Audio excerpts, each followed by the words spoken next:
Y'all sit back and watch me speak. About to take over your screen. Talking bulls in 93. Talking mom, I'm on TV. Y'all know all I do is me. All I do is me. Y'all sit back and watch me speak. Y'all sit back and all I know, my money green. About to snap and make a scene. My cup off and make this free. My cup off and make them scream. Go back off for TMZ. Y'all sit back and watch me speak. Y'all sit back and watch me speak. Y'all sit back and watch. Watch me. Watch me. Watch me. Sit back and watch. Sit back. Sit back. Sit back. Sit back. Money long, nothing on credit. I got style, don't catch no feelings. All this bread ain't got no lettuce. I got style, don't catch no feelings. Watch me. Watch me. Sit back and watch. Sit back and watch. Sit back and watch. If it ain't got style, I ain't with it. I ain't with it. If it ain't got style, I ain't with it. Look. If it ain't got style, I ain't with it. I ain't with it. If it ain't got style, I ain't with it. Look.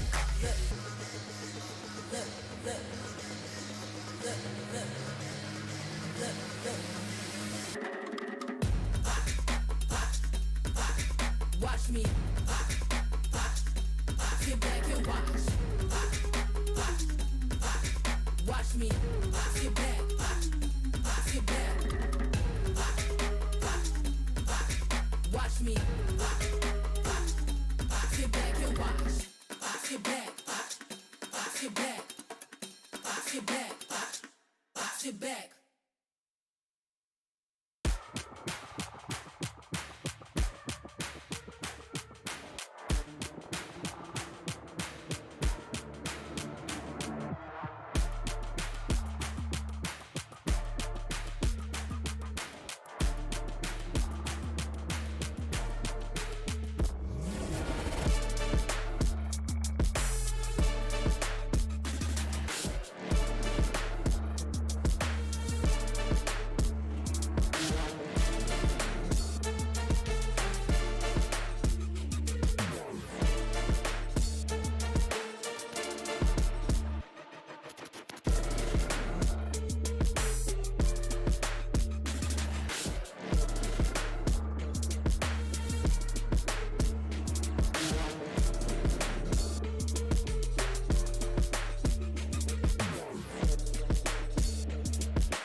looking at the world from the eye of the horse. If you Alexander the Great, then I am the Porus. Coming straight from the mud like I am a lotus. So हाथियों का बल कैसे सकेगा तू मुझे रोका. देख तू कैसे मैं लड़ूं, तुम लोगों से ऐसे ना डरूं. करूं मैं जैसे मैं तरुण, पानी पे चलूं मैं जैसे मैं वरुण. चाहे मैं जीऊं या मरूं, जो करना चाहूं मैं वही तो करूं. आता है तू ना करीब, तू बेटे चीप, जब तक कटे ना तेरी ये jeep. Better believe you're gonna bleed. Pick up a seat, get in your team. I'm the king of kings. Brother in arms in a battle. You all gonna die if you act like a vandal. Bring the realms of reality from every angle. This is the public service announcement from Mumbai to the rest of the world. I am a Raja. I am the Raja. भिड़ेगा तो उठेगा जनाजा ना. तू मेरी तरफ आना. आ गया तो होगा फिर तनाज़ाना. ये भारतीय भाषा फिर दुनिया सुनेगी ये तराना ना. 'Cause I am the Raja. 'Cause I am the Raja.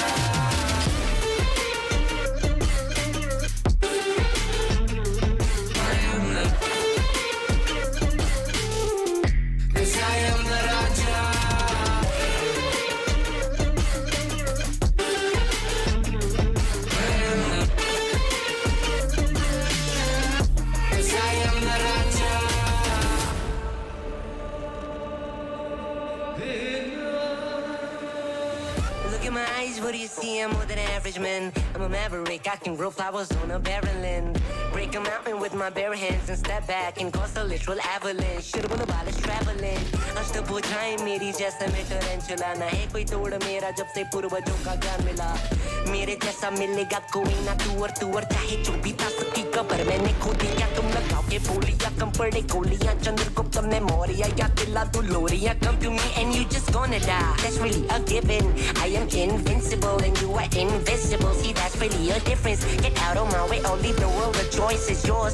I don't kill my enemies, I play with them. That's what the toys are for. From Mumbai to the rest of the world, I am the Raja. भिड़ेगा तो उठेगा जनाजा ना. तू मेरी तरफ आना. आ गया तो होगा फिर तनाज़ाना. ये भारतीय भाषा फिर दुनिया सुनेगी ये तराना ना. 'Cause I am the Raja. 'Cause I am the Raja.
Nesta casa não tem porta nem morada. As janelas são fechadas, guardam tudo o que restou. Mandei o recado à lua que agora é só tua, mas ela não chegou. Dizia que encontrei um passarinho que não queria andar sozinho neste céu que se fechou.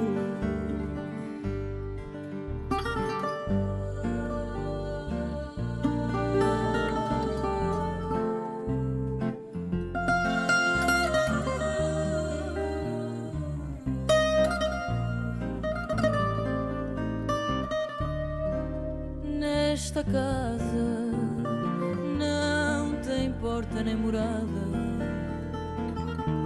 as janelas são fechadas, guardam tudo o que restou.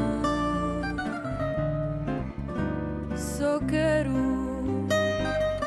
encontrar o meu destino, sem saber bem o caminho de quem por aqui passou.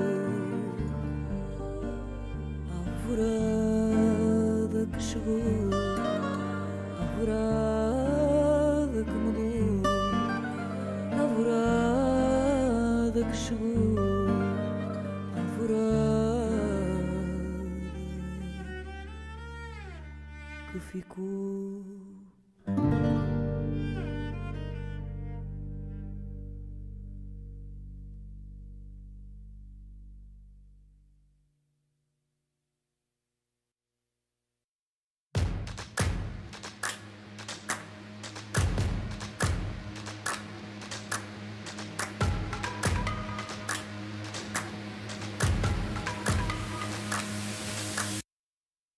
Y'all sit back and watch me speak. About to take over your screen. Talking bulls in 93. Talking mom, I'm on TV. Y'all know all I do is me. All I do is me. Y'all sit back and watch me speak. Y'all sit back and all I know, my money green. About to snap and make a scene. My cup off and make this free. My cup off and make them scream. Go back off for TMZ. Y'all sit back and watch me speak. Y'all sit back and watch me speak. Y'all sit back and watch.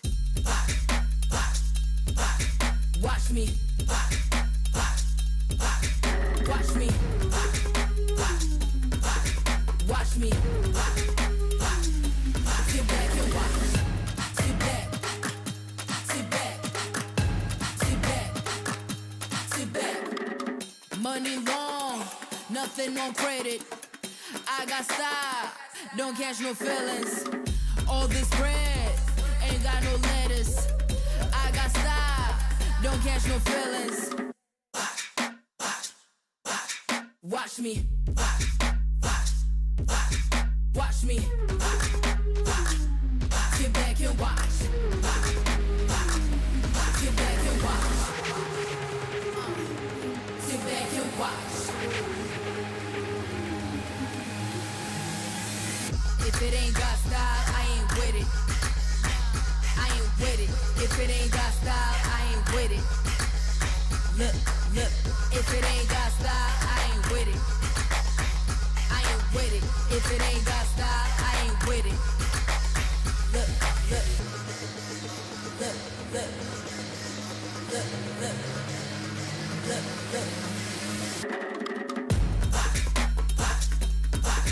Watch me. Sit back and watch. Watch me. Sit back.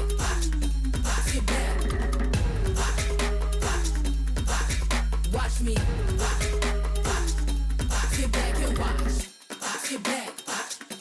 Sit back. Sit back. Sit back.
Ladies and gentlemen, welcome to day 3 of VCT Ascension Pacific 2023. Coming at you live yet again from Bangkok, Thailand. First game, DPlus Kia up against Bonkers. We're kicking things off up on Fracture. Boys, hype this one up for. He is going to be able to get onto that line. Does he peek the first? Yes, he does. There's the Haunt. It's available. Nightfall now can be sent out. It's winnable. It's doable.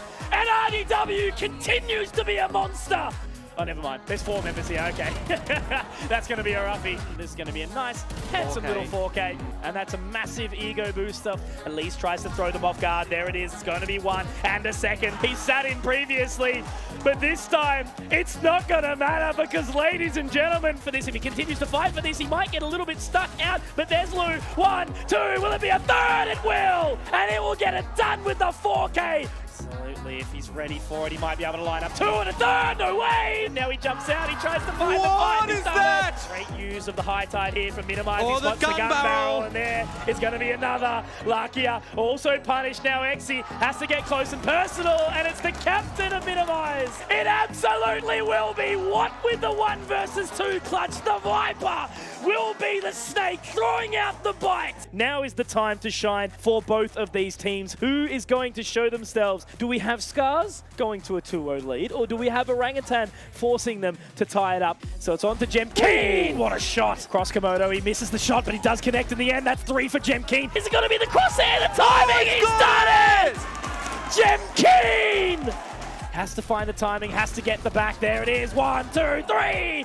Tesseract. What a spray down as Rawfield also to close the round. This round that are out of the play, but RVK, No way. And he hits a third as well. What is that? Did actually catch them for just a second, so now they're going to have to swing. Oh. And that's Scarz. 13-6 here on that map. Another, it's all on the Yoshi inside this 1v3, and they're everywhere. The blast back, it almost throws him out. Get the fault line down. Oh, Yoshi! Now he can creep around the side. Does he hold it for long enough? Oh, he's just that bloody good, isn't he? A 1v3. The impact man in Tesseract again, but Yoshi, Torrent and Echo, hang on a second. This is not meant to be happening. How has this occurred? They had the opening, they had the beginning and everything, but now RVK could absolutely be huge. Komodo, Jemkeen, there's 1. Blast pack to help him out. There's 2, there's 3. Oh man, I feel like we're a serial repeater for this man, aren't we, Jemkeen? Continuing to show that Scarz is king. It has been the day of 2 zeros, it seems. Boom and Fancy, it's happening right here, right now. That said, it was still just the eco. Not too big of a deal, but what? No! It was a triple burst. He went for a second one and 3 hit. The last round of the first half, and Boom goes in for a quick setup. Oh no! Famous! He gets the triple spray, pulls out the knives, looks for another. The Paranoid coming in to assist. He checks the angle. He's going all in. Shiro cleans it up, and the Boom! Wait, Look at this discipline. He is hidden. He comes out at the right time and gets the spray transfer onto 2 of them. Yo, he got the head tap on Blaze King through the wall. Berserk has a bit more room to work with. He's trying to clear out some corners. Severine just goes straight in. Famous up on top. Oh my Jin! You gotta look up, son. Is on fire, finally shut down by Nizzy. The defuse is rolling. Here comes Severine, but here comes Nizzy. Gate crash play, maybe a bit of a fake. The mosh pit goes through, but does not connect. Severine, Famous, they're still holding this. And it's just so overwhelming. Goes in for the spray, but Severine just walks all over him. Boom Esports. They close this out 2-0.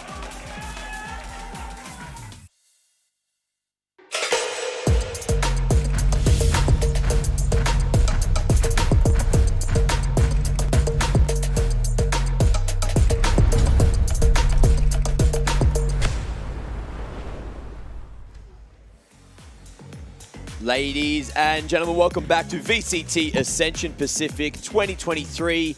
Once again, coming at you live from Bangkok, Thailand. We are into day 4 of gameplay, day 4 of the group stage, which is going to mean that it is hump day. And look, the gravity, it's starting to get crazy. It's starting to get hot. You can feel the pressure here, other than the air conditioning, of course. But look, in terms of the stakes for these players right now, in terms of the stakes for all these teams, things are getting absolutely crazy. And look, before we get into that discussion, I'm Mac. I'm joined once again by the lovely Black and Blue, the beautiful Dax. You guys looking handsome as ever today. We missed you, Mac. It's been what?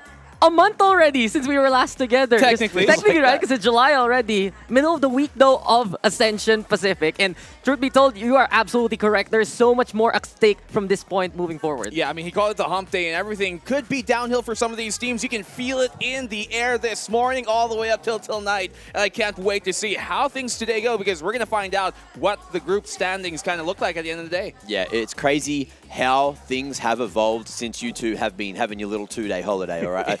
You deserved it, though. You had a big innings, especially in that first day. Wait, so I thought it was just a rehearsal, man.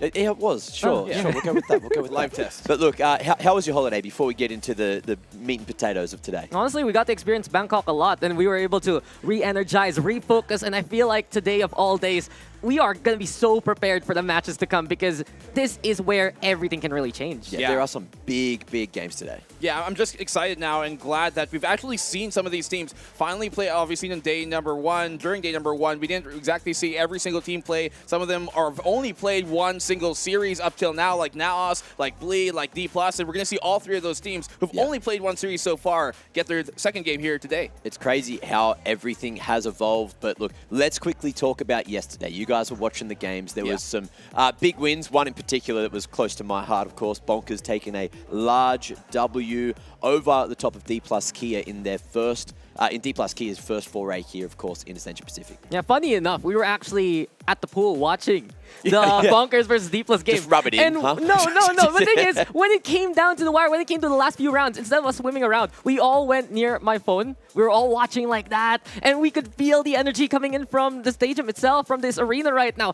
Bonkers getting that absolutely incredible win over DPlus, and we know the Korean region, one of the strongest. They have probably the best scrims, the best competition. VCT Pacific happens there, but Bonkers, the guys from down under, rise to the top. And the other storyline, of course, Boom, a full turnaround from that first game, managing to come out with a spectacular W in 2-0 fashion. Yeah, one might kind of have to wonder if it was more of just, I guess, jitters of what they saw, what we saw from Boom the first time around, because finally when it came to Fancies, this was the Boom that we were expecting, one of the powerhouse regions in the entirety of the Pacific, and then you see them finally put their best foot forward, and I have to say, they do have a foot in the door. And look, we need to talk about that last game as well. You know, Fancy, they got close, but unfortunately, they just weren't able to keep up the momentum that we were feeling. And Fancy now, look, they've gone 3 games deep. So their tournament lives could be on the line, depending on how the rest of the group goes. You know, speaking of the groups now, you're thinking about how these head-to-heads are going to be playing out. Every single map matters. You know, there's going to be tiebreakers everywhere. It's something that is happening, especially in Group Alpha. Yeah, it's just a heartbreaker for Fancy, honestly. They've came so close so far, especially against Naos Esports. But Boom, they were prepared, as Black and Blue mentioned. Fame was really popping off. And as of right now, it seems like the magic number is 3 here, guys. Once you get to 3 wins, you're pretty much into the playoffs. You're playing for seeding, especially if you can make it straight to the semifinals. If you get 3 losses, you're pretty much out of the competition and is just looking to really play for placing or look to bring someone down with you. Yeah, of course. Now, look, we can start to turn this conversation to how those games yesterday are going to affect the coming days, right? There's a few teams now. Most teams have played 2 games already. I think it's just DPlus Kia who are going to play their second game today, as well as Naos, who's up first. They're going to be playing their second game today. And now Naos may be the only team in Group Alpha that can get through undefeated.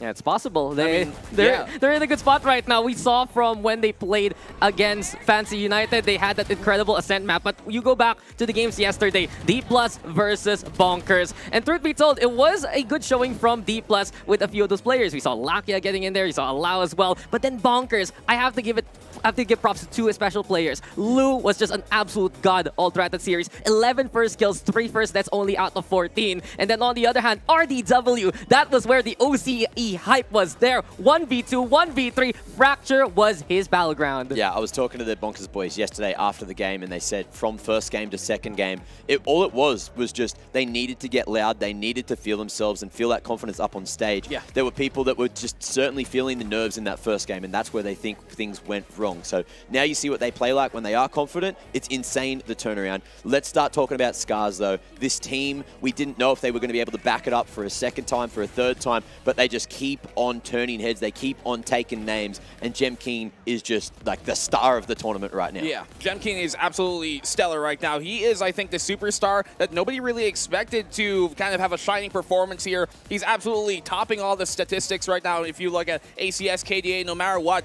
a bunch of these guys are on those lists. And I think the biggest thing about Scarz here is that they are, even though they might be named Scarz, they have absolutely no blemish just yet. And I'm not looking for any of those wounds because you don't really see many openings for these teams to kind of punish. And of course, the other thing that needs to be said is Orangutan's tournament lives may already be on the line if they can't start to pick up some pace, especially towards the end of today. But this game as well, Fancy unable to take down Boom. Yes, Fancy looked good in that second map, but Boom just looked that much stronger because Famous woke up. Yeah, he's called Famous God in the Indonesian scene for good reason. Yeah. 24 kills in the first half of Ascent. And then on the other hand, Severin as well. He struggled in their first series. Here in the second, it was just a lot better, especially that he was able to get those good reads on Haven. All in all, Boom Esports, they were more mentally prepared for Fancy United. Yeah, and you can see that they've been able to jump up into that second position with a very convincing win. Zershia, their one win, their one loss. We need to talk about them here and their standings in Group Alpha. They're going up against Naos, right? And Naos look spectacular from their first game. They were not nervous at all, and that cannot be said about a lot of these teams, right? Everyone is sort of feeling out the stage, feeling out the crowd. And Zershia, they're trying to play in front of a home crowd, so they've got that extra pressure. What I heard went wrong the other day when they did get that loss is they just got overconfident. They went in thinking it was going to be an easy game, and then when they got stomped, when things started going wrong, they didn't know how to pull their confidence back. Yeah, it's a weird, humbling experience for Zershia. When you look at their run so far, they were the underdogs in the Grand Finals day. They still made it happen. And then coming into one team, it was shaky, but it was that dub. I think right now, it's that balance here for Zershia. They need to prove yet again they have that level of consistency that made them the tie rep in the first place. And as of right now, going against Naos Esports, wherein they can actually stylistically try to find that matchup, find those openings, and of course, anti-strat Naos Esports, who struggles to actually adapt mid-game against teams that understand their play, then that's where Zershia can have the advantage. Well, the one thing I'm looking out for, at least here, that might benefit Zershia is that they do have a history of being able to adjust mid-tournament, of persevering when they're down. Let's not forget their own group stages, 4-3. They went down to the lower bracket in the playoffs, and they still made it to the grand finals to win it all. So for Zershia, they've been in this position before, and I'm not going to expect that they can't pull themselves out of this half once again. Just a quick little footnote, too. They were able to make it there through tiebreakers. So I wouldn't be surprised they can do it again here in the group stage. Okay, well, we'll see how they thrive under pressure. You know, they've already done it once before, so who's saying they can't do it again? But they need to do it today, because if they go down to that 1-2 scoreline and things keep on going wrong, then we might not get that tie representative once we get to playoffs and we play in the bigger arena. So, look, it's time to start talking about exactly what this means for everything. And look, that's why we've been talking about it, because Zershia are up for this first game of the day. Now, what I noticed in their last game, Rolex turned up, he started to make the pieces look good for Zershia, but unfortunately, everyone that was popping off in Zershia's first game just left something to be desired. Yeah, you want Zershia to be consistent all throughout, and players like XE, or you have to look for Seraphop as well. They had a few clutch moments, especially when we saw them on Split. But against Fancy United, it just looked like they were being overrun and overpowered, and that's a problem here for Zershia. More so, they seem to be that tactical team that knows how to adjust. But when the momentum is heavily against their favor, it becomes a big problem. And one thing we've noticed consistently here in Ascension Pacific, they always have these bad starts. We haven't really seen them win an opening pistol. Yeah, it's been a rough one. You want to get off on the right foot for sure. But when you're looking at, you know, where the head-to-heads are going to lie, right? Zershia, if they don't win this one, they're going to lose a head-to-head to Naos. They're going to not have that head-to-head up against the likes of Boom. And it's just going to be so interesting moving forward as how it all plays out.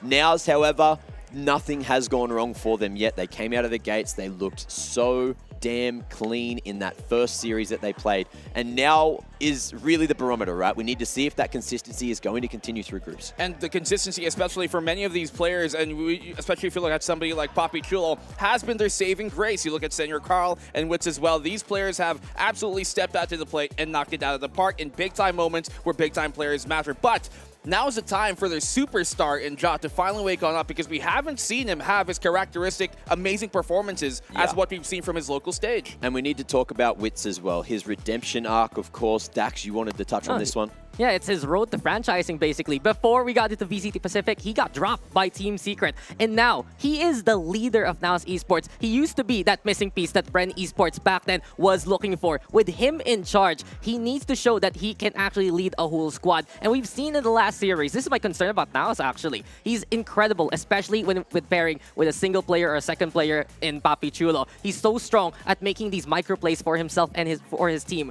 But I wonder right now, when we watch that Fracture game against Fancy United, when was the timeout actually called properly? When was their mental reset? It just didn't happen. And that's a problem for PH teams in general. As a Filipino, I'm gonna say this. We choke a lot through Pete Zone. And we need to have that mental resilience because there is just that lack of, honestly, mental acuity. Because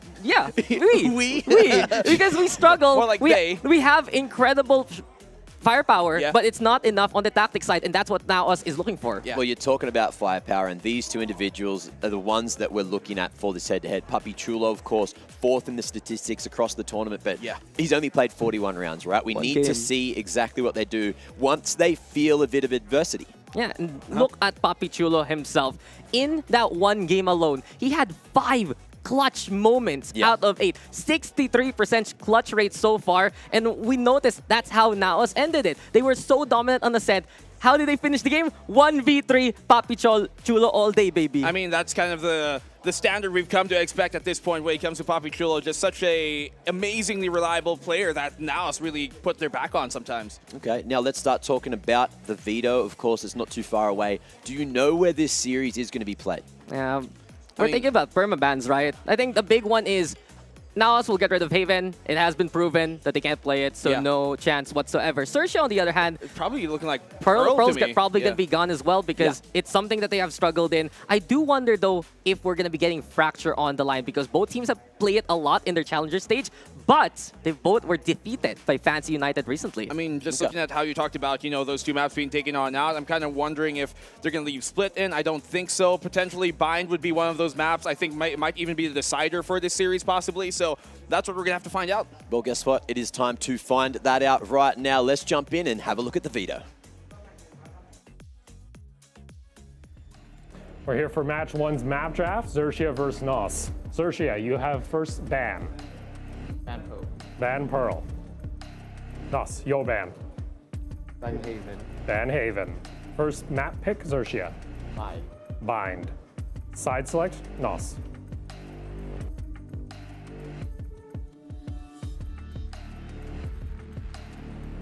We play Defense? And then map pick, Naos.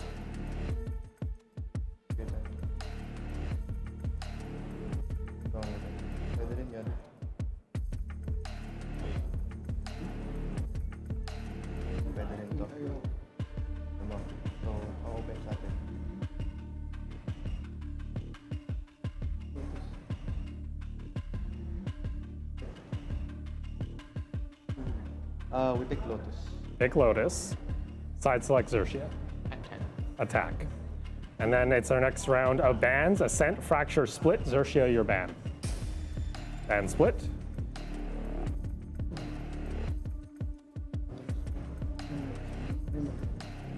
And also your ban. Ascent or Fracture.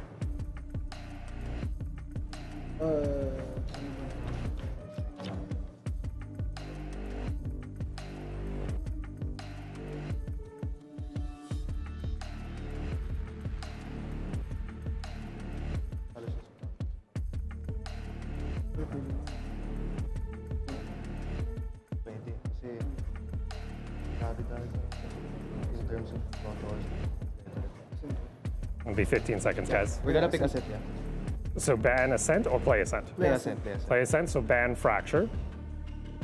And play Ascent. And then side select Zershia. Attack. All right, quick review. Pearl ban, Haven ban, Bind pick, Defense, Lotus pick, Attack, Split ban, Fracture ban, final map Ascent, Attack for Zershia. All right, best of luck to both teams. Have fun. Well, there you have it, huh? We got Bind, we got Lotus, we got Ascent. And that is going to be an interesting series. We finally will see Lotus. It's going to be the first time Lotus has made it on to the cameras, onto the show, onto the broadcast for Ascension Pacific, and I can't wait to see exactly how Zershia and Naos operate against one another on it. I like how Naos is actually semi-counterpicking a few things in terms of the map pool. Since they love to play Fracture Lotus, they look for that advantage against their opponents, and it might be a little uncomfortable for Zershia. But did you notice, Mac, there at the very end, right? They took so long to pick that map number 3. They were thinking about, what do we play? Fracture or Ascent. Statistically, Ascent is better for Naos versus Zershia, but at the same time, you know, they felt comfy. They saw the weakness there against Fancy United. Same thing for Zershia. So there was so much really to think about, especially given the fact that this is such a crucial moment for both teams. Well, one has to wonder if it's more important to kind of focus on what you think you're good at, or kind of anti-strat like that and kind of decide like what would be the better way. Do we actually try and counter-strat this and look at what they're not as good at in? Okay, well, guys, it's time to put our money where our mouth is. Going to change it up today. We're going to reveal this one with some lovely art that we've prepared in about 10 seconds. Let's reveal. I'll go first, and then you guys go after. This is going to be my prediction. Bam! I'm going with Naos. Whoa. Okay. That's a great drawing of the logo. You like Good it? job. Yeah, wings. Fly I'm high. happy. I was happy. Fly high now. I could put it. There you go. You're a beautiful angel now, Mac. You got a couple of ears, wings. I don't know what it is. Yeah, beautiful. Like a what about you reindeer? two? Let's go. Let's go. I think I'm going to kick things off. I believe that, especially with the way things have been going, is that now is the time for these guys to show up, and I'm about damn ready to it. Yeah, that's a biased prediction, good sir. How about you? Don't worry, I wrote it itself. Hashtag biased prediction, hashtag Pinoy Pride. And there's a lato. There's a lato. It's something we've been playing with for a while. They're not cherries. They're the balls you were playing with in your video. Yeah. Right? Of course, yes. I hope you enjoyed it, man. It was good. Let's hold them up together. Go with our predictions down the bottom. Beautiful. I hope everyone at home absolutely hates how biased on one side of this desk is right now. But look, knowing that the veto is going to be what it ended up playing out as, does that shift your worry at all? Do you think Zershia might have something up their sleeves? I don't think so at all. I think it was a really smart decision for them to go with Ascent. We saw, even though like Zershia did lose their last time on Ascent versus Fantasy quite lopsidedly, I don't think it's going to be a replication of what happened there. And we have seen Naos kind of drop the ball when it comes on Fracture instead. So I think this veto is pretty okay for both sides, but more so especially for Naos. I think for Zershia, the defining factor of this game is that bind map. It's something I pointed out the first day we were here. Zershia has been avoiding Fracture more so in their latter runs compared to honestly picking up bind instead. This is the map that they won versus mid. This was the map that they won versus full sets. And it's something that they feel very confident in winning out versus One Team Esports as well. We remember One Team, they ran that chamber and Zershia was able to suss this out and find the answers. So if Zershia can find that victory, it has to begin on bind. Yeah, and I'm looking here as well. Look, last time we did see Naos playing bind. They were running that double controller. They're starting on defense. They usually run this Cypher setup too. So, you know, in terms of what they're bringing in, I'm liking it. I'm liking it. They're not running too crazy of a composition. I've enjoyed what we've seen from their Guiding Lights, you know, all those initiations. And in terms of the chaos that they bring, Bind is a map where, yes, there's faster rotations thanks to the likes of the teleporters, but you can use that to continue to create that chaos, right? And just completely throw off the attackers as to how you reapproach those sites. I think the big throw-off here for Naos is the last time we saw them on bind in their local challenger stage, it wasn't Ja on the front line. It was actually Mojer back on his signature raise. And this is something that's really important here for Naos because, truth be told, Black and Blue mentioned it a while ago, Ja has been struggling on LAN. He was incredible on online. I think he got the right measurements to his screen. He plays like this, guys. Just like that. But it hasn't been the same kind of form. Mojer, on the other hand, has been stepping up on this kind of stage, has been able to find the performances that brought him to the Naos roster in the first place. So maybe that shift will give Naos an extra bit of an edge moving forward. I have to agree there. I think some of the best performances we've ever gotten out of Ja from the past years is when he isn't that first in, and when he's the second or third guy in, sometimes even the back line, and that's where he really shines. With Mojer on that front line, especially during their split one performance where they were absolutely dominant as well, I think that's when they look the best. So Bind here, I think, is going to be a very curious look. It's going to be a different look from what we've seen from Naos these past series. Now let's get back into the serious business. Zershia, people are starting to ask questions. Are they the best representation for Thailand right now, right? And if they don't get this win today, Yeah. that is when their hopes and dreams of making it to the playoffs just come to an end, or maybe come to an end, depending on how the rest of the week goes, right? Yeah. But they're already going to be 3 games deep. So starting on Bind, starting on the attack, we're really going to see them have to pick this one up, right? I mean, you look at how they've already performed here so far, and it's not just a question of what the people's expectations of them were, right? What the crowd, what our expectations, but what their expectations of themselves were. And I don't think it's living up to par. You talked about how they perhaps kind of took it a bit light versus Fancy, didn't expect that level of competition, but they were surprised. And if they take that route here today, they're going to be surprised once more. Well, they've only got one chance today to take down Naos. They need this head-to-head if they want to make it to the playoffs. Let's welcome the players to the stage to kick off day 4.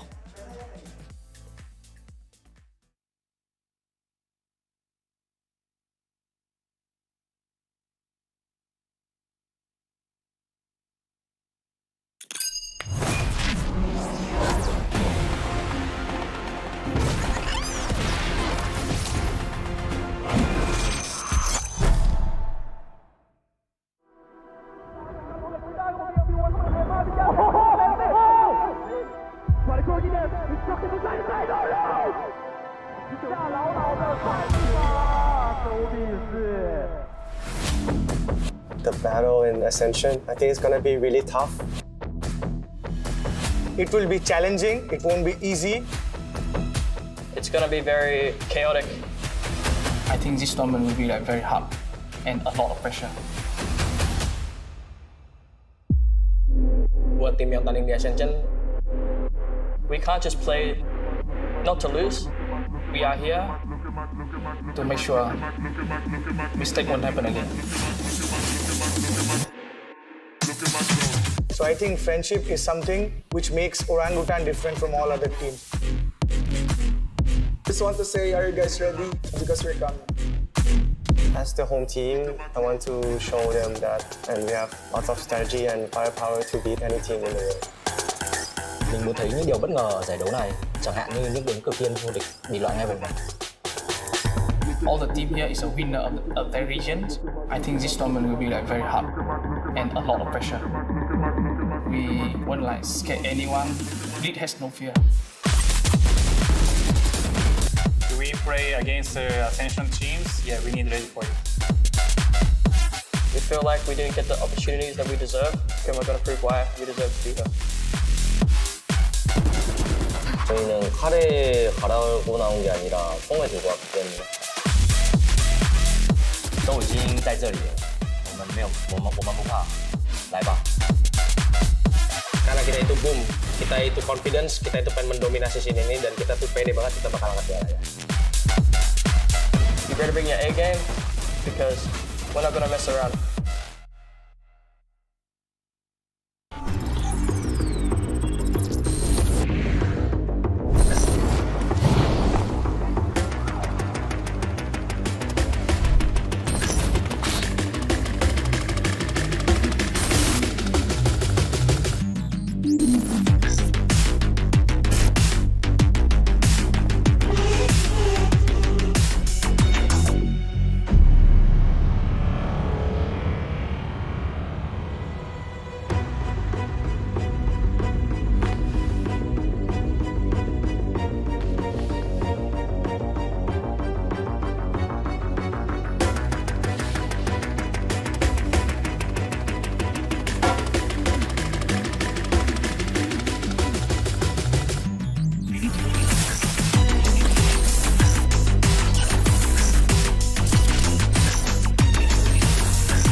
And there they are, huh? Everyone looking ready as ever, having a little bit of fun with the walkouts.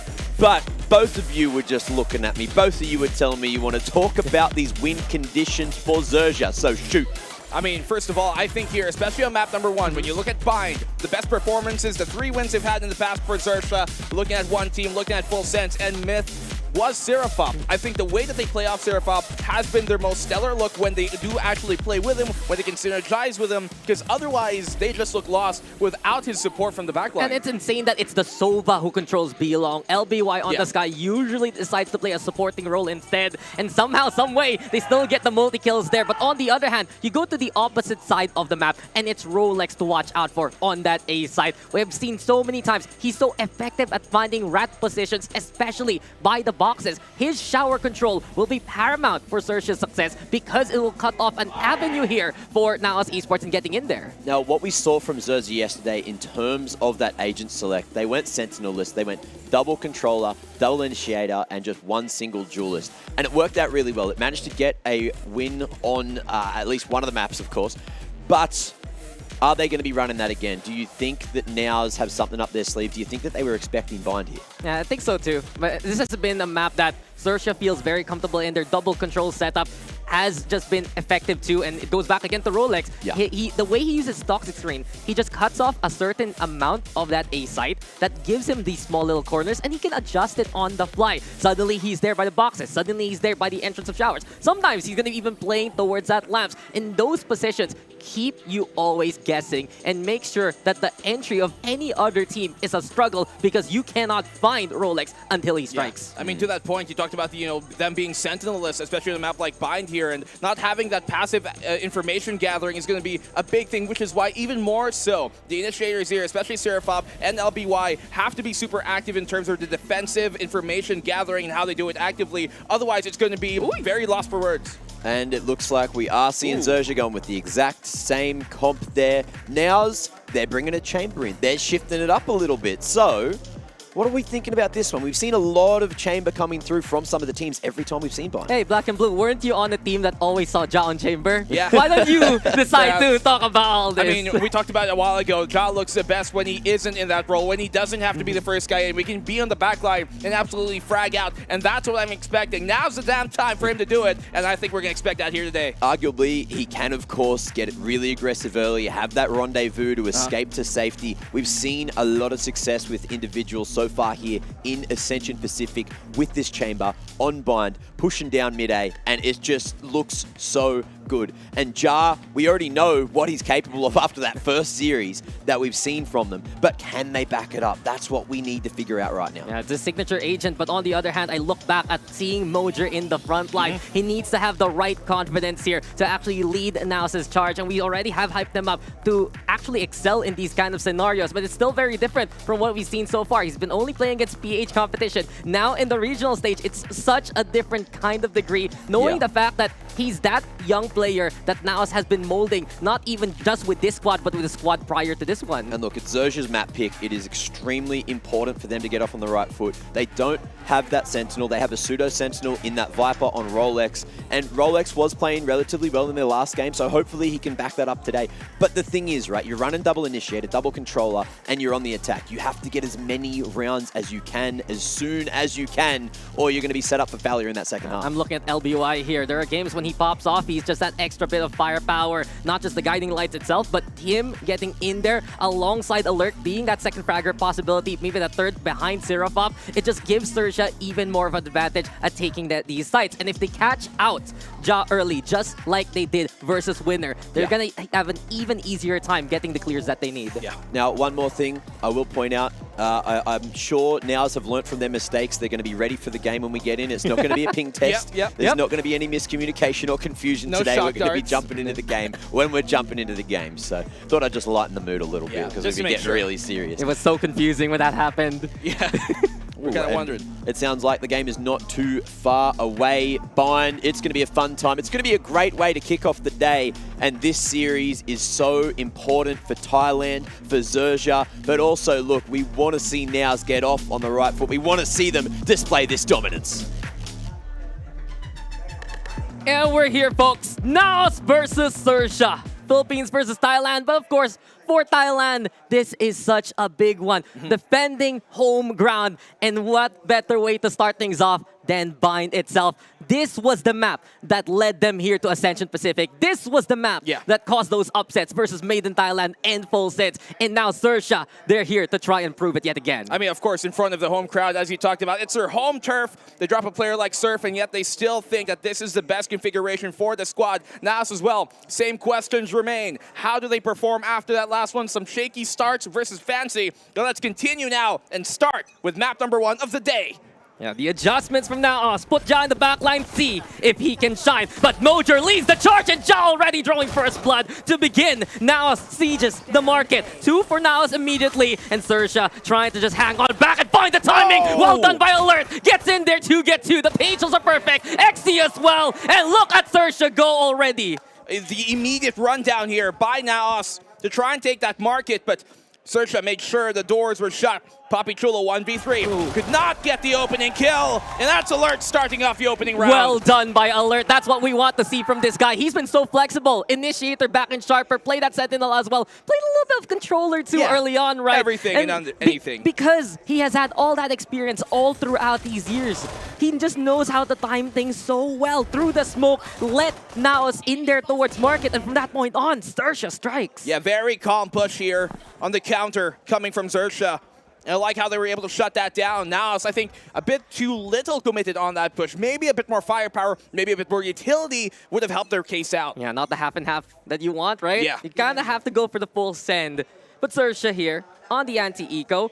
You can see for Naos, though, it's that standard B-long control. That's what the guiding light's for. Mojer, though, leads the charge. He just wants to get in there. And Serapop will pop 2 heads. Zershia already just denying Naos of any kind of value. Well, the Ghost there, for sure, getting his full value out of Serapop. And we talked about him being one of those players that has to absolutely not just perform, but coordinate with the rest of the team when they play off of his utility. And when he's near the top of that board, that's when Search will look the best here on Bind. But that's what happens when you allow Serapop to get those kind of takedowns. Confidence here for Zershia. They use the Owl drone to scout out what's going on here towards A. LBW also flashes there, and look at Zershia just go for contact anyway. They want to plan for a little bit of money, but this is even more rounds here for Zershia. Yeah, nicely done by Zershia. Starting off map number 1 very strongly, and this is what they have to bring. One has to assume that that kind of loss from Fancy 2-0 was a wake-up call. What was happening? Where was it going? And where did it all go wrong? But for the meantime, they're looking pretty good, Dex. Yeah, they just need to find that balance right. Enough confidence, but not too confident. The crowd is behind them. Everyone is here for Zershia Esports, and they need to feed off that energy. One thing also that's looking good here, Alert is 3 away from the showstopper, strong on the entry, even into the next round. Well, let's see how this gun round goes now for Naos. Naos this time around, full weapons abound. Shower control, immediate importance for them to take.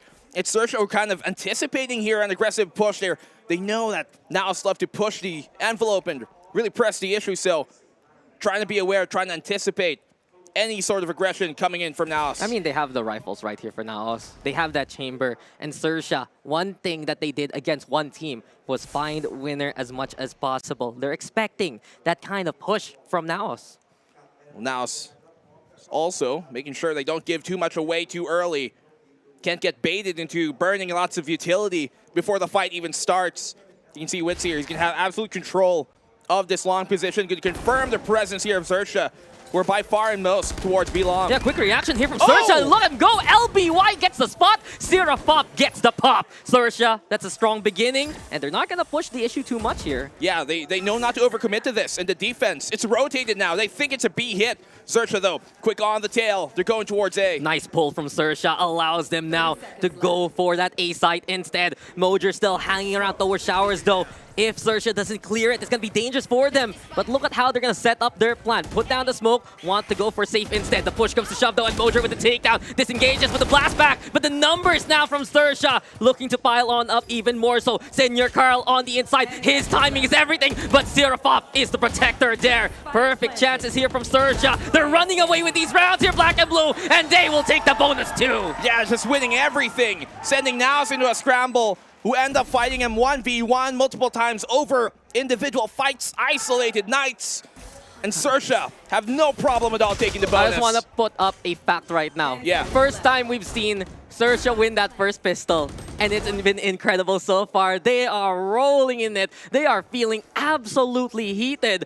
And you can just see how sure Zershia is with their kind of plays. This is why they have this mastery on this map, because they know exactly what they can and cannot get away with. Yeah, this is a pretty good map for Zershia to be starting on. This is a crucial map, I think, Pretty because good. the latter maps in this veto, I would wager they're more towards the Naos favor. I'd say that this is the best map Zershia has so far, even if the stats don't say so. Just the caliber of their gameplay and the weight of this map itself in their history so far. It's so important here for Zershia to get this win, and there you go already. They expect Naos to push, and they will punish accordingly.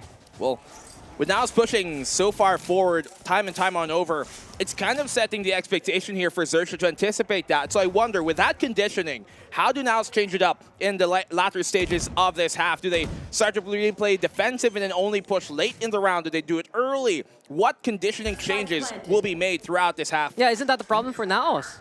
They're already getting solved, and we've just begun. How do they find a different stratagem moving forward? And as Zershia covers all bases, Ja will at least fight on back. Two with the Hens Hunter. That's a good start here for Ja at the very least. But he needs to get more value. LBY shuts that down. All left now to Senor Carl, and there is no chance here. Zershia is looking perfect so far. Naos not finding their footing just yet, but this should be the round where they do. If not, it might be about time to call an early timeout. Operator out here for Ja. He's got one from the Tour de Force. But the question is, do Zershia anticipate this? We've been seeing them waiting for aggressive pushes time and time on over at the start of the round. And this might be more of one of them. So if you're Naos right now, what can you do differently? We haven't really yet seen them, aside from that one round, play towards the back. But then they got overrun when Wits got picked off towards B-Long. Yeah, you look at the plans here for Naos. First plan, Mojer go in, didn't work out. Now here we go with the second plan. Ja on the operator, find that pick. And if Zershia solves this yet again, what else does Naos have in that playbook? We haven't even seen from Papichulo a situation he can play that clutch itself. Hunter's Fury, though, the call. Already trying to clear out B-Long, the Octagon looking dangerous. Papichulo just weaving on the way. He's waiting for the push though from Rolex, expects it, sees a snake bite, and is able to catch the snake in the act. 2 for 2, but Zershia goes in anyway. The orbital strike lets it rip. Xe makes the space they need. Yeah, playing the trade perfectly there, Zershia. Not letting any response go unchecked on their side. Now it's going to have to be a 2v3 with an operator in Ja's hands. Not the easiest situation to be in. Maybe you can get like a lucky wall bang through one of these walls, but for the most part, Zershia looking pretty stellar. Yeah, hard copium there, my friend. Mojer moves around already, fended off by the recon dart. And we've seen the Sova been replaced by a lot of different agents, but still Zershia gets value there. Mojer fights back though. The showstopper is there, but Mojer leaps through. Alert still gets the recovery and the takedown. Zershia cannot be stopped. Alert, the absolute headspace and keeping up with the pace of the game. They're making sure that he can still recover after losing that first showstopper shot. Just so much space he's able to take here. They play off that orbital strike as you talked about. And where do Naos call a timeout? This has been a problem consistently with Filipino teams, where by the time the timeout comes, it might be too late. Weren't you a Filipino coach before? Analyst, sir. Analyst, sir. Yeah. You want to call a timeout now? There you Well, go. they did. You did it. But yes, it now becomes a Naos timeout when they lose the operator, when they've struggled to be aggressive. So what else do they have in plan here? Because Zershia has been playing this so perfectly, even in that last round where Naos was fighting and timing it well towards B-Long. That single orbital strike opened things up through hookah, and then from that point on, it was Zershia's round to take yet again. Well, it's been kind of a flowchart here for Naos. One round they'll play passive, the next round they'll play active, a back and forth, 1-2. And in that case, the pace here has been perfectly read and anticipated by Zershia. So as you talked about, what can they do differently now that they're being read? I think if you're Naos right now, you're just going to have to try to do something that might be not necessarily what you always have planned coming into this, because what you've planned right now is what Zershia expect you to pull out anyways. And so if you look at how they've been pacing their rounds, which rounds they choose to go aggressive, Zershia know that already coming into the round. Yeah, Zershia looking like they've read Naos like a book. Same case when Naos struggled against FCY itself, right? They're getting anti-stratted here, they're getting read by the opposition. And I look back at that map draft. where the body language of Naos was a bit different. Yes, they were feeling a little peppy when we saw them in the team room, but the draft itself, they had so much hesitancy. And then Zershia was just like, we're bouncing back, we got this, we know what we want to play. Look at the tour de force here coming from Ja. Guys, Rendezvous prepped already. Alert, trying to be aware of this possibility, but will he know that 3 of them are crawling on up? He gets the one trade out immediately by Wits. Yeah, Alert still gets one, but there you go. Ja at least finds Exi. And now the chances of Zershia to go for that B site do dwindle. They still have the Viper set up towards A. They can go for the cross silently, courtesy of Rolex. But beyond that, it's still Naos towards Shower so far, and this is the first time we've seen Naos have the advantage. Well, for now, at the very least, are they going to be aware that Zershia have already crawled up on their gates? You can see they're trying to anticipate that push, and they're really placing importance early in this half of controlling that Showers. We saw it a while ago in round 3. Yeah, they're still there, but if Zershia clears this well, then what else can Naos even do right now? LBY setting up at least to cover that exit. And Zershia also trying to bring that spike already towards the site. They're just cutting noise, seeing if Naos will fall for it. They do hear that spike plant. There we go, the orbital strike. Zershia still has time to regroup and reposition though. You have to be careful though of the position here by LBY. He's got a great angle towards CT. I don't think Mojer is necessarily aware. Pain Shells does some good damage towards Serafop. Yeah, peppering him, but LBY still waiting patiently. And now the timing works out here for Zershia. Guiding Light the call, Senior Carl gets his eyesight back, but can't get the takedown eventually. He does so, 3v2, but Naos is hurting. Rolex though, on the inside yet again. We know he's a threat in the labyrinth of A. It's Ja though, who just finds the straight line shot. Yeah, no problem for Ja. And this is where he shines the most. When you put an operator in his hands to tour de force on that chamber where he's come accustomed to. Finally, Naos get their first round. And you see the difference of what they did there. They played that contact, but this time without telegraphing that in the first place. And Zershia, even though they got the opening pick with Alert on Wits, the trade came out from Wits immediately. Yeah, a lot more patience here from Naos, but that was still a dangerous round for them. 3 of them were so low. Just a few bullets more from Zershia. It could have been another one, but at the very least, this is why you want to have Ja on that chamber. Give him the operator, give him the tour de force, he will do wonders with it. Well, now he's got a rifle. So how do they play? Knowing that fact, no ultimates out for Zershia here. So this could be a second round for Naos to finally get something going. Be long control, trying to be established by both sides. For the most part, it's in Zershia's hands. Yeah, and look at Zershia clear things out so efficiently. They check out the corner, make sure that no one is around there, and now they have control towards teleporter for the fast rotation if ever. Jado covering the cross. Alert already stunned on up. A boom bot there. Alert disengages, and Zershia immediately assessing that this is not one part of the map they want to go. Yeah, they feel that the heat is just a bit too much to deal with here.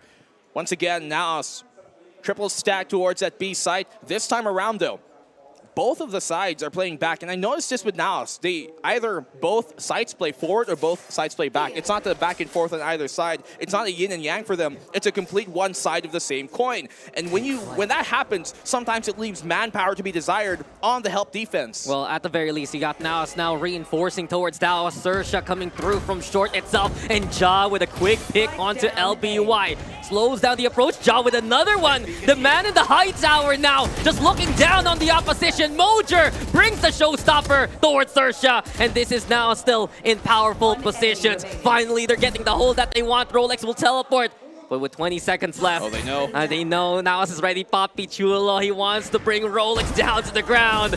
And there you go, Naos with a second. Second on the board, streaked on up. Used that showstopper, but it's great value they're able to find. The question is, though, now that the shuffle has kind of shifted in Zershia's favor on the ultimates, how do they use that? They have a great one to initiate the fight there with those Seekers. We've seen a lot of times that players like Ja, they love to play those off angles that can be flushed out by the sky. And if Zershia are able to time this right, they might just get side control early enough to have that Viper Spit come in. I think what's interesting, though, is we're seeing Ja get these kind of kills, but it isn't really the most chamber-esque itself. He's still getting the pushes with the rest of his team. He played towards that tower, and as we get into the next round, maybe his fragging power can help out Naos try and bridge this gap. Still a struggle, though. Rolex setting up the Poison Cloud towards short. Naos gonna push, but they still have to be careful of lobby. This was the position they got hurt because of back in the pistol. Paint shells for the disengage. Seekers are out though. Naos are actually pretty lucky that they got Trailblazer there, that they got dogged. They otherwise would have run into the trap being set up here. They know Shower's control currently in the hands of Zershia, trying to maintain that of Lamps. There's no way for them to flush it out. They do have the Viper's Pit, but all the frags are falling Zershia's way. Yeah, Zershia with the advantage and big intel courtesy of the Seekers. They know there's backside presence, and look at XC. He was ready. Nice flick to get that takedown, helped out by the snake bite as well. Wits now trying to play inside the smokes. Can he get the timing towards Zershia? Flash into play. XC has to get back into cover. It's 2v4 though. Zershia in prime position yet again to just stifle Naos. And it's up to Papi Chulo, really. He's the one who has the HP in the angle, but he's already gone. This is a round for Zershia to take again. Oh, definitely. You can see on these plant attempts, Zershia multiple times tapping the spike over. They're trying to bait and goad Naos to push those smokes, which Naos have been doing consistently.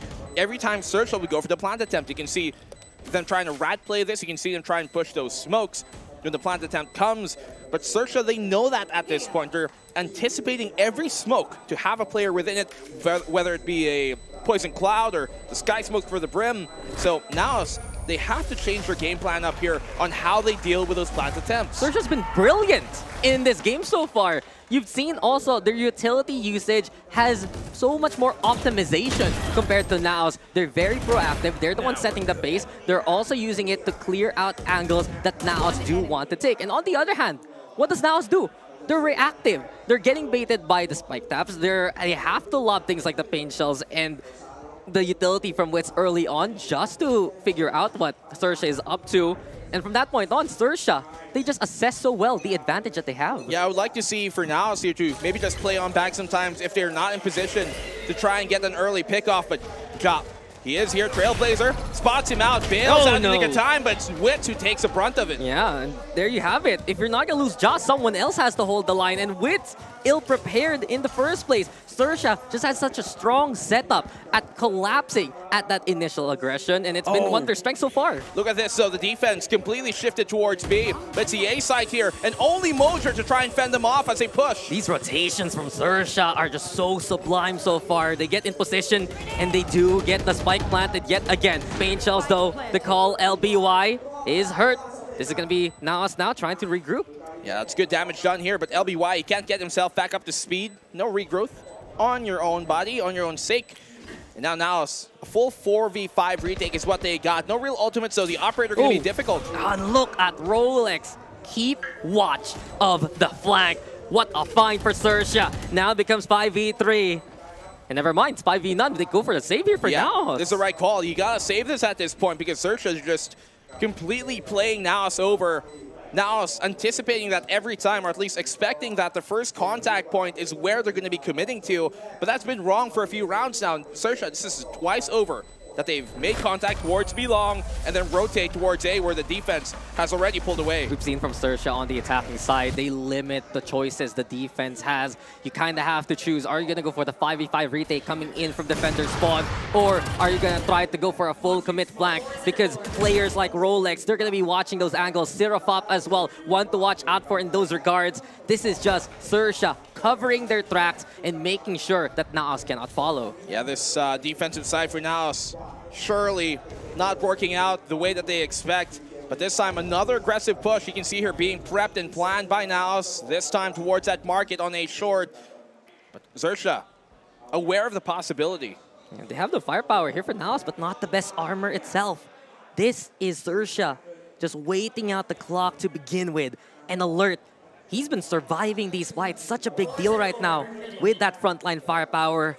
The heated Zershia looking strong today. Naos already disengaging because of the initial snake bite. They're still holding, but since Zershia has figured things out, Naos is just gonna run into them towards B long. Sirafop, 1v2, holding close. Can he actually get it done? Naos, they need to check this corner as soon as possible, and Wits does so with authority. All right, that's a pick they needed. They can fall back, hold on to showers or elbow control, and that's all they need to do. They're pretty lucky here, though, that Zershia just don't suddenly catapult into the site. They could have been caught off guard, but Wits has a great position here to try and rat play this. Yeah, they don't have the intel that they need. Alert in a good position if he figures things out. But here comes Wits yet again. He just hugged the wall and said goodbye to Alert. Great timing here from Naos, even better from Wits. We've been talking about him having to prove himself here in Ascension, get to franchising his own way. And with him leading Naos to a flawless, well, that's at least a sign. That's the second round now that they won out of the 3, where they won it because of the early picks found through untelegraphed contact early in the round. And that's what Naos have been great at so far here on the defense. When they don't let Zershia know what is to come on these aggressive pushes, if they don't initiate it with contact, while Zershia might be at least anticipating that push, they haven't been good at shutting it down, even if they can potentially know that it might be there. So now the untelegraphed attack on the defense has been what's been working. Yeah, they've been trying to give a bit of that intel within that short angle, but they didn't give the numbers. And that's why Zershia hesitated from going towards that B side. Mojer, though, maximizing. Ja is there too! And Showers will be the control of Naos. Take a bat, Zershia. It's not going to happen this time around. Once again, untelegraphed. Only the Trailblazer found it, and Zershia, they expected it and still lose those fights. So, oh, look at this, Seraphop! He's going absolutely huge. He's a player we talked about that has to deliver for Zershia. If it's not XC who's getting these incredible frags, it's Seraphop 1v2. Looking to move towards lobby, but he might run into Naos themselves. Knife is out and he's ill-prepared. Oh, timing. Naos being a lot more active here in the map. They have forgone all of their, I'd say, issues. They're a lot more confident in going all the way to the other side. Yeah, another 2-round streak here for Naos. This is when we've seen Zershia be able to adjust typically and come back with a round of their own. That on these fights, this is where Naos do so well. They know how to play off of each other's contact and make sure that the silence is deafening here for Zershia. And not only that, Zershia is unable to get the space that Alert was providing a while ago. In the first few rounds, it was incredible from Zershia because they'd support Alert, he'd get those frags, he'd allow Zershia in. Now that he's falling first, now he's unable to make that space. It's Naos dictating the rules of engagement. Showers control once more trying to be established here by Zershia. Hunter's Fury to try and create that contact, create that space. Showstopper though, dismissed and dismantled. Zershia threw everything they wanted just to go for shower control, but Senor Carl will bite back. Ja waiting, timing is perfect, and LBY will fall too. Rolex though, setting up a sea of green for Zershia to swim in, but it's so difficult, 2v3. And they can decide to try and go for the rotation, but Ja will make the decision for them. Rolex though fighting back. 1v2 for now. Time's ticking here for Rolex. They have to be certain to not give him the isolated fight. We've seen him be one of those clutchest players, aside from someone like Seraphop here. For Zershia, they have to be aware of that, but you want to talk about clutch. Wits and Papi Chulo have to make sure they don't give a round like this up. That could break their mental coming to the second half. Yeah, they've been the reliable rocks here of Naos. The dynamic duo looking for intel. Now they know. And the gong still hits. Yeah, the flash still gets the information. The A side still having presence of Zershia and Naos crawling now as a unit. There's the takedown and there's the round for Naos. A good recovery for the defense in the end. Once again, it was Papi Chulo and Wits there in a 1v2 at the end. What's and new? They never falter in those cases. So Naos, a great rally near the end of the first half to put them in a position to overtake. Yeah, Zershia, they got a good start. And that's already such a big win for them. We've seen them just basically have that guarantee that they have to play behind, that they have to go for the adjustments. And we've seen in that first half that finally Zershia is able to superimpose the way that they want to play. It was Naos who had to find those adjustments and get that confidence back. Yeah, it's the early start, right? That has been the problem for Zershia in the series that we've seen them play. But as you talked about, you know, getting things going early could hopefully lead into better things as of late, into the later stages of the game. They could potentially reap what they've sown here. But Naos, they've made it close, and in the way that they've been able to do, the rounds that they've been able to win have been looking so lopsided sometimes on those 5 rounds that you wonder, where does Zershia stand right now? To be fair, Zershia has had some great executes, especially on that B side and the A side too, where they completely overrun the defense, but now that the adjustments have come, one has to wonder, Zershia, what's planned here for their defensive second half? Yeah, well, winning the pistol is pretty much the start just to prevent Naos from trying to come back to that lead. And I look at Naos instead. I guess my biggest concern here for the Naos esports squad is even with Mojer in the front line, they still struggle to protect that front line. Just been popping off, getting those takedowns. It's Mojer instead who has to suffer the brunt of being at the bottom frag itself. So my question is, how will Naos be able to make the entries work? How will they actually get in there if their first line of attack is already stopped? Well, you have to keep in mind, now we're on the attacking side. Now this is where you see Mojer step up and actually be that entry. And you also have to question yourself, who would you rather enable in that case? Would you rather enable Jop to go for the fragging potential, or would you rather enable Mojer? Obviously, whoever's in front won't be enabled because they'll be buying the space for that second fragger to come on in. So I would wager if you put Ja in a position to get top frags like the way he's doing right now, that's when Naos look the best. Yeah, well, he has 12 kills. He is pretty much evened up with Alert. And Zershia here, they're getting prepared for the onslaught that can be from Naos. It's a default play, though, from Naos so far. They've realized if they can get some picks early, it does allow them to regroup a lot more efficiently.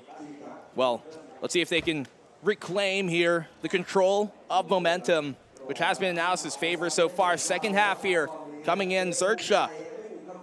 Actually kind of playing back here. They do have hookah control, but you don't really see much importance of that. You can tell that by their positioning.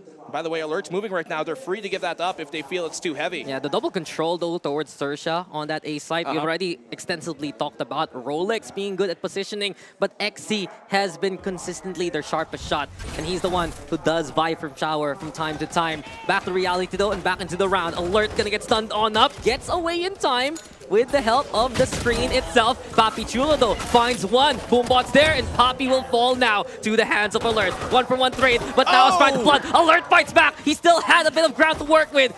Naos, though, makes it a 3v2, and they get the spike going. Yeah, still great hold here coming from Alert there towards that long position, but the man count certainly in their favor. Retake coming on in here. The shots not connecting. Rolex going big, and XCE as well. It's all on the Wits, 1v2, but they're not aware of where he is. Here's the flank, and Wits times it so very well. 1v1 now. Rolex tried to play on top. Oh, it's not enough whatsoever. Wits still gets it done. Wits with a Riz at the end. Now 6-7. They've come back with a round of their own. Pistol retaliated. Every single bullet there from Rolex. The hope to get that round slowly dwindling in front of him. And that was already so good for a search shot in their 2v1. Dude, that snake bite was so on point. On position. It was perfect to allow them to get in there. But Wits, he just knows so well to position himself. Knows so well to time things right, and finds the isolated angles towards Zershia there. This is what I think Naos have in spades over a lot of some of the other teams. You have two incredibly clutch players on the same team in Papi Chulo and Wits, and obviously Ja is just a fragging powerhouse, so you can always rely on him. And now Zershia put into a difficult spot. Their lead slowly dwindling. Yeah, Zershia's here towards the octagon, and well, look who's ready to fight. Zerafop, though, clobbering Papi Chulo, but from that point on, Naos with the clear yet again. Yeah, retrieves the Spectre off of it as well, and Naos firm advantage in the round. Obviously, it's an eco here for Zershia. There's not much to for them to do aside from maybe economic damage. Naos assuredly should be tying the game up here. Yeah, this is a good chance for Naos. They have the guns and they have the angles. Alert will fall. Here comes the Spectres as well. And they just clean things up so nicely. The side takes here towards B looking convincing from Naos. Convincing is certainly a word I would use in this case as well. Zershia just haven't really prepositioned a better game plan just yet here early in the half, but as we said, it's only early. I want to see how their next few gun rounds go to really put my mind on how they're feeling right now and how they're doing, because the defensive side, a complete different monster. And a while ago, we saw in that pistol, they're putting emphasis on having both controllers on one side and both initiators on the other. Now they split them up. Now they have both control and information gathering towards A or B. So how does that shift the dynamic? It shifts because they need to disengage. We've seen it play its cards a while ago for Alert, but Alert, he is in such a bad spot, and he will be bringing Exia along with him. Mojer maximizes, gets in there to get two. With a Spectre as well. Great way to enable him to get those frags early. And this is what Mojer has done time and time again. Consistently stepped up to the plate as such a young player, then he knocks it out of the park. We've been talking about for Naos, who will they enable? And in that round, they supported Mojer as much as they can. Stellar Trailblazer there from Wits. Now it's Zershia in a bad spot. Rolex, he was holding hookah. He's the one playing towards B, and he has a judge. So difficult right now for Zershia to answer back in the rifle round. And from this swing, from this shift of momentum, Naos is the one imposing on the attack. That's a telltale sign here, possibly of them just not being as coordinated. They find and clear out that bench. They now know Mojer is positioned there, and Wits has to peel off of him as he is the low HP player. So let's see how they play this. Good punish here from Zerafop. Yeah, Zerafop is always precise. But they pull back. Precisely that. Zershia they back on away. They know they cannot retake the space that they need with the arsenals that they have.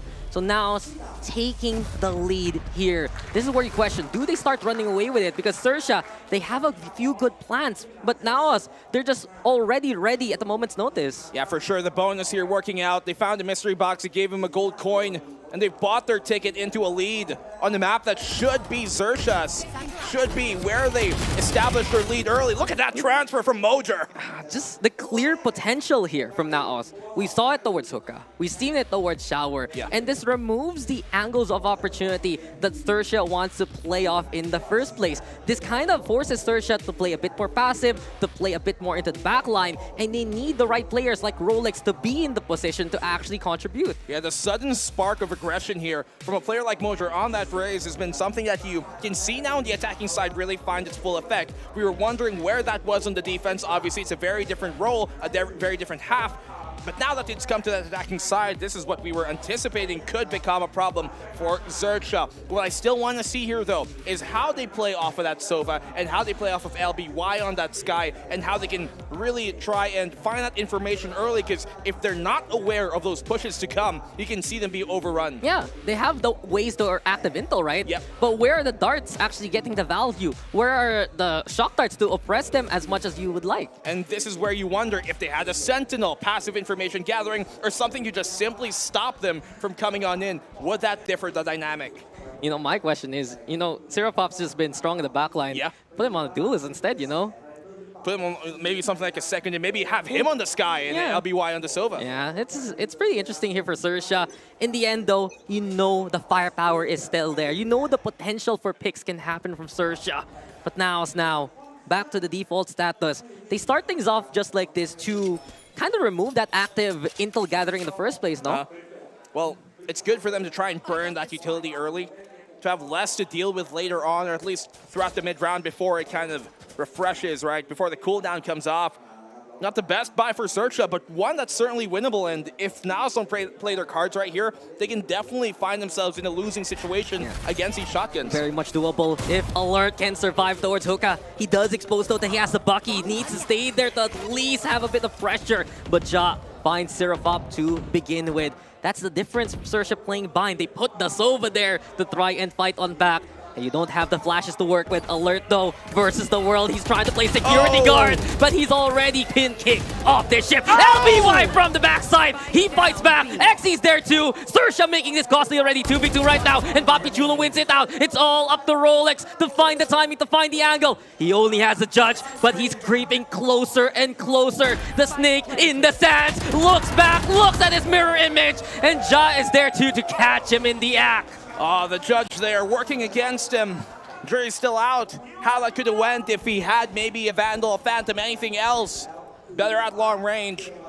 And the one piece of utility they had left now was Use to Perfection. That was the one entry utility they had left. No Trailblazer left, no scan. They had that one guiding light.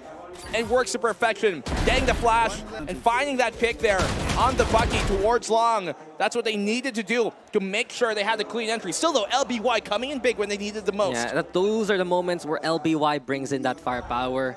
But this is a struggle for Zershia. At one point in this game, this was 2-7 in favor of Zershia. Now it's 9-7. They've had a 7-round streak overall so far here for Naos. And everything is just going in Naos' favor. Mojer, though, has the judge. He wants to play N3 as soon as possible towards Lamps. Does Rolex hold this? Hunter's Fury is perfect. And Mojer looking dead to right. Can he get that third shot? Not gonna happen. Seekers instead. So Naos getting a little bit lucky there. They tried to hold things off with the snake bite. Rolex in position, but will need to disengage. Yeah, it's a good way to wrestle control here, back of Lamps, but Naos they've taken it right back. The showstopper down three! He goes absolutely nuclear! A double for Mojer! Just dunks it there and finds the 2 anyway. Points for Naos, and even more so. And 1 for Mojer. Holding close. This has been perfect for him, but LBY will fight on back. A good angle, but it's not enough to do the numbers. Boombot says hello, but Mojer will not fear it. Alert now. It's all up to him, but look at Naos. Ready from the front, ready from from the back, and they're ready to cut down. Incredible recovery here from Naos in that round. You saw how Ja was keeping so much of the defense busy there towards short. He kept both LBY and Alert to have to bother with him while the rest of the push was already coming towards the A site. And when they did, Moser came up big. You talked about it, the double kill, the end one right on after. That's what they need from the young guns. You'd love it for Zershia. It was so possible yet again. That Hunter's Fury. That's why you have Seraphop on that Sova. You can be so oppressive in those kind of committed angles, but somehow Naos still gets away with it. Yeah, they were able to flush and wrestle back control of Lamps, but look at how Naos just took it back right on after. You have a Hunter's Fury, we have a Showstopper. Ours is better, ours is bigger. Yeah, the half by now from Zershia and the Crescendo looking to strike. It's being so difficult here for the defense. They have a few stingers to work with, and no surprise, they want to hold close. They have the talent to do so. But now, Seraphop. Oh, Seraphop pops the head onto one. He was ready for the angle, but not ready for the Trailblazer whatsoever. Toxic Stream, too late for the disengage. Zershia, though, holding down that side. And look at LBY go. He had the angle and just yoinks the rifle from that point on. Trailblazer now. LBY trying to do everything, but Alert is there for the helping hand. Zershia fighting on back, and Zershia's just ready everywhere and anywhere. XC executes. Zershia's back. Big round here from Zershia. Brings momentum back their way. You can feel the crowd and the energy. It's in the air. And now they have ultimates to convert and continue their momentum. The Seekers to find out where Naos could be. And then the Orbital Strike as well for that retake or to confirm control of positions. Zershia, come big when they needed to the most. What a thrifty. What a way to win. And this is the Zershia that knows how to play bind. They know every single angle they can optimize from. They have to optimize the way that they play too, though. We talked about those ultimates. They have to come in big in this round, especially Senior Carl. He has the orbital of his own. Let's see how they use it here. B site looking pretty defended for Zershia. Yeah, Zershia has the numbers, and Naos now looking to go for a bigger commit. You put Wits and Mojo together. There's ways to go for the clear. But my question is, do they even use utility? Seraphop, though, that's big attention. Since he's the one who got the kill on the side, no one's ready for Alert. And exactly right there, Zershia, just the 1-2 punch. Yeah, they finally get their first round here of the second half and are looking to potentially do even more. 2 opening picks going unanswered on Naos' side. And Naos are just put into a box right now of what they can do. They lose their initiator, they lose their entry, and they're going to have to find some picks some way. It needs to come from Ja, or maybe even Papi Chulo here. XZ, though, just watching the smoke here. Ja over onto the corner. Do they know? They have an inkling, they have an idea, and already spots him out. The flick yet again. XZ so sharp. Senior Carl, though, that's the opening Naos needs. They do have a 2v4 scenario to have to play off from, but the Orbital Strike is there. Senior Carl flushing out XZ. Senior Carl doing everything here for Naos so far. Senior Carl with another one. He's the only one still standing. But look at this, though. The Molly burning down Papi Chulo on that swing. Senior Carl, he's on pace for the ace clutch. Guiding Light gets confirmation. Seekers also hounding him too. Now Zershia knows he's playing towards Lamps. 2v1. LBY Seraphop getting ready. The recon dart there towards the other side of the side. But Senior Carl cannot get it done. LBY saves the day for Zershia. Just barely when it matters the most. Zershia still hold on. That was a 2v5 Dax. Oh, that was so close. That was so close. But LBY, he says, no, sir. I don't want to be the blame anymore. That's perfect there for Zershia at the very end. But just the opening made from Senior Carl, the fact that he brought XZ out in the open was so important to allow Naos in. We thought it was going to be Papi Chulo or Ja to get them the openings, but it's Senior Carl, the latest addition to this squad that we've seen many times on Over be such a stellar talent on his former teams. Come in big, but still not enough. Zershia, this is what they needed to do. Hold on now on the defense. They're 1 round away from tying up the game. Yeah, Zershia's here, back in form. And this is what we want to see from Zershia Esports. They need to prove that they belong at the top south of Thailand, at the top spot, at Ascension Pacific here in their own home court. And they know that they have to prove so much even more so. LBY, the will fall. Alert still on the backside. But Zershia now getting cleared out instead. Naos making their way towards B. Yeah, 4v3. When Zershia choose to kind of anchor down the site here, when Naos are on a full execute, that's when Naos have just been punishing them and finding them without much of a problem, without much of a fuss. The retake's going to have to work out here for Zershia. No big ultimates aside from the one from Serapop. Oh! And XZ, he was just getting ready. Suddenly surprised, taking it back. Takes that takedown too. 3v3, Rolex as well. The hounding of the Owl drone, the scouting of Zershia, but Ja will catch Rolex blinded there. It's 2v2 now. Serapop trying to get back in position towards the site itself. Perfect timing though from Naos. Serapop gets that takedown tap, but it's not enough. Ja will rule and Ja will get those takedowns. Well, Ja keeping the ball rolling here for Naos, getting it started back once again. 11-9 to the emergency for Zershia right now as Naos nearing match point. Just genuine Ja over there, playing to perfection on the side of the Viper's pit. The timing though and the coordination between him and Papichulo, they reeled Zershia in, caught them out in the open with the pit falling, and the rest was history there for Naos. Yeah, big round there for Ja. He hasn't had one of those rounds this entire tournament just yet from that first series, so to get him going like that on the back line here as that chamber where he's accustomed to playing, that's when Naos looked the best, and you can see that's where he looks the most comfortable as well. Time out here by Zershia, their final one of regulation. Yeah, and you know what allowed Zershia to compete in some of these rounds? What? Is the way that they're so effective at using reconnaissance. Even though at the start of the round, we kind of wonder where the darts, how will they get the tell onto Naos? We've seen from start to finish, the Trailblazer are very effective and they suddenly spam any angle they spot. Also, you saw in that last round, that Owl drone, any kind of intel Zershia can get, they use it to an optimized manner, and only in that round did we see Naos kind of bite back, kind of use that against them. Well, I think here, if you're a Zershia, you have to realize the composition you're playing. You don't have a Sentinel. To anchor down and try and hard hold a site is going to be difficult. What Double Controller gives you is stalling that time enough to make it difficult for the entry in the first place. You know how they anchor down? Through their talent alone. That's why you have Serapop in those angles. That's why you have XC in those angles. But if you get overpowered or out-utilitied, then that's where Naos can't take the advantage. But they have been getting overpowered. That's a problem here. When they do anchor down, when they've been playing the retake, that's when they look the best, I think, because of what they've got here, Dax. Yeah, well, Naos, they're 2 away from taking this map unless Zershia can stop them. And one thing they have in their clutches right now is that Hunter's Fury.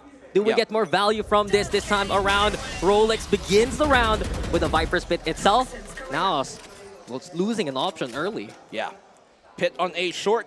How do Naos deal with it? Do they try and Trailblazer and find out where exactly the lurk of, the hunt of Rolex here could be, or do you try and circumvent it, go around it, like take Showers control?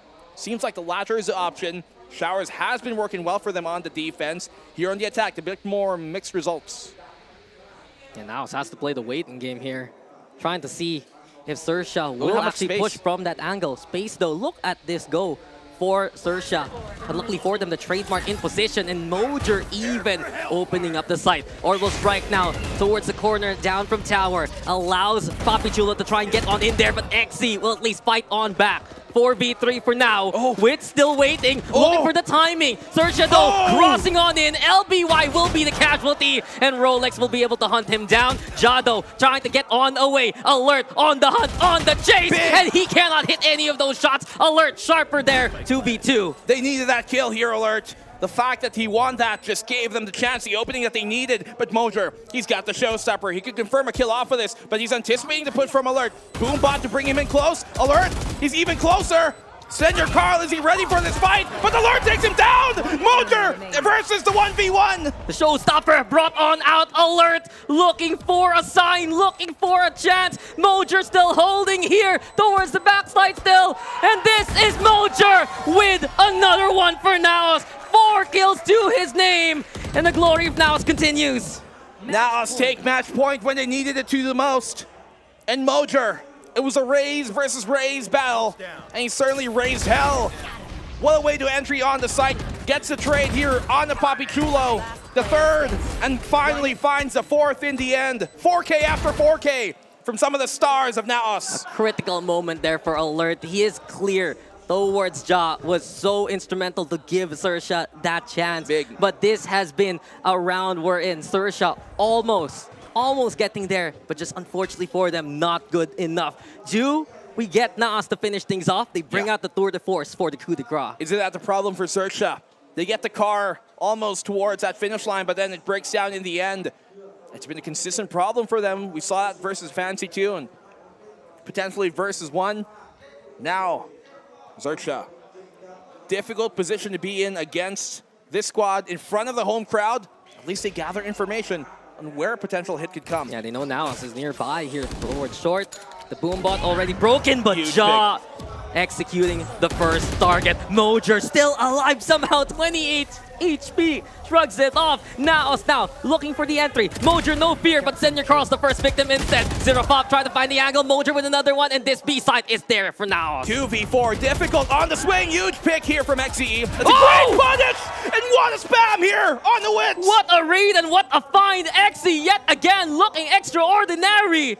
Can he do it here for Zershia? Mojer onto the corner. Yet again, looking for the opportunity. XE gets the third, but Mojer lets it rip! It's just second nature to Mojer as Naos will take the map pick of Zershia away. 8 kills in the last 2 rounds here from Mojer. Starting off the round and ending it time and time on over. What a map number 1 stolen away by Naos. What a victory. We were talking about what will Naos adjust moving forward? Do they put Ja in the backline to allow Mojer to shine in the front? That they did, and both of them delivered their black and blue. Well, certainly delivered the win in this case. Hey! Here, coming from Naos. What a great way to do it too, but there were some moments there, and I feel so bad for Zershia because we had great rounds from players like Alert, getting influential and absolutely stellar catches and spams and just cerebral plays. They just weren't able to do it consistently enough to close out the rounds. They would get the first pick maybe, but not convert it into the round win. It was a wonderful beginning there for Zershia. From the start till the latter part of that first half, they were imposing, they were just dominant. And there were so many big moments. You saw Alert, you saw Zerofop find those angles and those takedowns. But in the end, when Ja woke on up, the rest of Naos followed. I mean, it has to be more of a comeback here for Zershia now. Zershia Susu potentially. But it's not going to come in this map. Map number 2, though, is going to be a precarious one for them to try and come back with. Yeah, and we're going to be going on a break. When we return, it will be that second map.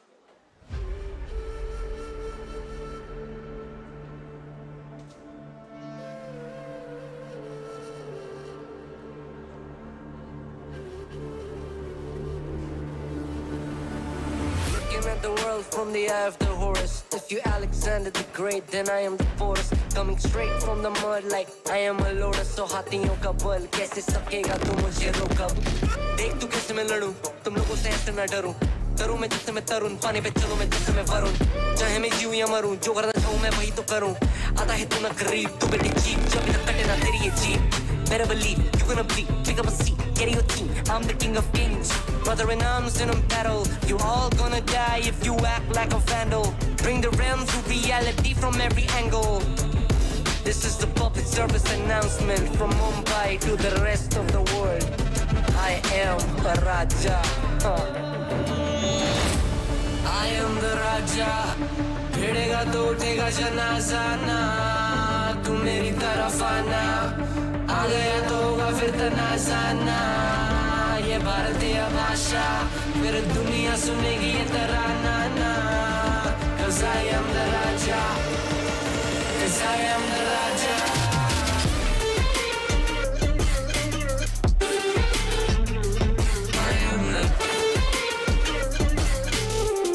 This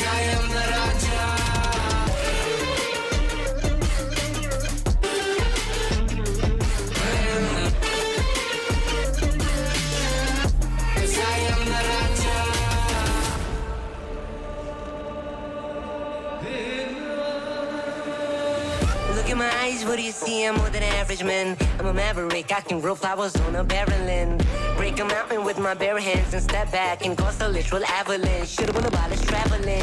अष्टभुजाएं मेरी जैसा मैं tarantula ना है कोई तोड़ मेरा जब से पूर्वजों का ज्ञान मिला मेरे जैसा मिलेगा कोई ना तू और चाहे जो भी था सबकी कबर मैंने खो दिया तुम लगाओगे बोलियां कम पड़े गोलियां चंद्रगुप्त ने मौर्य या दिला तू लोरियां come to me and you just gonna die that's really a given I am invincible and you are invisible see that's really a difference get out of my way or leave the world the choice is yours I don't kill my enemies I play with them that's what the toys are for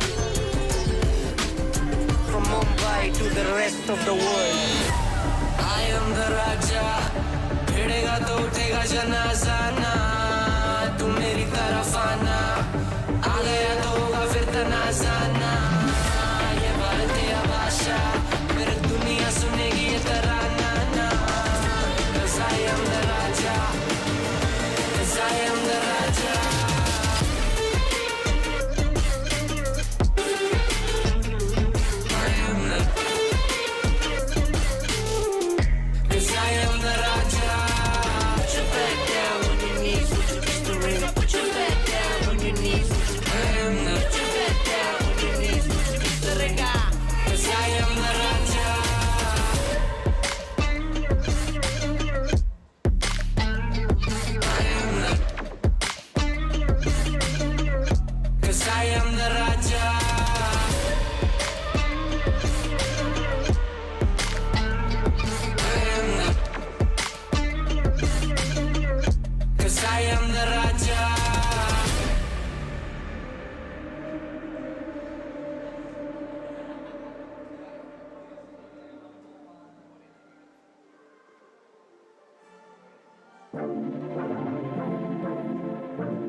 Ladies and gentlemen, welcome back to VCT Ascension Pacific. We are one game deep in the first series of the day.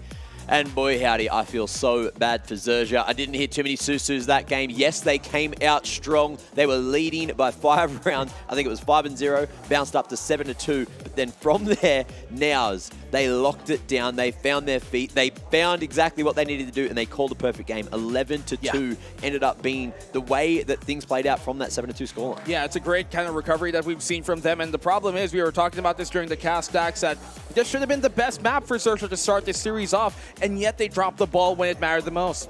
I'm just impressed for Zershia at the very start. They were protecting Alert as much as possible. Big moments from Sirapop, big moments from XD as well to try and hold the line. And they were able to just make Naos second-guess themselves, that they couldn't play aggressive at the start, that they couldn't rely on Ja to get those picks. But eventually, it was Naos finding back that confidence, and that's what brought them back from that first half gap. Yeah, I need to say as well, look, the slogan, take your place, is almost going to be lost. If Zershia lose one more map here in Ascension Pacific, it will be a situation, right, where they will not be able to control their fate at all. You know, are they losing that control? And are they going to have to rely on how every other team plays out for them to even hope to slot into that third position and make it to playoffs? You never want to put your fate in somebody else's hands. You have to take it by the neck and do it your own way, the old-fashioned way. And that's what Naos have been doing here. Breakout performance from Ja, but especially Mojo there coming in at the end. We finally see him on that frontline duelist that we've been anticipating all tournament long. Bind is one of those maps that they do, and we might actually see more of that on Lotus here potentially. I want to point something out so incredible that I didn't notice until you look at the stats. 4 rounds in a row, 4 Ks from Naos. 1 from Senior Carl, 1 from Ja, and 2 from Mojer back-to-back to end it. And that's just how Naos was able to will themselves to get that victory. Isn't it about big-time players making big-time plays? And these guys, they've got it in spades. Yeah, look, little caveat there. Of course, Puppy Chula, he didn't have to do a lot today so far in this series. But I believe that scoreline that he brought in is probably going to knock him out of the top 5 contention. So, a little unfortunate for him. But look, that stat aside, you're looking at the first kills here.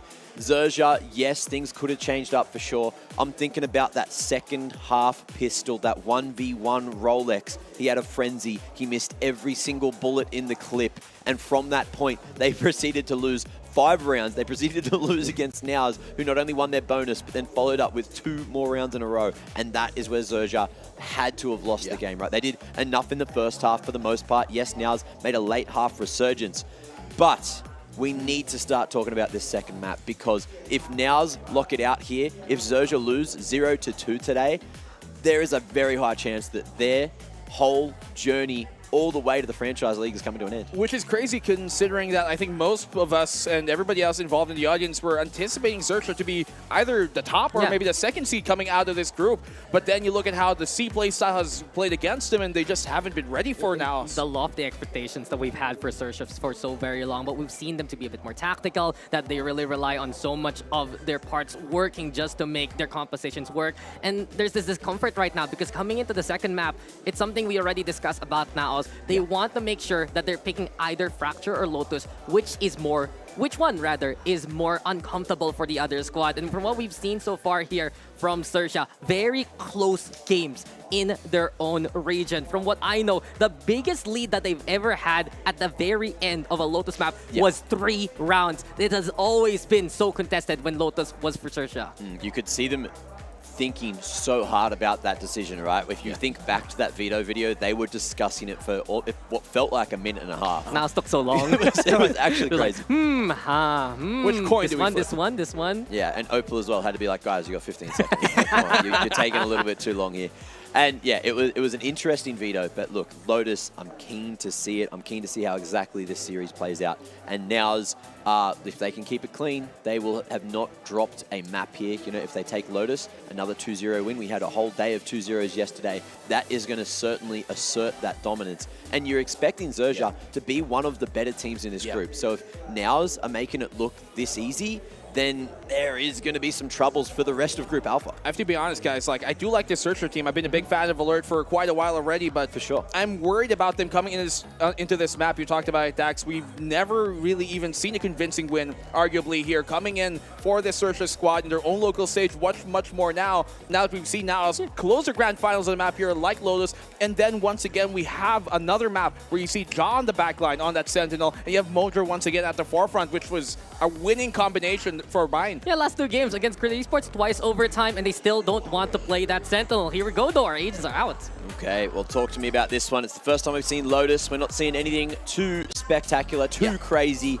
We have got the difference in the breach for Zershia. They are going to be starting on the attack, so we'll see how this one goes. They've gone for the Jet. We've got the Raze on the other side for now. I've seen Raze certainly have a good amount of success on a map like this, but I'm thinking about the combinations, right? If you have that breach, sometimes you want that Raze, so you can get the fault line, you can follow up with the paint shells, you can get real solid early damage secured, especially if you're going to fight for ruins early. But Zershia, they want to play aggressive with the Jet. We've seen from Alert, he can really top frag in a map like this. 27 kills last time he played on Lotus. But yet again, I think one thing to watch in this matchup is you still see Mojer in the front line. Similar to Bind in terms of the rotation, this is the other map that you put Mojer on that Raze. Jado not going for the Chamber, still goes for the Killjoy. Yeah, I think this is where they look the best. I'm surprised that they didn't try the Chamber out once more here, but I get the reason why. You know, Lotus is a map that you would want a bit more of that control, want a bit more of that passive information gathering. There's so many lanes that are left open that you have to make sure all lanes are plugged, and that's why they stick with the Killjoy, and I'm just wondering how they'll combo off of it. On that note as well,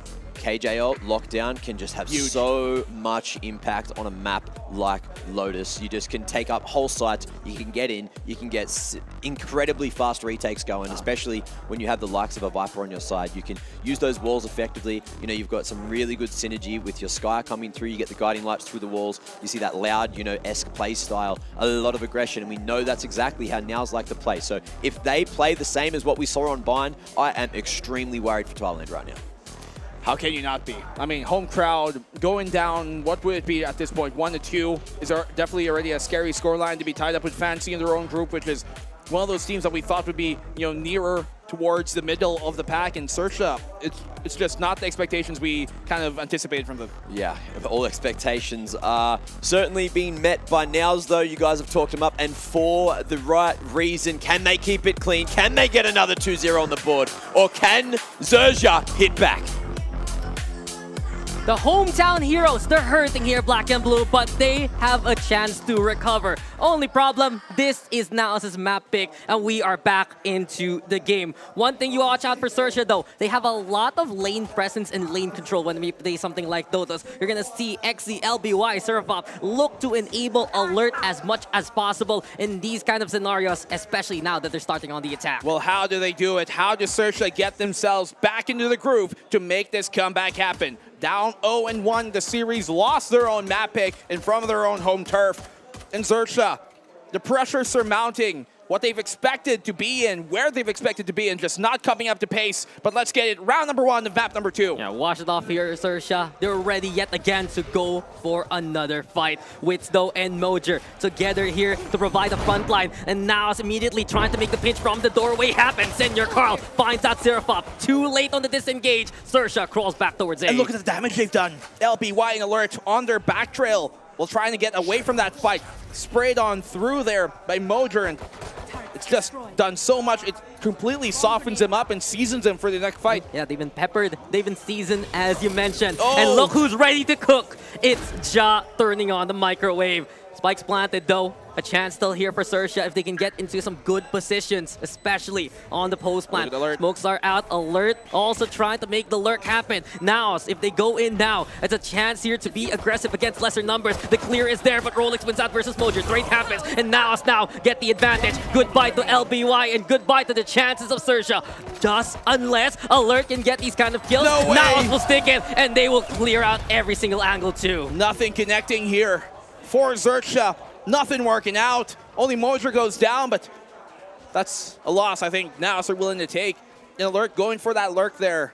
Just Zershia not able to buy enough time for him to get value out of that. Maybe if it came in early, maybe if the timing was better. But he was just a bit too late to the fight by the time it came. But yeah, look at that first round already as we're watching how Naos clears out the site itself on the replay.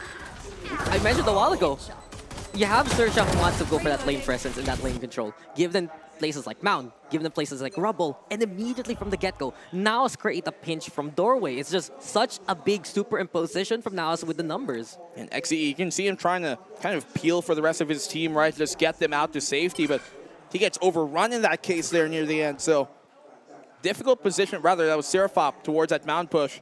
Difficult position for them to be in, of course, as a whole.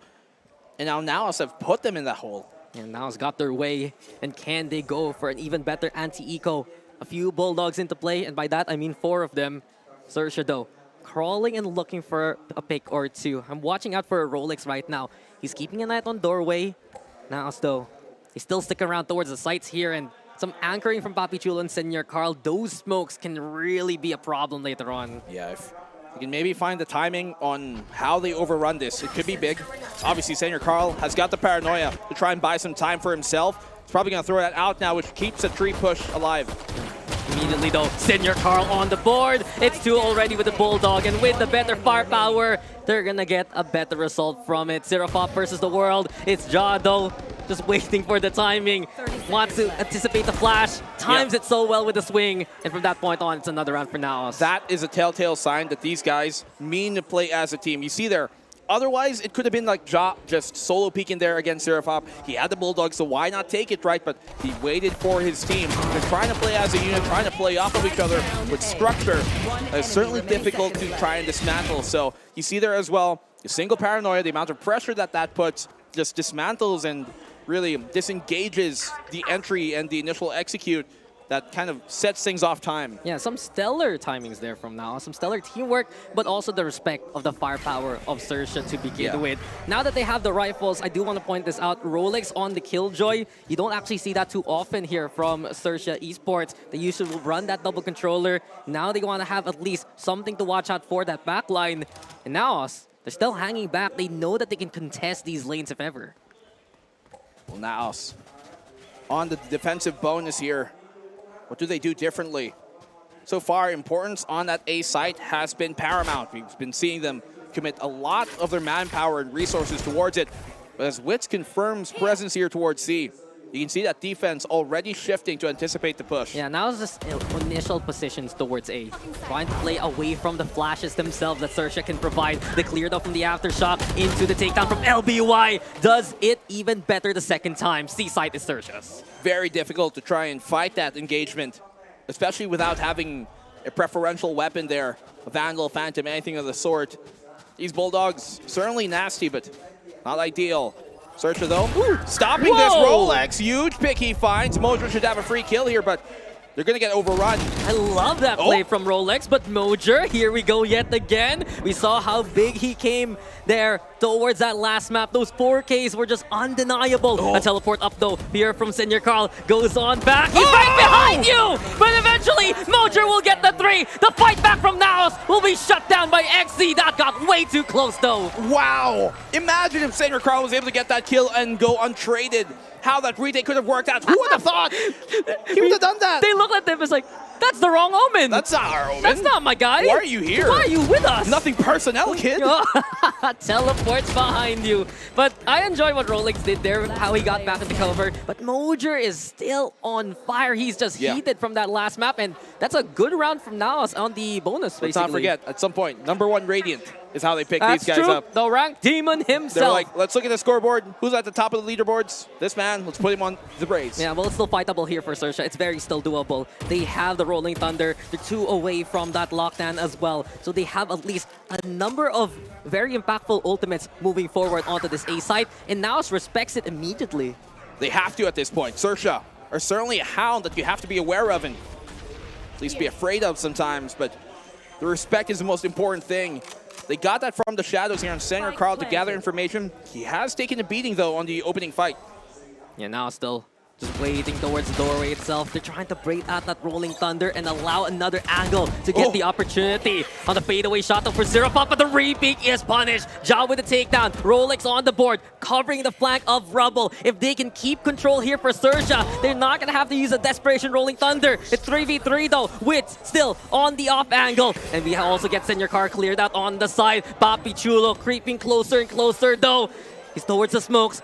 There's at least the tap. LBY will find him. And Zershia just keep an eye on every single angle. Yeah, good shutdown here by Zershia, especially XCE for playing that position to double up where Seraphop was there towards that broken door, towards the link on B. He gets a trade off from Ja. And then the rest of them just falling into place, making sure that they have a complete net, a complete web of defense here for their post-plant. And that's how beautiful Zershia plays on those post-plant scenarios. They know what angles they can actually keep an eye out for each single individual. And they also have that threat of the ultimate to boot. From that point on, that confidence from Zershia will bring them to better conclusions, given the fact that they still have it now into the next round. Yeah, it's great for them that they were able to hold on to the lockdown, rather the Rolling Thunder, and now have the lockdown coming into the next few rounds.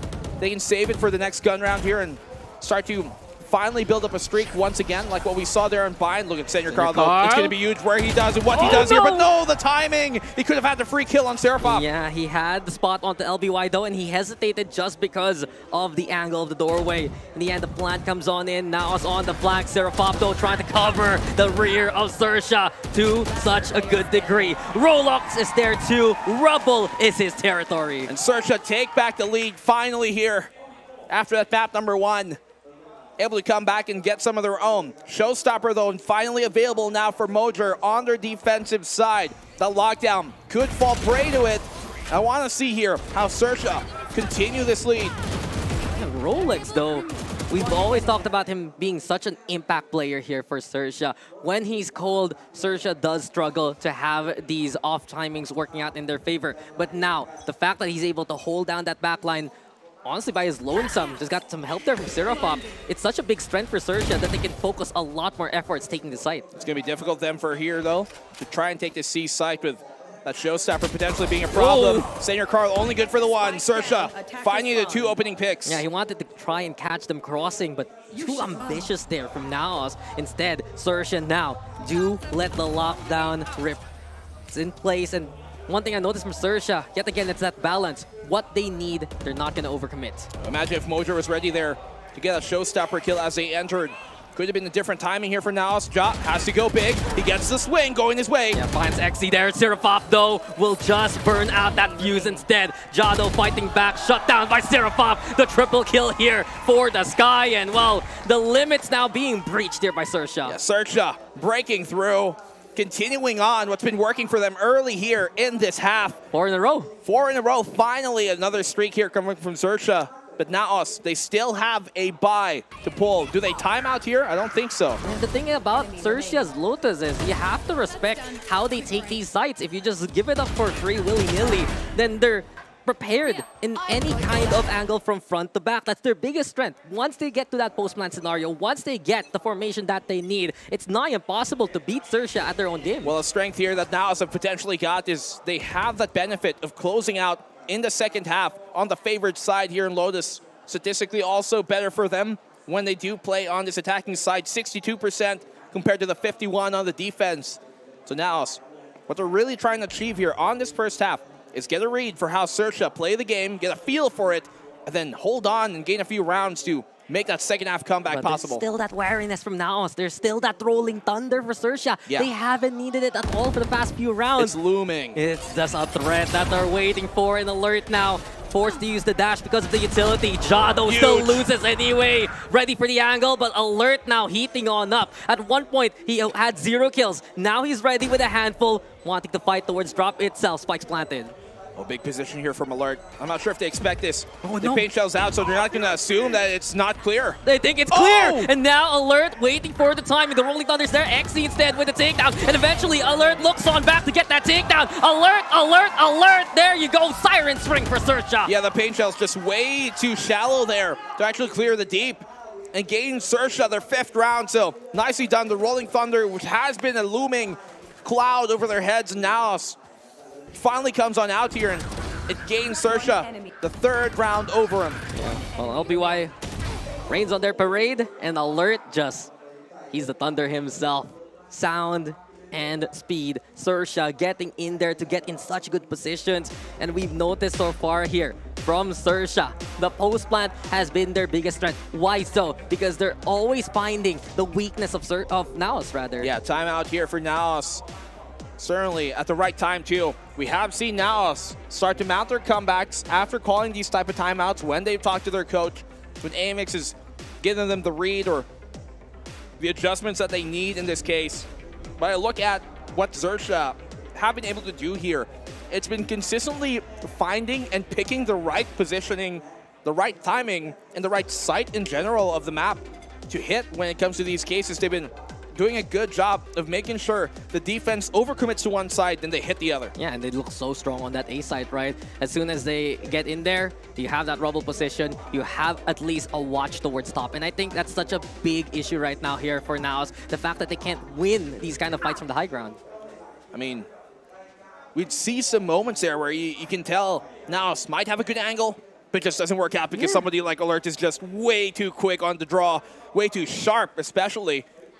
And Zershia have just been running away with this first half. Look at this, A main aggression to be seized by Naos. Yeah, Naos calling a timeout and going for the eco right after. I feel like they've been waiting for a timeout call because they wanted to get rid of that rolling thunder. And of course, what Alert did to them in that last round. Paranoia though, thrown over here by Zershia. They're crossing towards Waterfall to make their way towards the seaside itself. Jado peeks and still gets a takedown. Good start. An even better middle from Ja. Eventually he will fall, but Naos looking for that collapse. Spike now in the clutches of Naos. Zershia will have to fight for this. The fight for Fit is there too. And the eco looking good here from Naos. The eco of all things working out for Naos. 1v4, it's all in the XCE. It's not going to be easy for him. Senior Carlos timing here. The Stinger, it absolutely hurts but doesn't kill. Yeah, 43 HP.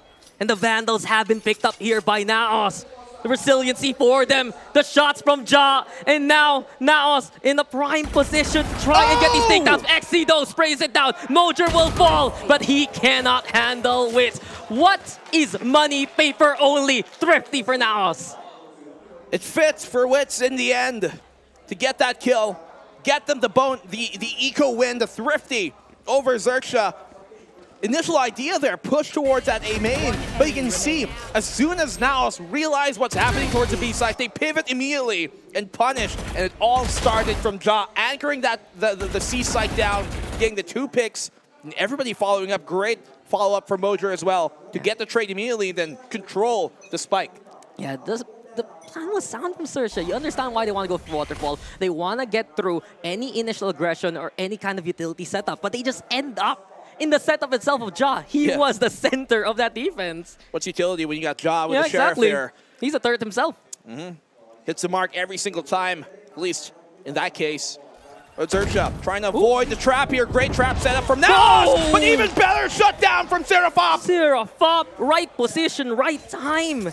I don't think he got hit by that paranoia, and from that point on, the covering fire from Zershia, keeping them alive. The Seekers though into play. Senior Carl taps away versus LBY, but the Trailblazer catching him in the act of the reload. Even worse for wear here for Naos. You have to be careful about that reload. That respect the aggression that Zershia can pull on out. Papi Chulo, no chance in hell. That's great. Only the single one, and Zershia. What a response. It's not that first wave of Zershia that you have to fear. It's that second one. Seraphop in the back line, LBY around as well for that helping hand. You know there's always a threat there from Zershia. Let's see this kill here. He avoided the paranoia. He doesn't even know. He didn't even see them necessarily, but they lined on up. It's like bowling pins. He's able to get one after the other. And Zershia, Susu. Whoa, playing to the hometown crowd, huh? But the Naos plan, this is where it gets kind of shaky for Naos. They had a solid plan. The paranoia into the toxic screen for cover didn't work out in their favor. And does this condition them to actually play a bit more back? Look at that A side. It's only really Senior Carl. Most of the presence of Naos wanting a bit more of CQC towards Mound itself. That's a great point. How has the attacking side now conditioned Naos to play this defense? You can see them wanting to give up the A side this time around. It's really the C side that you can tell Naos put importance to in terms of anchoring it down. That means they feel more confident in retaking the A side than they do C. Yeah, Trailblazers though do meet. A little party for the doggies, and they both leap towards Mound. Some fun there, but beyond that, it's just Zershia trying to play it a bit more slow this time around. Wits though, jump peeking.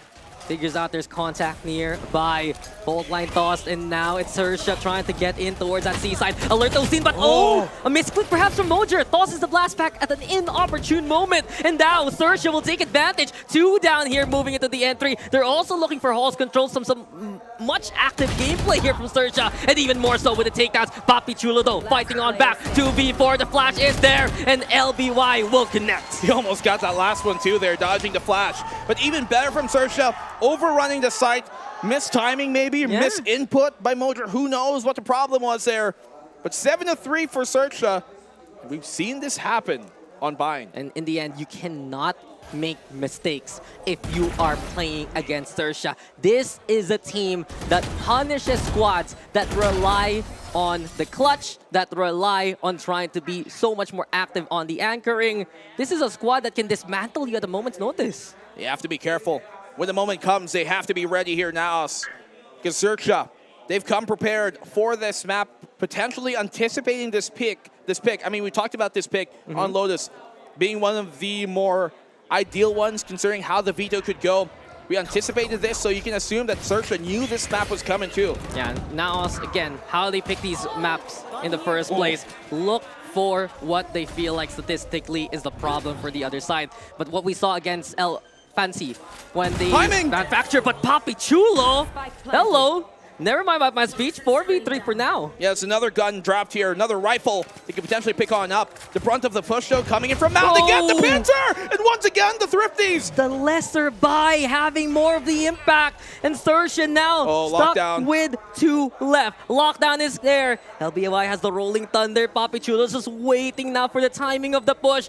Doorway opens as well, and now as Naos bloods the site, Alert is just watching the top side. There's the takedown, Rolling Thunder into play. Mojer though, just blowing up LBY to Kingdom Come, and the showstopper to boot. But Wits will catch him in the air. Is there enough time though? That's the question. Naos still makes it happen. Naos get the round once again off a Thrifty. And you see how their Thrifty rounds are so aggressive. They push through. Mojer catching them off guard. Simply pushing through the Molly, the Molotov in his face, did not care Not a second at all. And now it's the unrelenting aggression. They take their place with it. As they say in the PH, relentless. Relentless. Naos. In the end, though, it's just nothing to lose, everything to gain, and with that fearless assault, Naos makes those thriftier rounds happen. It's Zershia who has to be very careful about trying to hold off against those eco states. In the end, though, it doesn't matter too much here. Black and Blue Wits will already remove Alert, and that's the speed gone from Zershia. Let's not forget, not only is Ja an op player here on this squad, but so can Wits. These two players are arguably the two best op players from their Philippine region, and they're both on the same team, so you have to be careful of that. Yeah, he used to play that chamber for Team Secret, right? Yep. Yeah, back in the day. Back when they were playing on the more international stage. But in the end, though, it's Zershia now moving towards that B site. A chance still if they can actually get the clear here. But Ja already. And Papi Chulo, they know what's coming. Nano Swarm's there to cover the cross. Trailblazer, though, broken on down. And that top presence will fend off Zershia for now. That's a great stall here coming from Naos, burning even more time off of Zershia.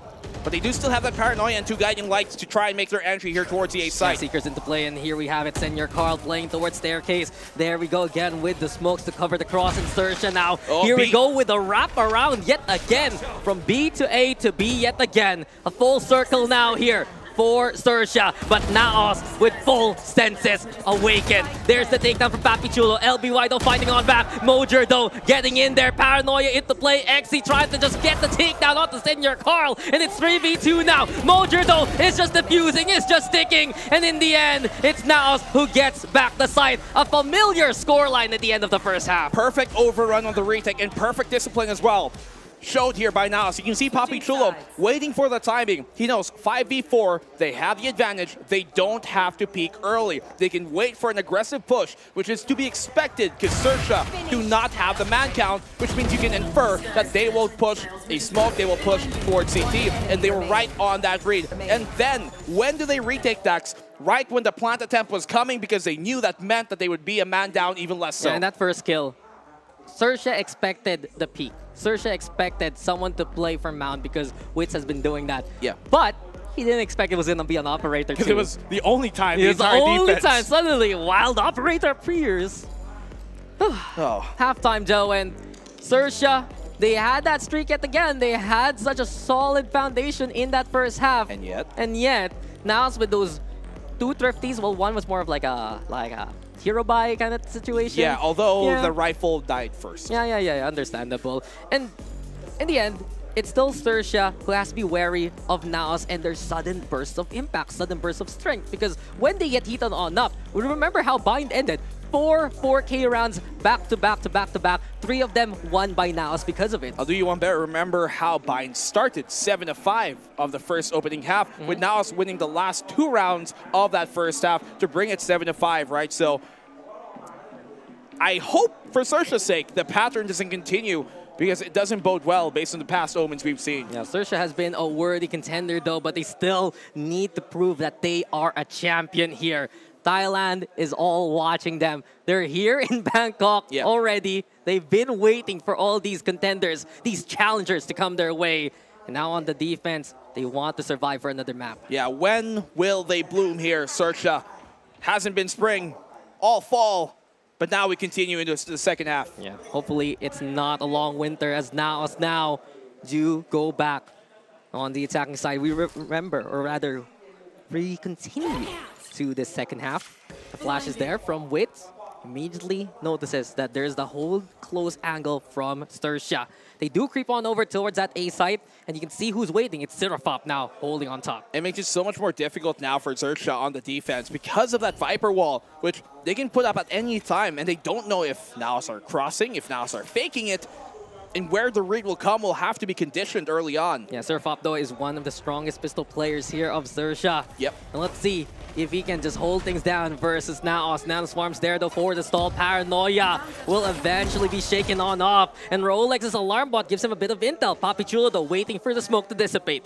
Naos already get the plant going so early on. Does Rolex even know where Papichulo is? They have mount control too, which helps on this hold to make A main theirs, but the retake's going to come from heaven. Yeah, Seraphop did disengage. The Trailblazers are going to be into play, and now Zershia trying to get on towards the side. Mojer, though, just down below, and Mojer even with the transfer in the end. Mojer again maximizing the clip, and Naos will just steal the site. You saw there too how Wits and Senior Carl were able to kind of peel off of Mojer, pull that attention so that the retake coming from heaven would solely focus on them, and then that's when Mojer strikes. So even those macro moments, these small kind of traps being set here by Naos, it's been sprung time and time over, and Zershia have been falling prey to Reel him. them in, right? Yeah. Just lambs to the slaughter, and now it's a one-round gap yet again. Anti-eco here from Naos. How strong will they approach these sites though? Because there is that push towards that A, already a dash on in from Alert, but Jack clears Rolex to begin with, and it's looking more likely to go the other side. Aggression here from Zershia. They leave Alert alone towards A main as they can feel the defense has to adjust and help towards the C side, which, to be fair, they're right on. The entirety of the brunt of the push here from Naos coming towards that C site. They only leave Papichulo to try and keep check of that Alert potentially. But this site, I don't think you're going to put that much of a hold here. Now it's just way too quick and clean on taking it. Yeah, and this is pretty much now says unless XC and Alert can make magic happen with those classics. Mojer yet again though, trying to farm up that showstopper from up to down, from top to bottom. Zershia will peak and Naos will slay them. I do want to point this out though before we get into the next round. Yeah. From their stats from this year, from the challenger stage of Thailand, it really is more Zershia knowing how to play the attack rather than the defense. This is where they struggle, and that's why they have decided to play that Sentinel, to put Rolex on that Killjoy just to alleviate that. I mean, it is the favored side here on Lotus, but the disparity is absolutely huge, Dax. 37% on the defense compared to the 64 on attack, at least in this past 6 months. That is huge compared to the 10% difference only of what Naos have on their attack compared to their defense. With Zershia, it's almost 30, so double. And now we see them trying to double up here towards the mound. Yeah, this is a big round for Zershia. If they can win this, they can compete into the second half. If not, that's a chance for Naos to just run away with it. And speaking of now, the Trailblazer is sick onto Zershia. You also have Mojer wanting to play towards Link, but the counter Trailblazer there from Seraphop keeps him at bay. Plant goes down though here from Naos. There's the Paranoia, and Seraphop wants to get in there, but Wits will protect the rest of his team. It's now Naos just in the middle of the map, the center of the earth, and it's Naos there keeping tabs, the king of this hill, the king of this side, and you can see Naos crowned with the lead. And very smart by Naos to go towards the B side there. They know that's a weak side right now, knowing they have the lesser weaponry, and what's been so impressive is the pace modulation here by Naos. They can stop on the dime when they need to, when that utility comes. Aftershot, no worry, no panic, then we hit with a Paranoia. They kick B-Link, and incredible stuff from everybody here in Naos, working as a unit. He was still blinded, by the way. He just knew where to pre-fire. He just knew what angle the Link exit comes from, and well, this is, yeah, what? Who needs eyes when you can hear? Ah, true, true, true. My senses are You can tingling. smell. You can feel. He can smell. You take a whiff, it's like, smells like Bangkok air. Where are they cooking? Well, seems like Naos is the head chef right now as they have this lead. A single Spectre here for firepower, courtesy of Seraphop. But yet again, Naos now, on these kind of anti-eco rounds, they do like to play it a bit slower. They're wary still of the potential that Zershia can just frag out of nowhere. And they have to be, because the respect of their opponent is what will help them deliver the win at the end, what will help them cross the finish line, or at least get towards match point, closer to it. Zershia here are a threat in every sense of the word. And the way that Naos have been winning is through team play and not individual play. Well, this time around, as a team, as a unit, they go for that C side. 3 of them creeping, just trying to cut noise. And Senior Carl, or rather, it's Papichulo trying to bait out a bit of those rotations. Nano Swarms, though, in the alarm bot already allows Zershia to understand where Naos has come from. Doors there, too. They open it up, and they're trying to give as much false intel as possible, but Exy, so patient, so ready for it. Yeah, big pick there. And even if he didn't find that kill, you'd wager Alert might have been to find his. Contact play, Frenzy deadly, but Wits is even deadlier. Yeah, nice try there for Rolex. At least could have brought one down. But now eventually, their fake intel didn't work. Their fake presence Didn't really get much done, except though pulling them towards that A side. Instead though, the guiding light's still there. Jaws around, trying to hold at least, find a pick off onto someone crossing, and he does catch out Seraphop in the rear. Another one there from Ja, 2 already. The push here from XC though, and he can't hit the shots. Heartbreaker after the paranoia. Ja with a 3K already. All left now to LBY, but this is looking to be secured by Naos yet again. Micro duel forcing out the paranoia. LBY actually victimizes Wits. But then again, Naos will clean up. You have to call him a victim. Yeah. You a victim. Like out of nowhere, it's like, I thought you were shooting the other guy. Well, it's great evasiveness there from Ja at the end when he was hit by the paranoia. Keep themselves alive. Great cut off. You can tell that it almost seemed like Zershia assumed Ja was towards pillars, then not towards a door instead on that lurk. And just the rest of Naos simply able to overrun here with the better weaponry. Zershia, they pull out the op for the first time on the defense. Yeah, alert. He needs to find impact and fast early on. And this is the perfect chance to do so with Seraphop leading with the flash. Anti-flash position, alert actually creeping towards the rubble instead. But then again, Naos, they have a different plan. They notice intel towards the A site, they go for B here. Yeah, they can see a crack in defense here in the armor towards his B site. Once again, taken by them. They do have the From the Shadows for information gathering, but you want to talk about information gathering, it's the Seekers here who confirm most of the presence of Sershia's retake is towards CT. Yeah, so many Flash on now times. for pressure. So many times we see those Seekers there from Naos just to allow them the confidence for the push. But Alert still gets that takedown wins instead, taking matters in his own hands, and Rolex will punish him for it. 4v3 though, and it's just trade after trade going in favor of Zershia until Senor Carl equalizes. A top side here for Naos. The shot from the operator doesn't get the connection, and Senor Carl, there you go again. It's Mojer one more time and one more show. He's been so reliable on the duel list. You can see Senor Carl has no fear. He just teleports in there. Witness me, he says. And that we have, that we shall. Sacrificing himself for the greater cause, for the bigger good.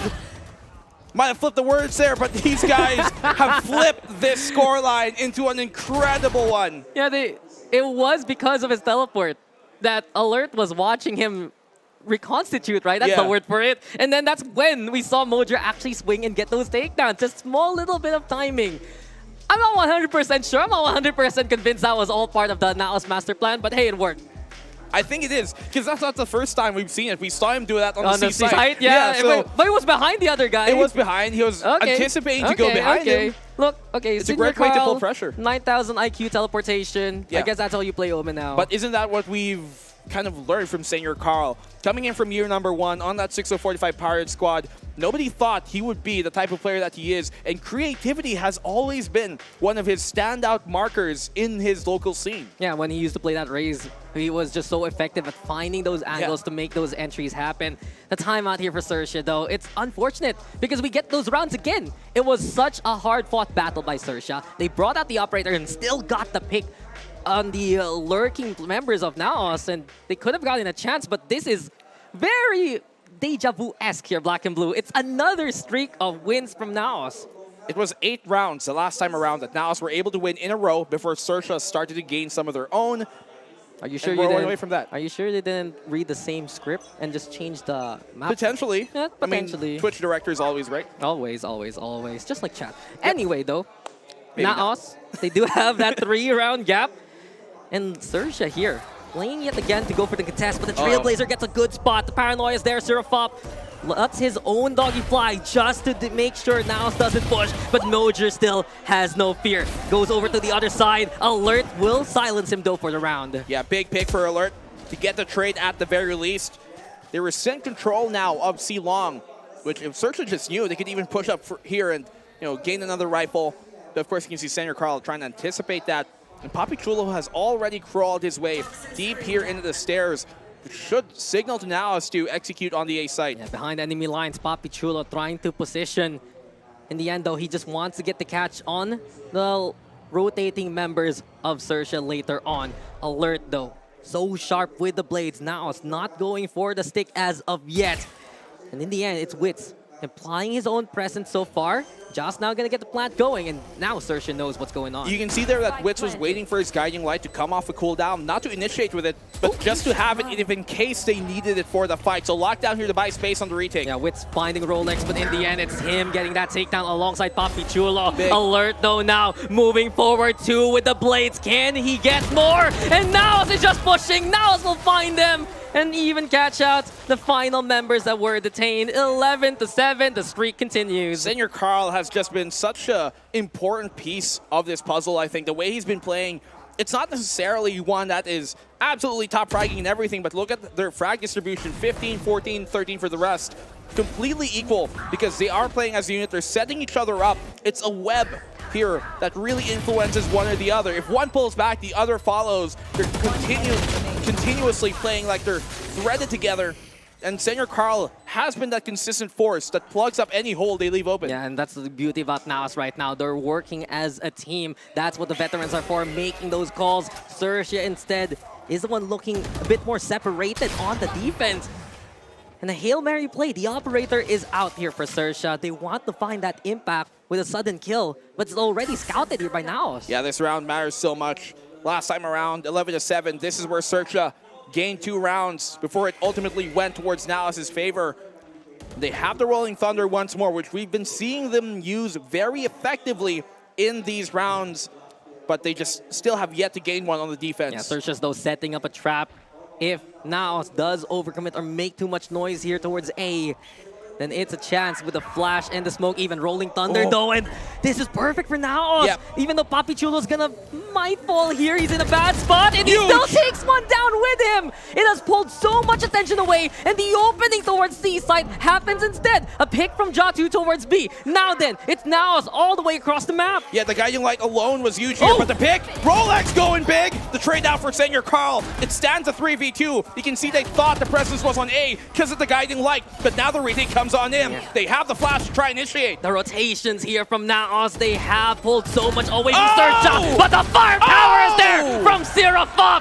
Zershia will not stand for this. They will continue and finally break the streak of rounds of Naos. Dax, it's the same exact script from what we saw in map number 1. 11-7 with Zershia not winning a single round of the defense. They finally do after Naos going an 8-round streak. You're lying. What? You're lying. What was it then? No, I'm going to look at it right now while you keep talking. No, it's true. Yeah, no, I know it. I know it's in true. In my heart of hearts, in my minds of minds, in my noses of nasals. 1, 2, 3, 4, 5, 6, 7, 8. 1, 2, 3, 4, 5, 6, 7, 8. Yep. The only difference, it was 3 in a row on the first half rather than the second.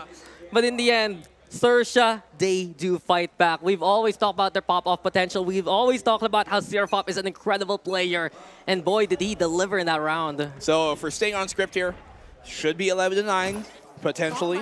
Now still have a bye even after this, so no reason to ring the alarm bells just yet. Still, what cushion they have could certainly be flattened if they're not careful about Zershia. And still, that operator is the presence of Alert. The Trailblazers there too to try and open things up, but Mojer is a very bad spot. Lands on the snake bite. Exy with the takedown. Alert too on board with a kill for himself. And this will keep Naos at bay. They use the lockdown here for Zershia. Naos reassessing elsewhere. Yeah, Naos, after this round, if things don't work out, be a great time to call that timeout. Try and stop here what Zershia have been able to do. B site looking terrifying for them.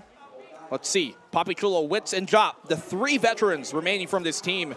They're the ones in a difficult position. Sirafop! Sirafop! What is that? The discipline from this man. He was just waiting. He was just figuring out the situation. And Zershia has kept tabs on Naos all throughout the round. 11-9. Zershia starting him out that comeback once more. And now that Naos know for a fact that they have the operator, how do they adjust? Do they slow down now? Do they play a bit more cautious now that they know there's a more precarious opponent on the other end? So well done by Zershia. From the beginning, the way that they're able to catch out Mojer, realize the threat that is Naos going for that B site after making sure that the operator presence is still there. Those are now the instances where Zershia is able to take a step ahead of Naos. Yeah, well, the paranoia pressure there, that's a big thing. able to have it in the right place, throw it at the right time to catch Mojo out. Otherwise, could have been another opening entry, which he has been pretty stellar on. But this is a good time out here called for now, so you can get the feel for how Zershia have kind of shifted the game here a bit towards their favor once more in terms of momentum. 2 rounds right back.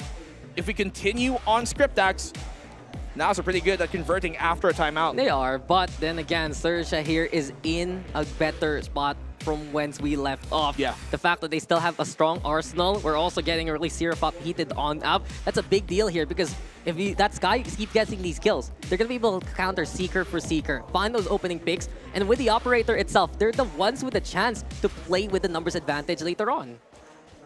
Where do they choose to go? Sometimes it's a flip of a coin. In this case, it's got 3 sides. A, B, C, and Naos. That wall once more towards A. I want to see them use that even more so for conditioning here. This defense, maybe crawl on up when they only expect Papichulo to lurk. You could maybe have backup. Yeah, that's a chance, right? We've seen Papichulo go all the way towards the staircase just to keep Zershia there on that side of the map. Look at this, though. But Zershia has had enough of those kind of plays. Paranoia into the fault line. Oh! Teleport out, though. For the They moment. just bail. And Naos has had enough. Never mind. Mojo wants to fight. And Alert will catch him out in the open. Nice pick from Zershia, and this is what we're talking about, the pick potential from Zershia looking stronger. Oh, but the Trailblazer, it confirms that they're coming here towards the A side, and now the defense, it's on the rotate. Sirafop has a huge position here. They have to flush him out cleanly, otherwise it could be big. Sirafop gets one! The double for Sirafop! And he doesn't stop! Big boom, big impact there from Sirafop, and Zershia all across the board. It's all left now to Senior Carl. Before he can even get out, he will be taken down. Zershia have bridged this gap. What a recovery here in response from Zershia. Could have been an opening pick for Mojo once more there when he found the stun on the Omen. But then perfect timing on Alert with the operator. All the kills falling Zershia's way. And now they can make their claim to stay 10-11, a single round disparating them. 1 round separates these 2 teams, and Naos, they need to catch Alert as soon as possible. That operator is giving them troubles every single time. Zershia finds the stall here, black and blue. And we've seen now from Zershia on this defense, they're stronger with Rolex on that Killjoy just because they have nano swarms for that initial stall. You also give the same kind of props here from what we've seen so far from Zershia because their positions, the paranoia getting ready yet again. Yeah, the paranoia is huge. Zershia have been constantly using that to apply pressure early in the round or get a punish, but this time, it's thrown a bit too early, and now Naos know that. They're going to be a lot more confident in executing on this site. Yeah, maybe Naos can go for a bigger burst, but XZ and Rolex are waiting for them. This needs to be some stellar space made by Mojer. And in the silence, they're just planning out how they're going to set up their utility. Look at all those pings. They need to clear out towards Waterfall, towards Halls, and even the bend itself as Papichulo is still lurking and keeping Sirafop on the other side. I think he spots him. Maybe, but this is now the execute from Naos. The smoke is there, though. The pain chill is going to be into play. The XC, though, with the smoke himself, and he still gets a takedown on the witch. Blinded now. Mojer will fell him. Rolex still over onto the high ground, and Zershia keeping stable. They have the advantage now. Big pick here coming from Rolex to hold on to the site. They can take this A site. The plant, oh, you have to be careful! Oh! Sirafop is right there, and he denies the plant! There's so much thrust here for Zershia. They can rely on one another to hold down these individual sites. And Sirafop himself, the guardian of A, the protector of the land, and the denier of the spike plant. Such a big gamble for Naos to take there, especially for Senior Carl, knowing that they have that from the shadows online on Naos. They still have the spike. They can totally bring it towards that A site, and Sirafop stays in anticipation of the quick rotate and works out and pays out their favor. The crowd has wished for this kind of scoreline, for this recovery for Zershia, and Zershia does not disappoint. Yet again, though, how do they play this defense with discipline, with that confidence that they can still stay around, scattered on the map, just to limit the options of their opponents? Comeback here from Zershia, successful. The overtake is a different question, though. Aggression, not necessarily being shown here towards A main, but it's what they're feigning Zershia right now to try and make Naos think that there's a lot of forward utility here. They do take the B site, at least in terms of also giving presence, but you can see Zershia unfazed for now. Yeah, they just reposition and look to hold off Naos yet again. In the end, though, that B site had the presence of the operator. Immediately alert, already rotating towards C instead since Rolex has abandoned that post.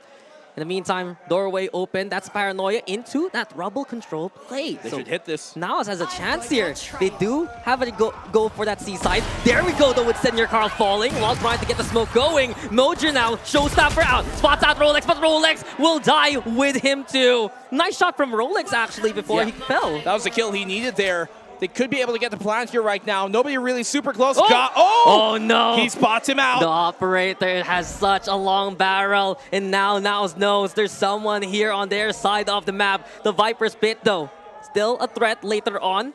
Naos now looking at the very least to try and hold. That's a question, right? Just lurk this check. No! But Alert still gets the takedown yet again. What a shot! And what a survival here for Zershia. Even more so with LBY, but Papi Chulo cannot do it this time around. Zershia instead is on match points. They take it by the helm, by force. And what a way to will a win. 12-11. The rally from Zershia goes unanswered. And Naos forced into a difficult state here at the final round of regulation. That pickoff should have been Jaws. This defense, though, for Alert this second half and this operator to boot, he has just been so stellar at getting every single takedown that Zershia needs. 23 on the board. He has just found that consistency here in the second half. It's been Alert really taking the brunt of the fragging distribution, but look at now, 17, 16 for the rest, and 15 down below. Much more equalized, but maybe it's time for a big-time player to come up. Someone needs to step up versus Alert, but Alert steps on Papi Chulo instead. A strong beginning yet here for Zershia. Naos don't even have the spike in hand, and Ja will fall as well. This is falling apart for Naos. Their map pick looking to be taken by Zershia at this rate. A complete breakdown here of Naos. Paranoia still alive. That's a huge piece of utility. Mojer, he doesn't expect this! And Zershia looking so clean. Never the right angle to watch, never the right angle to hold. And instead, it's Zershia with all the right answers in the last few rounds. A flawless end to such a stellar recovery. We go the distance. We go in the third map. Map number 3, it shall be. And Zershia refused to give this up quick and easy and early against Naos on their home crowd. The way they're able to do it as well. Zershia recovering here after another streak from Naos.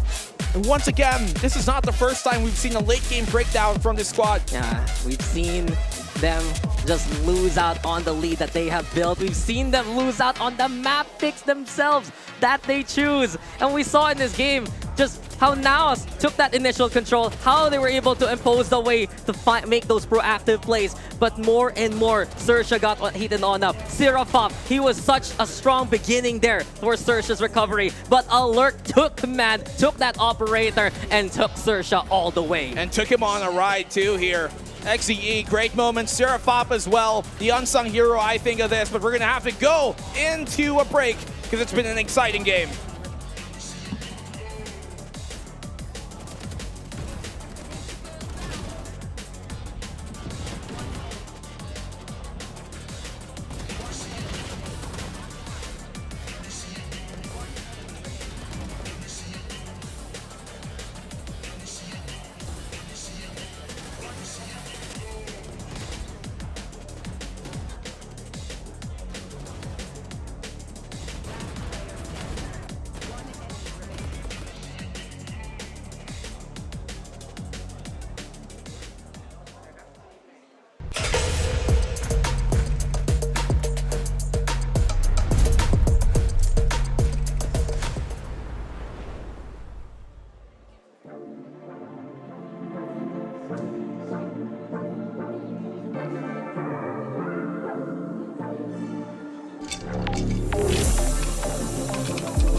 Y'all sit back and watch me speak. About to take over your screen. Talking bulls in 93. Talking mom, I'm on TV. Y'all know all I do is me. All I do is me. Y'all sit back and watch me speak. Y'all sit back and all I know, my money green. About to snap and make a scene. My cup off and make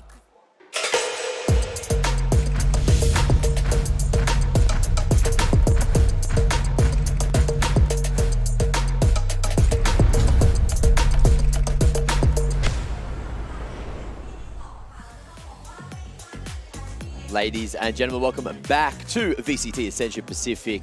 Zershia embrace the passion of Thailand. They embrace the spirit of Susu, and they get their way back into that one. It looked dire for a moment, but Zerofop, he rallied the troops. He rallied himself, and he made some of the greatest plays back-to-back to keep the spirit soaring for Zershia and keep him in the game. And wasn't he one of those players that we talked about to be an absolute key for this squad to make it happen against Naos? He absolutely delivered, especially mid-game when they were trying to kind of find their pace, when they were still trying to gain inertia and momentum. I think the biggest deal there for Zershia was the amount of trust they had with one another. Zerofop, he was always that anchor towards A. He would be the one to try and catch out Papi Chulo as much as possible. And we remember that desperation move from Naos. They teleport towards that A. And since Zershia was so responsible on how they spread out accordingly, they get that catch, they get that takedown, and well, that was just Zershia's beginning of that incredible comeback. Yeah, many rounds that we need to talk about. The main one which threw off everyone is round 23, right? Alert,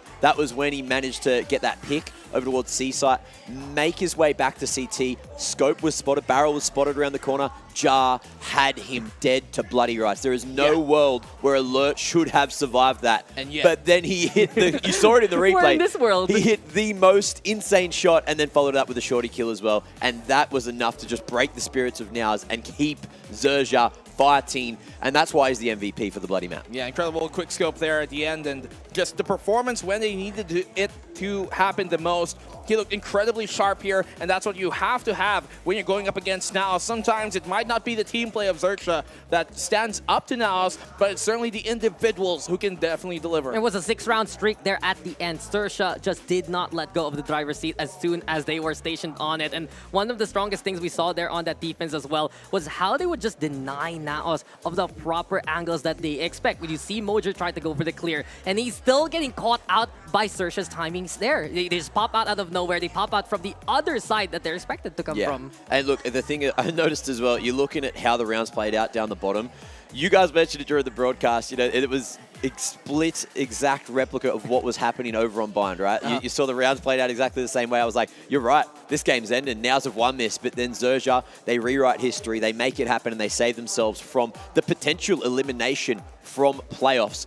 And you look in here as well, those stats essentially say they did it the hard way. They weren't making it easy on themselves. They were getting a couple of first picks which weren't going their way. Even in the post plants, they were losing those against Naos. But they finally just managed to find form when it mattered. And they're going to be taking us all the way to Ascent as well. Yeah, I mean, those who failed to learn history are bound to repeat it, but Zershia, they learned off of what happened on Bind. They learned how to reinvigorate themselves, and they took their place coming into this. Ascent, though, another question mark for the Zershia team in their history, but they've proven us wrong once. Yeah, I mean, their recent history was successful versus one team. It did go to overtime, though, and they love to play a meta-based composition. But if we continue getting that hot streak from Alert, then that's something that Zershia can build off. In that second half alone, he had 4 first kills, 0 first deaths. He was always giving the numbers advantage to Zershia, and if he can do that again on Ascent, then I wouldn't be surprised to see them get success. I could potentially see that happening. You're talking about comps, we're looking at Naos comp. They're playing that double initiator with both the Sova and the Fade. And I believe it was Naos the other day that did that amazing seize over to Wine and managed to like win rounds just of locking someone in there. Off the lockdown. Of the lockdown, yeah. So forced them back, just great progressive utility to make sure those rounds were coming through. And look, it was a very fascinating win over the top of Fancy as well. 13-6, so extremely convincing. And depending on how this one goes, like you're looking at that, the defense here for Naos, 9-3 in the half, so they're very, very strong on the D. But we know that Zershia, they thrive on the attack, right? So this first half is where the game is going to be lost and won. And then that second half, look, that's where the story's going to be written. Yeah, I mean, that's their more favorite side, especially, of course, right on the second half. So they have that benefit this time around. I just wonder if what we've seen from the past of Zershia when it comes to Ascent, especially against one team, if that Zershia will hold up against this Naos squad. To be fair, I think that Lotus map that we've seen is by far their best performance out of any of the maps we've seen this entire tournament long. Yeah, and now that they're running off that kind of momentum, right, will Zershia be able to get more value of the usual KO that they run? Can that actually counteract the initial leapfrog gameplay of Naos, wherein they get intel from Wits, they get intel from Senior Carl, and they're able to just assume where their opponents are from that point on. One thing I'm also going to wonder here, guys, is do we get Mojer now on the Jet? He's been playing the duelist role so far because it has been his signature race and because of the map rotation. But in terms of this momentum, Mojer has been doing so well in the front line. Oh yeah, Mojer today has been so scary to watch. Just the fact that he has so much confidence, able to put his teammates' lives on the line, but is so confident that he's going to be able to double it down with those trades, that's just insanity. It's absolute insane Valorant, but it's working. It's somehow working for Naos. And look, I just want to point out as well, for everything we've seen from Zershia, they have not played the same map twice yet. So this is going to be their first foray into going into the same map a second time here since we've been playing Ascension Pacific. Yeah, so which means it'll now, be interesting. you know, now they've got information gathered from That's that the one one. team matchup. Yeah, they should be more prepared for this, and that's what they were against Fancy United, prepared for how they see the entry courtesy of Jin, and it still really is about shutting down Alert. We've seen this from Naos. If they get overrun, then they're going to be absolutely in trouble. I mean, you look at what they bring to the table, right? That double initiator, the main initiators as well, being the Sova and that Fate, that could be a perfect tool to find and dismantle the executes that come really hard and really fast from Zershia.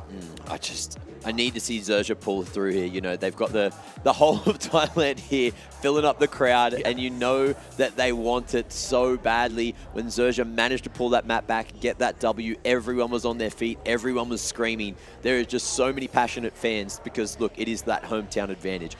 And Zershia, this is their opportunity to not only impress everyone here at home, but also impress everyone in the Asia-Pacific region. Let's have a look here. Looks like we are going to see the same comps as expected last time both these teams played. Well, they got the KO here in LB1. I think that's going to be a big one as well. How they utilize that, those null commands. We've been seeing Naos be a bit more of, you know, that kind of utility play that they try to pivot on. And if that's shut down, then what else do they got? Well, they have to rely on Janna on the front line. They put him back on that Jet. Mojer goes over to the Killjoy. But it's not even that the biggest strength of Naos on a map like this. It's still Papi Chulo. This was the map where he's always there at the right position, making those 1v2s, 1v3s happen when they faced off against Fancy United especially. I mean, this is one of his best maps right anyway. We've seen many a clutch from a Papi Chulo. He's made his home here, but Zershia, they're looking to invade, and on a map like Ascent, one of the statistically lower maps, to do it here and gain their second win, that would be an absolutely stellar way to gain up in the groups. They finally lost a map, though. It's not going to be as clean as they could have, but in terms of wins, look, every win matters. It doesn't matter how you win it. It matters about getting those wins on the board, getting those points, and trying to stay as far up in the group as possible. And if Naos can make that happen now, they'll be locking in, they'll be lossless, and with the other two teams they've got to get past, like, there is a chance that Naos may be one of the only undefeated teams we will see here in Group Alpha. Group Alpha has been pretty wild, honestly. So many of our expectations have not been met. The fact that one team beat down Boom, that Fancy United's there, the ones who's standing. It's a perfect chance for at least one team itself, or rather in this case, Naos Esports, to try and run away from that competition, lest they get really stuck in the deadlock that can be tiebreakers. I'm really excited to see what we get from Ascent. Every single Ascent has provided so much fun, so much value. And the only question I have about Zershia, right, is when they played on Ascent, they had to deal with Xiaoyu, right? And he was doing the most crazy entry routes over towards that B site. So you had to feel for Rolex. He was not having a great time that day. However, through this series so far, first map, you know, left a little bit to be desired. Second map, didn't do a huge amount, but had some really impactful utility and really impactful kills, even though there wasn't a lot of those kills. So as this match has gone on, hopefully we're going to see a little bit more from him, because you know that Zershia, they want to get aggressive, they want to go for that 4-1 split, but that's for the second half. It all starts on the attack. It all starts here. Who's going to be taking Ascent? Let's find out. The beginning of the end. Map number 3, the decider.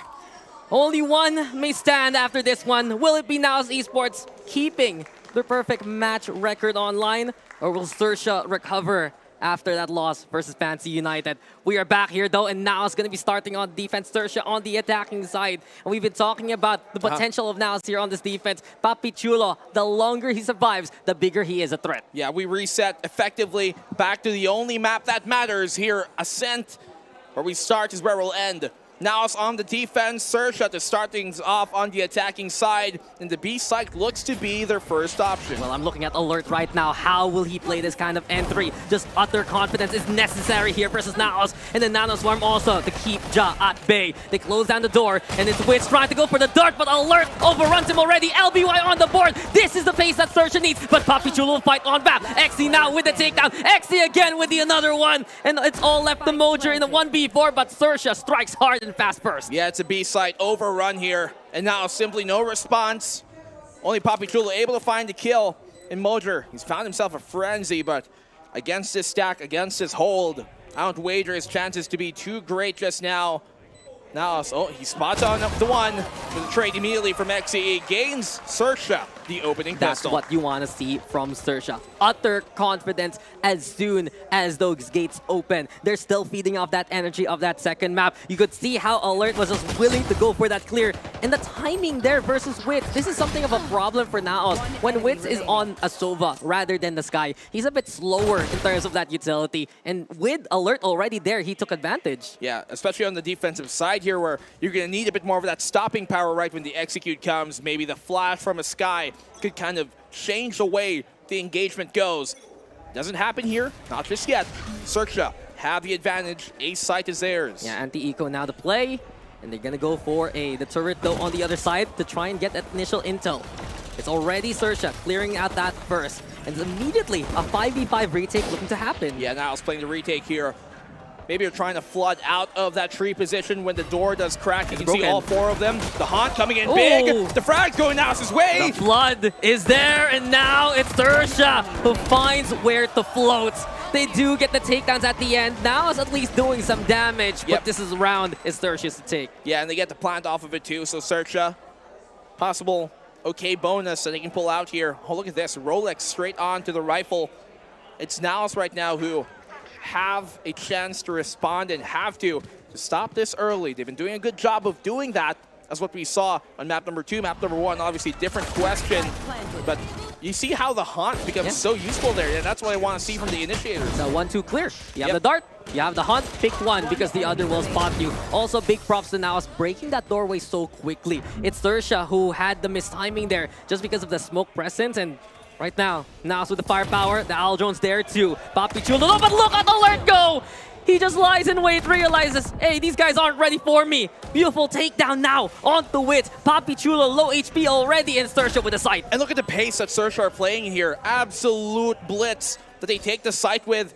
They use as well there the Owl Drone just to make sure that they don't get caught off guard as Ja does. This is the fastest we've ever seen Zershia play, and it is working to such a strong degree. Who cares if your opponents know where we are? Because we can just get in their faces and kill them anyway. Immediately a save call. Naos is struggling to find the answers. Yeah, Naos making sure they cut their losses early. Don't lose too much to have a much more potentially winnable round coming into the 4th. Oh, Senior Carl will spy it out there though, so Zershia know now that the B site is where Naos are trying to bunker on down. And knowing this is the bonus of Zershia, they don't mind throwing bodies to take away these rifles. Yeah, and it's strange here for Naos because they found the answers versus Fancy with Jin leading the charge. But Zershia getting more value of their power positions, having a faster and stronger lurk courtesy of Alert as well. And that just opened the floodgates for Zershia to collapse on Naos. This was just impeccable from Alert. No one even keeping an eye on mid for Naos. Yeah, and that's a problem considering Naos have so much information gathering and yet they were so unaware of the crawl up towards mid. That cannot be replicated time and time on over. Otherwise, Zershia are going to have a field day. Yeah, you have all the intel in the world. You need to always keep tabs of where Zershia is positioned. And right now, with that bonus win, Zershia is firmly in control. We do get the mid presence here from Zershia this time around. Wary at least of that potential firepower that now saved up from last one. Ja has a potential peek here. Oh, they spot him out. He knows. Be wary of trying to double dip into that. You can see Naos wanting to try and fight for mid here. If the opportunity presents itself, Ja takes the opener. Yeah, they got the intel. That's what we're looking for. found that takedown and will crawl back towards the site. A chance maybe for Xe if he can catch out that lurk. But then again, he's just holding towards main. And instead, keep an eye out on Papi Chulo. On the corner, getting free by Papi Chulo! That's my Papi! The transfer there to get that takedown. Two immediately felled by Naos even more so. Papi Chulo, what a flick coming from him.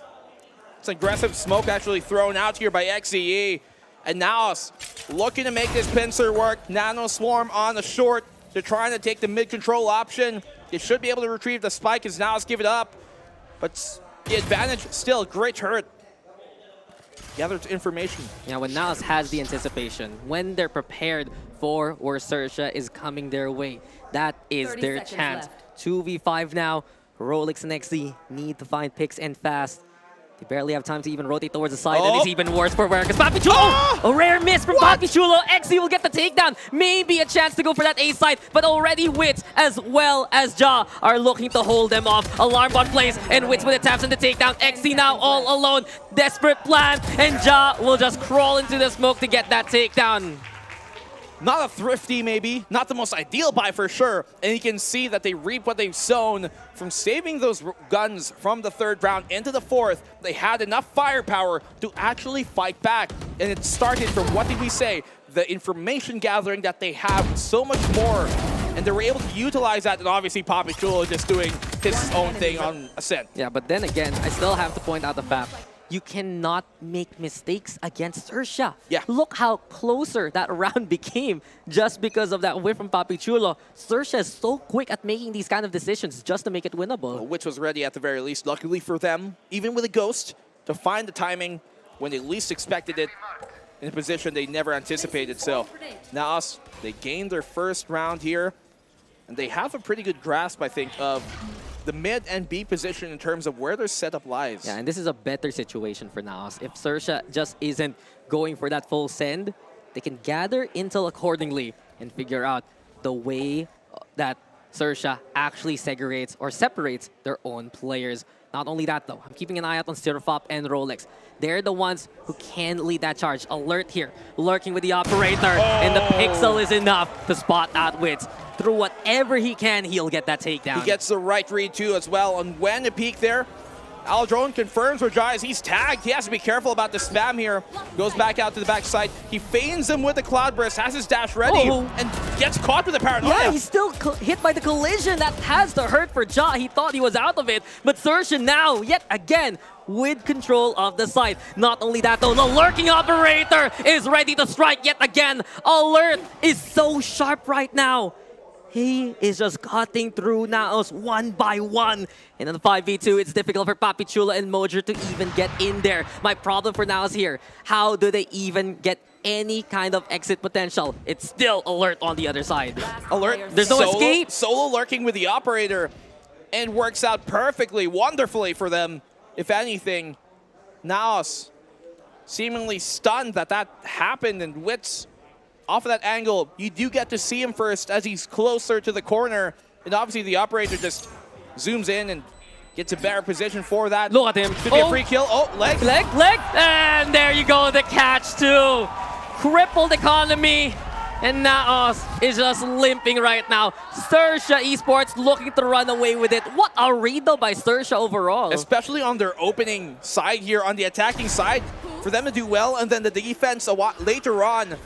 That's going to be a problem for Naos moving forward. They have to start rallying here, and a timeout would not be uncalled for. Mojer's probably just like, my leg. It hurts, and it's such a adjustment by Zershia because they expect Naos to gather that intel. They expect them to separate. And usually, if you're lurking with the operator, you can kind of get overrun by a stronger position from the defense. But bit by bit, with so much patience, Alert gets in the position that gives him those opportunities. Yeah, they kind of play into his hand unknowingly. Didn't expect the operator on attack, yes, but slow play like that, when they leave those opportunities open, that's when the operator can actually find you, even on a solo lurk, and you see it happen there. So, Naos right now, how does the recovery happen? Timeouts have been something that they've consistently been able to use to start throwing rounds in their favor, but with the way that Zershia have picked up the pace here and found their groove, it's going to be very difficult. Yeah, they need a mental reset, basically. And honestly, this is what this timeout is all about. Not only do they just need to gather that intel, but they need to catch these players of Zershia when they're all alone.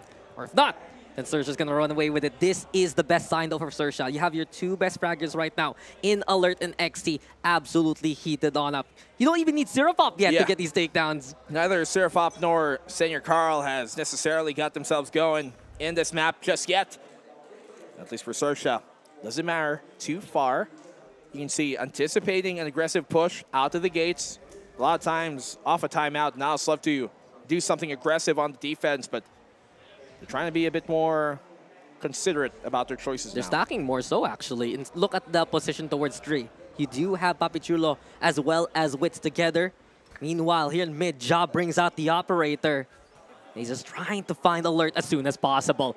The crawl, though, from Zershia. They have slowly made their way towards A main. The smoke up, though, from Papichulo. They have an inkling of what Zershia's up to. Still, though, they have the Aldrone here on Seraphop, and that's been something that has been finding Ja early on here. Let's see if he's going to be able to wade this. As you can see, they're prepping for the execute. Yeah, Papichulo there by Jenny. He wants to spread the paranoia, but Alert trying to at least get a catch towards the rafters. Vision now, but no one to be spotted. Alert in position for the operator yet again from the shadows, though. And Senior Carl actually finds Rolex. So a good catch towards mid. Mojer also shutting down XZ. And Zershia now sacrificing members, trying to pull Naos away from that A side. But Ja will not stop holding. The dash, though, will no longer be needed. He's in position towards the corner, and Alert leaping into the bullet. Wits also with the takedown. Seraphop, the only one still standing in the corner. At least it's a shutdown onto Ja. 1v3 to try and fight back. Retrieves the spike, but it's heard by Naos, and they get back on the board. Yeah, and they should get the operator back in time as well before the round expires. It's a good web that Naos have cast over their defensive side here to be able to shut that down. Having still presence across the map to make sure that Zershia, who love to pivot late into the round, who love to rotate, all of a sudden they get caught out in Senior Carl. That's a great catch here on a Rolex, and as well as the follow-up towards that B site on XE. Yeah, XE, just a hero play, basically. If he got that kill onto Mojer, maybe that would have brought Naos to go for that B site. Just dislodge Ja from that initial position.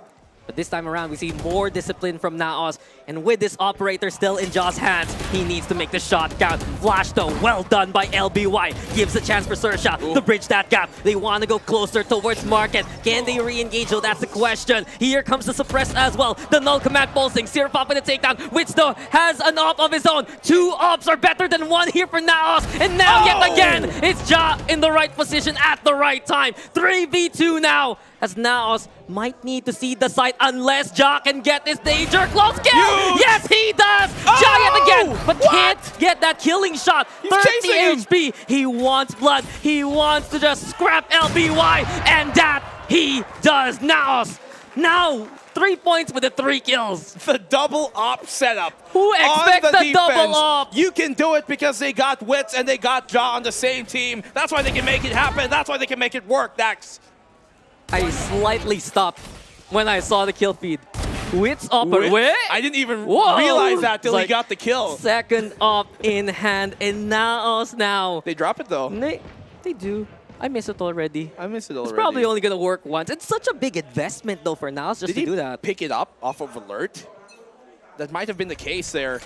But he certainly was able to make it work. Oh, Ja, difficult position. They know where he is. Yeah, he's He can get the one before bailing out. Can he get a kill though? That's the question. No, not gonna happen. Shortly out of desperation. Rolex with suppressing fire. And well done for Zershia to get that clear going. Question is though, what can Naos do in response from the shadows of Papichulo just to get the hell away? He's implying that presence to allow Senior Carl to lurk from behind the Prowlers there too. And Zershia, they do go for the side. The lockdown's there now. Naos trying to cover every kind of exit. And Senior Carl wins the fight there. And Wits also the same thing. Seraphop though, Hunter's Fury out of desperation. He needs to break that lockdown, does so. But Naos is already slaughtering them where they stand. Naos yet again caster that and traps Zershia. Great teamwork here in recognition, and also having the headspace to play off of each other there. You can see how Wits did not want to give up his position, knew the importance of the surprise factor, pinged where that nano swarm was, had Senior Carl break it, and everything just coming into a great crescendo by the retake. Naos tie the game up. What a flip of fortunes, though. What a flip of the way that this game is going. We thought that Naos would be the more overwhelming kind of squad, but it was Zershia as soon as those gates opened. Now Naos playing that thinking game, really putting Zershia in terrible predicaments that make it so difficult to get out of. Yeah, Zershia's got guns now, but not the ultimates that you'd otherwise want to have in this case. Look at Ja. Ja, he's super ready. aggressive. He doesn't care if you're watching. That's Naos just striking before anyone can expect them. A preemptive strike. Naos now with the advantage. Aldron's there too to try and catch out anyone else towards the middle. And Zershia left shaken after that one. Shaken, but possibly not stirred, Dax. I'm sure they're still composed in this case. They do not have a way to try and suppress the utility now left here. They lose the flash as well for their entry, which they've been banking on a lot of times to get themselves within the site. They still have paranoia. But you can see XE's far removed from the situation. Smoke will keep him at bay, and the Haunt just confirms even more presence. Yeah, Naos knows that Zershia is there on that B main angle. XE playing such a longer rotation, needs to regroup in time because this is the only real chance Zershia has to make their way towards the side. The stack, though, looking strong. Already, you get Senior Carl with the Nightfall as well. Nice timing. Gets the pings and the timings as soon as he saw the presence of the Aldron. Now the lane being taken here by Zershia, but the Hunter's Fury gonna be the call. Mojer with the takedown. Zershia being suppressed here immensely. They struggle to get across to the other side. The Prowler, though, it can't protect. No attack can happen. Surf up and XE fight back. But it's not enough versus the numbers of Naos. Yeah, they tried to do what they could with what they got, but just Zershia weren't able to burn enough utility off of the defense, off of Naos, that by the time they went for the hit, Naos just had so much to throw. The Nightfall, the Seas especially there, the scan, and they have that scan, so many darn scans they got to throw. So much information gathering, the recon balls, the Haunt obviously early on, and they can afford to throw that Haunt early because they know that Wits has his recon off a cooldown. Yeah, there's always a second option for intelligence, and as we get a bit of a timeout, I believe, for Zershia right now. Naos Esports, this is how strong their defense can be. It is just so suffocating when you want to cross, and it's already your extensions exposed. You know you're getting into a bad fight. When Naos lobs the Nightfall at you, you still have to make the entry work anyway. And we've seen from Zershia, that's been a big problem, that they cannot get that kind of opening that we saw early on. Yeah, but Zershia have been doing a good job as well of recovering against the face of adversity, persevering when they're in the deep ditch. And I don't doubt that we're going to get kind of a recovery here, if anything, from Zershia. I do like, though, at the very least coming from Zershia, that they don't shy away from kind of changing the envelope here, but when they default into just waiting for a late round push without much done like we saw in that previous round, that's when you can see Zershia kind of falling into place of where they just get used to staying on what's common. I do feel like for Zershia, maybe they should go for the full hit this time around. We've seen from XE, his lurks haven't actually gotten any impact. He has to go for the rotate alongside his team later on as the clock winds down. And we've seen from the start of this game, Zershia, they get the advantage early. They get that site as soon as possible. It's Naos who struggles on the retake. Well, Dax, you asked for it. It might just come here. All 5 players off of Zershia coming here towards the A site. They do have information here now of this potential. You can see already Ja trying to be aware of the recon or of the updraft. That's not going to come just yet. Alert doesn't have blades anyways. He has the shorty, but how do they play off of it? It's already Zershia in the face of Papi Chulo. They're avoiding Ja as much as possible, and they're using the generator for cover. LB White, a huge pick here for Zershia. Gives them a chance now to play this A side. 3v5. And do Naos play the retake, or do they just give this on up, concede this? We've seen this from Naos before. If they don't get an early pickoff before the plant or right after the plant happens, and a lot of times they just concede to give the round away. Mojer's gonna try, and here he goes. Felled immediately by Alert. Wait, still fighting back at the very least, but you mentioned it. Zershia have every single angle covered. And the fact that he got close to Generator in the first place already sealed the deal for the round. Yeah, Senior Carl is just gonna save the operator. They want to keep that for the next round. Big investment for them. They still have economy to support it anyways, and Zershia not gonna go for the hunt in this case. They'll let it be split 5-5, and that's where we shall stand coming into the latter stages of the first half. Just Zershia doing so well there, actually, to get in there. And that's the power of really having that extra flash utility from LBY. You can cover some of the crosses, you can catch out players like Ja in a more awkward angle. And you can see it here. As soon as Alert pops out, it's already the takedown onto Papi Chulo. They've realized that many times, Naos likes to play on that generator. If they can put more pressure onto it, they can clear out the member early. Yeah, Papi Chulo there on the spam too, just giving his position and attention away. Alert to where he was really here on Jenny and able to capitalize off of it. But let's see if they make that same mistake a second time around. Smoke? Well, that's a one-way set early here on A main just to make sure that Zershia bled for even more time. They're implying aggression here towards main especially.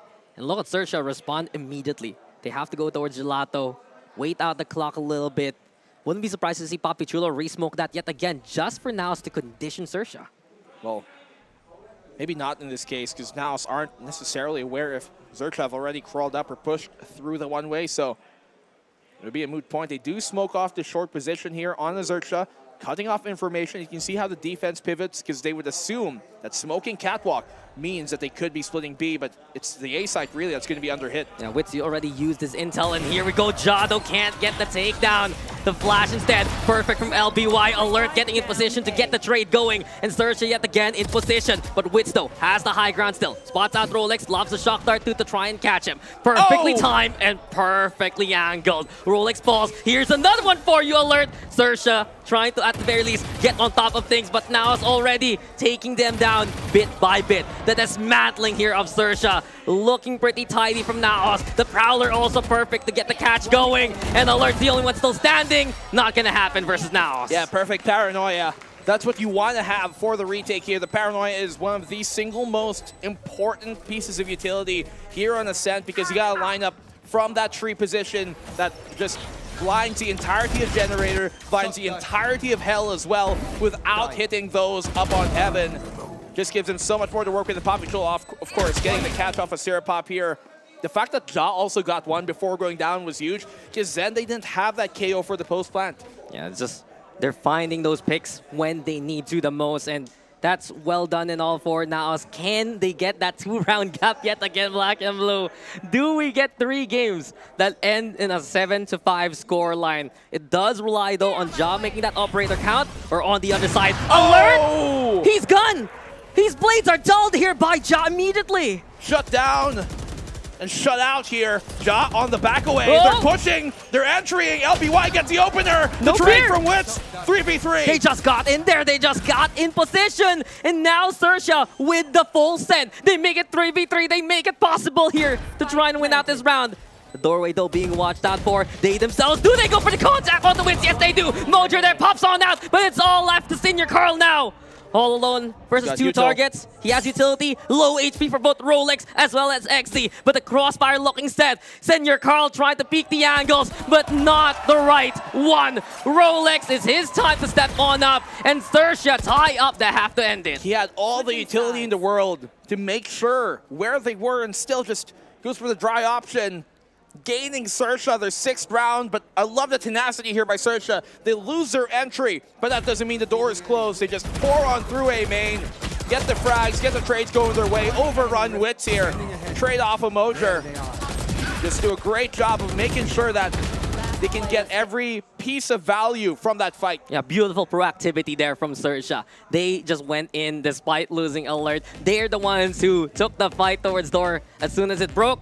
And now we go into halftime with pretty much an equal scoreline. We were talking about it a while ago on the panel, though, that the first half will define who might win into the second because of the sides that were taken.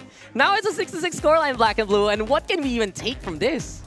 I mean, in this case, you have to be sure that when it comes into that defensive side, you might see some better things coming out from Zershia. It's her favorite side. Now, to be fair, the disparity between the attack and the defense here from Naos isn't that huge when it comes to Ascent. They still have a pretty capable attacking side here on Ascent, but you'd never want to have to close it out on the weaker side, especially with a tight scoreline like this. I want to give big props to Zershia, though, before we get into the second half. We haven't seen those Papi Chulo moments except that one towards Gubby. They've done such an exceptional job at making sure that any kind of win condition from Naos is stifled when they do go for the execute. And that's why they're in the standing right now. We saw in that first map how Naos was bailed out by hero play. Those 4Ks on bind, how they won against Fancy United to keep that momentum. And Zershia is keeping Naos in check. It's certainly still doable for Naos here. Modra at the top, along with Ja, but Zershia been finding their groove in that opening half, especially on the first rounds of the attacking side. Ja, some damage, and he's dissuaded from continuing to the site. Yeah, a bit of fear here from Naos, and even better taps from Exi. Does reload, though, at an inopportune moment. Alert instead, and there you go! Alert again! The sirens ring, and Zershia will answer the call immediately. Wits is all alone now, and Zershia has done the decisive blow to begin the second half. Nobody able to take Alert down. I think they all kind of focus into taking Rolex down there, down from below, and Naos just simply puts our attention to the wrong guy at the wrong time. It's Alert who keeps him in check. You'd think, right? As soon as Exi reloads, that could have been dangerous for Zershia. But you can rely on Alert to provide that cover, give that ample time for Zershia to get back in position. And Wits, he's all alone, needs to make these small decisions to isolate these angles. Crawls on up, though, towards the rafters.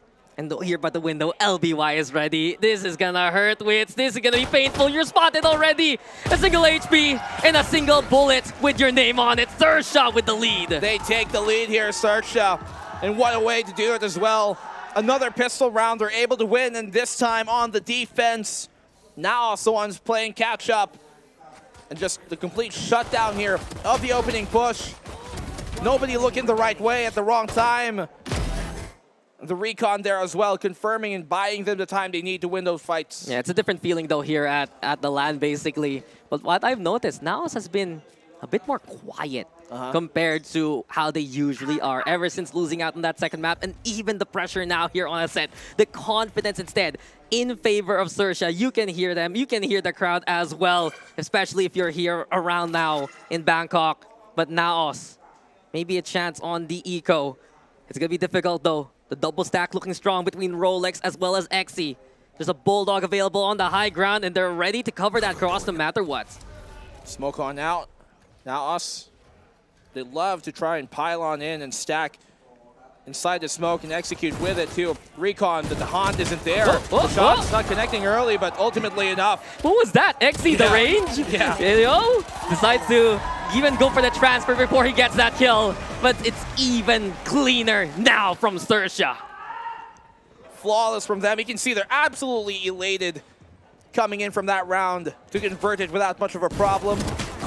They have to try and combo these executes though here now. You know the benefits of that double main initiator, but at what point do we start to see that coming to the fold? Yeah, it's been a struggle for Naos. We're not getting the pre-fires that they expect. They're not getting the initial impact points that they want in the first place. And it's because Zershia, they're just willing to hold things down anyway. They are happy to play that contact, happy to play onto the site. And we've seen from Zershia, it's been hit or miss if they do play a strong anchor. But then again, if everyone is on fire right now, it's the best chance. Ja already hurting Sirafop instead. He will be tested alongside Rolex. Exi though wants to push. There's the flash from LBY as well. And from that point on, Zershia taking the fight towards Naos. 4v4 though, Rolex all alone on the side. Can't take down Wits before he's spelled. Advantage here for now so far. They get the plant going too. XE has a rifle though, and they've taken control here of B main, so now they know it's clear. Now they know there's no problem, and this could help out benefit Naos. The alarm bot gets a trigger, finds out that someone from Zershia wants to get close. Mojer immediately disengaging towards the site. The suppress though can get value, but Papi Chulo, all he needs is his gun. Alert now swinging. He's down for the count. LBY all alone next here in this conveyor belt, bringing him to his own demise. Papi Chulo with the 3K, and Naos recover on the rifle round. Dangerous though, they were all low HP except for maybe Mojer there, so could have been a round converted by Zershia. But the better weapons here turns out in Naos' favor. They win the anti-bonus, which is a crucial point, especially on their attacking side. But now one has to wonder, how does Zershia come back with it? And they answer with an op. I see it immediately. We saw how impactful it was on Lotus. You know how strong Alert can be when he finds that first target. And truth be told, he's been a lot more consistent with the operator compared to Ja in the series alone. Yeah, Alert has just been such a menace with the operator. We saw it be a big piece of the puzzle a while ago for Naos, but especially on their Lotus defensive side. But now here in this third map, it's Zershia who have been just problematic with it as well. But now let's see.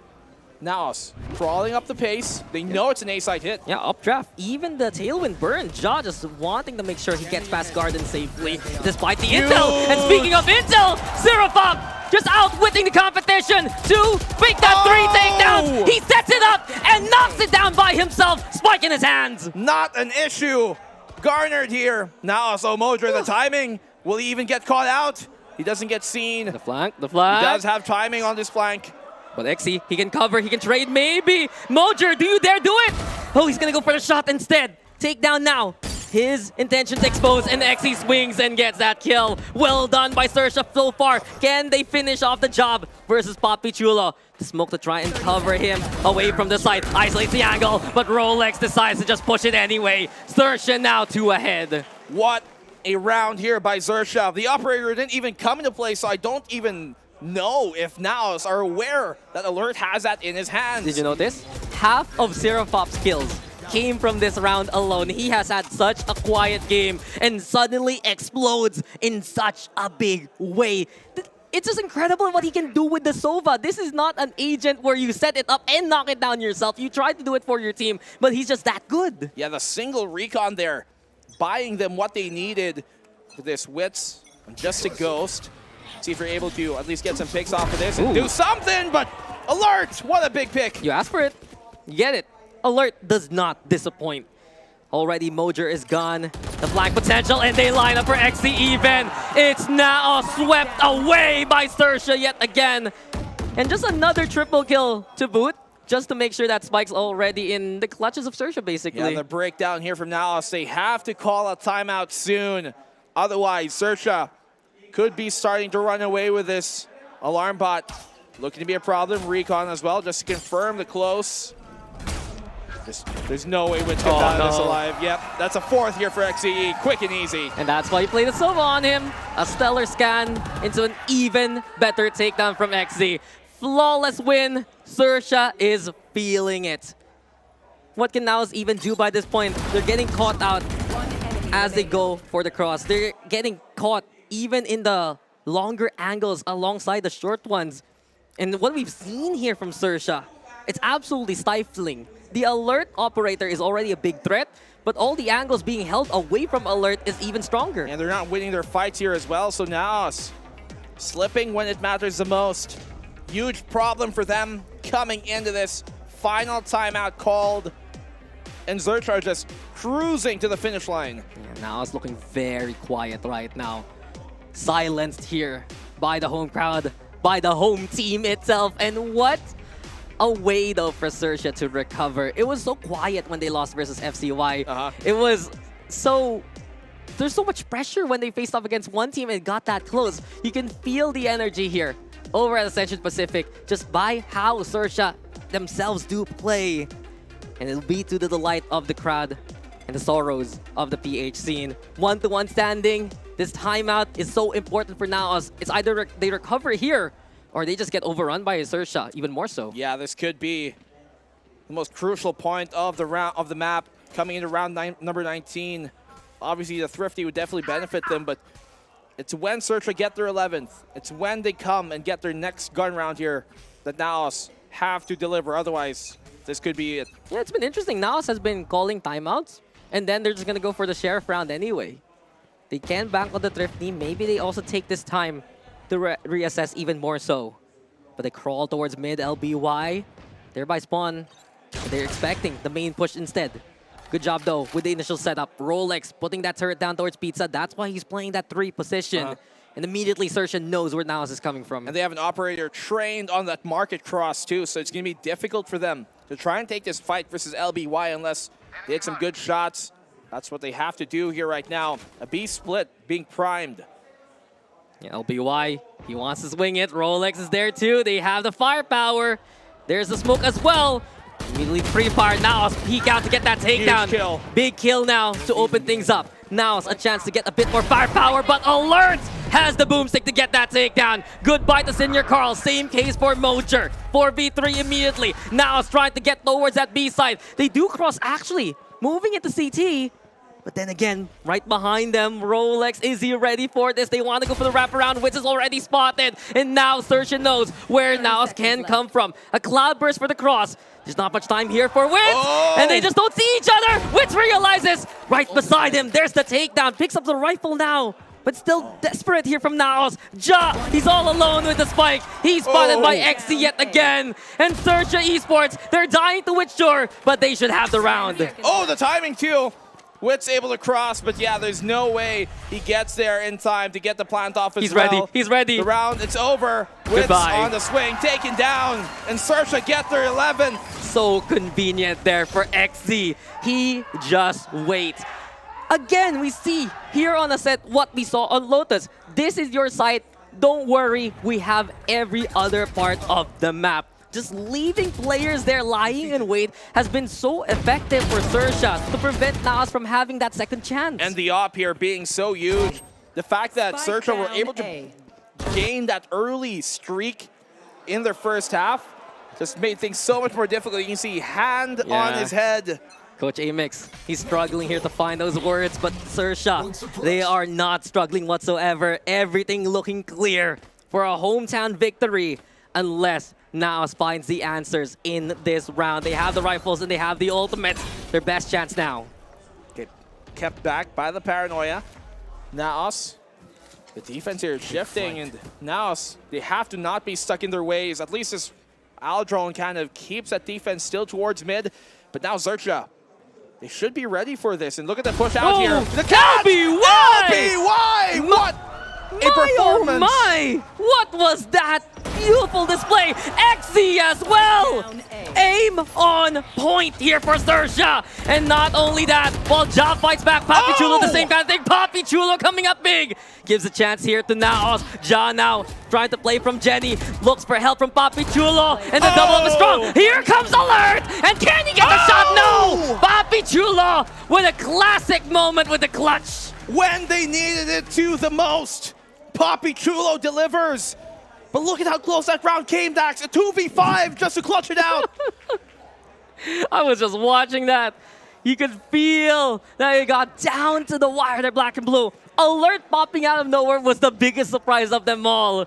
But in the end, Papi Chulo, he just reassesses where he needs to position. Trusts that Ja can buy enough time. And that looked to already be Zershia putting themselves on match point just from LBY alone. But now it's that recovery. I said it before, if Papi Chulo's still alive, he can be a threat. Alert though, shuts down Ja. That's -1 already for now. They have to be aware of that. They have to anticipate that early. Prowler earlier, maybe Cloudburst, just to get them within the space. Because Alert has been finding those opening picks time and time again. Like, how many first op kills has Alert gotten this series? I wouldn't be surprised if we're reaching double digits by this point, or at least something close to that. Yeah. But Zershia, just from that single pick alone, they already impose on Naos that they can't go for the flood that they wanted. And because of the swarms there too, the utility keeping Naos at bay, the smokes, they're not even able to at least get the punish maybe on Alert after the fact. And now they just lose Ja without much value gained in return. And now they have to play slow because of it. And against an operator, playing slow could mean your demise. Yeah, we've seen the struggles of Naos on the entry. They do have ultimates, though, to work with. I'm watching for LBY, honestly, for this round. If we get the lockdown from Mojer, a great fragment lineup can actually shut that down. Naos, though, a different plan. They lob the intel utility just to know what's going on. LBY, though, staying in cover. There's the paranoia answered back by XC's own. And time is running out here for Naos. Inside the smoke, it's Rolex finding Mojer on the opposite end. The Nightfall even better. And Zershia yet again closing the doors on Naos. They're denying their visa, black and blue. They're sending them back home, sending them backing. Papi Chulo, though, at least fighting on back. 10 seconds left. But there's too much presence here for Zershia. Yeah, they can see the round. They know they don't have the economy to try and force this one. And Naos just simply chewing on their own shoes, waiting here for a miracle, but it's not going to come, not if it's not delivered by their own hand. Dude, elation. There's so much elation right now in the room. Zershia, 1 away from taking this series from Naos Esports. And we've been talking about on the panel how important it is for Zershia just to keep their playoffs hope alive by themselves. And they have done so with authority from both sides. They just keep their positions and they stay strong against the intel of Naos. They need to make sure that when Ja tries to go in there, there's a Prowler, something to guide him, maybe an Owl drone to alert them that the operator's there, because alert, those first picks have been killing them. Good scan though here off of that knife. They find out where Ja and Singer Carl are. Here. And Ja, he's been dying too early on here for Naos. It's been a struggle. If they lose him that early, the 5v4 advantage that Zershia can take has been so important so far in the second half alone. But Sephiroth off this time around. At first contact, goes for the dart. No push yet from Naos. Still gets the scan anyway. Now he knows Ja is there on the other side, and it's dangerous here for Ja. Very perilous. The smoke is there though, at the very least. Null Command buys him time. You have to be careful about this. Naos, the brunt of the defense is here. Are they going to re-hit the site once more? This is what's been killing them time and time on over. Zero does confirm no one's close, but are they aware still? Yeah, that was XE smoke though, and Papi Chulo has the from the shadows, but alert already erasing Ja from existence. Hunter's Fury gonna be the answer, and now they just need to find a way in. Papi Chulo yet again still trying to make noise on the other side of the map. If he can get that kill onto Rolex, maybe a chance here for Naos. Now they're crossing towards the middle here. But it's looking very, very dangerous for the attacking side. Moving towards doorway now. Rolex still in position. Wants to go for Papi Chulo. Can't find the shot. Hunter's Fury now from Syrupop as well. Time running out here from Naos. Mojo and Papi Chulo get the takedowns. But there you go again with Syrupop. LBY on top. Wits with the flancher. But in 3v1, you know, time here for Naos. It's looking so dangerous. It's looking so unlikely. And Zershia instead all drop on down to take him down. They leap into the fray and they will take this day. Zershia in front of the home crowd. They do not disappoint. What a victory over Naos. What a way to come back into the series. Zershia finally delivers when they're asked to the most. In front of the home crowd, the home team. We were wondering when do Zershia wake up against that fancy squad, faltering, but not this time around. This time they got up on the right side of the bed there, my friend. And not only that, this was the most convincing we've seen from Zershia. Alert having such a good day at the office. His operator doing wonders all throughout, finding those pickoffs. Those last 2 rounds, Ja wasn't even able to play it. Yeah, they just would find him so early on, and it isn't even his fault. It's more of the team as a whole not really being able to enable him to get themselves in, not really being able to create that space the same way we saw in Bind, the same way we even saw in potentially Lotus, right, when he was on that back line. And just the struggles here of Naos coming at the worst possible time. What a huge window for Zershia. Yeah. This puts them at a 2-1 standing, correct? Yep. Puts them in a good position to go to the expectations that many have had and try and reach the top of the standings. All in all, though, it was everyone from Zershia doing such a good part. I have to give big props to Syrupop and XE especially. They woke up Zershia at the right time. If they didn't bring out those jolts of energy towards Zershia, it might have been a different series. Look at Alert. He was able to just do whatever he wanted throughout this map. Whether the attack or the defense, the attacking side, that lurking operator, finding all the kills, right? Just finding every single opening. And then on the defense, time and time on over, first pick, they would just simply run into him without any utility to support it. Where is the Prowler? Where is the scan? Where's the benefit of having those 2 initiators to find out where the up is? It just never came. And with this win for Zershia, I'm checking the standings right now. No team in Group Alpha has a perfect record. Yep. Everyone has taken a loss. We've always talked about Group Alpha being one of the closer groups just because it's familiar territory for many. It's SEA versus SEA. And as of right now, you can see these regions being as equal as possible. In this case, though, Zershia was superior. Yeah, and Alert, he was just such a menace here. Triple jump from the heavens into hell. They simply pour in, waterfall out. And what a way to do it, Mac. Yeah. Incredible game. It was absolutely incredible. The story was wrote and Susu lives strong, at least in the audience. Everyone was so excited once that W came through. But Zershia, they managed to pull it back. They managed to hold it down and stop themselves from getting knocked out of contention for playoffs with another win. They're now going to be that 2-1 scoreline. They have one more game to go. And Naos, of course, are not perfect. No one in Group Alpha is going to play perfectly. Everyone's got a loss now. Yeah, I mean, it's such a close group that we were talking about. You talked about, right, the kind of the mishmash of this C standing. And, I mean, the way that Zershia are able to finally do it, as you said, the most convincing map win they've had so far. And it's about darn time in front of the home crowd. I'm just looking at the stats right now because I really wanted to verify something before we got into more of our panel discussion. Yeah. Alert there over the past 2 maps alone. I believe it was around 14 first kills along the way, 17 overall. And this is one thing that Zershia is always able to take advantage. If they get that first pick, they can just go for broke. And this was the best we've seen from Zershia so far. This was the form that they brought to their own local challengers to win it in the first place. Yeah, well, we mentioned Alert had to be on form if Zershia even wanted a chance here after what we saw from Naos in their first game.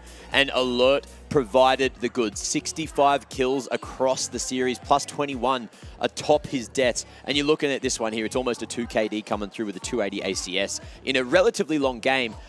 The way that they won as well was even more impressive. Naos bringing 4 ults into that final round, finding absolutely no value out of any of them. And look, Zershia were able just to sit back, let them pretty much dig their own grave, and that's exactly what we saw. Papi Chulo, quick shout out to him for a decent performance here on Ascent, but it just was not enough today. I mean, it's always kind of his map, right? Every time you go on Ascent for Naos, at the very least, that's where you see Papi Chulo do the best for their squad. But you can really tell that Naos are kind of shaken by the rally back here coming from Zershia. So many times where they would just make very curious decisions as a team as a whole, and when they push and when they stall. Times where they had the advantage if they pushed it, if they pressed it, but then they would kind of halter back, they would hesitate, and hesitation in this case is defeat. Yeah, double the first kills even by Zershia versus Naos. But one thing you also have to realize here for Naos, they always have this intel setup where they assume these certain things. Even though they can suss out where Zershia is, the firepower alone of Zershia, the way that they're able to cover players like Exi as well as Zerafop, it just allows them to still fight back even if they're getting overrun. And overall, just with Zershia already setting things up well at the very start, players like Alert, they can just clean up at the end. Yeah, Alert in terms of the stats, definitely the MVP, but you need to give a shout out as well to Zerafop. The amount of impact he had when it was needed, under high pressure, kept Zershia in that second map of Lotus and kept them going here in Ascent as well. Halftime, 6-6 scoreline. You're thinking, okay, this could go literally either way. And Zershia were the team that just dug deeper. Naos, of course, look, they tried their hearts. They tried their hearts out. They tried their hardest, and they didn't quite manage to have it. So maybe they are like the team that needs to get it done in 2. Maybe they haven't really faced this kind of test yet. And now that they have, surely that's going to prepare them for a little bit more moving forward. Yeah, it's a wake-up call here for Zershia, rather for Naos for sure, against the Zershia squad on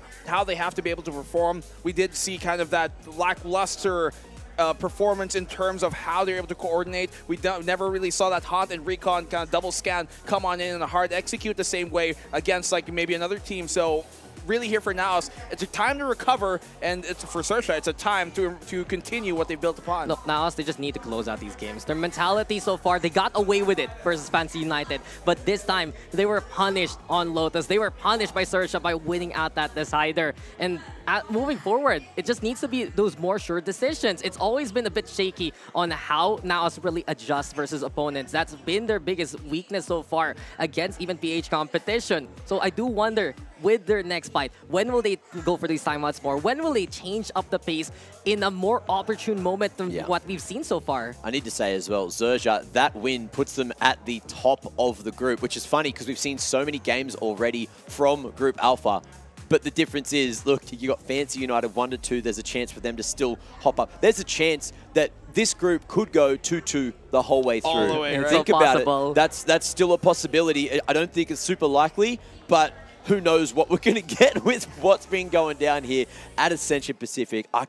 Oh, I just cannot wait to see how everything plays out. You got Boom, who's looking shaky on one day, looking really good on the other. You can say the same for Naos, although Naos looked solid today, it just wasn't solid enough. And Zershia as well. Look, underestimating their opponents when they did take that L. So hopefully they're going to be able to do well moving forward. But yeah, no one flawless. Group Omega, that's got another whole day to play. Yeah. Like that last day, it is all Group Omega games, the 2 final best of 3s. But before we continue the discussion for today, let's discuss with the players up on the stage. It's time for the interview.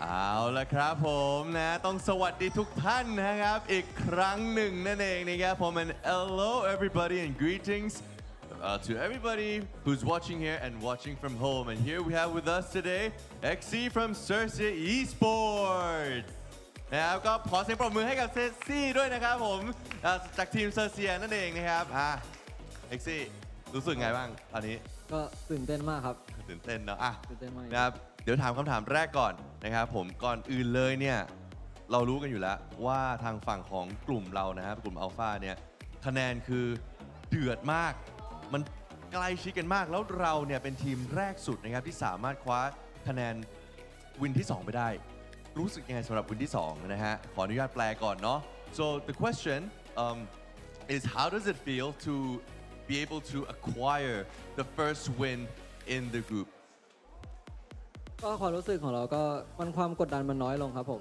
แต่ว่าความกดดันในอย่างก็คือเราต้องการเป็นที่1ของกลุ่มครับต้องยังไงนะครับขอโทษทีนะฮะเราต้องการเป็นที่1ของกลุ่มครับผมอ๋อนะครับก็ yeah pretty straightforward of course we feel very pressured but in the end what we wanted to do was be the first one in the group and it leads me to the next question the question is how do you think that this win would affect your preparation for the future matches ก็สำหรับคำถามนี้นะครับก็อยากเป็นคำถามต่อเนื่องเนาะพอเรารู้สึกว่าเฮ้ยเราได้วินนี้มาแล้วเนี่ยมันส่งผลกระทบต่อการเตรียมตัวเรายังไงบ้างสำหรับเกมต่อไปก็ไม่ได้ส่งผลเท่าไหร่ครับเพราะว่าพวกผมก็เตรียมตัวกันเหมือนเดิมครับทำให้เต็มที่ทุกอย่างนะครับ yeah well I mean it doesn't really affect much because we will always try our best and we'll try to be prepared for any of the matches that's coming to us and yeah for the final question I think a lot of us wants to know this especially for the Thai fans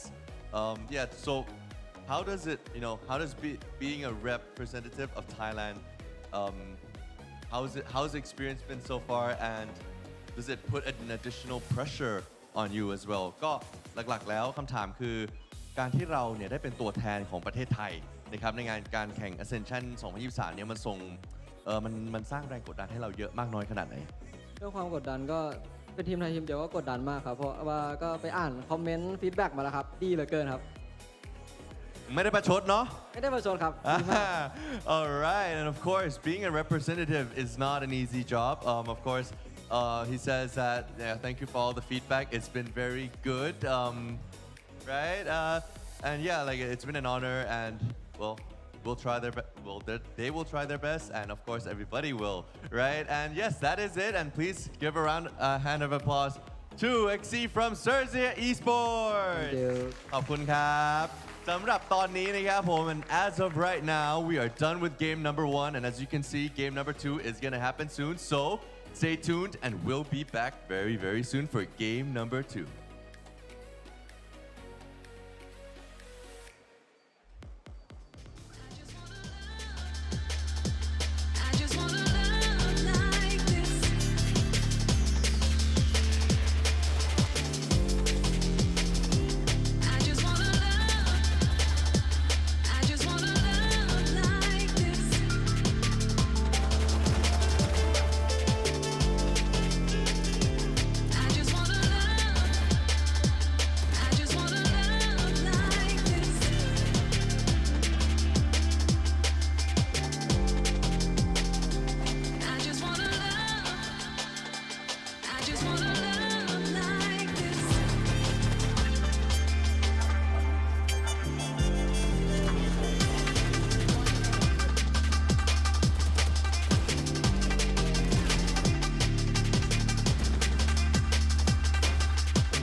uninterrupted gaming with Grab Unlimited. Free delivery every day.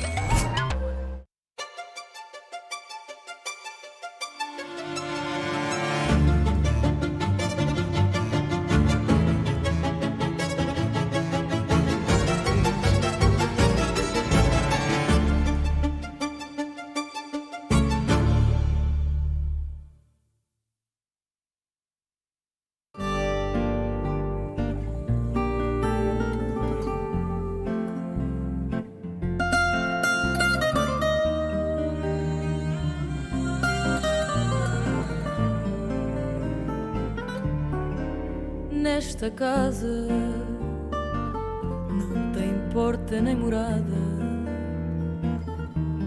as janelas são fechadas, guardam tudo o que restou. Mandei o recado à lua que agora é só tua, mas ela não chegou. Dizia que encontrei um passarinho que não queria andar sozinho neste céu que se fechou.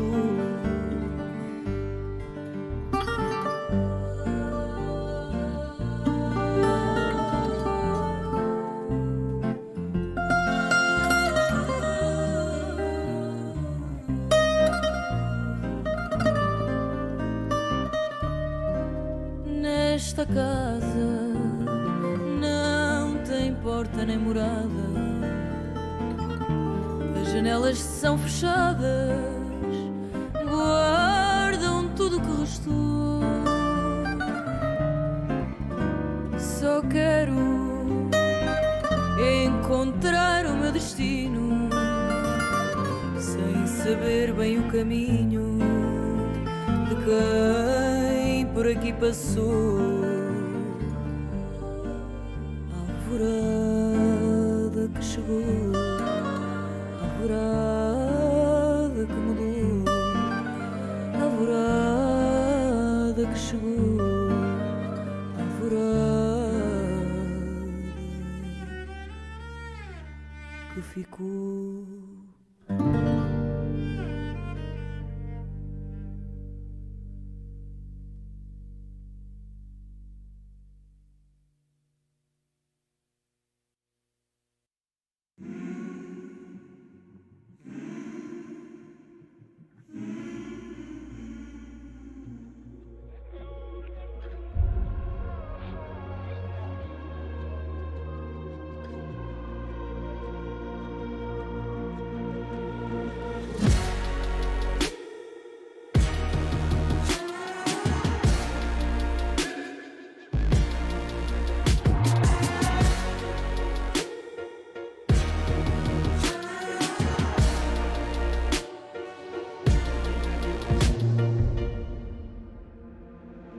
Visions in my head of this, you don't know the half of it. I got dreams of looking up, highs I can get, but nothing feels like how it feels to know these things I don't know yet.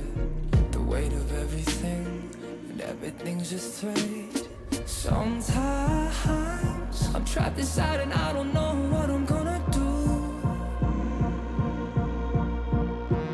but to take on the world is the only thing that we know how to do.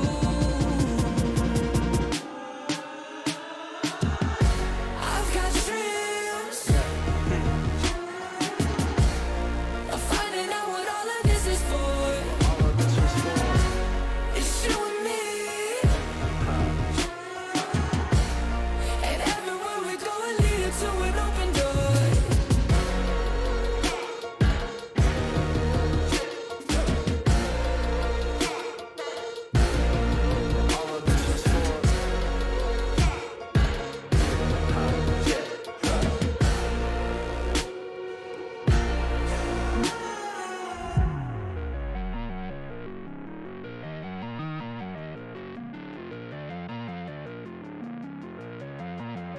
We've made our mistakes, the good and bad days, but nothing really breaks if I got you.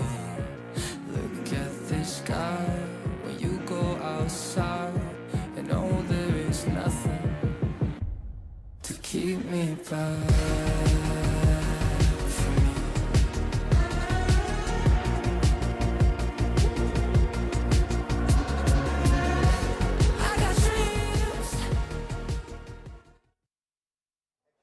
Hey guys, Mac here. I'm joined by 4 of my handsome friends, and we're going to be playing a game of most likely to. So let's kick it off with, Conky, you just point at Quack.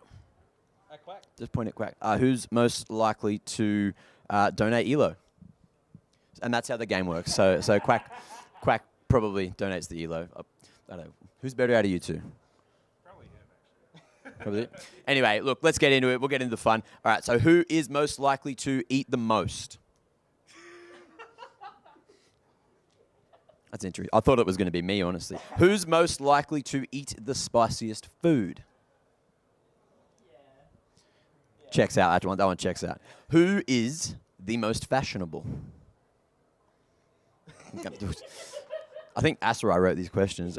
Who is the most handsome? Oh, that depends on what your definition of handsome is. I'll cop that, though. Who is the most likely to drop 30 kills? Okay. No one knows. No one knows. Who's the most likely to rage quit? We'll cop that. Who's most likely to forget their passport on the way to the airport? Oh, that's me, because I've done that. Well, I've done that. Unfortunate, really unfortunate, that one.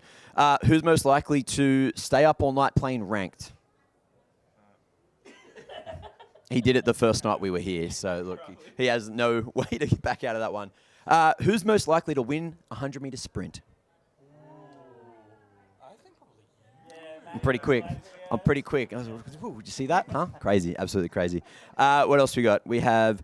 who's most likely to insta-lock Reyna out of you 4? You? Okay. Yeah, I'll cop it. Out of you 4 as well, this question was definitely written for you. Who's most likely to win Ascension? Scarz. No, out of you 4. Yeah. Ooh. I'll win Ascension. Beautiful. And final one. Who is most likely to accidentally mute their microphone?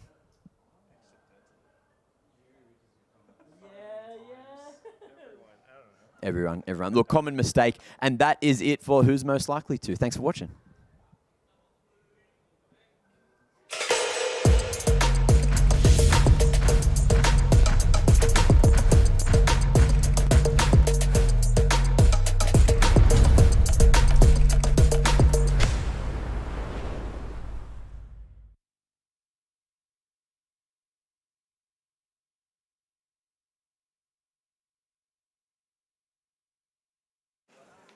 Where were you two when we were filming that, huh? Because you look like you're the kind of guys that want to have a little bit of fun with everyone, and I need to know who actually would have eaten the spiciest food. Would it still have been Asarai, or do you think one of you two would have been a little bit better in that department? I think it would be Black and Blue, honestly. Yeah, potentially. I believe in you. Yeah. Thank you. Asarai didn't call us. You guys were having fun, and then we were outside, left out. That has to hurt. Well, you guys seemed like you had it all under wraps, but yeah, we were just exploring the sights and scenes. Yeah, it certainly was something. But look, even if you're not eating the spiciest food, maybe you're eating the most exotic food, because I did see that you brought a scorpion back to the hotel a scorpion, a fried scorpion. It was certainly something interesting. How did it taste? It actually tasted pretty good. Like, you know how when, like, in Japanese food where they fry a shrimp head, it kind of tasted like that, the crunchy and all. There was a centipede too. That one I kind of shied away from. Too many legs, man. How do you eat it? You pick a leg out and then you just gobble it. So many sections. It's so small, a leg of a centipede. Anyway, look, that's conversation for another time. For now, we have the second series of the day. After Zershia took home that huge dub in the first, it's time to jump into the discussion between Scarz, between Bleed, and Bleed has looked unstoppable for a long time. Yep. But is Scarz going to be the team that stops them?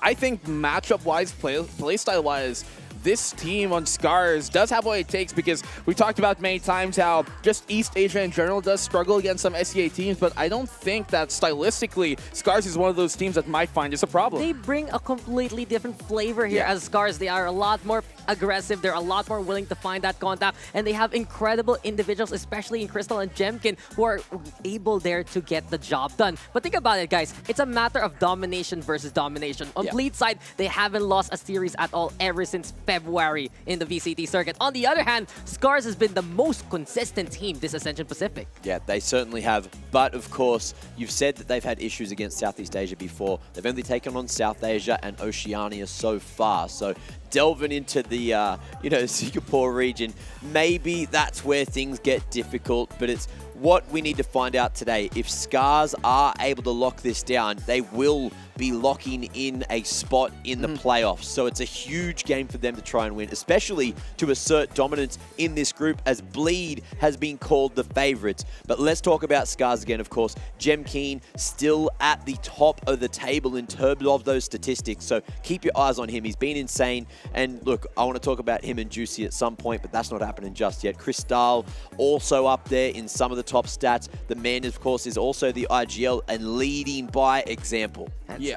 Exactly right? You look at Crystal, and he has just one of those impactful plays all throughout. He sets it up, and if someone else can't knock it down, he will do so as well. His calls are so paramount to Scar's success that they're able to get these fast kind of games, and that they're able to play the fast pace that they want. Yeah, players, you talked about Crystal, but Toroneko as well here has been with this guy for quite a while. Same with Jemkin. These two have stuck around for quite a while, coming from that former team on Blue Bees. And what's interesting about this team is that they were never really stars before they came in as Scarz. And while Scarz might be a sign of perseverance, these guys yet to have had a blemish on their side. I don't think that's going to come up here today, because they've been looking spectacular. They are one of my favorite teams in terms of how they play and why they play coming into this tournament. And after this game, there will only be one undefeated team in all of the groups after what happened in that last game as well. So keep that in the back of your minds. But Bleed, of course, we need to talk about this roster. They came out swinging. They came out with a 2-1 W earlier on in the week, and you need to expect exactly what you need. Juicy's right up there. He's second ranked in terms of the stats, but of course they've only played that one game so far. So the question is, how has he evolved over time, and how did he get here? He's been a prodigy of the Singaporean scene for so very long. Even before he was VCT available, he was already being looked at by many teams scouting him out. And eventually, he ended up in Bleed Academy, did incredible there, and he allowed himself to slot into Bleed Esports. The adjustments from Darian as well to put him into that front line, it just gives Bleed Esports a strong 1-2 punch. But honestly, guys, you also have to keep in mind that this is another game where there's a Filipino player in Scarz, and there's a hometown hero here for Bleed Esports and Scary, so you know which way the crowd's gonna go. The crowd certainly loved his interview when they got that last win on the board, so we'll see if they can do it again. Of course, they'll be wanting to hear from him. And look, the two at the top of the stats for Ascension Pacific so far. Head-to-head, it looks like Jemkin's still just barely taking it out, but overall, look, Jemkin, largest sample size, playing 2 series already. I don't know if I am going a little too overboard with this, but in this matchup, in this head-to-head, it's like you have the second coming of Jing versus the second coming of something, basically. These two have had the best stats so far all throughout Ascension. Even if Bleed Esports only played a single game, Juicy has the most kills in a single matchup. I think he got 33 kills in one of his games versus Orangutan. On the other hand, Jemkin, very consistent. ACS, KD, you name it all. And between these two, it's always going to be who gets the kill onto the other. That's going to be so important to dictate the pace of this matchup. Yeah, these are two Titans that we're looking at here right now, not just because of the teams that they're on, which are kind of looking like the two favorites to make it out and, make it to the grand finals of this tournament right now, but just as a player and as what they've got, a bunch of the players on these teams are at the top of the scoreboard, at the top of the leaderboard in many different facets, in many different ways. And you made that likeness towards, superstars like something, like Jing. And I definitely think that is true, especially here for Bleed, who are a team made of those superstars. They're a different breed of caliber of players. Yeah, they certainly are. And look, it needs to be said as well that you're looking at Crazy Guy. His IGLing so far has been on point. Yeah. But the way that we've seen Crystal adapt between the whole thing is absolutely crazy. Now, I believe it's time for us to talk about our predictions. We're going to be doing this before the maps this time. So where have we gone with this? Do we believe in Scarz? Are we going to believe in Bleed? Dax, I'm going to go with you first. Okay, so guys, I do feel like for Bleed Esports, this is their chance to cement themselves as being that top spot instead. It was very shaky for Orangutan. It wasn't the best showing, but you know the pieces are there. This win streak that Bleed has built up, I do believe it's going to be willing to continue. And when you look at Scarz, there is that shadow of Paper Rex really that maybe Bleed's trying to get out of. This is their best chance to do so. I'm going Bleed Esports. Oh, okay. I get that. And Bleed were coming into this tournament as the favorites, right? But I think even with them being immaculate, even gods can bleed. In this case, after you've drawn blood, it's a Scar that builds up on top. So I think I'm going to go with Scarz for this one. Yeah, you're going with Scarz? Yeah. I actually can't remember what I predicted. I think it was Scarz, but I want to believe in Bleed. So let's bring up the predictions and see what I did. I did it last night. What did Mac do? What did Mac answer? I don't know. I need production to remind me what the predictions are. I'm waiting for it, actually. Yeah, there you go. Yep. I went for Scarz. There we go. Scarz. Okay, Okay. Beautiful, beautiful. Scarz, Right, let's go. here we are. Yep. So I'm believing in Gem Keen. I'm believing in the power, and I want to see what they're going to be able to do up against Bleed. Only because, look, Bleed, I heard so many good things about them, and yes, they dropped the mat. Yes, they looked maybe not as dominant as we wanted in that first series, but that could have also been those, land early Ascension Pacific jitters. I think that's exactly what it is, because they just looked spectacular throughout their own run, right in MYSG, just barely dropping a map throughout the entire run of 2 splits. And it's going to be really difficult to vote for Scarz here, at least to predict them. But I'm going for the underdog in this one just because I have seen them persevere through what they've been going through in their own local region, coming through a lower bracket and all, and they made it through. So what I need to ask, if Scarz get this win, are they still the underdog? Are they still the underdogs at all, or are they just going to skyrocket up to the favorites in the whole group? You can make the case that they still are the underdog just based on the fact that one could argue maybe they're overperforming just based on how things were. We talked to some of the Scarz boys this morning during breakfast, and they seemed like, we're just winging it, we're just having fun, and we're winning everything. Yeah. So one thing they've said is they are honestly just individuals that play their own game, but they just know how to click with one another. And then, of course, goes back to the leadership of Crystal, that everyone gets on the same page. And one thing that Scarz will do in this matchup versus Bleed, they will not back down. They will fight Juicy and Darion to the bitter end with Jempin, Crystal, and everyone that they want in first place. Okay, well, it is time, of course, to start thinking about the maps, and fortunately, we've already decided that one, so we'll talk about that just after the video. This is match 2 draft between Bleed and Scarz. Scarz, you're currently assigned Team A. You have first ban. We want Heaven. Ban Haven. Bleed, your ban. Ban Ascent. Ban Ascent. Scarz, first pick. Big Fracture. Big Fracture. Side select Bleed. City side. Defense. Bleed, map pick. Pearl. Pearl selected. Defense. Defense for Scarz. Now going into our next round of bans. 3 maps remain. Bind, Lotus, Split. Scarz. Ban Split.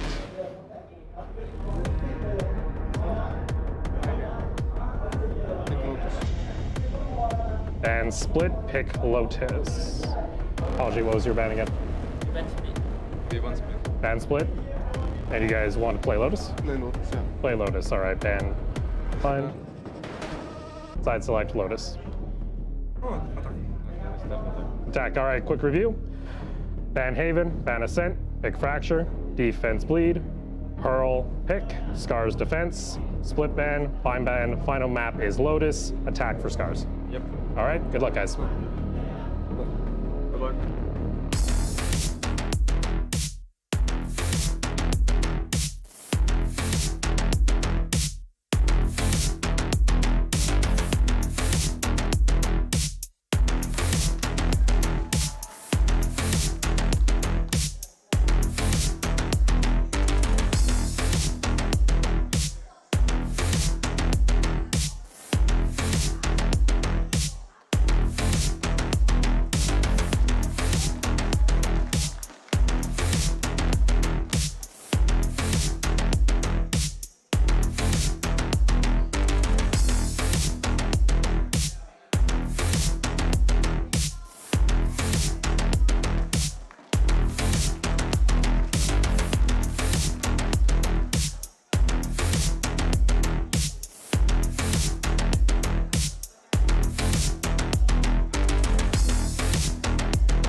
And there they go. There is a pure dominance difference in the size between Ligia.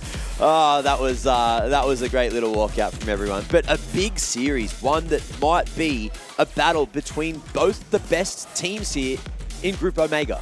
Yeah, I mean, I think when people are looking at Group Omega, most were assuming it would be Bleed and then DPlus, but it's been Scarz so far who have started off incredibly. One has to wonder if that retention will still come on in this series. Now let's talk about the veto quickly before we jump on into the fun, before we jump into the action. Of course, didn't get a chance to talk about it just before, so Fracture will be that first map, Pearl as a second, and then Lotus as a third if we need it. So Dax, talk to me quickly about what you think about this Fracture pick from Scarz. Yeah, Scarz has been very consistent in playing Fracture in international competition. It's something that they can rely on. But my biggest concern right now is the longer this map pool goes, it goes more so in favor of Bleed Esports. The big power position right now is since Scarz always perma-bans Haven, and Ascent, of course, perma-banned by Bleed, it allows Pearl in.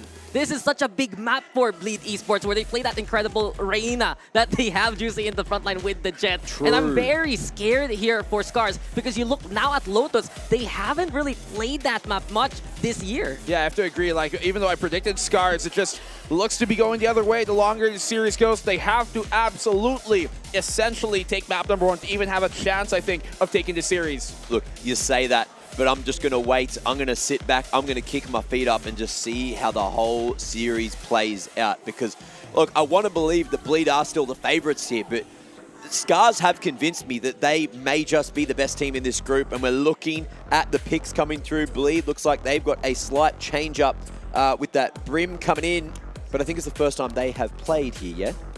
At least in Ascension. They played in Orangutan, if I remember correctly. Yeah. Yes, and they did run that Brimstone there alongside the Breach as well. It's just here for Bleed Esports. They haven't had a consistent lineup so far in actually playing Fracture. They've tried many things alongside the Omen. They played something like the Viper, and they just have a lot of variety, but you still can rely on Juicy to get the job done in the front line. On the other hand, though, Scarz tried and tested, and we've seen how both Bonkers on Orangutan fell to the flurry of Scarz in this map. Yeah, it's been a very interesting decision. You know, Scarz, I feel like Gem King, when you look at him, he feels so good with the Blade Storm. He feels so good when he pulls out that Jet. But then when he moves to Raze, he still has some tricks up his sleeve. And again, Bleed, that's right. We saw them pull that Sova out the other day and thought, what the hell is going on here? But his Shock Dart usage was just so powerful. It was crazy how much value he was getting out of the Shockies every single round. Yeah. It's EG-esque, yes, but Crazy Guy has been known to be a Sova for so very long on a map like this. It's just something that he is very comfortable in playing no matter what map, no matter what situation. And I think that's really where we'll see Bleed Esports try to innovate from this point on. I mean, that's a big thing, right? If you talk about him just briefly now, you got the best player from Vietnam, arguably one of the best from Thailand, coming on this roster. And how do the different ideas on both sides, by the way, this is probably the only matchup where we have both teams speaking English as comms. How does that come into play in this case? I think Bleed, they certainly have a leg up in this series. I really want to see, you know, a little bit of fun, a little bit of action. But on paper, I still enjoy Scar's composition that bit more. So I'm pretty happy with my prediction. I'm not going to lie. You guys, you haven't sold me. I've wanted you to sell me on it. I wanted you to rizz me up on Bleed, but you haven't really sold me. He's been fighting me the whole time. He's on Scarz too. I like disagreeing with you. I'm like the half sell. How do I do it on my own? No, you got to do it on your own. You got to do it for me. You've got time. All right, Dax, I'm going to give you a moment in a second before we jump into the pistol. You can rizz me up. You can rizz everyone up at home. Sell us on the Bleed story. You got to do it here. You got to do it now. Who's going to come out on top? Well, let's find out. Well, we're getting into it. Bleed Esports versus Scarz. The story so far, Macwell, you've been wonderful on the hosting side. You've been wonderful here on the desk. But even though Scarz has had the record here, has had that consistency alongside everyone else here in Pacific Ascension, Bleed is truly what SCA is all about. That mixed roster, those communications courtesy of Crazy Guy, all of those styles coming together as one. And of course, a legendary coach in Ligia as well. What else does Bleed need to do? They just need to prove it versus Scarz. There are no expectations higher of a team than there is for Bleed in this tournament. They are a super team to the highest caliber.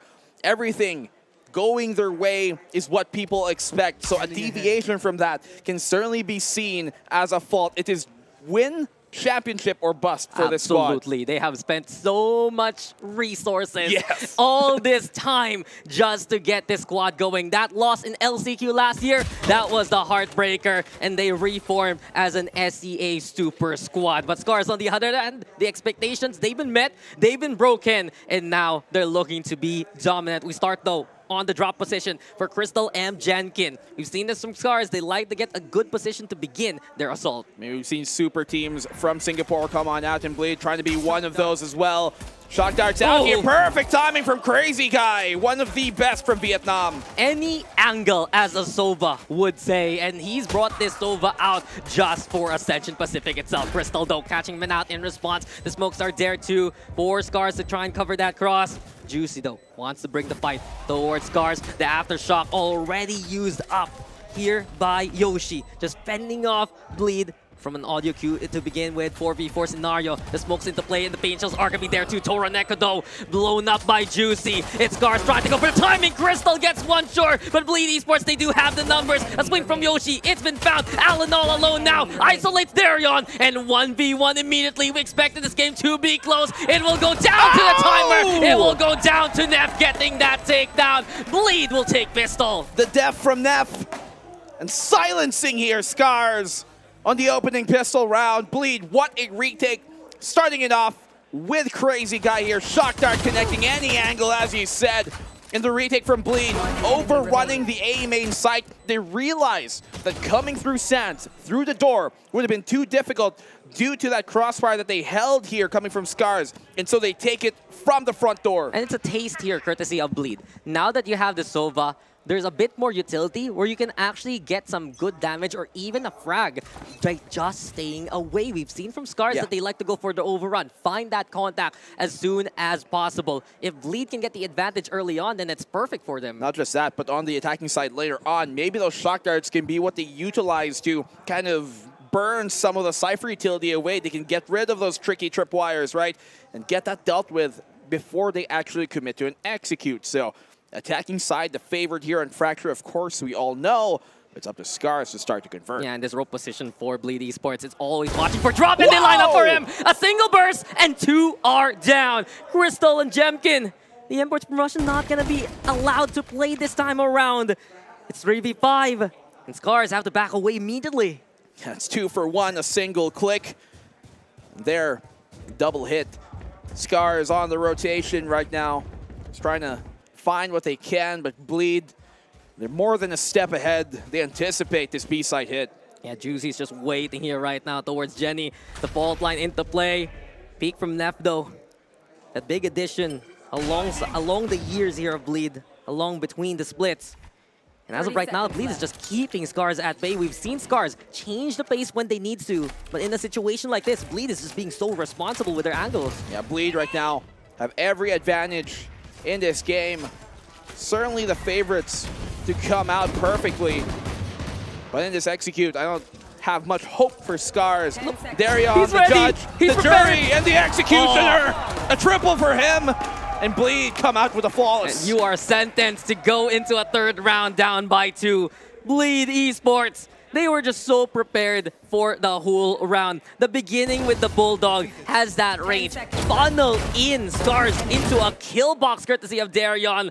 And you know already, they're looking proud of their plans. And how much has Darion improved throughout this game? Matured is the most important thing. Many doubts cast upon this man when he came in on that roster, when they still had Pyth, when they still had Maxi. How can he deliver as a duelist? But he's taken a step back to make way for a new wave. Yeah, he had those stages where he improved himself. Later on into the year, he was one of their most consistent players, and now flexing just to allow Juicy the frontline reigns. Jemkin, though, leads the charge, and this is where Scarz is strong. Straight for 3, but Crazy Guy again, the timing is perfect.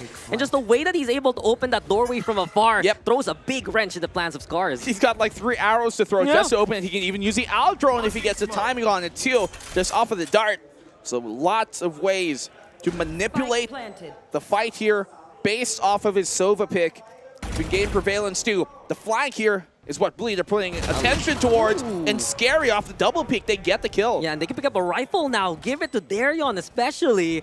But the crazy guy yet again, all alone now, still trying to hold from Sands. Reinforcements though arriving here. Scarz trying at least to cut those sight lines, and timing from Crazy Guy even better. Toroneko was waiting for it. Crazy Guy answers back even more so. The shock dart even. Crazy Guy! He just measures these angles, measures these oppositions, and he finds any kind of opportunity to work with. Crazy Guy, absolutely insane. Let's not forget, this is not the first time he's played internationally, Dax, in terms of playing on another team. We saw him on that former NGX roster, and the things he's been able to do on this Sova within 3 rounds, incredible so far. What did we just witness? That's going to the TikTok real quick, no? Yep. You just know now how to play Sova on Fracture 101.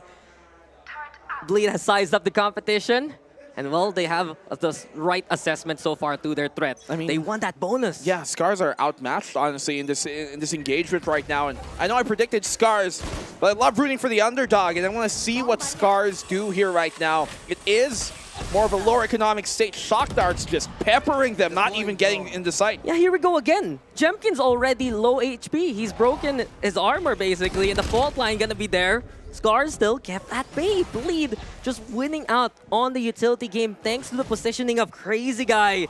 And you can see now, it's a new way and a new wave for Bleed himself. Crazy Guy, though, eventually overrun by the members of Scarz. 4v4, Scary anticipating the push from the hall itself, but Sands instead the call from Scarz. Jemkin on the high ground too, surprising Juicy. It's up to Scary now to try and hold them off.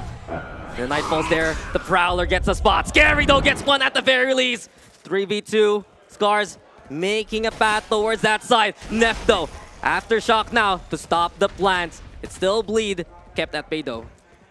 2v3 here, retake for Bleed, but Scarz have every advantage. They know where he is, and Crystal looking absolutely clear. Darion 1v2, but the flank here, perfect position for Allen to capitalize, and Scarz gained their first off a thrifty kind of here. I mean, they still stuck around to where they wanted to go, and because of the numbers that Bleed didn't expect coming their way, they were checking out places like halls. They were checking out if they can actually get the off angle towards Sands itself.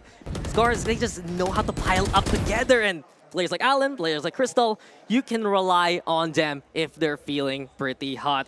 3-1 scoreline though. I'm looking at Scarz and their utility so far. Yoshi, he's only gotten a single kill, but he has the Rolling Thunder. That's what Scarz has been doing, getting a bit of that orb control to boot. Look at Darion here with an operator.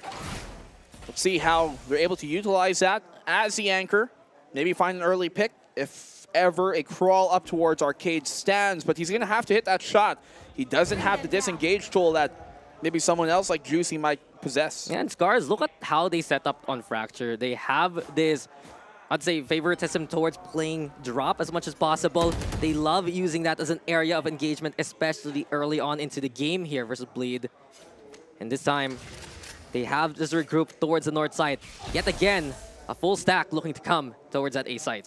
Well, you can see there the tripwire keeping them at bay towards A main. They destroy it. Alerts here Bleed that there should be, rather Scarz, that there should be presence on that A main side. Rolling Thunder coming on out. Crazy Guy, recon to keep him at bay. But Neff and Juicy, they're not hit by the Rolling Thunder. They're coming in from Sands right now, and they also go for the fault line play. Scarz here going for contact, but Neff is ready for it instead. Neff with another one. Neff with a third! And Bleed Esports yet again, just knowing exactly where to position. Darion's up, gets the damage done. Juicy is there to finish the job off. A quick retake from Bleed. Wow, from long range as well there, Neff. Looking more like Neff Curry from downtown. Hitting it at range, and no problem at all. Bleed off the retake, and you can see because they were able to bypass that Rolling Thunder from connecting, it just gave Bleed here the proper position to really stop that push from coming. When you are going for a drop push out like that, one of the most important, powerful positions is that Sands and rope control, because that's what the cutoff is for the execute on the A site. I'll go with it. They're in a golden state right now. You know?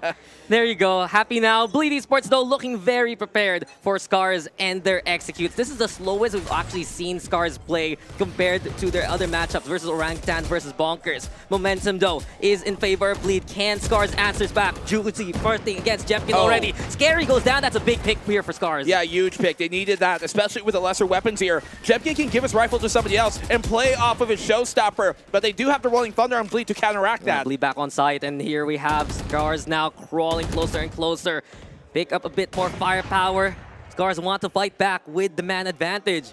But that's what all they wanted. Make that noise, go back to B main, and then regroup with Allen. Yeah, if I'm Jenkin right now, I'd be giving that Vandalon over. Not that I don't trust him, but just statistically, it is better to have the lower HP player come on in, maybe showstopper, something like that. Otherwise, Neural Theft confirming presence here, actually pretty spread throughout for Bleed. Yeah, and those 2 pings.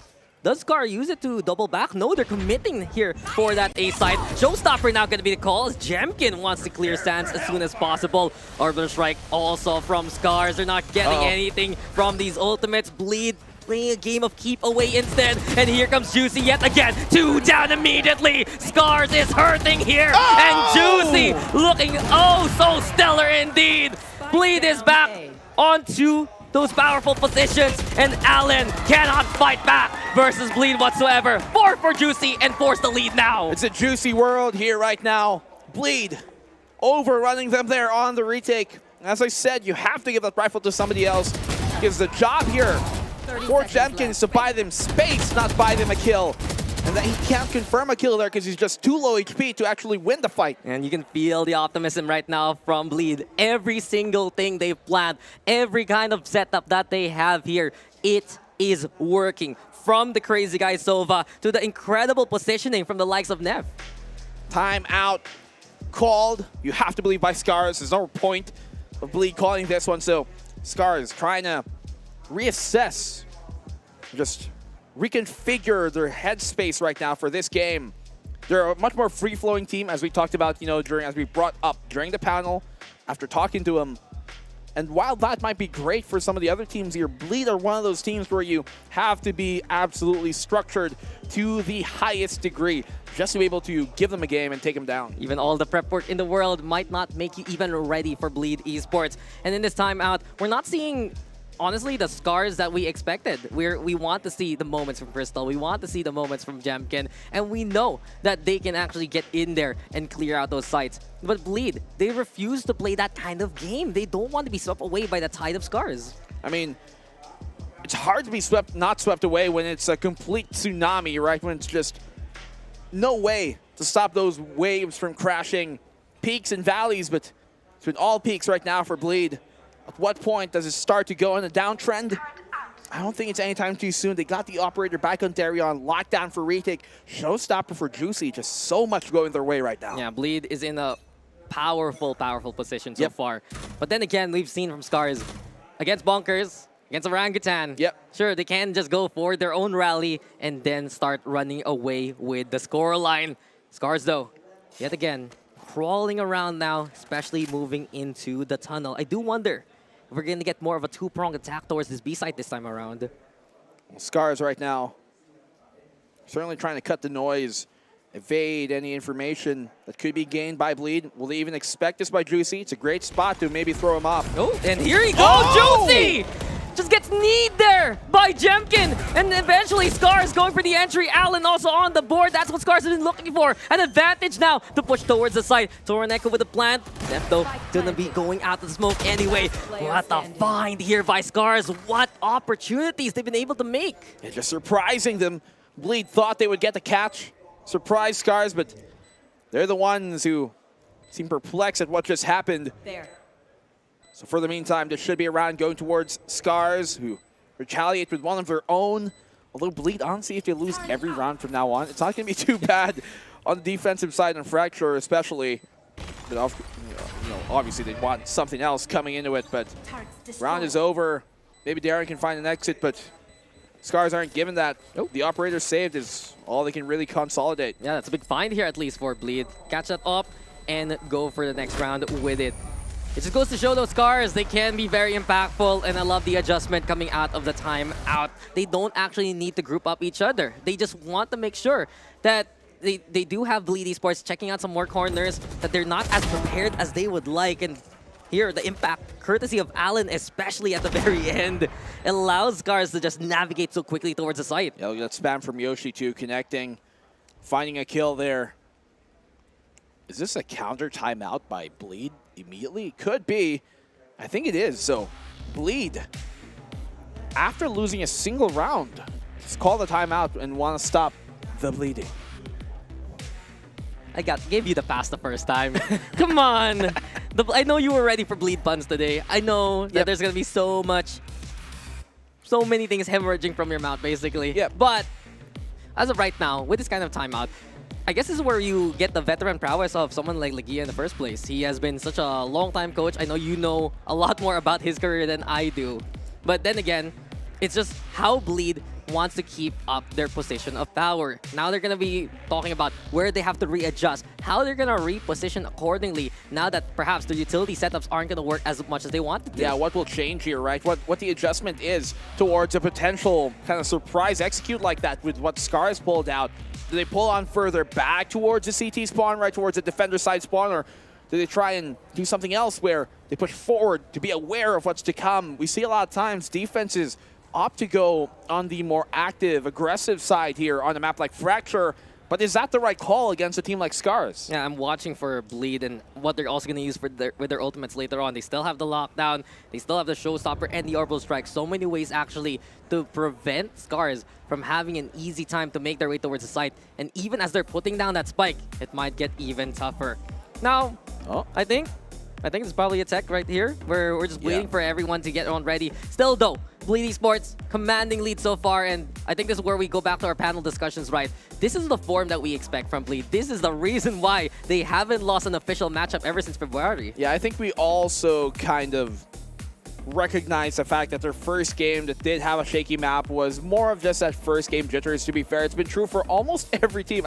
Maybe not almost, but a lot of the teams that we saw come up here, DPlus, first day jitters, see other teams as well show the same symptoms. But we're back into the game here right now. We talked about those ultimates a while ago. They still hold on to him. So Bleed, if they're given an opportunity to utilize that, then I figure they could win this next round. And we changed their positions. You got Crazy Guy now moving towards B. You have Darion here actually playing the operator, and he's an incredible op player. It's just dangerous. It's the Killjoy doing so.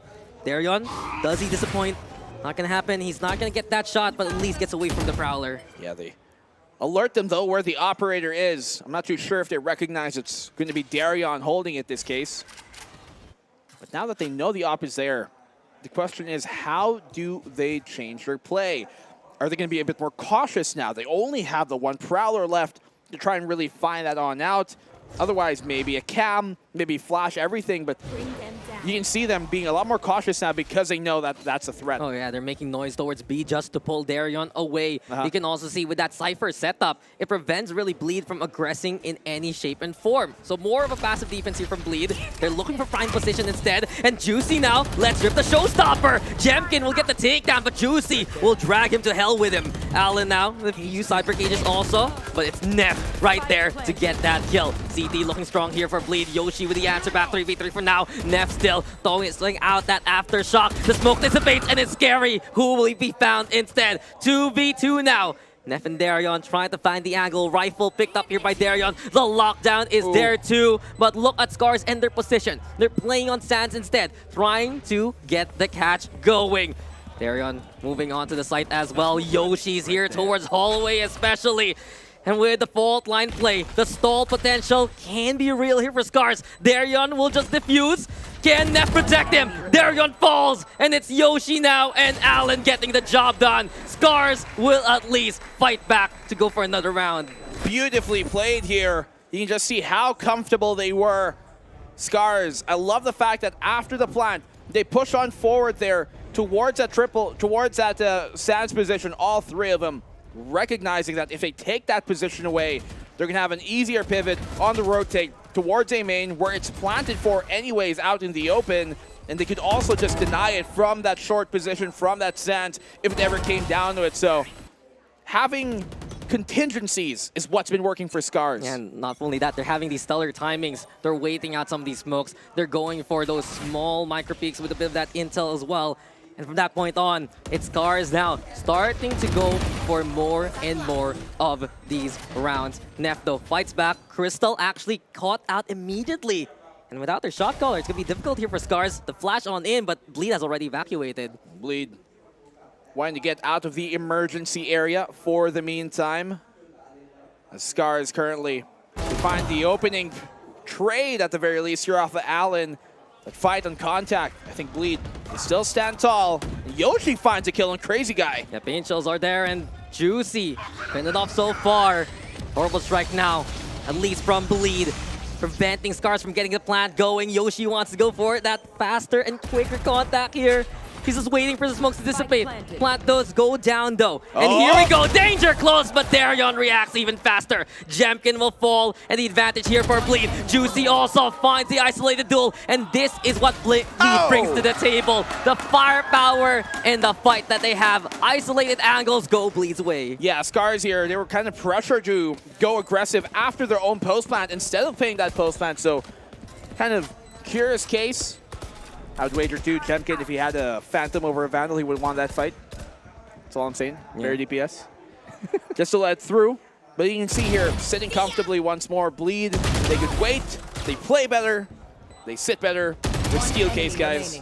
These chairs are comfortable. Dude, we were there for day number 1. Yep. We stayed the longest time on these seats, and now I'm still feeling cozy They anyway. honestly feel great for my back. Ah, true. I haven't actually seated on a chair like this in forever. It's always a gaming chair, but this is just incredible. Yeah, the ergonomic ones, lovely. Obviously, we got like a VCT embroidered onto it as well, but let's get back into the game. Orbital Strike available for Toroneko. Yeah, Toroneko.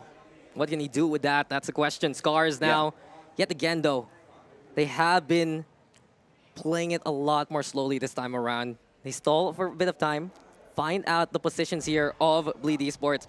And really the struggle for Scarz in terms of gathering that intel, they only have that fade for it. So Crystal, he'll clear out some of the closer angles. They have to use utility to go into the site, even if Bleed isn't there, just because of their initial assumptions. And there you go, on an empty site, the Nightfall's used. Yeah, because they're unaware there might just be an op, right? There might just be a trap setup. So it's good to be thorough. Better safe than sorry, of course. Slow is safe, and safe is steady. Steady is fast. And that's where they continue. The catch here, though, off the trap, off the flank. Yeah, Yoshi, he's in trouble, but the orbital strike, at least, from Toroneko will force a disengage. Flash comes on in. Bleed, though, still cannot cross. The fire's keeping them at bay. And I'm watching what Crazy Guy can do from that drop position. Still, the standoff towards Halls. Yoshi has to disengage. A good find from Allen. Leads now to the neural theft. This is intel here for Scarz. They will know where Bleed is coming from. And look at Yoshi and Allen go. Trying to use that backline pressure. Juicy at least fights back. Even more so. Scary now pops up the doorway. And Scary at least keeping Bleed's chances possible. But it's not enough. So much time bought there by Scarz. Yeah, you can see how they just wasted that time off the flank. The tripwire signaling that the flank push was coming. Fault line, aftershock, orbital strike, flashes, cages, everything they could throw to keep him at bay. And Scarz, they benefit off of it. So they're starting to rally back a comeback here. And they're realizing that Bleed is avoiding that initial contact to begin with. They didn't use as much as utility as you'd expect for them in their usual clears. They still had a bunch of it in reserve, especially to watch out towards Halls. And this is where Scarz looks really strong. They get those initial picks, and if they don't, they'll at least have something to keep you away from the site. Well, let's see here. They don't seem to shy away from attacking the site right now. Taking a faster pace, Orbital, rather Showstopper being pulled out here by Jenkim. They do get the stun. The tower is what they're fighting for. Yeah, he's gonna blast back past this, and Darion, there's no escape. It's Yoshi. Yoshi, though, does get the kill himself. Scarz now with the clear, and Bleed will rely on the Rolling Thunder for the retake. At least they keep him alive here. Low HP on Jenkin. The volley burns him down! Scary denies the plant. The lineups have been incredible here for Bleed between Scary and Crazy Guy. Scarz now sputtering to try and at least get back towards the objective. Rolling Thunder, though, to be more proactive, but Crazy Guy and Scary, they hold down the line. 2v2 now. Can Crazy Guy make magic happen? It's all up to Taraneko. He's so low and null. He's dead to rights from the pain shells. Bleed is just coloring up the scoreline in their own shade. It's a back and forth though, Dax, in that round. I still love how Bleed are so composed to get those punishes right on time. And the utility here to deny intent is what's been working so good for Bleed on their defensive side. We saw a while ago early on the shock darts. Now this time around, the Molly to punish there and get the kill off of Jemkin, who was too low to even escape in that case. So Bleed, they take the advantageous half. And the communication too. Crazy Guy was the one who swung it. Basically told Juicy, love the paint shells. He's just dead, stuck there towards screens anyway. Smoke does come out though, and here comes Juicy, or rather Jemkin, to try and take that tower. Look at the buy. They have such a weak buy right now. It's a struggle here for Scarz. They'll rely on the rifles of Jemkin and Allen to at least get the job done. Nano Swarm though pop. Here we have it now. Showstopper from Juicy. He wants to come in from main. Spike is planted though. Lets it rip. And there's just no escape for Jemkin whatsoever. Rolling Thunder to the call. Bleed now. Looking to cascade on the opposition. Allen has a plan to try and go for his own kind of flag. Yoshi, he needs to buy time. Sprays it down. Neff inside the smoke still. But there he is on the defuse. Gets halfway already. Bleed wiping out the opposition. And what else can Toraneko do? Absolutely nothing. Bleed will end the half with a 4-round gap. Toraneko at the end, but they tore him asunder. And Bleed just have no problem at all with retaking the site. Every big ultimate they needed, they had. Showstopper in the Rolling Thunder, and they brought the storm. No way to stop it here, even with a forecast for Scarz. They knew it was coming, but there was nothing they could do. Yeah, Bleed Esports, they were prepared from beginning to the end of that first half. It's always about the tactics here from Bleed. Yes, they have the firepower. Yes, they have the strength in their players themselves. But the way that they're able to play out angles to the most optimized degree. This was a showcase from Bleed Esports on how to just play keep away from a very aggressive squad. And Scarz, they had to will themselves to those kind of victories. They had to go for the fights in such inopportune moments or angles just to win out these rounds. Optimal here for sure, the way that Bleed have been playing a lot of these retaking rounds. And the pride here of Singapore right now, showing up, stepping up to the park, knocking it out of the plate. I flipped that on purpose.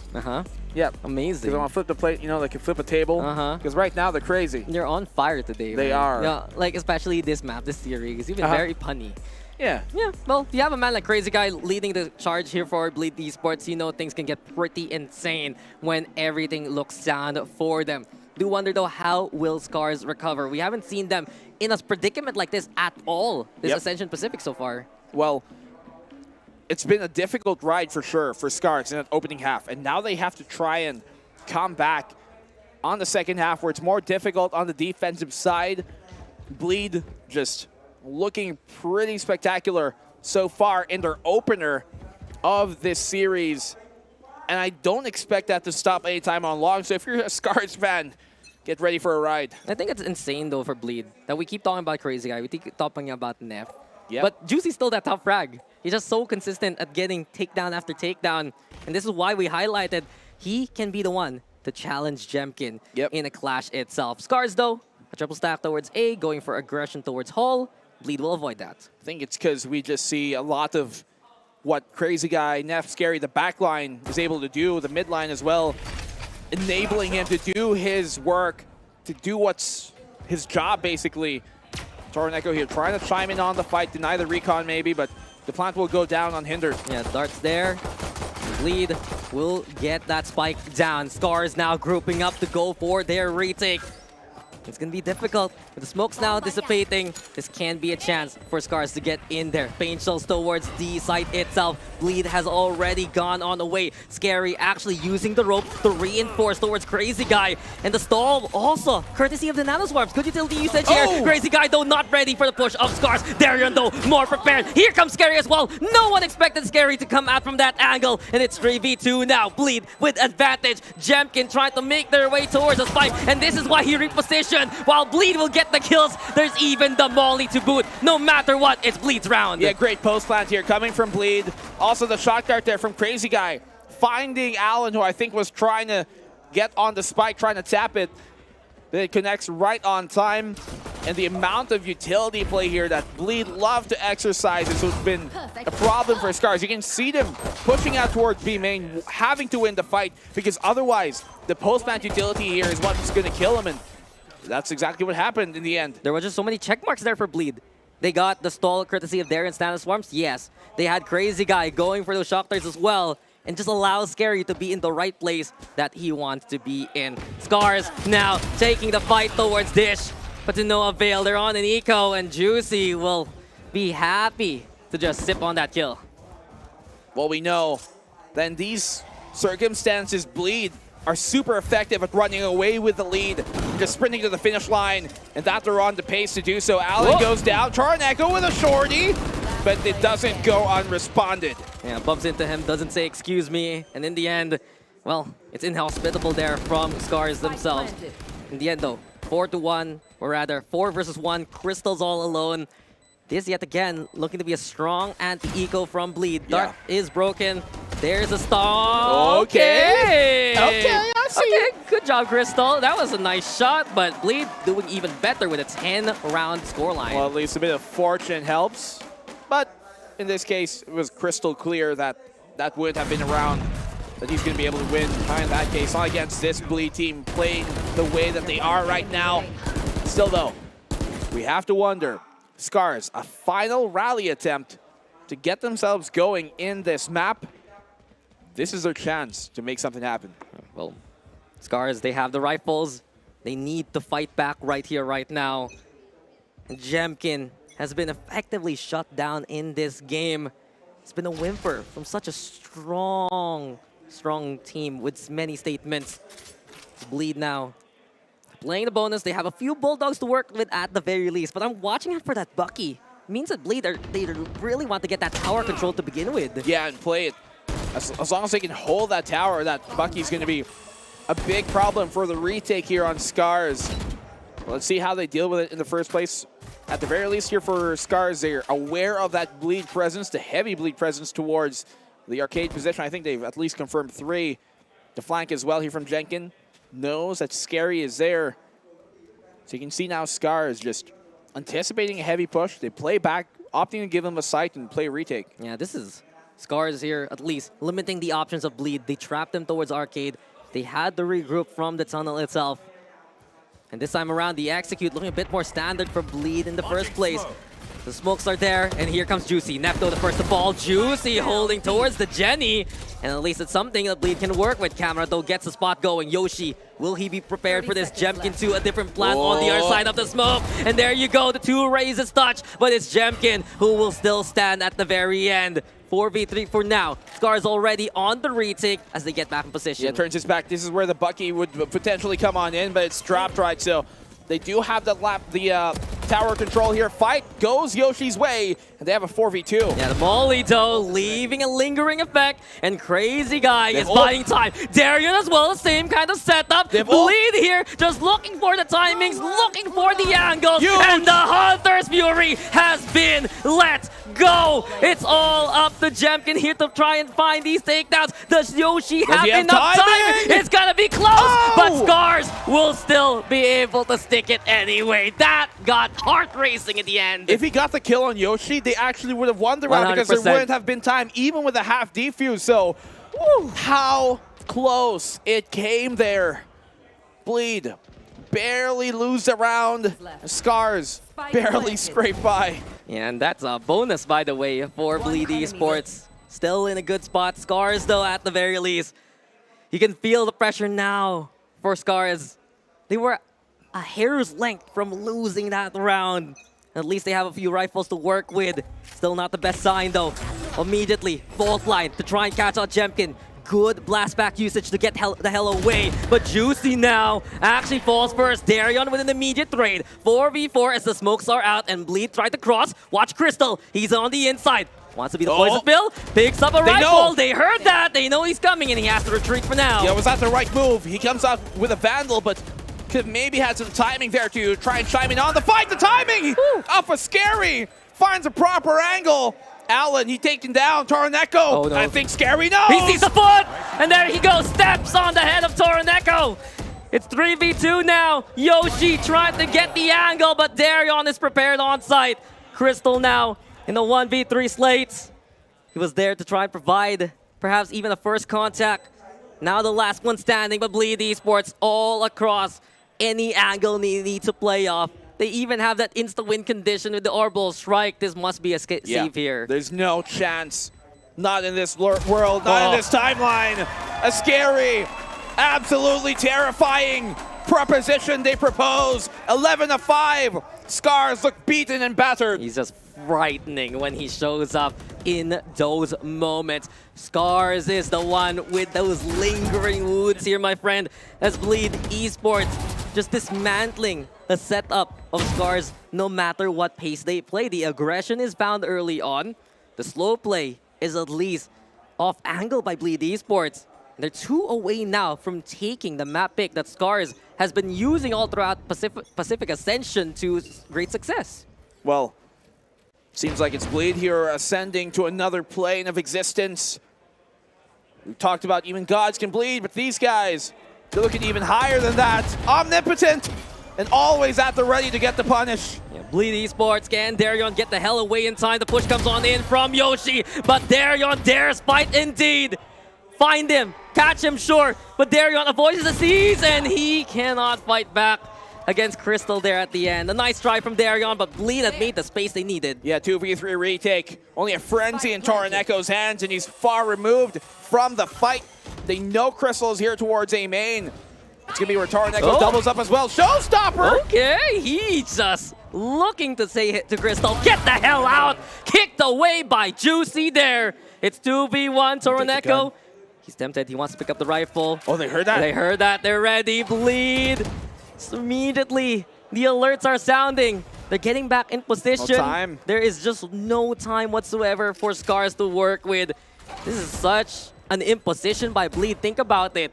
Scarz may have won the battle towards Darion, but Bleed will win this war in this round. We're looking to win this entire bout too. Match point secured. Quick and easy for Bleed. 12-5.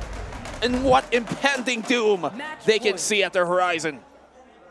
This is what Bleed is all about. This is the Bleed that was promised to us from the MYSG scene. And you can see just superstars in their own right. The fact that Darion bought that much time. The rest of Bleed just didn't watch and wait for that kind of conclusion. They went for the site, they saw the intel immediately and knew the numbers that Scarz had left to work with. Well, this team, it's certainly looking a lot more impossible by the minute, by the round to come back in this map. At what point do you move on forward and think about the next? Of course, you have to take it round per round. You can't give up till the saying is done, till they ring the final alarm. And yet Scarz, they still have an option here. Final timeout called. And how do they adjust? Will it even be enough? Yeah, this is the first time we've seen Scarz in a position like this. Oh, yeah. Looking very lost on what to do. That their overpowering assault isn't enough to find these kind of angles. And we've seen them be pacemakers in their own right. But Bleed has just been controlling this show, has had the remote ever since round number 1. What else can stop Bleed Esports? Scarz, they need to find the channel quickly. I mean, what is an incredible force against an immovable object right now? And Bleed, they've planted themselves like a tree on these post-plant holds.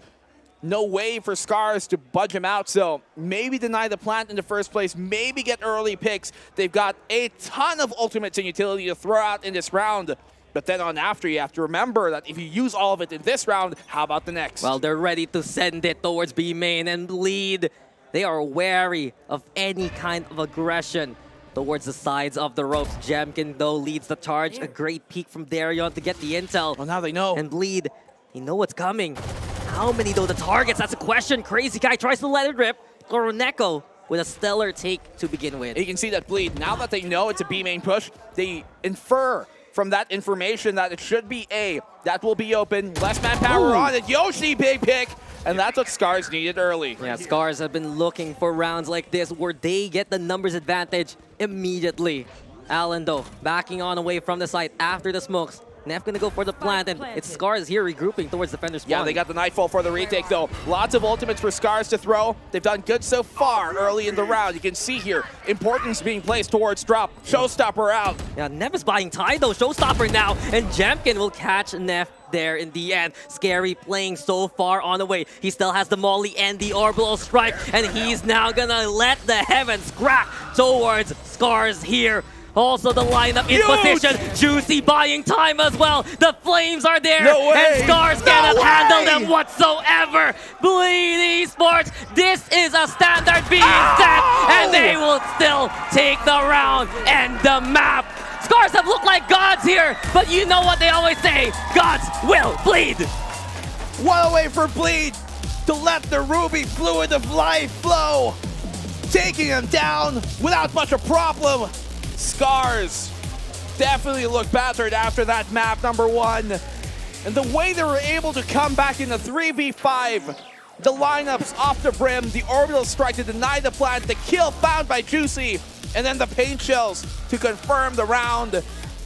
Just the post plant, as I said, so difficult to force Bleed out of those situations. This has just been magnificent from Bleed from start to finish, and you can see that they have controlled that powerhouse that is Scarz. You know how strong Scarz can play, but what did we see? Jamkin only getting traded so early on, them having to rely on the likes of Yoshi and Allen to keep everything in check. But then you look at Bleed's utility usage. They have Crazy Guy there to play from afar. You have Juicy using all that space alongside what Nef sets up for him. And there's just so many ways that Bleed has just turned around their fates round for round. Well, we're gonna break things down after we come back from this break.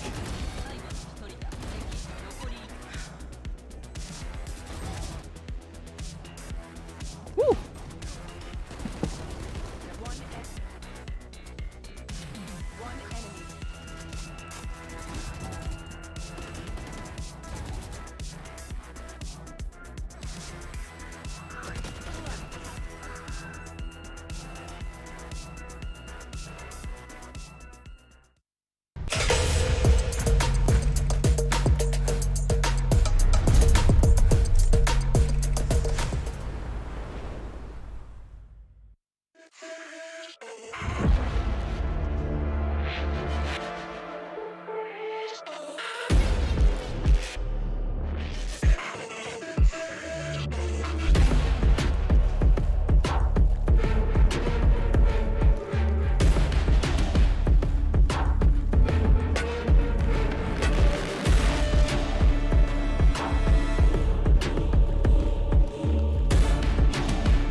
Scarz suffering their first scar as we see Bleed continue just to pour out onto those sites and make it look dominant. Much better than what we expected and much better than what we saw against them in their first foray here at Ascension Pacific. Yeah. What a showcase, honestly, from Bleed Esports. Sorry to cut you off there, because I predicted Bleed, by the way. But truth be told... Yeah, shut up. They were just ready from the get-go, guys. You saw them. You can leave now. Okay, sure. Do your job. Do our job on our own, then. We wouldn't mind. Okay. This is a Scarz club. Okay, this is the Scarz club. Look, we're all a little sore right now. Deeply scarred. Yeah. What I need to say is, first off, statistics. Let's touch on them. Juicy jumping up above Jemkin now for the best performance of the tournament. But the big thing is he going to be able to carry that through the next map? He certainly did here, and you saw it. You saw it in the fashion in which that map was closed out. It was a 2v4 at the end. That util usage was just so damn strong, and there was no world. I thought Juicy was done, was absolutely done for, but you see that orbital used because it just bought time. Orbital into the incendiary, into the paint shells, and then meanwhile Juicy's just dancing around in smoke, catching him off guard, and Scarz just couldn't shoot back at him. I mean, you could kind of wonder here, how could it go worse, right? But I think it could even be worse for this next map. Pearl, absolutely spotless here for Bleed, and you look at how the performances of Scarz as of recent, it isn't the most reliable map for them. Not too bad, but not great either. And so Dax, I think you have a bit more to say on what this we could maybe expect from Bleed, because so far right now, it's just a one-way show. How short do you want of an answer? 2 words. They win. The Pearl is their perfect map. That's the biggest problem right now. If you don't ban Pearl against Bleed, they will make you suffer for it. But just going back to this game real quick, it was an effort from the likes of Jemkin. You could see he was trying to make that space for Scarz. But the problem is, that space that was made, it was empty space. Bleed and Stake, they take the sights, they take the angles that Scarz leaves behind, and that's what gave them the advantage. Yeah, it looked like just generally they had a better understanding of the map knowledge as well. We're finding kills through smokes constantly, through wallbangs as well. And it was just so hard for Scarz to do anything back. And this is also the first time we've now seen Scarz face any kind of adversity, right? And it looks like Bleed have figured everything out, have figured out exactly how to deal with Jemkin, who has been the other teams in the group's kryptonite so far. And they're making it look very, very dominant. So maybe that storyline we were talking about going into this game, where Bleed might have had a bit of an upset in that first game because they weren't feeling stage ready. You know, they were suffering those jitters that we've seen a few teams on their first games happen to deal with. At least Bleed took that win. But now they are looking very red hot. They're looking like the team that might be going through undefeated. But let's turn this discussion to Pearl. You already touched on it, Bleed. They are a force to be reckoned with on this map. But talk to me about Scarz. We haven't seen him on it yet. Hey, I mean, a scar is a sign of strength, a sign of perseverance, a sign of coming back after taking a hit. And I think that's what Scarz can really bring on here. We have come today to expect the unexpected in terms of who wins which map pick, right? We saw it a while ago with Naos and Zershia winning the own counteracting map picks. And this could be where Scarz surprises once more. Well, they have been very surprising in their own local challengers. They haven't really figured out what composition they want to run. The last time that they won actually was in the grand finals against Jadeite. They ran the Astra and the Phoenix, and before that they played the Harbor. There were other times they played the KO. So you do wonder if Scarz themselves have prepared for this Pearl matchup. And why are you using utility right now on your own? I'm just, you know, he's just backing you up. Doing the finger works, just giving them charades. Just in case they got the stream on mute. You want to show the new agent? How's the utility of the new agent? I don't know what her hand signals are just yet. Like a trap. Just do this. Go like, you know, like the barrier. The barrier. You be the barrier. We are the barrier Beautiful. now. That was lovely cosplay. I love the live cosplay on the desk. That's exactly why we hired you guys, right? You know? Thank you. Yeah. We're in a very colorful shirt, so we might as well bring the color to the panel. You're bringing the color. Yeah. Well, we're all bringing different colors today. I mean, dude, your name is Black and Blue. I got Come two on. colors. Yeah. True. Is black even a color? It's a shade, isn't it? I think it's a I'm throwing a shade at you. Yo. Quickly, before we go back on topic, because I love being off topic, I just need, you know, as close of a close-up as we can get on Black and Blue. What are, so point at the things that I thought were whiskers. What do you mean? There's like fish with whiskers. He said they were turtles, but I don't think they're turtles. This is a turtle. Yeah. This is like A bird? Yes, but go back to the fish whiskers. This Show is like everyone. a fish with whiskers. I need confirmation on what the hell they are. At least Mac's guess was close. I first looked at it, I was like, is that a tiger? Maybe under the sea. Maybe. They got some of those. I was so off, honestly. Yep, I can tell you were definitely off on that locally, one. Locally sourced, by the way. I think the general theme of the shirt is certainly, you know, sea life or around the ocean, right? Like, yes, there's a bird there, but, you know, seagulls exist. Water tigers don't exist. As far as I'm aware, maybe they are, maybe they do. I'm going to go check that on Google real quick. But ladies and gentlemen, we are going to go to a short break before we jump on into the second match of the series.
So I Googled it, and we found out that it was a moustache fish. I've never seen one before. What's a moustache fish? A moustache fish.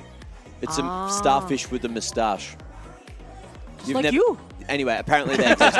Do this, Mac, real quick for us. This is star. Yeah. That's as close as we're going to get. Now, either way, look, the game is not too far away. We are going to be going into Pearl. Yeah. And this is what you guys were talking about in the pre-match, right? As soon as that was locked in, we get to see this Reyna, which, remember back to the first time we saw Scarz playing here at Ascension Pacific, it was dangerous as all hell. And we also get to see Phoenix, probably going to be ran on the other side. So that is where things get interesting, right? Out of these two agent comps, which do you like better?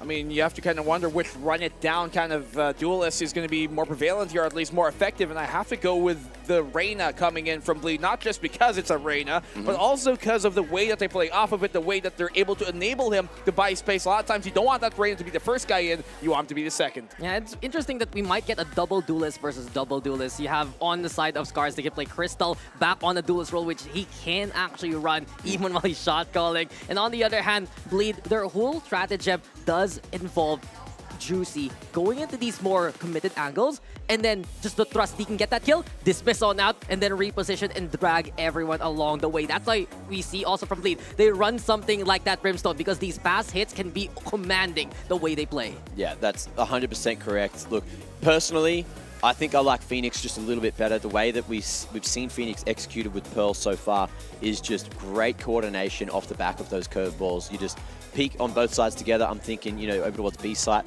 Once you get that spike planted nice and open, hit the double main setup, and then you can just go straight in off the flash together, 2-man swing, and usually you're locking it down. And that's exactly what we love from Bleed. Yeah, I mean, it's a Singaporean super pick, though, to go for that Reina. We kind of, the whole world found out about that when they saw Jing do it last time around, like during Masters, right? And this is something that is inherent to the DNA of how the way SEA plays, and this being the SEA super team, they're the one team to make it effective. And the thing is, picking Reina is a confidence pick, but the way that they played map number 1, I don't doubt that they have full confidence. Yeah, and it looks like that is going to be the exact same comp coming through from Scarz as they picked last time, where they had a whole lot of success. The time before, this is both against Jadeite. It was that time in the upper final where they got beaten by Jadeite, and that comp did not work. That was the old double wall comp. They've gone back to something a little bit more tried and tested, going for the Astra, allowing those post plants to be a little bit more potent with that KJ coming through as well. But Bleed, on the other hand, you see them picking up that Reina.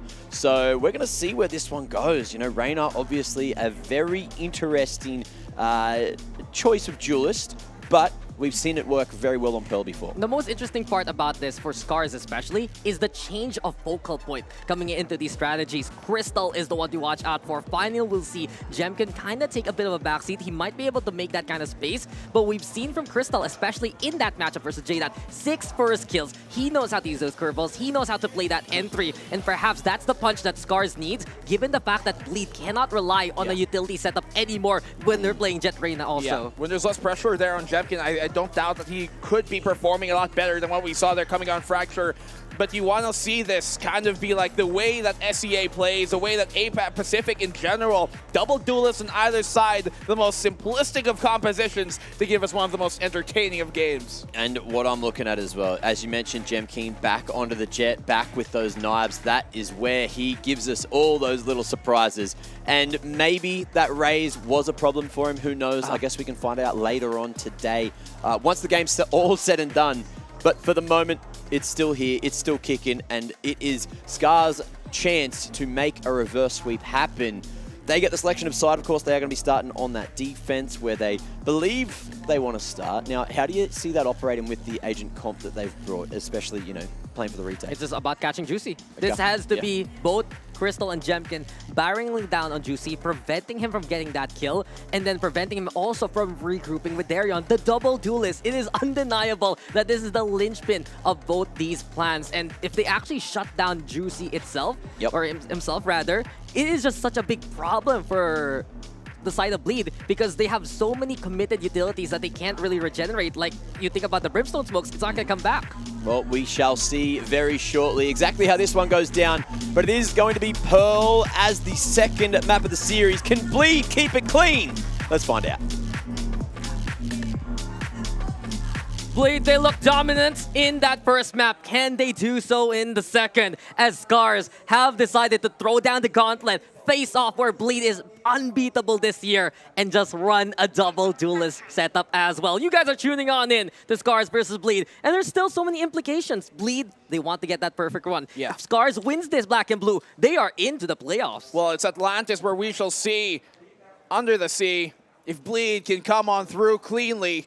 Scarz, opening defensive round for them, taking a bit more of a passive approach, but they are putting emphasis on stacking towards a B site. Yeah, but playing on Pearl as Scarz, this is the hardest route to get to the playoffs early. And if they are able to do this, if they're able to beat one of the biggest streaks, one of the most prestigious streaks of Bleed Esports on a map that they call home effectively, then you know they're truly a contender. They do play, though, here for Bleed towards the art area.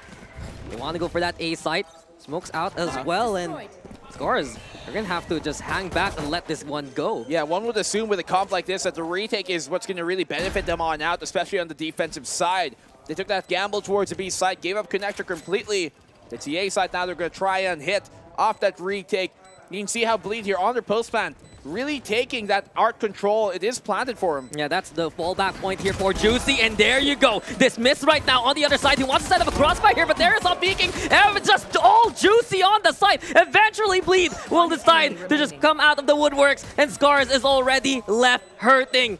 We talked about it a while ago. The Reina is pretty much the plan, and Bleed will get things done. A strong pistol to begin with. Yeah, repositioning there off of the pick. They got the Lear. If he had another dismiss, if he didn't buy the Lear up, then he could have even gotten away with that second kill for free. And who knows how clean it would have been. But for the meantime, Juicy, stellar opening already. You have to get confident and you have to get those kills early to get yourself going as Arena. Even at the youngest age, Juicy has been confidence personified. The way that Bleed is able to play a map like this, the way that they're able to play the angles that they work with is because of how Juicy is there in position. Can get helped out in a pinch by his team. But in that round, honestly, he got the job done early on. Yeah, and now we get to see Darion back on his signature jet, which we've kind of come accustomed to throughout the years. Back then, he's always been that duelist per Bleed. They switch things up now. Lear on the execute, on the entry, and Torneko trying to front it. He does get a kill off of it. Yeah, Scarz, no fear to go for contact. At least they get 2 for their troubles, especially that takedown onto Darion. But in the end, there's still that reliable backline. Bleed already with the plan. Crystal all alone now in a 1v3 slate. He wants to go for all of those orbs here, Black and Blue, but the problem is Bleed is executing so quickly that Scarz cannot farm up. Yeah, difficult position for Crystal, of course. 1v3, potentially trying to play the flash and get a kill off of it, but well, Neff is decently low enough. I think he's just going to try and go for an exit here. They're going to hunt out for him. We would assume that they will clear him out of this corner when they do push, but now Bleed taking the safer option. They know they've already lost all that they want to in this case. Give it on up and Killed my bot. second round coming for Bleed. No, it's the smartest call. Because if Crystal dies to Bleed's hand, that's 1 orb for him. If he dies with a spike, oh well, okay, never mind. Definitely gets that takedown. In the end, Crystal does force the hand of Bleed. They do want to build up that lockdown 2 as soon as possible. But this is where it changes. Scarz now, they can actually play aggressive if they choose to. Well, how's that going to work out is a question. You look at both composition, and it's all about playing that aggressive style.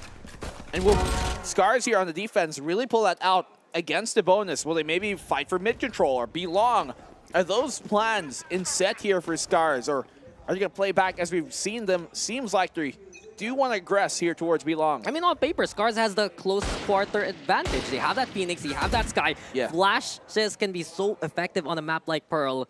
But they do go for the push towards B. Jemkin tucking it away, actually, on the corner of that little cubby there by the pillar. And Bleed instead hanging back for now. Just trying to see that initial rotation from Scarz. You can see Neff here kind of just waiting towards mid.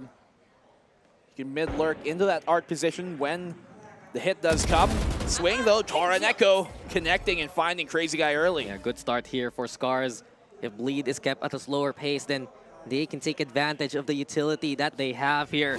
Star setups there. Darion, though, pushing forward with the dash. Juicy also just barreling on down, but Torneko will kick him to the curb. Smoke dissipates, and Torneko doing everything he can. A 3K till he runs out of bullets. Crystal's there for the reception too. And Scarz, they get their rifle round going. Yeah, good anti-bonus here coming in from Crystal, and especially Torneko just rolls off the tongue. Doesn't it? What a name. Torneko. Torneko. Yeah, just every consonant supported by a vowel right after. That's true. It's consonant, vowel, consonant, vowel. Yeah, all the way to the end. Incredible. Astounding. Indubitably. You wanna read the thesaurus more, good friend? Sure, go ahead. Open that up. You have all day while we're watching the replay. Well, the bonus here certainly not works out for Bleed, but I'm sure that's a give me that they're willing to give on up. Aggressive push here towards that A main. More of what we're expecting from a composition like what Scarz has got. Yeah, Bleed here, though, vying for mid themselves. They want to go cross through links, and it's Allen who is pressured here. Smoke, though, to cover that cross. Banana Swarm, though, trying at least to go for the stall. The alarm bot's there, too. So at least Bleed here, keeping Scarz at bay. They want to go for that B site, but they know the timing has to be perfect. Yeah. Can they get the pinch, though, onto Jemkin? That's the question. Yep. The flash is there too. There's an alarm bot though. Keep him at bay. If in case he doesn't want to chime into this fight here, Allen, the defense is adjusted. They've rotated. They know it's coming. Allen, big pick. Jemkin a double. That's Allen's. It's all Allen now. Yoshi's there too. And this is the problem for Bleed Esports. If they get stalled, that smoke will eventually be gone. And Scarz will be happy to take those sidelines. Crazy Guy though, fighting on back. It's him versus the world. Needs to get that spike back in the first place. But Torneko on the flank, there's the curveball too from Crystal. Now they know Yoshi falls. Crazy Guy with the 3! but behind him, Toroneko will keep things going for Scarz instead. Yeah, Toroneko just finding the timing there to keep him in check. Defensive side here from Scarz early, looking pretty tasty. They kind of, I guess, expected that angle would have been cleared. Allen still just waiting, biding his time to strike, and when he did, how effective it was. Yeah, Bleed cannot hesitate. That's the problem right now. If they run out of smokes, they are going to be caught out by Scarz and those sight lines. There is still that hard entry potential from Juicy as well as Darion. Hero rifle as well here for Juicy. So let's see what he can do with that. Let's see. He does have the Empress. He can lead the charge here. He can certainly know that no holds barred. This man can absolutely overrun and roll through the defense if he's given the opportunity. Allen's got the Odin. Potentially has the lineup as well to deny the plant. Yeah, they're just trying to find at least an inkling of intel.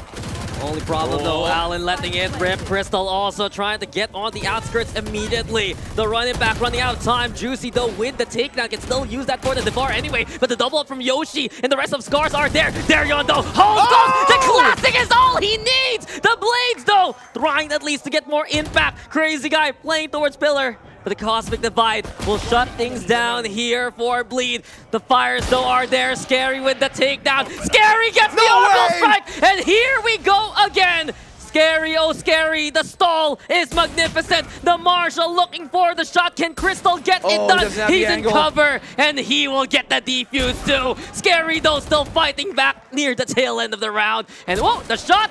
Goal! He had him. He had him there. A split second more. Left click would have connected, but look at how much Scarz had to commit against an eco. The Cosmic Divide, the run it back off the Phoenix here from Jenkin. That is, rather from Crystal. That's big ultimates committed here on a round that I think, if you look at the way that Bleed were playing, they're fine to give up, they're fine to lose. They did burn the orbital though on the counter. What a roller coaster around. Yeah. You think, okay, Bleed no chance. Suddenly, oh, Bleed has a chance. But look at this though, B-Long once again. But there you go again, Bleed. They've done this assault before. Yep. But they have the rifles now to utilize. Darts there too, just to get a bit of that intel. Darion, of course, clearing out the hallway to begin with. And not only that, an aggressive lockdown here from Neft. They're trying to bait out Scarz, but Jemkin gets one and Darion an immediate trade. Allen though backing on away. It's Bleed now going aggressive. Allen's shutdown though is huge. Juicy goes down. Darion with the catch. Allen again again. It's just all about contact here, Black and Blue, because Bleed just keeps wanting to push. 3v2 now. Lockdown's there. Oh, big lockdown here. Going to be difficult, but they have the Hunter's Fury to destroy that from being utilized here. He gets all three to connect. Scary! Has terrifying timing! He gets the one, gets the second, and now it's a 2v1! A nightmare indeed here for Scarz! And Scary, the hometown hero himself, will do it all for Bleed at the end. What a stall from Crazy Guy, but what an angle taken by Scary. And look how he's able to bide his time there, waiting behind Crystal, and how clear the image looked.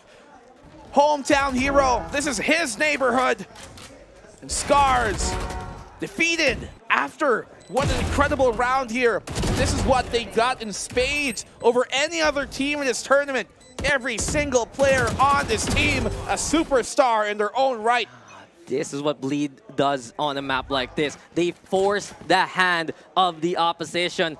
Incredible work by Scarz to fight back in that regard. The fact that they were able to get the catch onto both Juicy and Darion gave them a fighting chance. But we always talk about reliable backline here for Bleed Esports. And now they go for that B site yet again. This is their standard hit, and they go for more. Jemkin, though, different plan. I like the try, I like the attempt, but he just can't get the angle from the speed of Bleed's clear. Yeah, could have been it. He burned the updraft and the tailwind for that fight.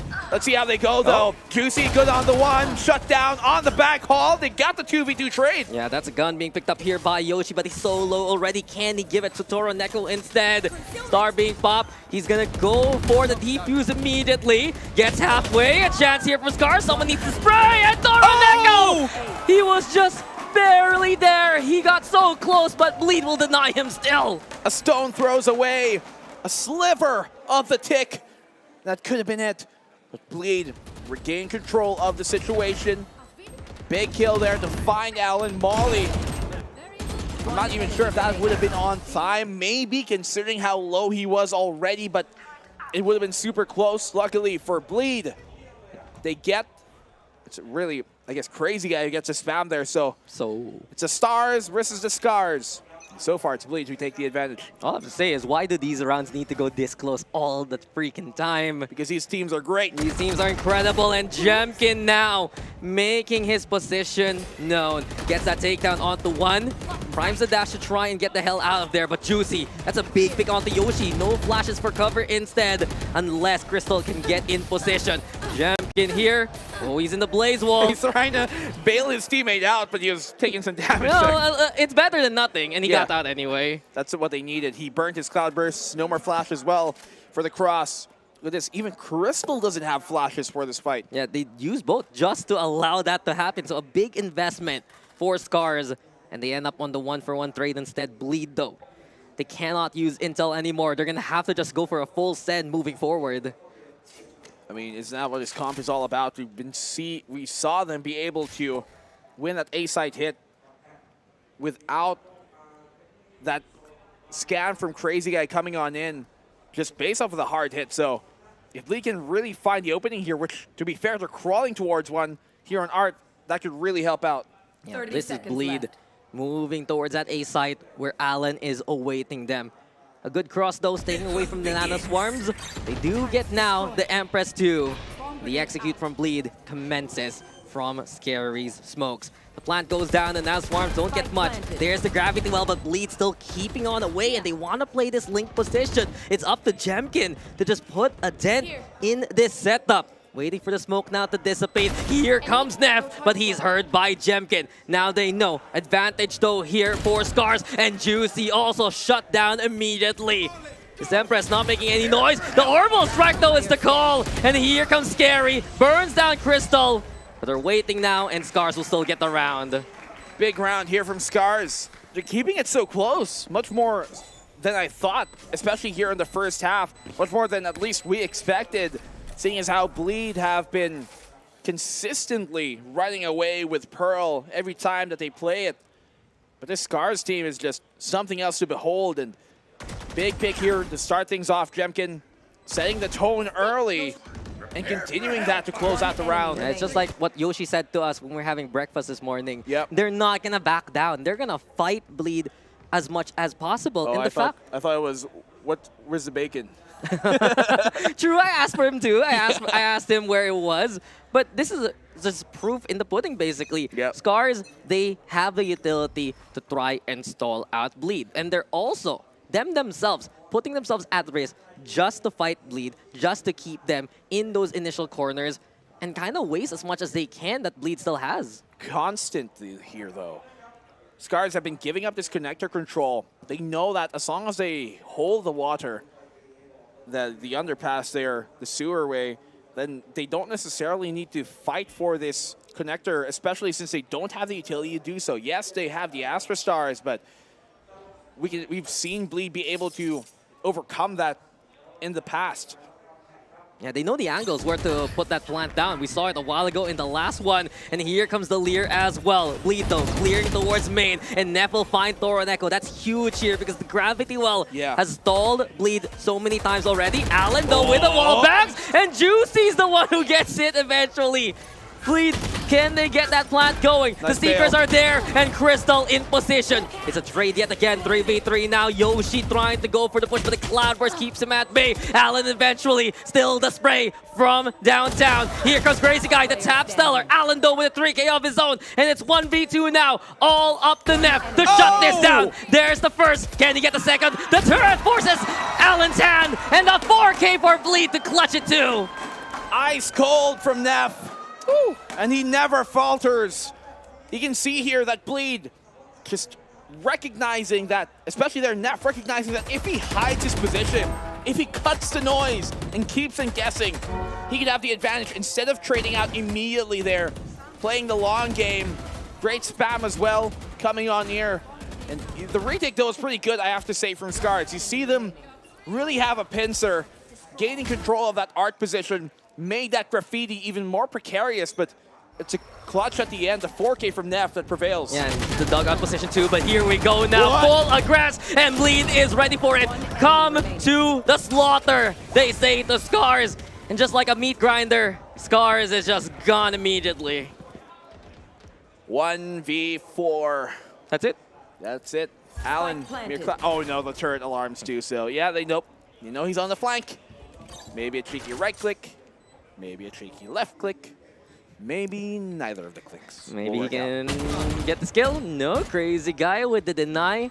Well, I guess we have this time here. Yeah. Bleed Esports, this is such a comfort-based composition. This is something that they practice. This is something they do so very well. They have struggled against the utility of Scarz, but they still make it work anyway. What's funny about the comp is that if you look at it and you didn't know what map it was, you probably think it's a different map. Yep. The Solar Brimstone, and then the Sova, and then just a Killjoy. It's literally like, let me pick the most default agents to have into the game, but make it work out anyway. I would think that this was a composition that came out when Reyna Killjoy was released. It was like 4 maps only. Yep. Well, maybe on something like a Scent or a Bind, something like that. But not in this case. Yet still, though, Bleed making it work out on the attack. B-site again. Yeah, Jemkin's ready, and what a shot on the crazy guy. Silence immediately. Bleed, do they just go for the commit anyway? Nazwarm's there too. Darion though facing off against Jemkin. A stellar angle to still get the takedown. Plant comes on in from Juicy as well. The lockdown's there, and I'm waiting for this one. Does Juicy hold and rely on the dismiss instead? Never mind, he cannot fight back. Counter lockdown here from Neff, but Crystal wants to push it anyway. Here comes the flash, and there's the clear that they need. Neff holding onto the pillar. Scary though has been consistent so far. No, not like that, Neff. You never want to go for the knife out in that regard. Scarz, they get back on site and they fight and just force Bleed away. Nice push from Scarz. You can see there the flash, the curveball really coming in big when they needed to, denying the lockdown, and they just had the proper timing to make it happen. If they stalled even for a bit, then who knows, Bleed might have been more ready for that push. Obviously as well there, the Cosmic Divide just cutting the noise. You can see Bleed unsure if the tap came on in, where the spike is necessarily in terms of utility and what is on it and what they have on it on the opposing side. So Scarz keeping this game close on the defense is all they needed to do. Yeah, not only that, the prioritization of targets. They always try to stay away from the sightlines of Juicy until they double up on him. That's how they caught out Darion first and foremost. Juicy couldn't find a trade, couldn't go for an orb to work with because he couldn't get that kill. And Scarz, they've shut down that imposing Reyna that we expect to top frag in a map like this. Toro Neko though, initial contact, Bleed on the chase immediately. There's the leer and the dash in as well. Darion wants to lead the charge, expecting any kind of intel, any kind of utility here from Scarz. They just hang back for now. You can see they're expecting maybe an updraft angle or a recon to come in. But Allen, huge pick. He's been crucial in this hold towards the dugout. They have to clear out Darion though. Yeah, he's just been sticking around since dugout. He's ready for this angle yet again. The blades are out. Jemkin flies high. Crystal also with the run it back. And now you have to rely on the lineup of Scary. He has the overstrike and the molly. He's gonna lob it first and foremost. And Scarz cannot get any kind of progress. Someone needs to push here from Scarz. Yoshi looking to lead the charge. And Neptune with a different plan. Now the orbital strike is there. But Nep will be found on out. Well, Scarz, they get the clear, they go for the push, and there's just no fear from the defense. Yeah, Neff needed to get that kill. Good plan there in the end, especially if they were able to deny even further. But less than a second remained that separated the equalized half. Such a convincing round from Scarz, and it went down to the wire. So many of these rounds in the first half have gone down to a matter of seconds. And it is incredible that Scarz have able to make it a 6-6 score line. Now we go for the side swap, and this is where it gets interesting. Does Bleed have enough to stop the Phoenix and the Jet together? Yeah, like what utility do they got really to keep him at bay? They have a recon, they have the molly, a smoke, a thick one for that. Leer just to, pull attention, pull aggro when the execute comes, but they don't have a gravity well. They don't have a guiding light, anything of the sort that, at the very least here, Scarz do have a bit more to bank on. So you can see Bleed, not the same amount of just all-encompassing confidence that we saw from them during map number 1.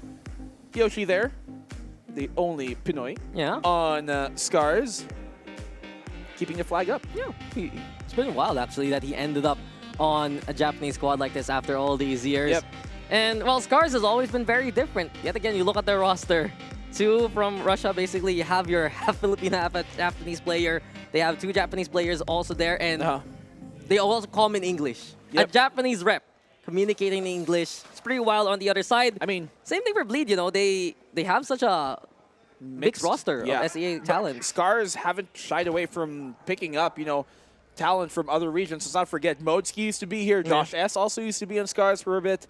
So both of these organizations really understanding that some diamonds in the rough can be found wherever you look. Yeah, it's not where you come from, it's how you get there. And now, Scarz and Bleed at a stage that they can show that they are the best of their group. Darion Doe denying Crystal of any kind of setup. Same thing to Jemkin too. This was the Darion that was feared from last year. The signature jet getting the 2 duelists already.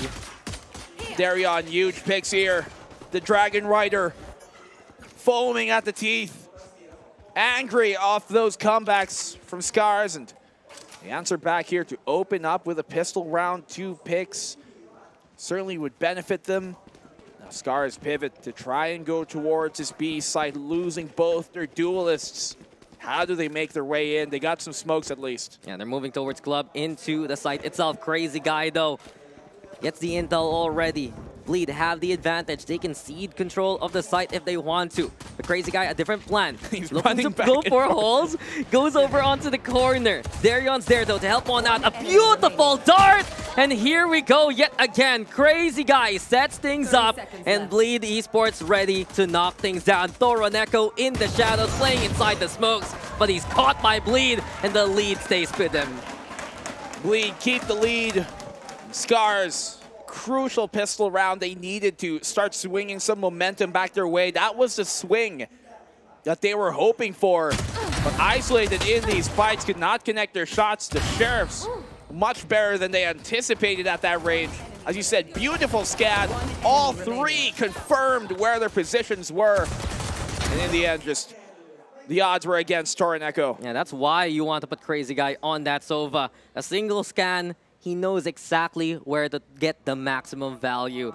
And in a state like this, looks like we're in a bit of a timeout. Scarz, they have to rethink a few of their plans moving on to the attacking side. It was just so different on the defense. They knew that Bleed was going to barrel down on them. But now in this half, it's more of the backline that they're worried about. It's a man for the scan. And you're right about that backline because Juicy actually hasn't had himself a great game. He's on 6 frags right now, bottom fragging his team. It's all about the kills, obviously, but when you're Reina, it imposes a bit more, I guess, problems on your squad if you can't get that Reina going, because half of your utility, the majority of your utility and abilities can only be used after getting a kill anyways. So how do they enable that more? Maybe now on this side of the field, on the defense, they can get Juicy into positions where off a retake or anything of the sort, he can chime into a fight, dip back out of a smoke, and they can play a retake with an advantage, something like that. Yeah, but the post plan still from Bleed. There's always that second plan. They have a credible stall from Scary. He's top fragging right now, and it's a big reason why he's getting these orbital strikes at the most opportunistic moments. We can't forget that first half, got that kill, went for the laser beam, and it was quite a show from him. At the very least, recovery is still possible here for Scarz. They are, of course, on the eco. And Bleed Esports, they're ready yet again to play a 2-1-2 split and keep tabs on the rotations of Scarz here. 6-7. Bleed looking to start building up a proper lead. Oh, connector control being seized away here by Scarz. They're looking to quickly rotate towards that A side to defense, trying to adjust, trying to anticipate it. It's really the pressure here on the Juicy to perform and get a pick. Yeah, smart movement here from Scarz, at least wrapping on around to make their way towards A side. He does have still Neff there for cover, but Scary, or rather Juicy's been waiting, and eventually he'll get the takedown. Wants to isolate these fights, but Allen, that's a big shot here. 3v2. It's Bleed now with the lesser numbers. Yeah, they're all low. Luckily, they can get back up to speed with the incendiary. The crazy guy Oh, takes him shot down. Shock dart confirms martyrdom. 1v1 as Toroneko goes low with a shot connecting from Toroneko. What a round! What a steal here from Scarz. They just rotate towards the connector, move over to that A site, and they just didn't push the envelope until it was the right time. They saw the smokes coming their way. They knew that something was amiss anyway. And they found Juicy. That's the biggest problem there for Bleed Esports. You still need to get those kills just to try and chain things up. What a find by Scarz in the end. Well, one thing I haven't really seen Juicy, not that I know any better, but I haven't really seen him use a kill as a buffer. And what I mean as a Reina is that sometimes you don't have to dismiss immediately as you get a kill. And you can use that as a buffer to see what your safe zone is for a few seconds. And that's just something we haven't really seen him individually pull off here. As Scarz have just been finding every way to punish him. Yeah, Bleed's the one now hurting on the economy. They at least have the Marshall here for Darion. They're going for the save, actually. And Scarz go for mid yet again. You do wonder, though, what's the plan for Crystal and Jenkin when the spike's all the way on Yoshi's hands? Quick little regroup as they move towards Link, and looks like B-side being the call here. Yeah, not the best weaponry for Bleed. Not too many expectations for them in this round. Darion makes contact. Great shot off of Darion. Let's see if he can provide more. Yeah, Bleed can work with whatever they have, but Toroneko does the rifle, gets that takedown onto the site here now for Scarz, and he even gets Nef too. They're keeping tabs on the high ground. Bleed struggling to make their way towards the site. Juicy though, that's big to kill Yoshi. The only problem is the VAR. It's been stopped. It has been a struggle for him to actually get back in a good position. Yeah, you can see here, he's trying to be aware of the spam. So Allen, biding his time, smoke up towards Heaven, actually isolate. And that doesn't smoke off Heaven, but the idea there is to force Juicy into the corner where they can anticipate the peak. Yeah, Scarz is just waiting for Bleed to run into them. They have such strong setup so far, such a good position. It's also one way. Yeah, Toroneko's ready for anyone who comes from the high ground. Even spotted out by Jemkin. Doesn't allow the Leer to be unleashed. 3 for Toroneko, and the lead goes to Scarz now. Scarz retaliate. What a way to do so. When Bleed we're looking to run away with the map. We actually possibly have a map number 3, Dax. If they can continue their play here, Bleed they simply do not have the utility to fight back on the defense the same way they did on the attack. Yeah, and you notice for Bleed, when they play against other teams on Pearl, they just go for the overpower to condition them in the long run. Scarz has weathered that storm. Now that they have this lead, they can use that Astra to full advantage. The curveballs and the Sky Flashes have been exceptional as well in those kind of fights. It's a big reason we've seen Bleed and their duelist shut down. You can see Bleed here trying to split the A site, hit them from multiple points of contact. Art possession is there, run it back, popped on the Phoenix ultimate to try and buy them some space. They have to know one is towards his dugout. Crystal taking that backside control. No, but look at Juicy the fall. volley! He just stayed there because of the initial angle Crystal took, and now it will just be that 1-for-1. Scary though, spraying things down. Jemkin also now done for this round.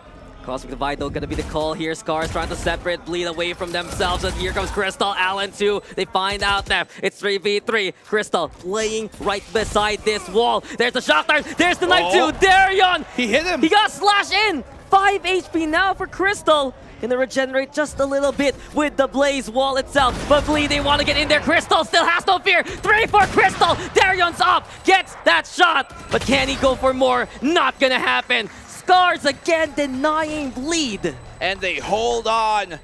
Crystal, huge round for him. What a gem they've been able to pick up and keep this player coming in as a trio. Let's not forget Crystal, Toroneko, Jemkin. These boys have been playing with each other for over a year, even before Scarz. And for them to stick around and stick together, look at what it's provided. Look at the results. And did you notice how Crystal played that? He just healed up with the Blaze, and then he still went in. Bleed, they thought they had some time to set things up and time their swings accordingly. Yeah. There is just no time when you're facing up against Scarz, and especially the double duelist that is ready to fight back against them. He got the kill with the hot hands too there towards that dugout. His molly basically, right? He was spraying the exit of dugout. Yeah, so it just made it so much more difficult for the cross to happen, and it's nice assumption for Scarz to recognize that possibility. Darion trying to dip in here. Back off. Tagged up already by the drone. Darion's blades are looking sharp. The Crystal stunned on up for the time being. Yoshi's here with the plant 2 and Scarz already on site. This is close though and exactly what Bleed wants to make that 3 for them immediately. Rifles being bucked up as well, but Jemkin's there towards the corner. Gets a double kill before he's felt. 1v2, it's all up to Toroneko. Facing him off against Scary. Juicy though getting halfway done. There's the molly though in the play. Scary, there's the swing 2 from Juicy. And Bleed Esports do bite back.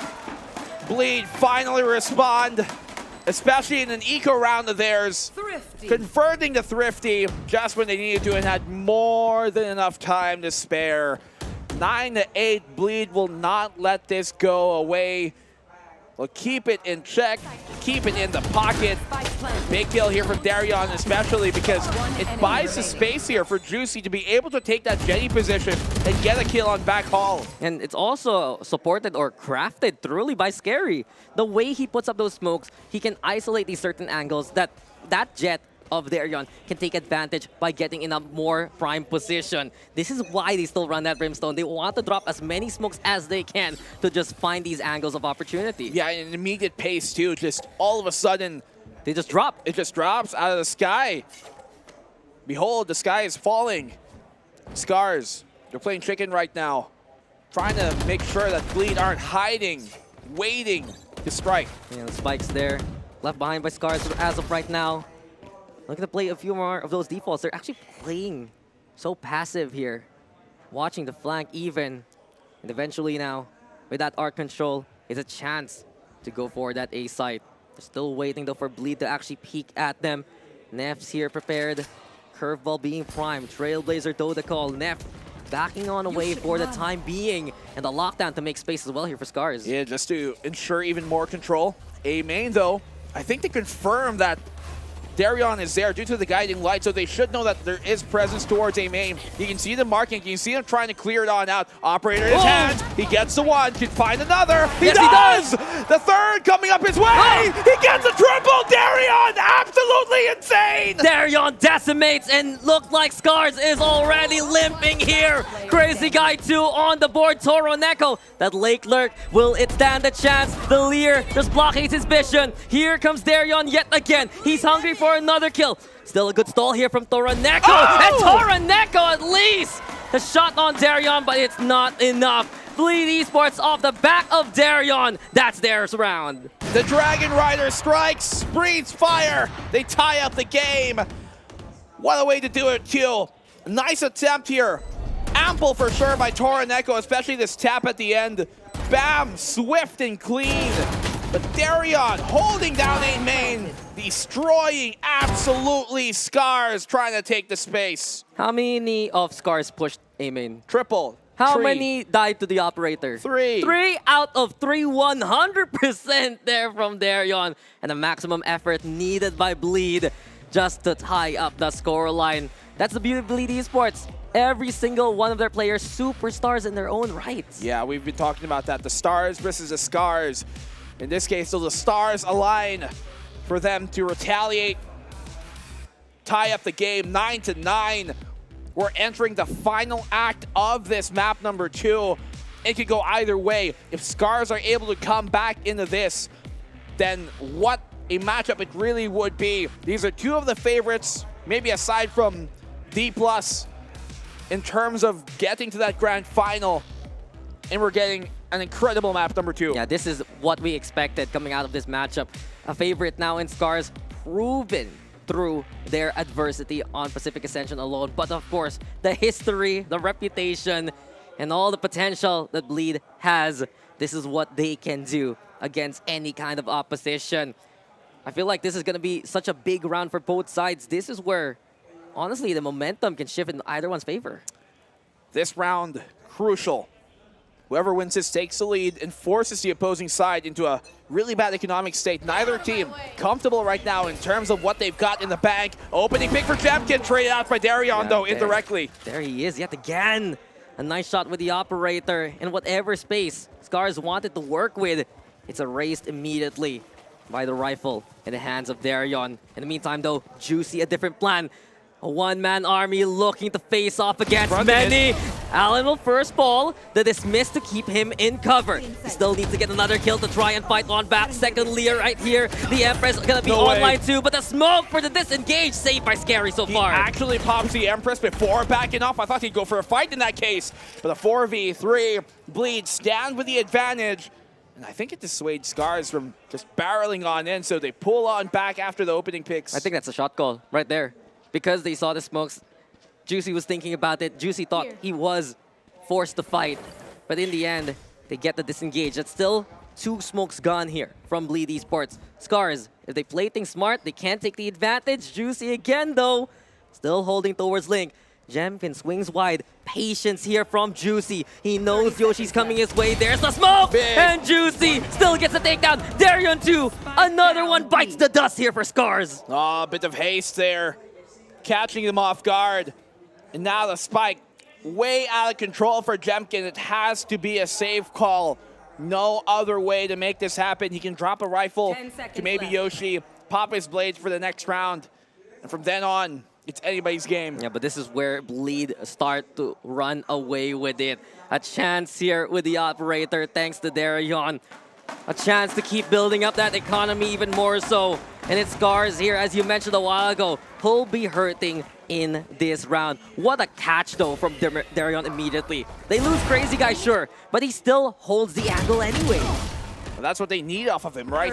Gain that information, and Crazy Guy was like, well, maybe I don't gain information with a recon. I gain it by dying, but it's information nonetheless. At least he gets the call going, right? And Bleed, they do have to still deal with a few rifles now moving forward. Scarz has had enough to scrounge whatever they can. They do have to run it back as well. So a chance still for Scarz here to barrel down the way that they want. Neff, he's the one anchoring down this B site already. Yoshi, Crystal, they want to utilize those flashes to begin with. And not only that, the Cosmic Divide is the call. Trailblazer scouting out the opposition. The lockdown already used here by Neff, though, in anticipation. Oh, look at this. Right back. All the way. Crazy Guy gets the one. Jemkin on the trade. They do have the Cosmic Divide set up, but the lockdown gets 2! Yeah, now this is the signal for Bleed. Crystal has to fight back. Toroneko, the same kind of case, and it's 2v2 now. Scarz, though, still don't get the plant going. Jemkin with a spray. Net falls. Juicy, though, left in the 1v2 situation. Jemkin and Allen trying to find this Reyna. But Allen's so low. Juicy can prioritize an initial target here. Turret, though, gets the spot. Juicy again. Goes for the Lear. Finds Jemkin, and that's huge. The dismiss now to get in position. Re-peeks. The turret gets a spot yet again. Doesn't know Allen's there in position. Allen's pushing, but Juicy is the prodigy here for Bleed. A 2-round gap now after the clutch. It's Juicy's world, and we're just living in it. The Reyna, the Empress, coming in big when it matters the most. And he has certainly established his kingdom on towards that B-long lockdown, killing the momentum of the attacking Scarz. And a single round away from match point, Bleed are. It always goes this close. It always goes down to the wire in this map alone. But yet again, Bleed remembering this is their turf. This is how they just fight on Pearl. And not only that, just the fearless angles we have seen. That lockdown there from Net, getting so much value. The way that Crazy Guy swung that Cosmic Divide was huge to go for just that timing. Bleed here. They are playing pretty tactically sound, but you can tell that sometimes it's about skill diffing the opposition and how they play. It's certainly been one that Scarz aren't used to. One that's so gung-ho against them. Curveball out, Scary pushed away. Yeah, Scary getting back to cover, but Juicy still here, and now he's feeling it. Rolling in a bit of momentum, but Allen! Where did that even come from? From the middle. Stellar shot to surprise Bleed. Yeah, nice flank here coming from Allen. They needed that second supporting line. Double peek onto this. Darion connected on with a Seeker. They know he's on the backside. Scan. The cross difficult. Darion still connects. How does he even get that kill? But here comes Crazy Guy. It's not enough though. The double swing there from Scarz. Now it leads to a 1v3. And all eyes are on Neff instead. He's waiting for Scarz to retreat back his way. Flicks on over to get that takedown. Thoranek was so low already. Here we go yet again. Can Bleed get the 1v2 done? Neff though with a Nano Swarm. Good stall from Allen in response. Scarz getting into safer positions. They know they can use utility to try and go for this wall. But Nano Swarm's broken. Toroneko swings, but he's dead. 30 HP left. Neff, he's trying to survive the turret. Gets a catch on Allen. There's the swing right now, but Allen knows a single bullet is enough to get a round going for Scarz again. A wild spray connects in the end. Keeps Scarz alive and away from match point. I was so close to the peak there coming from Toroneko as he was punished. Low HP. And it could have been a dream here for Bleed to take it in that round. A huge lurk there from Allen. Starts off the round and ends it. Yeah. This was such a big round from Allen, and it's something that Scarz has been looking for from him. A bit more of that consistency, because when he brings that impact, he's just that extra gunner that can make wondrous things happen. We've seen how it is when he struggles in that matchup, I believe, against Bonkers. But now, Scarz here, one away from tying things up. The Blade's out for Darion, though, and they go for that main push instead. All right, here, Scarz. They got the lockdown on the attacking side.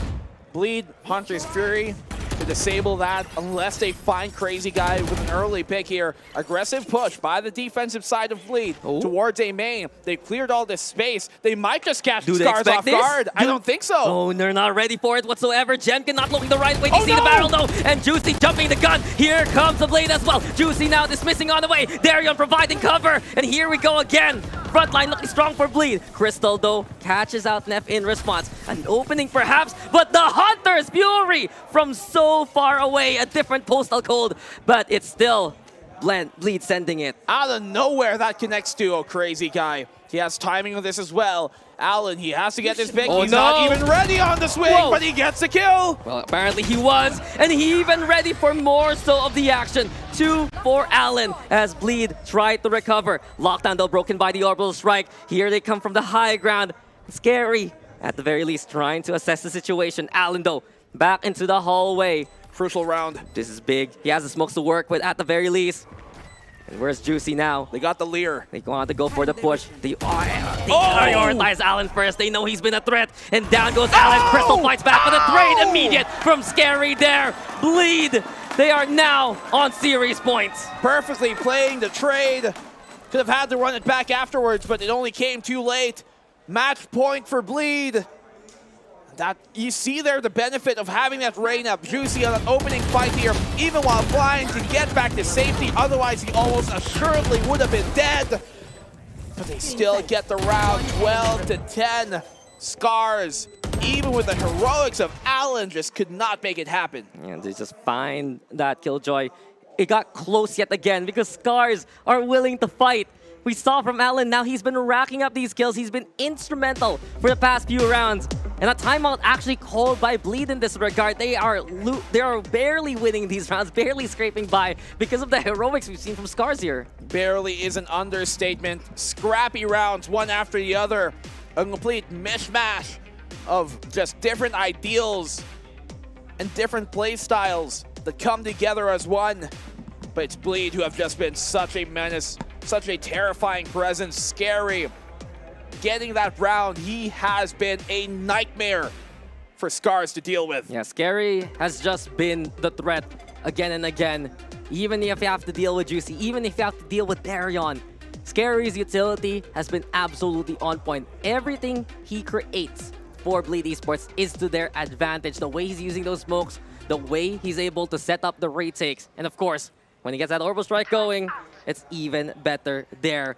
This might be it for Scarz unless they get a big round with the Blades. Operator here for Darion, which we have seen be a problem for Scarz. There are times, though, they've been able to dismantle that, especially if they can get in close, use those curveballs to their advantage. They've got to run it back. It has to come in big. The guy in the light now, trying to go for a bit of intel towards Art. But Jemkin here, Blades immediately lose.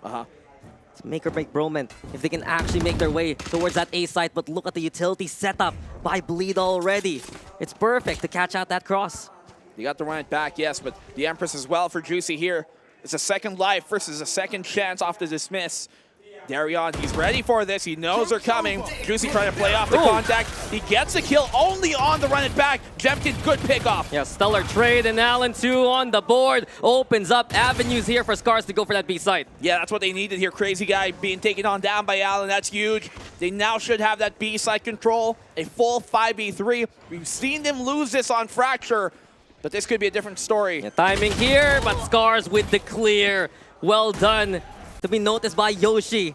And this will be a save, basically. They want to keep the operator for the next round. Yeah, they need that operator. Look at their economy, not the best one, upcoming into the final one of regulation. So, Bleed, they're going to let this one pour. 11 to 12, the score shall be. And Scarz will bring us to the final round of regulation. Overtime, once more, a possibility. Yeah, I'm just looking at some of the score lines so far. The closest we've ever seen between Bleed and another team was against X10, going to overtime. But Juicy being hunted.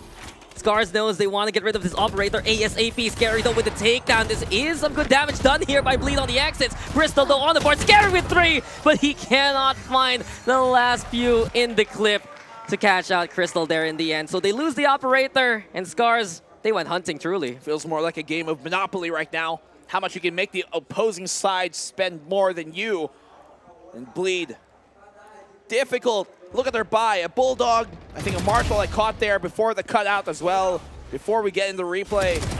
Scarz have just been putting utter importance into making sure that Bleed are as unequipped as possible coming into the final. Yeah, this is crappy here from Bleed. They need to go for the fight as soon as possible. Juicy though, backing on away immediately as Scarz get that main control going. Yeah. They have to be very careful. They still have the Cosmic Divide though to utilize if ever. The only true rifle on Bleed is on Juicy, so all eyes on him, how he will perform in this round. Can he get something going when they need him the most, as that Reyna dips in and out of the fight? Those type of things are crucial.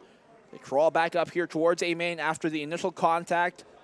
And as he said, the Cosmic Divide here, how did they utilize it? Smokes are there though to try and dissuade this initial push. The Molly's there too at the same time. And Jemkin and Crystal spray down where Scary's position.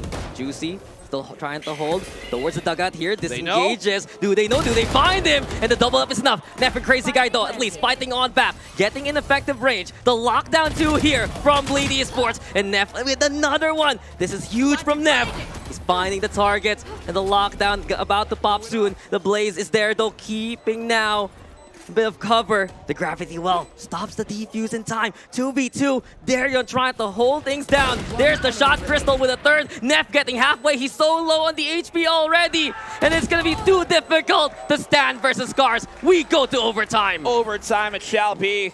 And one of the most anticipated matches of the group stages, delivering here for the second map of this series.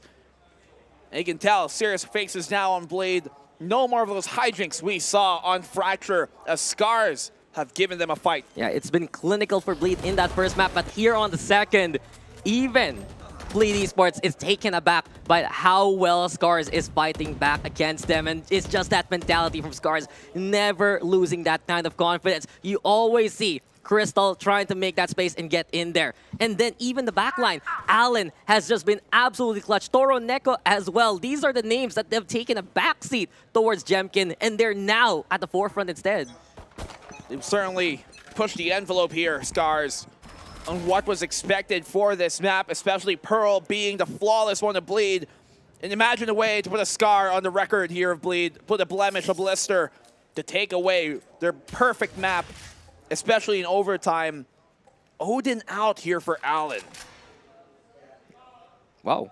On overtime? Yeah. Yeah. We've seen them try this out before, though. They want to go for the spam just to cover a lane that they're crossing. Also, on the A site, you can deny plant with it if you're in dugout. Yeah, we've seen them do it so many times. Yeah. Just even with a rifle. In the end, though, Eyes are on Jemkin. He's tagged down by the Owl drone. Yoshi going for the flash, but Jemkin still struggling to get out of there. Eventually, the cross is possible. The Lear's used here by Bleed too to try and catch out anyone to no avail. Yeah, that smoke was placed there to help them back on the cross, to not let the early pick go away. But that still comes towards Bleed. Darion, what a shot. What an opening made, and now Bleed the confidence to push forward towards the side. There's the smoke towards tower yet again. The Lear to try and clear out these closer angles, but Crystal now with the flash, and Crystal looking clear here for Scarz that they're fighting back. Juicy though on his own rampage. 2v1. The Odin is the only one still standing. Spots out Nef though, let it rip. Juicy now trying to find things. Swing out in the open. He wants to catch Allen out. But too many bullets and too much clutch here for Allen. 13-12, it's Scarz on map points. The Odin, the Allfather, coming in big. He cracks down from the heavens and strikes. 13-12. Scarz take match point on first overtime. And what a way to do it as well. Crystal too. Huge round he had. Maybe only a single kill, but he enabled all of that to happen. His flash connecting, sending Bleed into a frenzy to bring it to a 1v2. Yeah, just Juicy didn't expect that kind of movement there with the Odin. I didn't expect him to crouch actually, but then again, the control there from Allen. Scarz now in a position to actually just get on the records, to get on that history books that they can beat Bleed here. Certainly not what they anticipated here. Nano Swarm on top of the art. To maybe, rather, Alarm Bot on top of the art box. Alert them once Scarz comes their way, so Bleed can keep tabs on that. Flashes on through, push here towards that connector. Crazy Guy trying to pepper them down early, but they're doing a good job of not being too persuaded by it. Yeah, they're staying away as much as possible. Recon now gets the intel, and Nef is the first to fall. There's the dart too. Crystal still keeping the front line here for Scarz. They haven't really backed down in any shape or form until they're rotating. And after they get the kill, you can see them pull back. Because Bleed, they anticipate more connector pushes, right? But suddenly, the brunt of the effort will come up here towards this A main. Guiding Light confirms close presence. Juicy, he get a kill, he gets a one. Does not dismiss out. Yeah, a little too greedy there from Juicy. And these picks are going in favor of Scarz immediately. A dash in here from Jemkin. They're clearing out the site. You can see that Scary playing from Secret. Wants to go for the spray immediately. The molly a bit off the mark. As Scarz have adjusted accordingly. There we go again, looking for intel. Run it back here from Crystal too. And while Crazy Guy will get rid of that second life, it's all up to Scary now. 1v3 in front of the home crowd. Scarz though, playing back yet again towards main. The clear is so important, but a stack is there from Scarz instead. Smoke out onto the spike as well.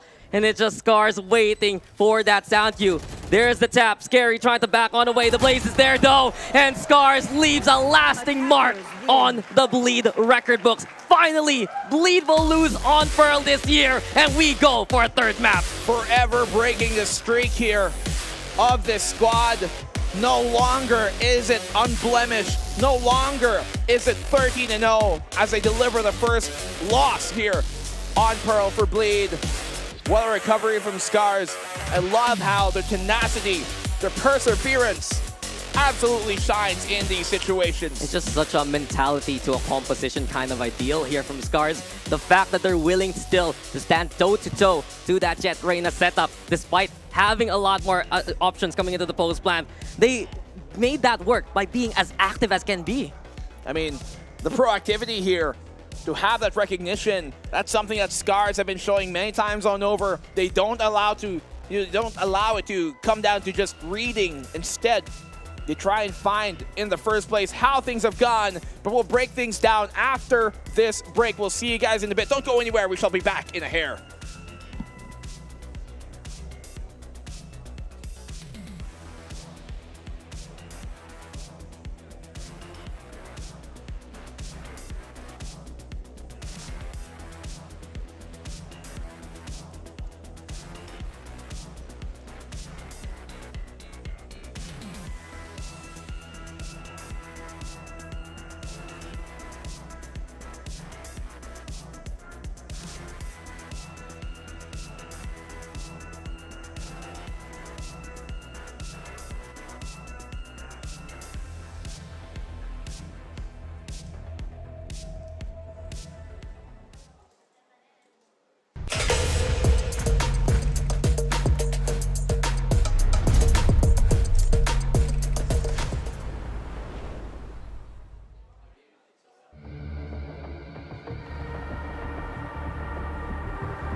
Ladies and gentlemen, welcome back to VCT Ascension Pacific 2023, where we are going all the way to map 3 between these two superpowers. Looks like Scarz are the real deal. They were on the wall, they were on the back foot, they were on the bloody ropes, so to speak. Yep. But they managed to persevere through everything, through their first team that's actually tested them on a map, and Bleed were not able to close that one out. So we're going all the way to Lotus. I mean, in such a spectacular way, they were able to do it too in overtime, and so many of those rounds coming down to an individual player making something happen. We saw Allen for one on that Odin, but I think as a whole, you just saw a lot more, I guess, coherence from Scarz as a unit. Yeah, and also the confidence is unmatched. Tora Neko as well, getting such stellar positions, getting so much value out of the stars from the Astra as well. I think really we see from Scarz that the fact that they had that utility and the fact that they had that philosophy to still fight against Bleed gave them the edge in these kind of fights. Yeah, there was one thing that I did note down, and it was in that final round as well. Juicy got too greedy. He got that first pick on the Reyna, decided not to dismiss. He wanted a little bit more, and he stayed for too long, got his head taken off, and then just like that, you see Scarz just straight back into the round. So unfortunate loss for Bleed, yes, but it's just what we want to see. We wanted to see this match getting as close as possible. The first map certainly didn't make us think we were going to get that from the series, but now we are going into Lotus. Darion, look, MVP performance coming through from him. Big picks coming through, especially when they were bringing it back, right? Like, they were doing a decent job there, you know, in OT. They'd find those openings, but unfortunately for Bleed, Scarz just hit back better. Oh yeah, I mean, we were talking about how you have to expect the unexpected at this point, these teams to potentially win out the opposing map picks. And we go into our final map of this being Lotus, and we think, statistically, why did they let this in? It's honestly a pretty terrible map, statistically, if you look at how Scarz have been, but they have to have a reason to let this in through. Yeah, it's such a strange occurrence that Scarz actually bans out Split, one of their better maps in their own local challengers, and they let Lotus pass instead. The last time they played this was months ago. They lost it pretty much in such a one-sided manner versus Penel, if I remember correctly. And you look at Bleed on the other hand, they have a 4-1 standing all throughout the year. The last time they played it was in the grand finals to such commanding fashion against X10. And you've seen from Bleed, if they can find that contact, they're just happy to just go for the overrun anyway. Well, I guess we'll see if they have decided to prepare some kind of counter strategy, because it's exactly what you have to expect, right? Like, there's something up Scar's sleeve. They wouldn't let this through unless they meant business. Yeah, I mean, they let Pearl pass, and you saw the effects of it. They are absolutely prepared for Bleed. Every single one of these maps, they matter because it's crafted in the way that you might think, okay, this is all Bleeds from especially that second map moving forward. Scarz has a plan. They've already shown it in that second map itself. I'm curious if they're going to stick with the same plan that we have seen from them when they played against Fennel. That Harbor that they brought out, I don't think it worked out too well for them. This might actually be a comp change coming into this tournament. Okay, so what comp are you thinking it's going to be? I think they could, you know, kind of swap on over to the Astra, because we saw Tora Neko play super well on the Astra. It's one of his more comfortable picks, and the way that they play in general does benefit off of that. They play the Raze as well on Lotus, which has that combo possibility. I wonder if they're going to be running something like the Sky as well. You can have someone like Yoshi on it. They want to go for that flash value. There's just so many possibilities here from Scarz, and maybe one thing that they can run, even Neon, we can go for a Phoenix also. There's just so many possibilities here for Scarz, but truth be told, it's something that they're just going to be bringing up out of their sleeves out of nowhere. Yeah, I'm looking at that. I see exactly what you two are saying as well. Like, once you bring the Harbor in as the solo controller, I feel like we never see that. Harbor is usually so that secondary controller paired with the likes of a Viper so you can play those double walls. So I feel like there has to be, as you mentioned, some kind of agent swap coming through here. I'm not expecting more of the same for what we've seen from Scarz, unlike like what happened on Pearl, where it made sense for them to stick on that Phoenix, to stick on that Astra plus Sky. And more of those changes, I think, would benefit here a team like Scarz more so than the way that we've seen come in for Bleed, because they do like that run it down style, and having a single controller in Omen, it works for the way they play. And speaking of Bleed, what have they run very much consistently on Lotus? They play the Sage. They still get the value out of slow orbs. They love to be a bit creative with the barrier orbs themselves, and just having those more opportunistic angles, it gives a chance really for Bleed to surprise their opponents. Yeah, I'm feeling like, I'm feeling good for Scarz. You know that when they're coming in with a surprise, like they've already surprised us so many times this tournament. We certainly underrated them coming in, and then they destroyed Bonkers. They smashed Orangutan, and now it's their chance to maybe take out the favorites of the tournament, as scouted by many a talent out there. So let's see where this one ends up heading. Lotus, we didn't get it before today, and now we've got it twice. I mean, you ask for it once, you might just get more than you've asked for. And that's the one. In this case, I think the real impressive part is that Scarz were able to do that on Pearl, on the map we once again doubt them on.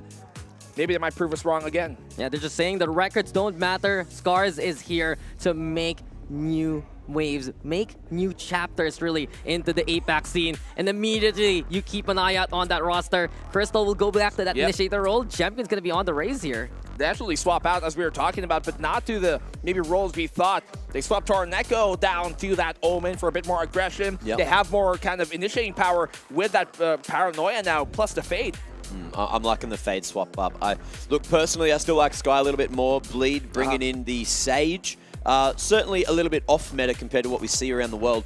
But yeah, Scarz, you can see that they've definitely looked back at what went wrong last time they played this up against Fennel, and they're going for that double controller. Omen, Viper in there, and the KJ as well. Just so critical on a map like Lotus. Those lockdowns, as we said earlier in the first series of the day, just so, it just provides so much space on such small spark size. Yeah, and just looking at Bleed Esports too, crazy guy on that Sage. It's been tried and tested, but the way that he's able to play the wall sometimes, put up these kind of barrier orbs towards the hallway, find that second floor kind of angle, look for the stop, also to have some great lineups with the slow orbs. It's just ways for Bleed Esports to pick up the pace that they want in the first place, and it allows players like Juicy, allows players like Darion to rotate where they need to be. Are you expecting Scary to come out with something crazy here? Like, have you seen him play too much Lotus before? Not as much, honestly. It's mostly we see from Scary a big paranoia, and then he plays off what kind of aggression Juicy can make there. Okay, well, we'll see how that all works out. Now, in terms of the initiators, we didn't get a Sky on either side. We're just rolling with that Breach, so we're looking at some Rolling Thunders. Of course, an ult that takes a few points to work up, but can have incredible impact.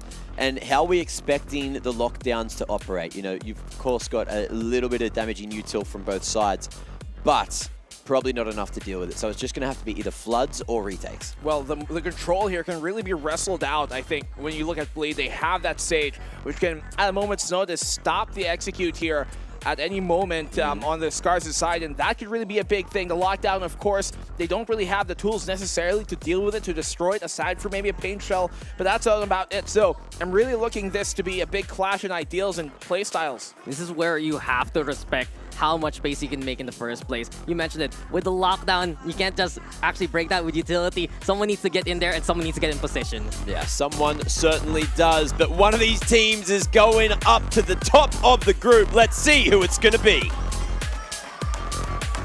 Only one here can be undefeated. Only one here can continue their own rampage in Pacific Ascension. We're back though with map number 3, Bleed versus Scarz. And while the records haven't been kind to Scarz on a map like this, Lotus, well, they bring out something very much more different. Yeah. They bring out Crystal on something that he's comfy at. It's that Fade. He can get value out of it so many times. He's played in other maps as well. And on the other hand, Bleed Esports, that Sage still from Crazy Guy is what I'm looking forward to. Well, first fight here. Contact should be made as we get into the decider of this map towards C-Long and Bleed. The team built together to be the new kings of SEA of the Pacific. A super team to end all teams versus the Scarz squad. A ragtag bunch put together to make a statement. Yeah. Who will come out and prevail? Playing towards mid. Crazy Guy, though, hurt immediately. His own heal, not gonna be enough actually. Only 30 HP you can get back from your own healing orb. And it's Crystal now, watching out for anyone on top of the wall itself. Barrier orb though for the blockade, and Scarz a chance to flood into B side here.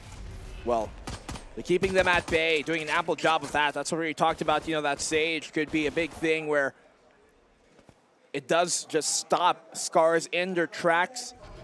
They leave here Crystal to be playing so they can gain mount control easier, but Juicy, he's got the Sheriff and he finds a quick pick. He hears it coming, and Juicy with another one. Paranoia gonna be into play, and this is terrible here for Scarz. They're caught in one lane, and they're even caught in the explosion as well. Neff with 2 there at the very end. Bleed just hold off Scarz. They all just tucked tail, went to the same corner where the coroner was waiting here. Neff, after shock, certainly sends shocks down their spine.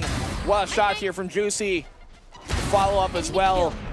Flawless here for Bleed without much of a fuss. Bleed Esports, they were just prepared for whatever Scarz wanted to navigate towards to. They had the angle already. They were waiting for Scary to throw that Paranoia down. And that's what the beauty of Scary's position is all about. Every single lane that Bleed anticipates you, you know a Paranoia is coming your way. You have to anticipate that. The pressure of having Paranoia up and online. You can see teams play a lot more safely, knowing that Paranoia could come at any moment. When it's thrown out, then they know they're a bit more safe from an inescapable ability. Nanoswarms keep him at bay. This is shredding them apart, the Spectre spam. Yeah, Jemkin hurting already. Here comes the Aftershock yet again. Toroneko can't get out in time. Bleed, as soon as the smoke dissipates, a chance for them to cross on through. Second though, the Poison Cloud is there as well, holding them off for now. It's still Scarz hanging back at the very least. They don't have the best arsenal to work with. It's Bleed already on site. Crystal waiting for the timing to throw out that Prowler. Crazy Guy pushing on forward. Painshell's gonna be there as well. And here comes Bleed, getting halfway done with the defuse. Jemkin on the board, sure, but Crazy Guy and Scary are keeping tabs of Scarz and their lead position. 2-0 now for Bleed. Nicely done for Bleed. Great patience shown here by some of the players like Crazy Guy to not just dip into the fight, wait for the smokes to dissipate, wait for the rest of the backup to come on in and aid them in their pursuit for the retake. But now Scarz, they've got the weapons, they secure that plant, which should at least help them a bit more on their buy. And you can see for Scary, he puts out these small corners that he can utilize. A pixel angle with the dark cover especially. And from that point on, it's Bleed now on the bonus. They throw out the Paranoia early, trying to anticipate Scarz in a quick push. Instead though, it's slower play from Scarz. They move towards Mound instead. You can see here though that they're keeping them on this. They're keeping at least the defense to assume that there might be a lot more presence here than there actually is. So Allen holding down the line. They could flash him through, but he's ready. Still takes the L. Yeah, Juicy with the takedown and a big chance for Bleed immediately. Taking down Allen here. That Toxic Serene's not going to be any kind of effect towards that A site anymore. Instead, Scarz re-engage towards that B site where a wall is waiting. They break things down though. They also go for the hunt at the very least to get that intel. You have Neff waiting inside the smoke. Toroneko actually teleporting on in, but Neff now crosses on through to get that takedown. 3v4. Scarz looking for a chance here to try and fake things out. They go for the tap. Here comes Yoshi as well. And the rest of Scarz follow suit. By example here, the takedowns happen in favor of the attack. Crazy Guy can't get the catch whatsoever. Yeah, what a turnaround of this specific round here. Rifle retrieved by Crazy Guy. It's a mere Bulldog still though. Just changes his color of his skin. But for the meantime, this should be around for Scarz. Triple peak, the firing squad at the ready. Jemkin with a third, and Scarz get their first. They were all just watching for him, but that was such a swing courtesy of Scarz. Every single one of them winning out their more isolated duels. Immediate frags in succession there from Scarz. And that's the thing of beauty about this team. Suddenly, they can just get these immediate takedowns. And as soon as they get on to the site, they were just like, okay, we got this. Let's just finish up the round. And as soon as they do so, you can see Scarz just know that they've gotten the full confidence they need to run towards that C site, overrun anybody in their way, and just the insistence of pouring out of that B main too, catching Bleed off guard. Yeah, Juicy here though towards Rubble, and Immediately Bleed looking to at least be a bit more aggressive in terms of map control in this round. Mount setup here from Scarz. Darion, though, already reinforced by Crazy Guy. They're looking for the timing with a slow orb. They hear the showstopper, though, and Jemkin, he's stuck now onto the site, looking to let it rip towards the halls. And Neff just backs on away. A wise disengage here from Bleed. Yeah, they pull away. Rolling Thunder coming in for the retake on Bleed, and they're now trying to hit the site. They know where Jemkin is. Darion finds his own. Yoshi responds, but the kills is going Bleed, and they take it and overrun 3-1. What a retake there from Bleed. They were just in position, just waiting out the utility. The ultimate's there from Scarz, and as soon as Scarz was already committed onto the site, that's when Bleed struck. Neff, though, setting things up so very well all throughout this series. He's been a master of utility, and with a Rolling Thunder there to catch out so many of Scarz, it was enough for such an effective wipeout. Yeah, they're just too stunned, too seized there by the opportunity to recognize that, hey, if you play in sight, you're going to fall prey to the Rolling Thunder of Bleed. And what a day it was. Scarz, though, eco once more here. Like by at the best. Judge, Bulldogs, bunch of pistols is all they got to work with as they crawl up and make contact on Crazy Guy. First contact yet again from Crazy Guy. The slow orb now, and they just fall to his hand. 2 down for Crazy Guy. Jemkin, though, fights back. Stellar here at least to give them a chance. But Yoshi solo already. Here we go again. Jemkin with a third. Scary, though. It's easy for him. 2 down to his hand. Darion there with a final greeting. And it's Bleed now looking to rack up these scorelines. Still good damage, though, done by the attacking like-by side of Scarz. They got all the kills that they otherwise would have wanted, right? 4 taking on down. Maybe in the end, the clutch could have worked out better to make it 3-2, but still, good damage done economically. And they have quite a few ultimates at the horizon here of being online. Yeah, just the powerhouse that is Jemkin at the very least. But you can still see already the impact of Crazy Guy. As soon as they spot out any kind of intention towards B, it's a slow orb plus the plan B, that barrier orb as well. It's just very effective right now for Bleed Esports. Having the Sage is just catching Scarz in a pace that they don't want to play. Timeout called here by the Scarz. Just trying to reset, I guess, the momentum here, because the swing, it's just been the pendulum heavily towards that Bleed side. And on the attacking side, you want to start gaining these rounds. We saw that become a problem on Fracture, where even on the less favored side, Bleed were building up such an insurmountable lead that by the time that they started to get some momentum in the second half, it was too little too late. The cushion was too big, the deficit too huge, disparity too difficult. And now Scarz at the brink here on map number 3. How do they differ their plan? Yeah, they're struggling right now to actually make the entries happen. Whether or not they get in there, you know that Bleed is in a prime spot to actually use utility to flush them out. Yeah. That's why they want to put Crazy Guy in the front line first. They're willing to burn out those lore orbs just to keep things like Darion's Nanoswarms, just to keep Neff's utility, especially with the fault line, with the aftershock for later on. Round 6 commences. You can see that wall being placed here early to establish. Try and condition a bit that defense to have to worry about constantly over. But the thing is, you're not going to be conditioned to worry about that wall if Scarz don't actually make something of it. If the Scarz start to, maybe get great positioning off of it or start to get some kills due to their lurks here towards a main, and that's when Bleed are going to start to have to worry about that wall even more so. But with noise being made here towards B, at some point, when this alarm bot goes away, you're going to know it's a B site hit. Yeah, Prowler searching for targets, but to no avail instead. The smoke is there just to try and scare off Scarz. Does Jemkin there at least to try and cross. They go for the Nightfall, but Jemkin caught in a Nano Swarm still. The Nightfall makes the space. Neff has another plan. He's already looking to be on the upper position just to catch out anyone from Scarz who pushes forward. You can tell Neff is trying to be aware of any aggression there. Lockdown placed here towards those pillars. Allen, huge pick. That's the lurk we're talking about. And Jemkin gets his first. Yeah, those are what exactly Scarz have been looking for. They find the picks and they get the space. This round effectively done unless Bleed can make this off-angle work. The shot rings though. And now they know Crystal is very aware of where Bleed's position. Yeah, Crazy Guy, chill, brother. That's Darion beside you.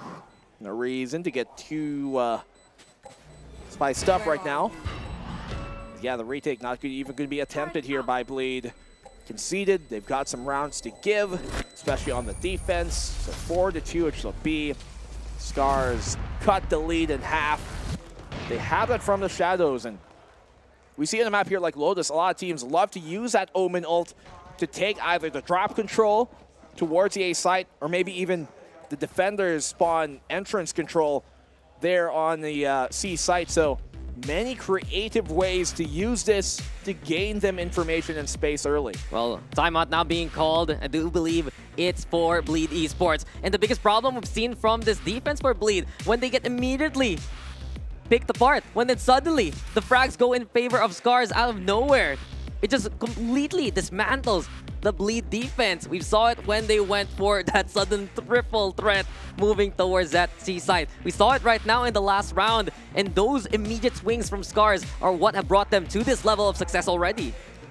Well, the Scarz here, what's been working too is when they're able to, I guess, circumvent what Bleed expect. You can tell their Bleed, they kind of thought it might be a fake, and if it does end up becoming the B site, then we can retake it effectively anyways. But just the off positioning by players like Allen, players especially like Jemkin there on that second pick, that's what really catches, I guess, Bleed off guard, when there's sudden changes of pace that Scarz have just not telegraphed to Bleed. Yeah, Scarz in an instant, in a dime, it's suddenly faster kills and faster entry. Now, can Scarz actually bridge that gap and look to try and at least make it at least one round? I'm watching for Scary though. He's the one looking towards that mound. Throws out the smoke towards lobby actually. And Bleed, they have a feeling already that Scarz wants to hit for A. There's the wall also. And look at the door control they're taking. They're ready for a pinch on the mound if ever. Yeah, but they have a wrong read on the situation here, especially with Yoshi trying to make some noise towards his B. It's going to leave that A side even more ripe for the taking. The only defender there is Darion, so he's got a lot to do, especially with the late information that will be gathered. Yeah, Bleed is trying to reel Scarz in towards mound, but Scarz a different plan and a different position. They moved out from rubble towards the site. All eyes instead on Darion and his setup. Waiting though for the door to make some noise immediately. Just with that cue, Bleed rotating towards A. Yeah, they now know it's going to be an A-side hit here from the shadows to reposition and try and aid his teammate. Darion dodging that, not giving away information of his presence and position. Yeah, that's why they were willing to commit in the first place. Quick reinforcement from Scary. Prowler though doesn't scan out Darion. A chance here with a bit of false intel. Toroneko though looking for the plant as Allen sets up the pit. Crystal already with a takedown 2 here for the side of Scarz, and it's difficult for Bleed just because they have the operator. It's so hard to find the angle for the retake. Darion also just into the corner. No real escape. Does he get pushed by Scarz here? Crystal though, a chance, but Darion was afraid to get that takedown. 3v2, and Jemkin with a spot. This should be a save here for Juicy as Scarz takes control of the site. Has to be. Almost assuredly, and that it is. Scarz finally stringing around another round in a row here. That's 2 now. And Bleed just, they have good ideas in how they play their defensive setup. Just, they haven't been getting the right read on where the hit will come.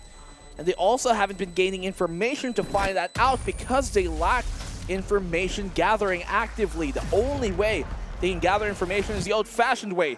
They either check it, peek it, jump, leave a turret passively, yes, but they have no Sova, no Sky, no Fade, nothing to find out what Scarz are up to. It's only the breach, right? And yes, it's strong for being oppressive, but how do you even know where Scarz is gonna go when they cut that kind of noise? Some great discipline also from Scarz.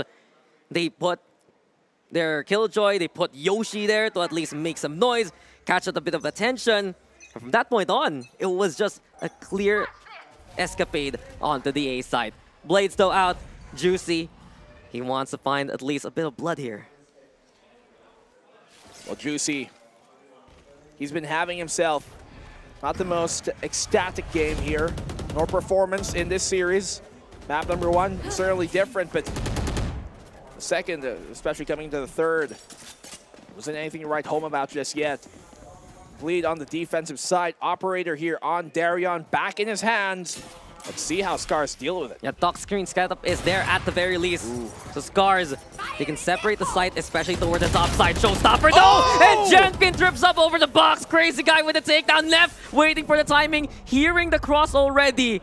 Just looking for a chance, an opportunity here. Toroneko though with the plant, and here comes the seize onto Darion as well. Still though, Darion has no fear. Nice shot, but Crystal will just catch him in the corner anyway. An overrun here, courtesy of Scarz. Neff though, a different chance and a different play. Fault line now, moving towards Toroneko. He's watching towards top, but it's Juicy already, reinforcing Neff. Nice blades to get that takedown. All left to Crystal in a 1v2. Trying to play 3.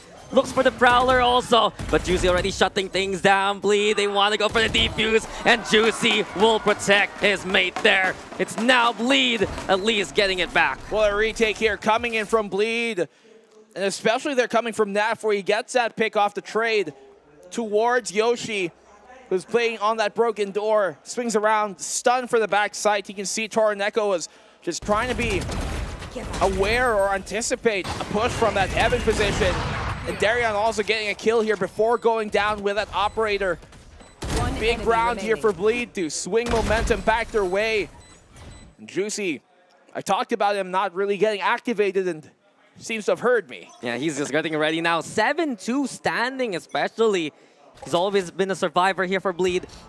Now Scarz, they want to go for B-side yet again, but this time around the timing works out for them. They catch Crazy Guy in the act. A big pick now to move on forward. Neff though, he will fall as well, and you really have to be careful versus Scarz if you are Bleed, because the pick potential is just unbelievable. Immediately the takedowns go in the favor of the Japanese squad. Yeah, double peaks, a double for Allen, who's just playing off of the confusion that Bleed are in after those first kills, when their attention is drawn away, trying to wonder what happened to my teammates.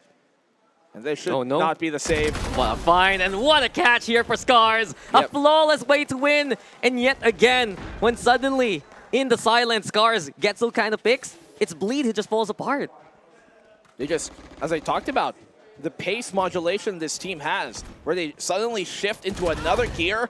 It's not from first gear to second to third and then on so forth incrementally.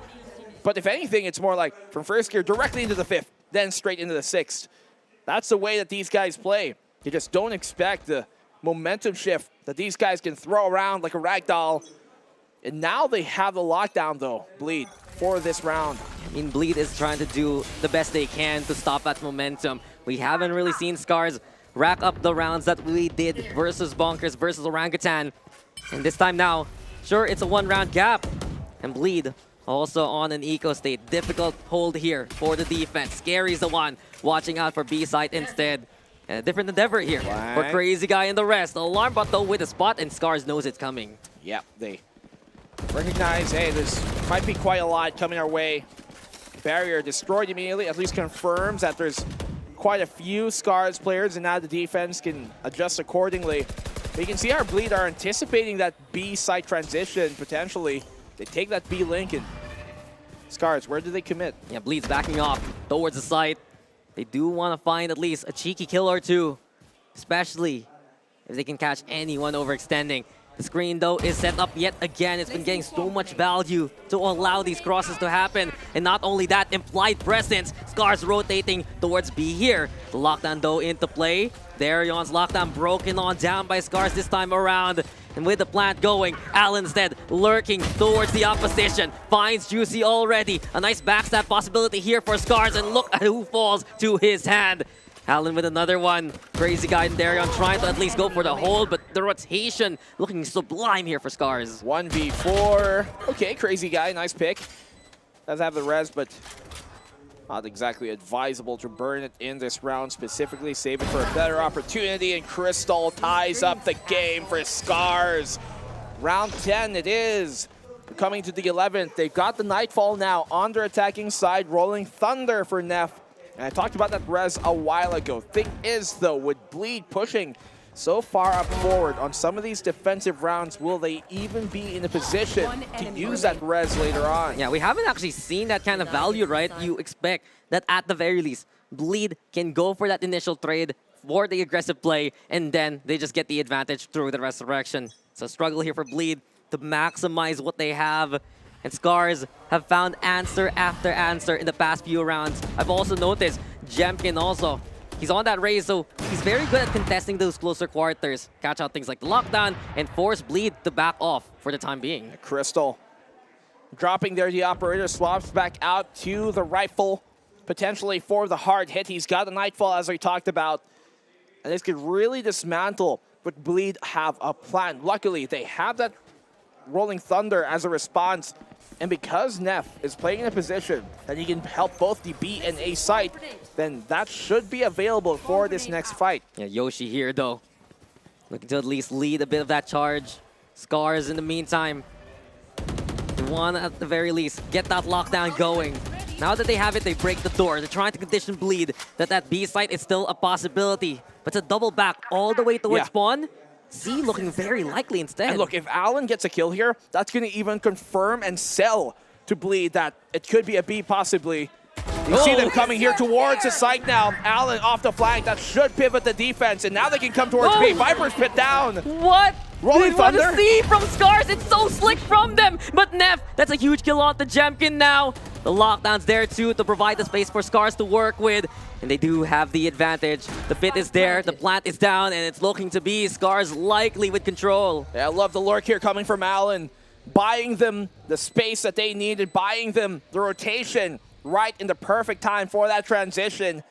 And Bleed, I think they can see the round. That's brilliant again from Scarz. Time after time, they're maximizing their rotations. They're utilizing as much as they can of the map to pull Bleed as far back as possible. And you think that was going to be a C hit. They went for that immediate Nightfall, but from that point on, since Allen was one in position, he was on the lurk, a single Viper Spit kept them controlled.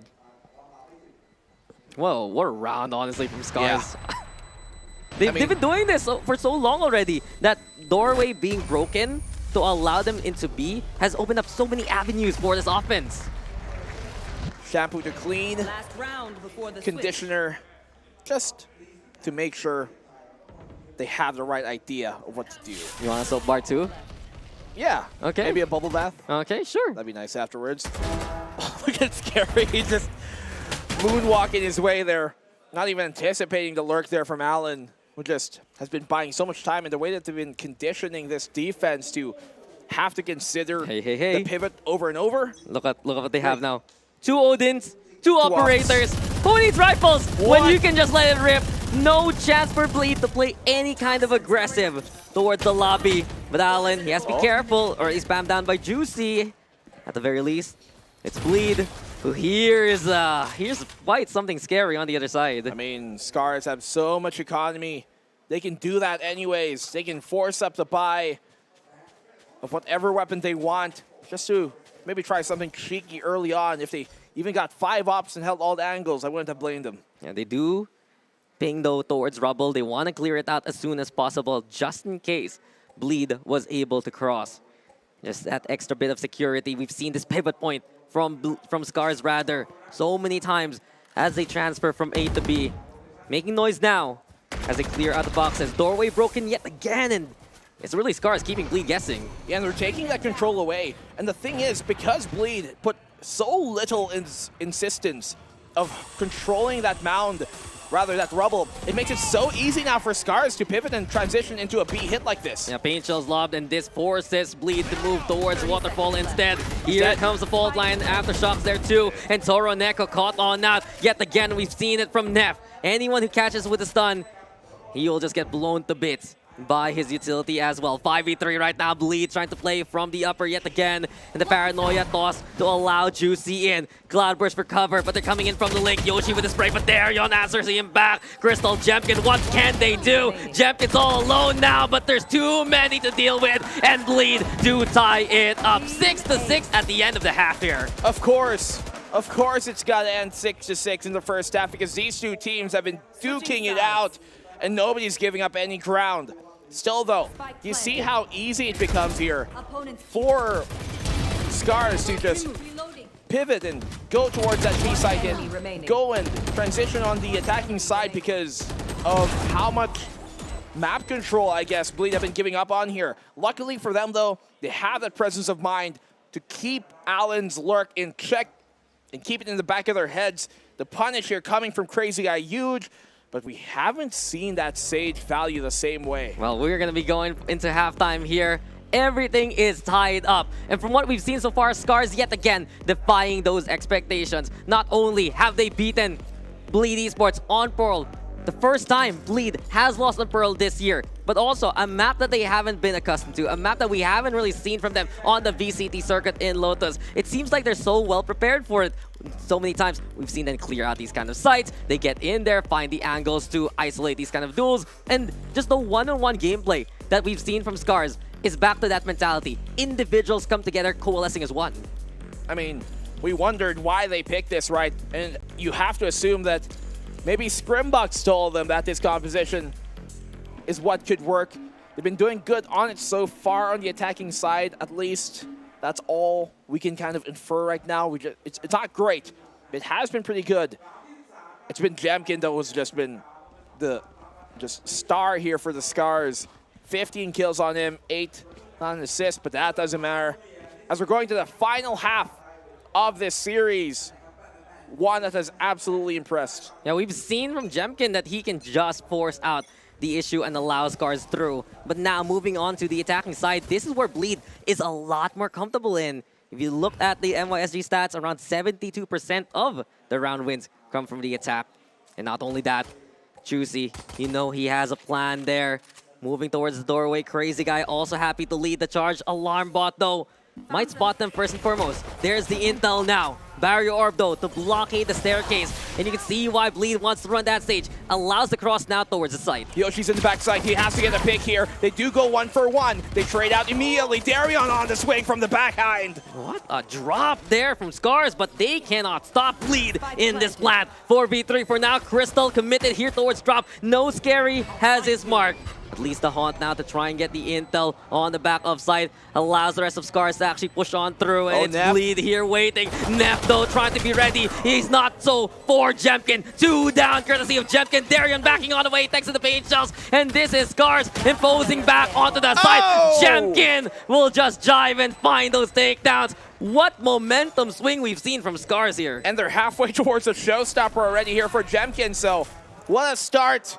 And what a flurry of a finish there for the opening pistol, especially with Yoshi holding down the back of the site.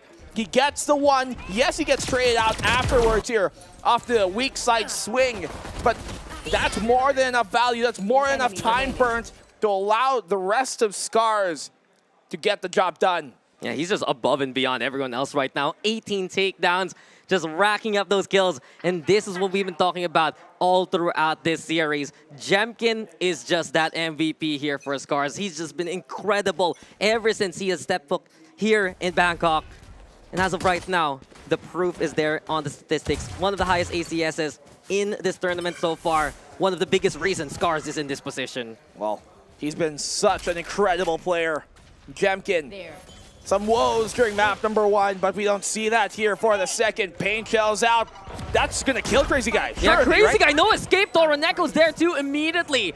No chance for Bleed to even ascend that staircase, and Darion at least fighting back. But it's 2v4, and Darion, he'll get 2 of his own. Toroneko racking up the kills. But in the end, Scarz already from the start of the side take, they were prepared. Appropriate attempt there, but obviously Scarz, better weaponry, more firepower, and starting that off with 3 kills going their way just made way too difficult. So 8-6, the Scarz do stand tall. And how do they play their defense now coming into the second half? They have the capabilities of being a lot more active in gathering that information than acting upon it. They could have trap setups here with the Paranoia. They have that seize with the paint shells. Different ideas they can combine. And this is such a big moment for Scarz now. They're on their bonus. And we remember the standings. If they win this series, they are going to be going into the playoffs. They still have to play for seeding, that's for sure. But once they get those 3 wins, then they're in the best spot ever to move on to the next stage. And they would do that undefeated so far. Exactly. This is a big chance here for Scarz. Can they make it work, though? You do have Crystal, though, holding on to the side by his lonesome. The Prowler's there, but the Flood looking strong from Bleed. Good for him, a quick disengage towards top. The Aftershock's there too. He's gonna wait things out, so the timing might work here for Scarz. Crystal dropping on down. Crazy Guy with a wall, though. They do wrestle that control of the front and mid site, so Hut is theirs for the meantime. It's a backside that they're more than willing to give away. The retake here from Scarz, how does it work? They have that paranoia, but do they act upon it immediately enough? Do they have the timing? Jemkin gets the one. Yeah, Scarz making this close and Bleed, they're fighting back. Have the advantage already, it's all up to Allen immediately. And just because Bleed sets up the wall, there is just no way for Scarz to cross safely. They just simply create the funnel here that where they can expect Scarz to come, because Scarz don't break it either. They don't want that long engagement versus Tree. They create effectively a weak side on the entire site that makes it much more difficult to Scarz because they have to funnel through it.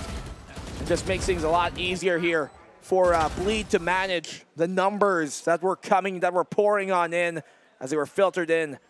Scarz, though, still have a round up. They got the showstopper. One away, though, from the Rolling Thunder on the Neff as aggressiveness is shown towards Mound. Yeah, Bleed has to be wary about those kind of walls, actually. Since a showstopper, the blast packs are available, Jemkin can surprise anyone who is clustered on in. Yeah. Instead, Bleed, they move towards that C site where Allen awaits. They got the dash here on Juicy. You can expect him to clear out the immediate, and that he does. Sight, though, being given up by Scarz. They know they don't want to have anything to do with this right now. Yeah, paranoia, though. This is the mark. It does still keep Scarz at bay. Juicy now in position. There's the wall as well from Crazy Guy, and he's on top of it to keep tabs on Waterfall. But Scarz, a different plan. The showstopper we've been talking about doesn't get the takedown, but does damage towards Neff anyway. Yoshi on board, and here comes the repeaks, the angles from Scarz. At the very least, the retake a possibility, but Bleed to fight on back at the very least. Oh, Bleed! They still get it done anyway. In the scrap fest, they stand. Big round there from Juicy. I'm surprised he stayed alive for that long. They still had the paint shell. It didn't come in through. I guess they thought that, especially Jemkin, when he went up above, he thought that the breach falling back in this case was the planter. Didn't anticipate the tight corner to be where he actually was. Now, because of that Bleed, they've tied the game up. He got way too close, though, for comfort for Bleed. But at the very least, they were in position to fight any kind of angle that Scarz was coming from. That's the beauty, again, of Crazy Guy setting that kind of pace. And as soon as that wall broke, it was already a telltale sign for Bleed that Scarz was coming. Look at the score line here, though, by Scarz in terms of where their kills are placed. 20 for Jemkin, 9 for the next player already. So you can see he's taking a big brunt of the effort when it comes to getting those frags, getting those kills. And Simply Bleed has more than enough to overrun the defense here, who can't even put up a fight. Yeah, he has been a star, and well, he will be dimmed by Bleed in a very convincing round. 9-8, momentum swinging in favor of Bleed Esports again, and this kind of hard contact style does suit them still. You have Juicy in the front line, you have Crazy Guy giving them a red light just to stop wherever they want to, and from that point on, it's just no holds barred from Bleed Esports. Nice response here from Bleed on the attacking side. The defense just ill-equipped for this amount of firepower and pressure being pulled up. But the next round, that's a big one. We know in these cases, round 18, when it's this close, only a round separating each other, that this is where you see a lot of the big momentum swings come into the fold. Yeah, timeout here called by Scarz, and you can feel already that they were in control, and suddenly Bleed just shifted that momentum back in their favor. They want to rely on that kind of contact. They want to rely on enabling Jemkin, but he can't just do it all by his lonesome. Someone else needs to step up to the plate to help him, especially when Bleed is just willing to play as close as possible. Exactly, it can't just be a one-man show. These Scarz are not going to beat these guys with that individuality. They've been keeping it close, but they could have so much more. How do they enable the rest to frag off of that? They have to follow up and be a bit closer to home where Jemkin is taking. They have to be following. Well, if Jemkin can lead, it allows Scarz a path to more success. In the end, though, Bleed has everything that they need now. 4 ultimates, 1 kill away for Scary. Such a full arsenal as well. And they're in a prime position to continue with their momentum moving forward. They want to go for that A site, though. The flash comes on in, and Juicy immediately swings. Scarz, though, respects that and will back away for the time being. It recognizes here that Bleed just have such a hard hit potential with that Rolling Thunder. You can see them being wary of playing within the site here towards that A site. They pull back instead. They want Bleed to go and use that Rolling Thunder on the A site, and then they chime in on the fight when they get at least to avoid it. Yeah, and they've already crossed through the toxic screen and Bleed. They've shown their willingness to fight as close as possible. Disregarding now the setup of the Viper, they move onto the site itself. And they actually go for B here. Now for the plant, the slow orb though, preventing Scarz from peeking on through. Lockdown versus lockdown now. A counter lockdown. This timing is even better for the attackers because that burns time off of the defense's retake. They have to waste a few more seconds before actually committing to it because they won't be able to take it in time. So Bleed, that's great counter ultimates there. Yeah, it's so hard for Scarz to break that with the pain shells. Instead, when they get the Rolling Thunder, Yoshi caught out immediately. Allen though with a snake bite towards door. And it's Bleed here, still prepared. Juicy gets that kill. Scary spotted on out though. Juicy again with another one. And here comes the spray down from Allen too. At the very least, Scarz going for the clear. But Darion wants to be crucial in the round. The Odin though, still leaving a mark. And it's Scarz with a stellar retake to boot. Wow, what a performance from Scarz. Even with the Rolling Thunder, Scarz able to weather the storm, hold on till the waves seem to cool and calm down. And they get the round too. Big play here coming in from Allen from that door, applying pressure, making sure that that B main hold had to get aggressive. And when they did, that's when Scarz punished. Yeah, Allen has just been waiting for the right timing, and it took a bit of attention there towards the site itself. He waited for that signal for the paranoia, went for the push himself, and just another angle, another opportunity here. Scarz is not afraid to find these fights. Yeah, they split the attention. And when you aren't focused onto one singular vector, that's when Scarz have been able to break the mold. That's when Scarz have been able to break through here on the defensive side. A side looking to be executed upon by Bleed. You can see Scarz, they do not want to anchor down. They know that breach could be the end of them. Yeah, this is so competitive from Scarz though. And Bleed, they have a few questions now to answer. Can they go for the site yet again with the top spot taken by Scarz? Crazy guy though, immediately answering yes. The first takedown to begin the round. Jemkin already disengaging, and it's a difficult proposition here for Scarz to go for this retake. Jemkin, he's going to try and buy that space early. Big pick from Jemkin here. Juicy doesn't get the timing. Yoshi knows where he is. Yo. They know Scary's going to bail out of here. Does the timing work in his favor? 4v2. Darion's gone too. Scary. So far on the way, can he get in position to prevent this defuse from happening? Now he's spotted here by Scarz, and Scarz want the fight, but Scary gets two by himself. Scary gets a third, but the halfway marker crafted by Yoshi already is enough for Scarz to still win it. So close, he had to deny the defuse. It was his last option, but that meant that Allen would have a free trade off of him. Scarz, the way they're able to come back in these rounds, incredible stuff. Yoshi as well there, making sure to keep Juicy in check on the hut. He did all he could, but that was too little too late. How is Allen getting so many frags with his Odin? And Yoshi also stepping up immensely in that round. You could feel a bit of that hesitation from Scarz, but as soon as we got Jemkin back in position, they just went for that site. They all just dropped on down yet again. Watch out for the Nightfall here, though, coming from Scarz. The res available now for Bleed. And the A site is what they're going to hit once more. It's been a difficult post plan for them, though, without that post plan utility. Slow orb there, preventing it again from Scarz. Engaging early. In the meantime, Bleed, they're the ones to take the fight towards Scarz. And Jemkin is the first of all. Crystal, too, has been pinned down and taken down at the same time. 5v3. Difficulty here for Scarz to play from that air. But Yoshi again, he's ready. He's fighting. Neff is here, though, to play close. And the blaze of Juicy. One more chance and one more kill. 3 down, and look who's lying in wait. Scary's there, and it's quite a nightmare for Scarz. They tie up the game, and we crawl ever closer to the final ones of regulation. Overtime seemingly looming above this matchup. And how incredible of a series we have gotten already. Juicy to get those 2 kills. Bought them the lifeline to get back into the game. Yeah, Juicy's just so incredible at making opportunities by his lonesome.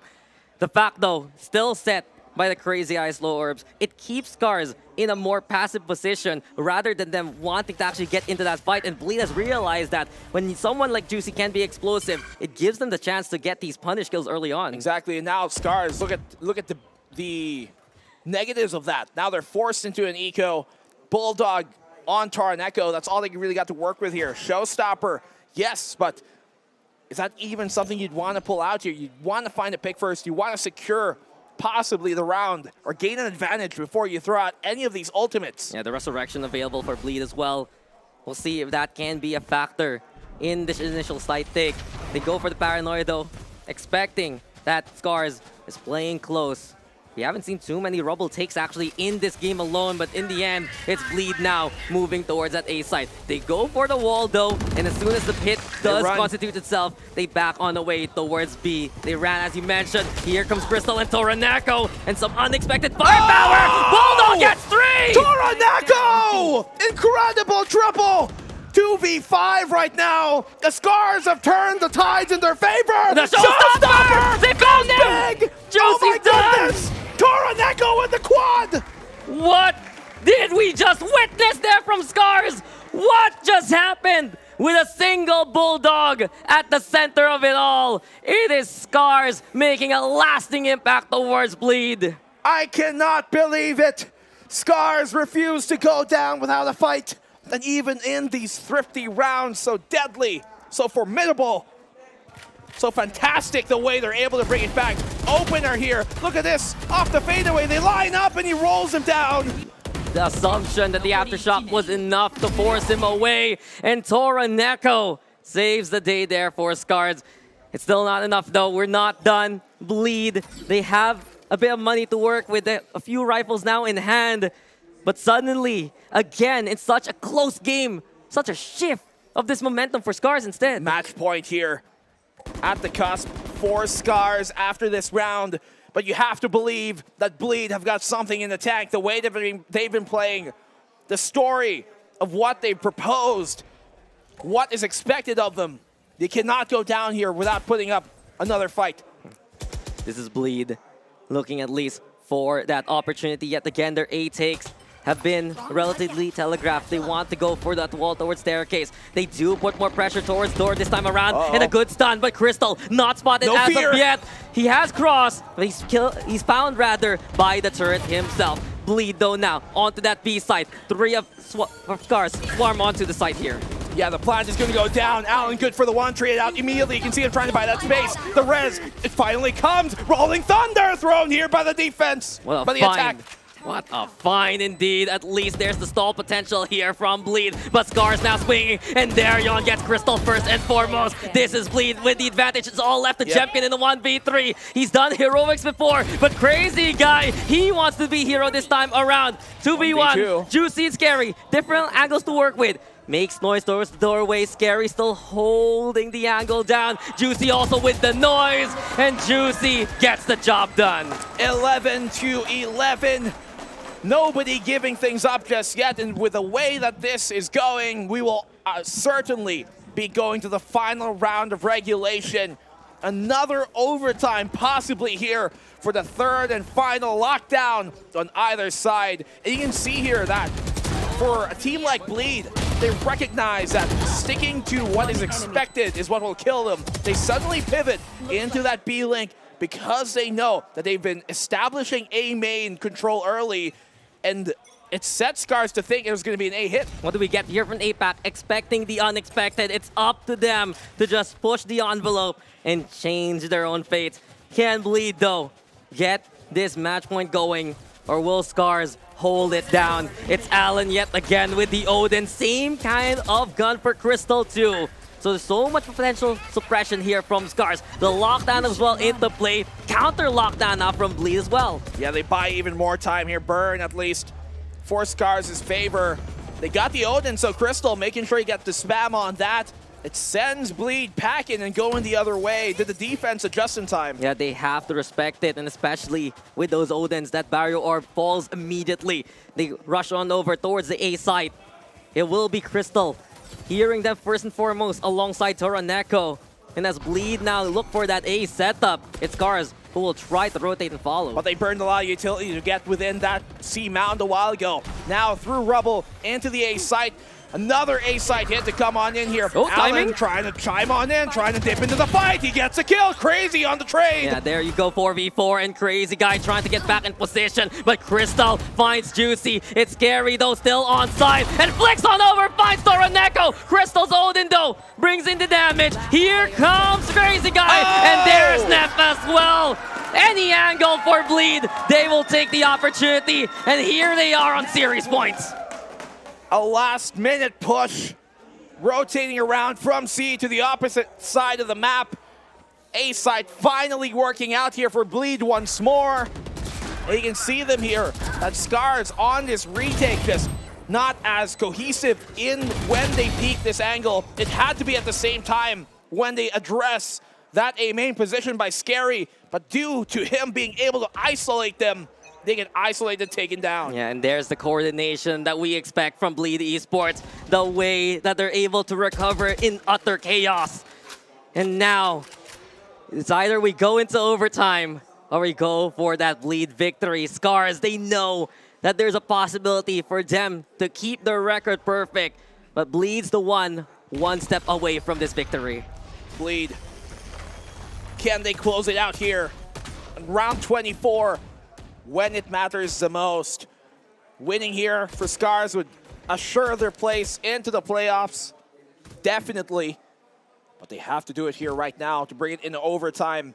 From the shadows available for Scary. How do they utilize that? Crystal, you can see him posting himself there. Judge in hand. Jury's still out on how effective that will be. Yeah, Jempkins in position and he knows the wall is coming. There we go with the paint shells being primed, but it's immediately Bleed looking to try and fake their way towards that B side. It does pull the attention of Allen, but Jempkins is here in position. Juicy already gone. Scarz with the advantage, and the judge a big surprise. Jempkins there too. This time around, Scarz able to take the fight to Bleed early on, and you can see how successful that can be. Overtime is accomplished. What a way, Scarz too. Flawless in the end. The smoke actually there by Scary. Overtime. Kind of making it much more difficult for Juicy. He accidentally one-wayed his own teammate as Juicy was playing in hell. And we go into another overtime. One for the ages here at the Ascension for Pacific. An incredible series we've had, especially starting into the second map. But look at the answer here from Scarz. No fear has been their motto. Willing to fight against Bleed as soon as possible. It's been their mantra ever since we've seen them start. They don't even wait for that spike to plant it. They begin the post-plant immediately themselves. Yeah, as it should be. When they're going for the plant attempt, that's when you hit them because they're going to have less people available, less players up online. And just better timing, and you're not going to allow that attacking side to set themselves up for the post-plant. 29 kills, dude. 29. He's about to drop a 30 bomb. He's getting that 30, bro. And Juicy misses the shot.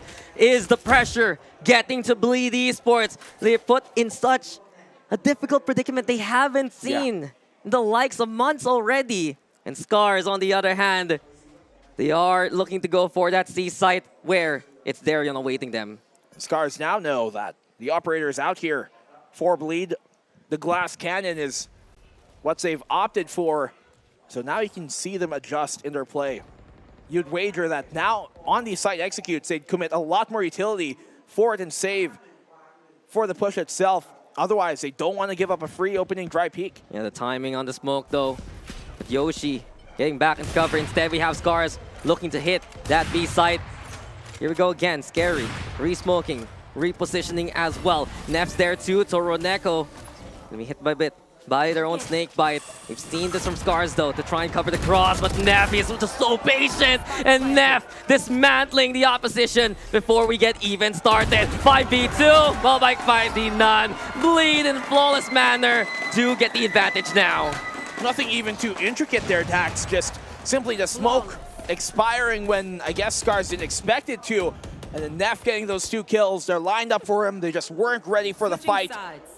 And in the end, Scarz just surprised, I guess, that that's how the round turned out when they were looking pretty good early. Yeah, back to match point.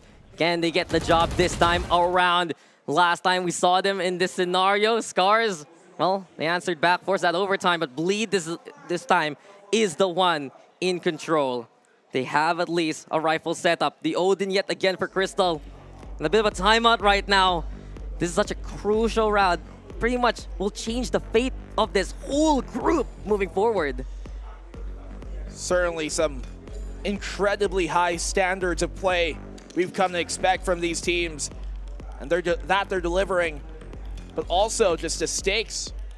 It matters so much right now. That seeding going to be a big thing. Scarz could clinch a playoff spot in this series if they win this overtime. And what a way to do that would be when the expectations of them were so low. But then you flip on the other side of the coin. Here on Bleed, everybody expected them to dominate. Everybody expected them to be that first seed, to be the favorites of this team. We all did. And yet, look at the fight a team like Scarz are giving him. Yeah, isn't that the matter of pressure here for Bleed? It's victory or failure. Scarz, on the other hand, have just been ascending again and again, courtesy of Pacific Ascension. But Bleed is the one just a step away from that win that they have been looking forward to.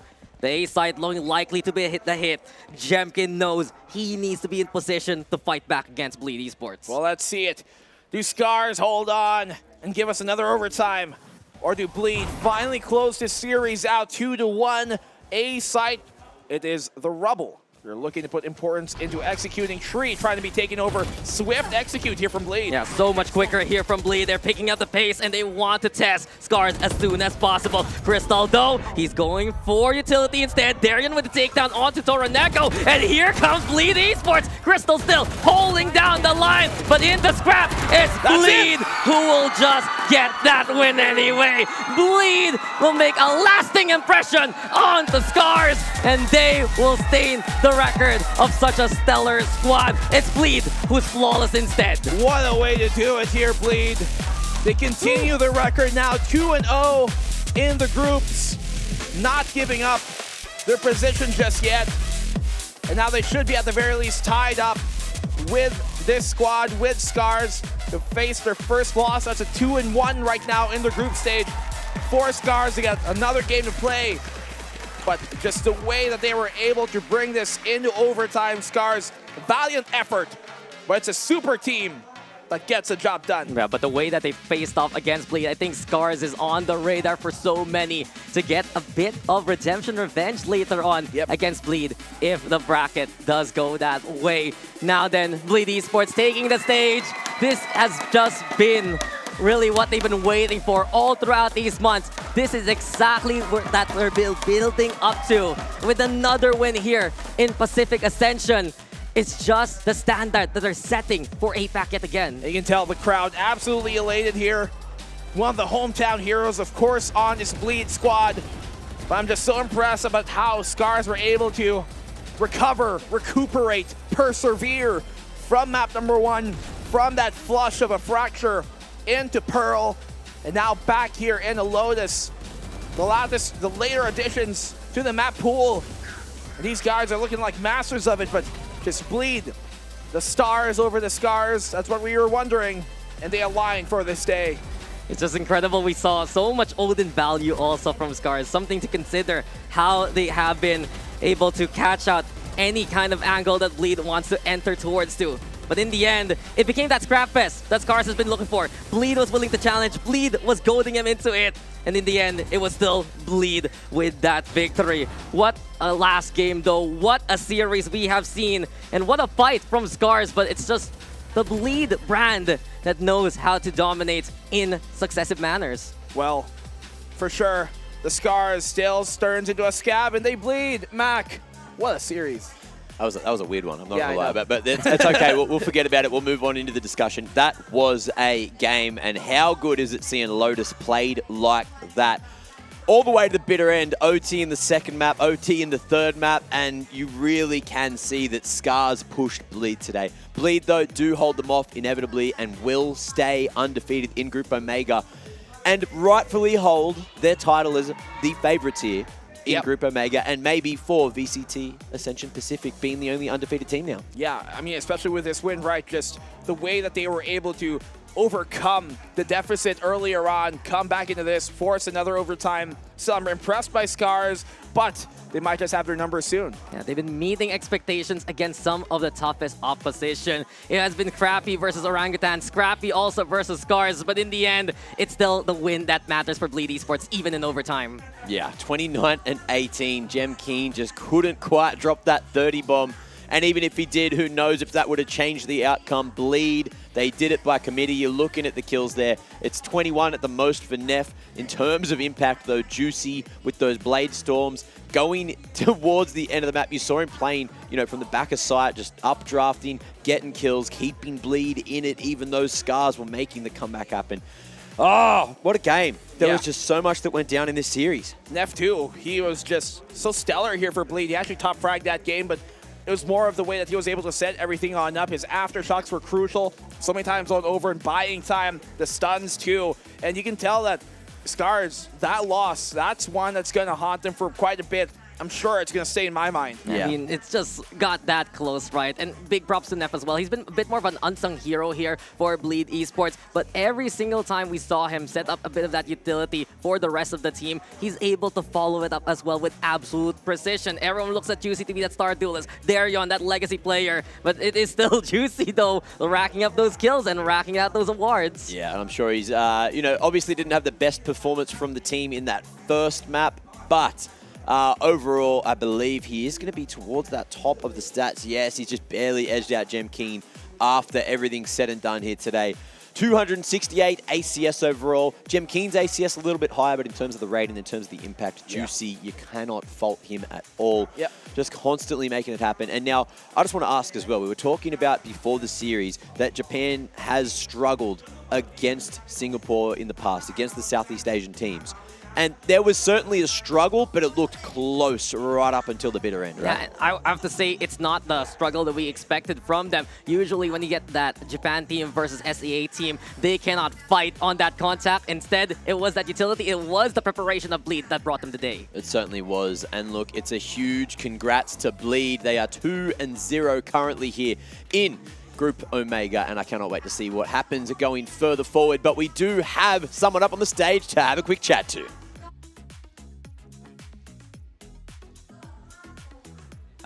สวัสดีทุกคนอีกครั้งหนึ่งครับผมและโอ้โหเกมเมื่อกี้นี้เชื่อว่าตึงเอาจริงๆนะตึงทุกเกมเลยทัวร์นี้นะไม่รู้เป็นไรเหมือนกันแต่อย่างไรก็ตามครับวันนี้นะครับเราก็มาอยู่กับนะครับจาก Bleed Esports นั่นเองครับ Juicy นั่นเองครับโอ้ Alright everybody we are now with Juicy from Bleed Esports and I believe that was a very intense game and I believe all the games in the past were all equally as great as the one before.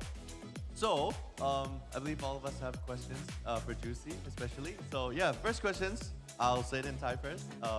ก็อยากรู้อย่างแรกเลยนะครับนั่นก็คือว่าหลายๆคนเชื่อเนาะว่าทางของ Bleed Esports เองเนี่ยน่าจะเป็นเรียกว่าตัวเต็งสำหรับทัวร์นาเมนต์นี้นะแต่ว่าพอเราเริ่มดูนะครับมา 2-3 แมตช์ 2-3 วันแล้วเนี่ยเฮ้ยทีมอื่นก็ตึงเหมือนกันนะเพราะฉะนั้นเนี่ยเราอยากรู้ว่าเฮ้ยพอเราเห็น performance หรือว่าประสิทธิภาพของทีมอื่นที่เล่นกันแล้วเนี่ยมันเปลี่ยนมุมมองกับทีมตัวเองบ้างหรือเปล่านะครับผม so yeah the first question many people in the public have been think that you are the favorites of the tournament pretty much right but by seeing the performances of the other teams that lead to potential tiebreakers does that change your perception of your team as a whole I mean, coming into this tournament, we didn't think we are the strongest. So we knew that Scarz was the strongest, and now that we beat them, we hope to beat the rest. And if we do win the rest head-to-head, we secured our first place in the group. So 2 more games and we win. ว้าวนะครับก็บอกว่าเอาจริงๆเนี่ยเราไม่ได้คิดอยู่แล้วว่าเราเก่งที่สุดในทัวร์นาเมนต์เพราะเราคิดว่า Scarz เนี่ยน่าจะเหนือกว่าเราครับแต่ในเมื่อเราสามารถชนะ Scarz ได้แล้วเนี่ยนะฮะโอ้เราอีกไม่ไกลครับแล้วถ้าเกิดว่าได้อีกแค่2วินนะครับบอกเลยว่าเจอกันนะครับก็เป็นคำตอบที่ค่อนข้างที่จะดีเนาะเพราะว่าเราก็ให้เกียรติด้วยเหมือนกันนะครับสำหรับคำถามต่อไปนะครับก็จะเป็นเรื่องของการเกี่ยว กี่ยวกับเกมเมื่อกี้นิดนึงแล้วกันเนาะเพราะเกมแรกเนี่ยค่อนข้างที่จะลื่นไหลไปพอสมควรเลยแต่เกม2เกม3อย่างที่รู้กันผมอยู่ข้างนอกผมยังได้ยินเสียงทุกคนเลยเนาะตึงเปี้ยอยากรู้เลยครับว่ามันมีอุปสรรคอะไรบ้างที่เขาจะต้องก้าวผ่านไปได้นะครับ so yeah the second question of course the first match it went really well for you guys performed amazing but you know Scarz really put up a good fight for you for the second and third match and yeah I really wanted to know you know what was the biggest struggle for you in achieving this win I think the biggest struggle is we ourselves we are throwing our games honestly so if we can just focus a bit more and put in a bit more work I'm pretty sure we'll just destroy every team here easily นะครับดูตอบดีมากเลยนะก็หลักๆนะครับเอาจริงๆเลยเนี่ยคือเกม2เกม3เขาบอกว่ามีความโชคนะเล่นไม่ค่อยดีเท่าไหร่นะครับผมก็ยังพยายามทรงๆมาได้แล้วก็คว้าชัยชนะมาได้นะครับถ้าเกิดว่าเล่นได้เต็มที่เนี่ยบอกเลยว่าน่าจะไม่ผิดหวังกันแน่นอนครับสำหรับท่านผู้ชมที่บ้านนะครับแต่สำหรับตอนนี้ครับก็คงต้องไปพักกันสักครู่หนึ่งแล้วกันนะครับเพราะว่าเรายังไม่จบครับเรายังเหลืออีก1แมตช์ครับ and everybody we still have one more match left. Thank you so much, Juicy, and we hope to see you again. Congrats with your match. But before we go, guys, we still have one more game left for you this evening. So stay tuned, and we'll see you guys right after the break.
Uninterrupted gaming with Grab Unlimited.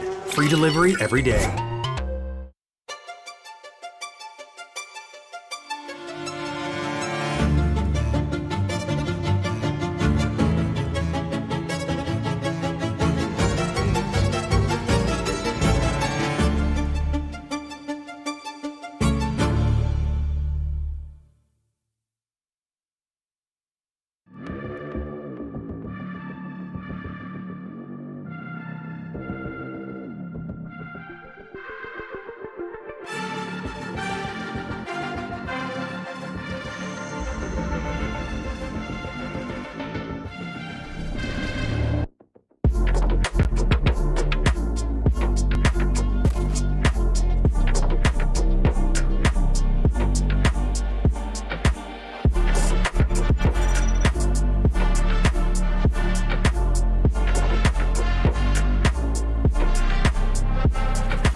Ladies and gentlemen, welcome back to VCT Ascension Pacific 2023. I'm joined by two handsome individuals because, of course, it is that third series of the day. We're swapping up the desk, we're swapping up the opinions, and we're swapping up the beautiful faces that are here with myself. We've got Quack, we've got Asarai, and they're going to be bringing you all the action as we delve into DPlus Kia up against Orangutan. And I have no idea how this one's going to go because DPlus Kia, of course, had a very rough first game.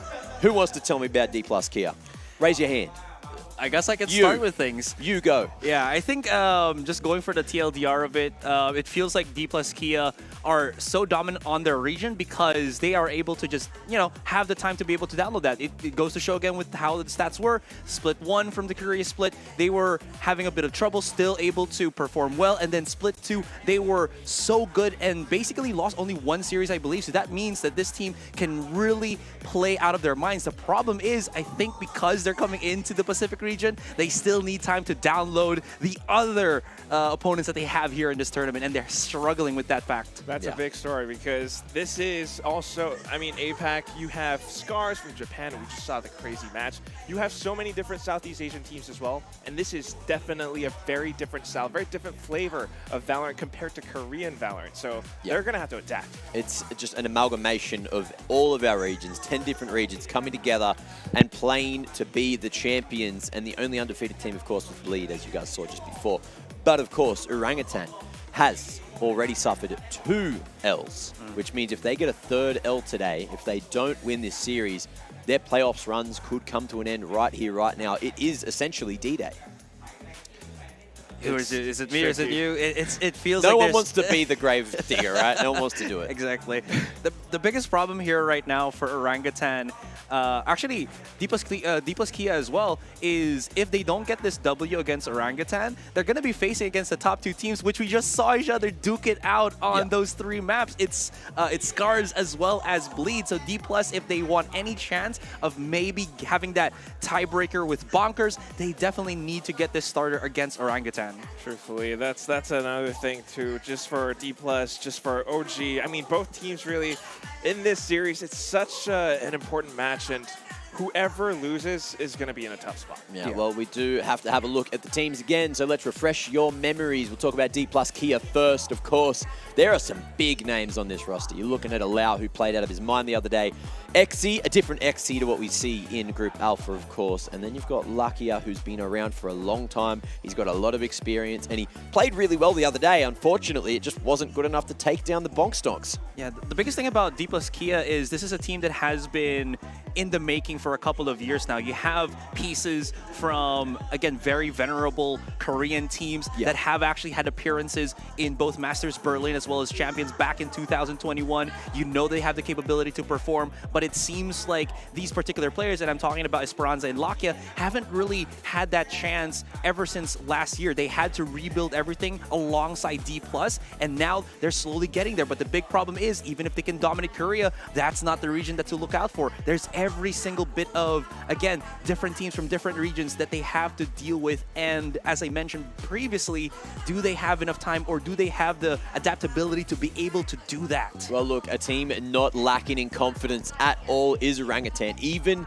in that loss they suffered, or both losses they suffered, they still persevered, they still tried, and they still played aggressive no matter what. Relatively close too, right? I mean, you had some overtimes, and these guys never, ever back down from a fight. You're talking about the roster, you're talking about how they perform in their region, beating Reckoning. At the same time, just looking at some of these players, like Tesseract and Aziz, for example, coming from the Philippines region, this could say a lot for Orangutan as well, because if they can perform, this could allow for Orangutan to pick up more players from other regions and so on and so forth. But yes, they're aggressive, and that's something that I think DPlus Kia has to look out for. And I did ask Antidote when I saw him downstairs as well. I was thinking, hey, look, DPlus Kia, they didn't look too good in that first game. Are you feeling confident? I already knew the answer. He said, yes, confident as ever. And it was just a huge smile on his face. They're happy. And that's the other thing about this roster, right, is when they're happy, when they're enjoying themselves, when they're just acting like the 5 bros, they are playing their best Valorant. And if they're feeling like that today, then I'm a little bit worried about DPlus Kia. Yeah, definitely. Because again, the big issue that Orangutan did kind of run into before they picked up Aziz, before they picked up Tesseract initially, was they're incredibly strong. They have the individualistic play, but they struggle on the structure. They struggle on having that bit of, I think, discipline as well as set plays that both Tesseract and Aziz coming in from the Philippines, I think, has given them. And what's kind of interesting here is, like you mentioned, Antidote and the rest, he's confident with these players because they've been together for so long as well, alongside DPlus Kia that have been playing with each other for a while now. So you can really see the bonds. Even though they are struggling, they're still here together, playing together, and willing to do things as a team. Well, look, I think it's time to start bringing that discussion towards the head-to-head. Allow up against Antidote. Why have we gone for these two? I mean, all right. I stayed up a little bit last night. You know, I was watching through some of the games. As expected. After like 4 a.m., yep. But here's the thing. Yes, Asteroid is completely right. You know, talking about the structure that Orangutan needs. Yep. This structure has to be held by someone. And that someone is Antidote. You talked about how confident he is. He's also got a lot of experience. He's someone who's played on that Optic Gaming Indian squad from back in the day, back in other titles, and he could very well be the guy that steps up and leads Orangutan to that victory, because if there isn't a clear structure, if there isn't a leader, they just start going off on their own, and you could see players like Rawfield diving in, and there are times where, yes, he performs, but he also finds a lot of the first deaths. There are times where you see 9 first deaths. Meanwhile, on the other side for Allow, this guy has been popping off. He had a few moments with multi-kills against Bonkers, and that's something you have to look out for.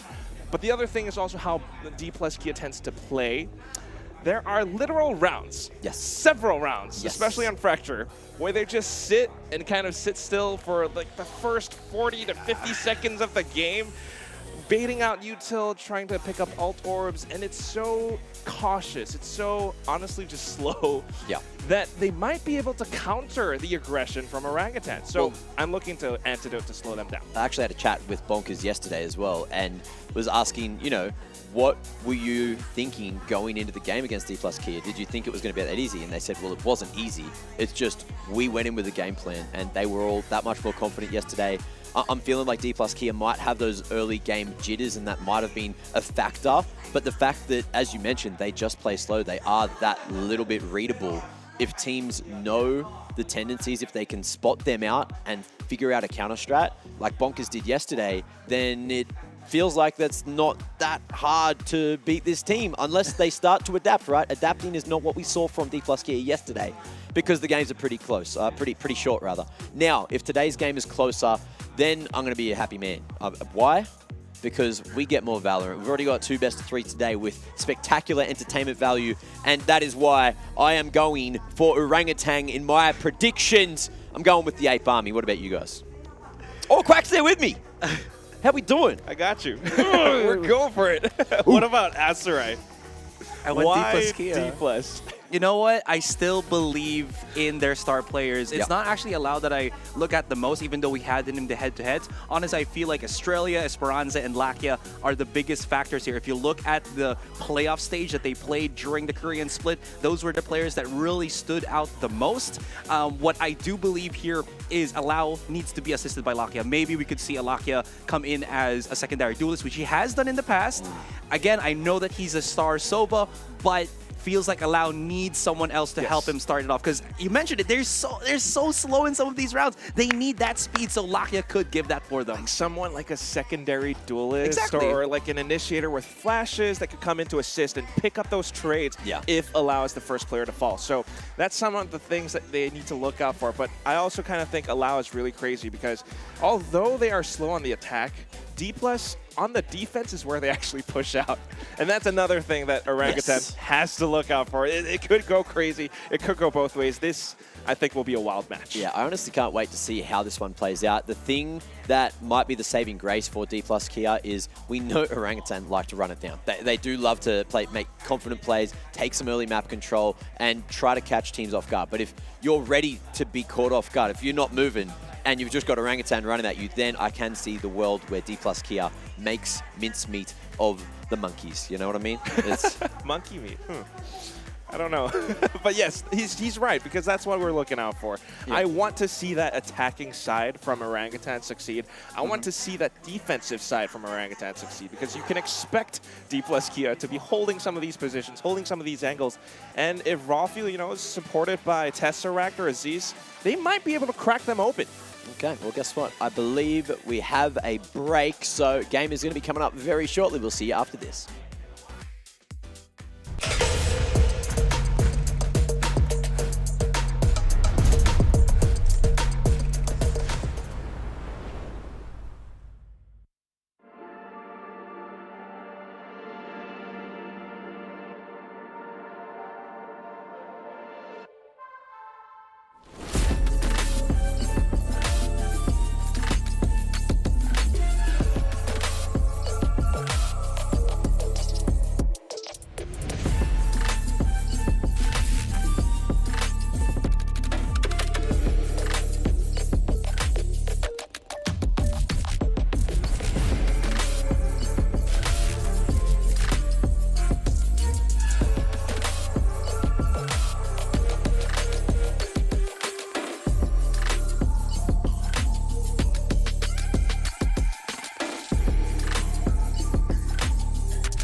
And anyway, that's why the guy said to me, hey, Yoru is the most viable agent in all of Valorant.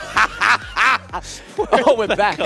Hey guys, how you doing? Welcome back to VCT Ascension Pacific. We were just sharing some fun stories of our Valorant life cycle here. But of course, the game is not too far away now. What's so funny, huh? Yoru is the best Valorant agent to ever exist. If you don't pick him in your team comp, your agent comp, you're doing something wrong. To be fair, we were having a conversation earlier about the potential skill ceiling of his high expertise kit. You can actually get real deep into it. Either way, look, that's not what we're here to talk about. We're not going to be seeing any Yoru today, but we are going to see some kind of maps. Do you guys have any idea where we're going? Ooh, that's a good question. I need a second.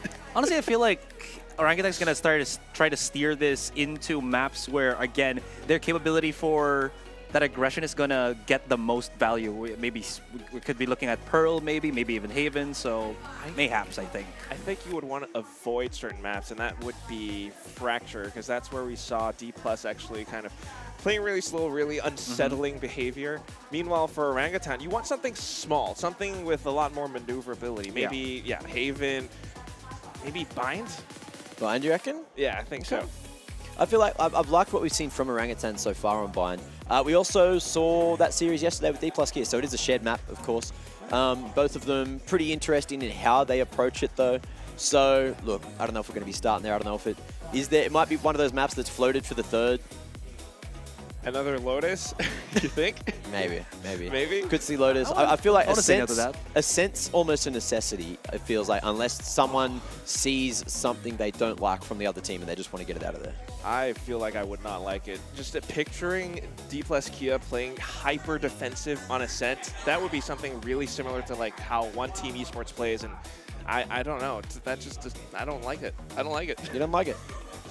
Because if you have like raw fields stashing in, For which one? Ascent. Ascent? I'm not a big fan of Ascent. What? Not? You were telling me you want Icebox back in the pool. Everyone shun this guy. Like, it is fun. It is a great map, but shun him. Shun him real quick. Quack, that's you. I need you to shun him. You need to channel your Twitch chat. Quick. How do I do? What do I do? Shun him. Shun him. Shun him now. He's my buddy. I'm going to keep him on here. Anyway, I'll save you out of this one because we have the players, they're ready, and it's time to figure out what maps we're playing. We're going to go ahead and get our match 3 map draft underway. Orangutan, you guys are Team A. You have first ban. Ban Lotus. Ban Lotus. DK, you're ban. Split. Ban Split. First map, pick Orangutan. Pick Bind. Pick Bind. Side select DK. Attack. And second map, pick DK. Haven. Side select Orangutan. Defense. Defense. Going into our next round of bans, Ascent, Fracture, Pearl remaining. Your first ban. We ban Pearl. Ban Pearl. Final map ban DK, Ascent, Fracture.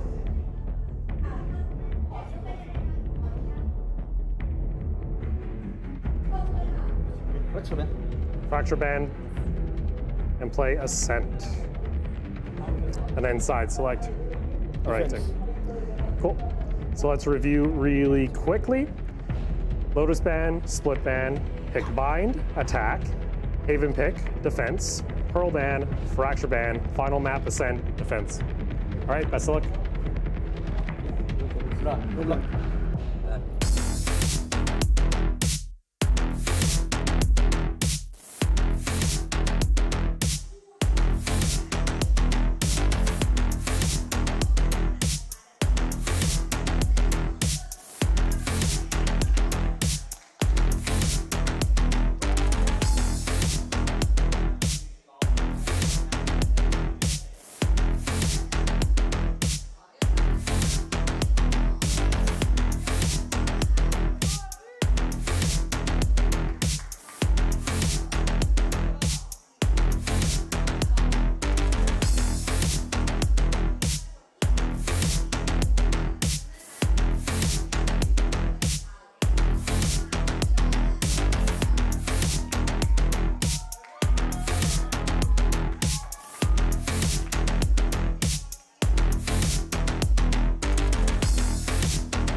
Solo and the Doc, huh?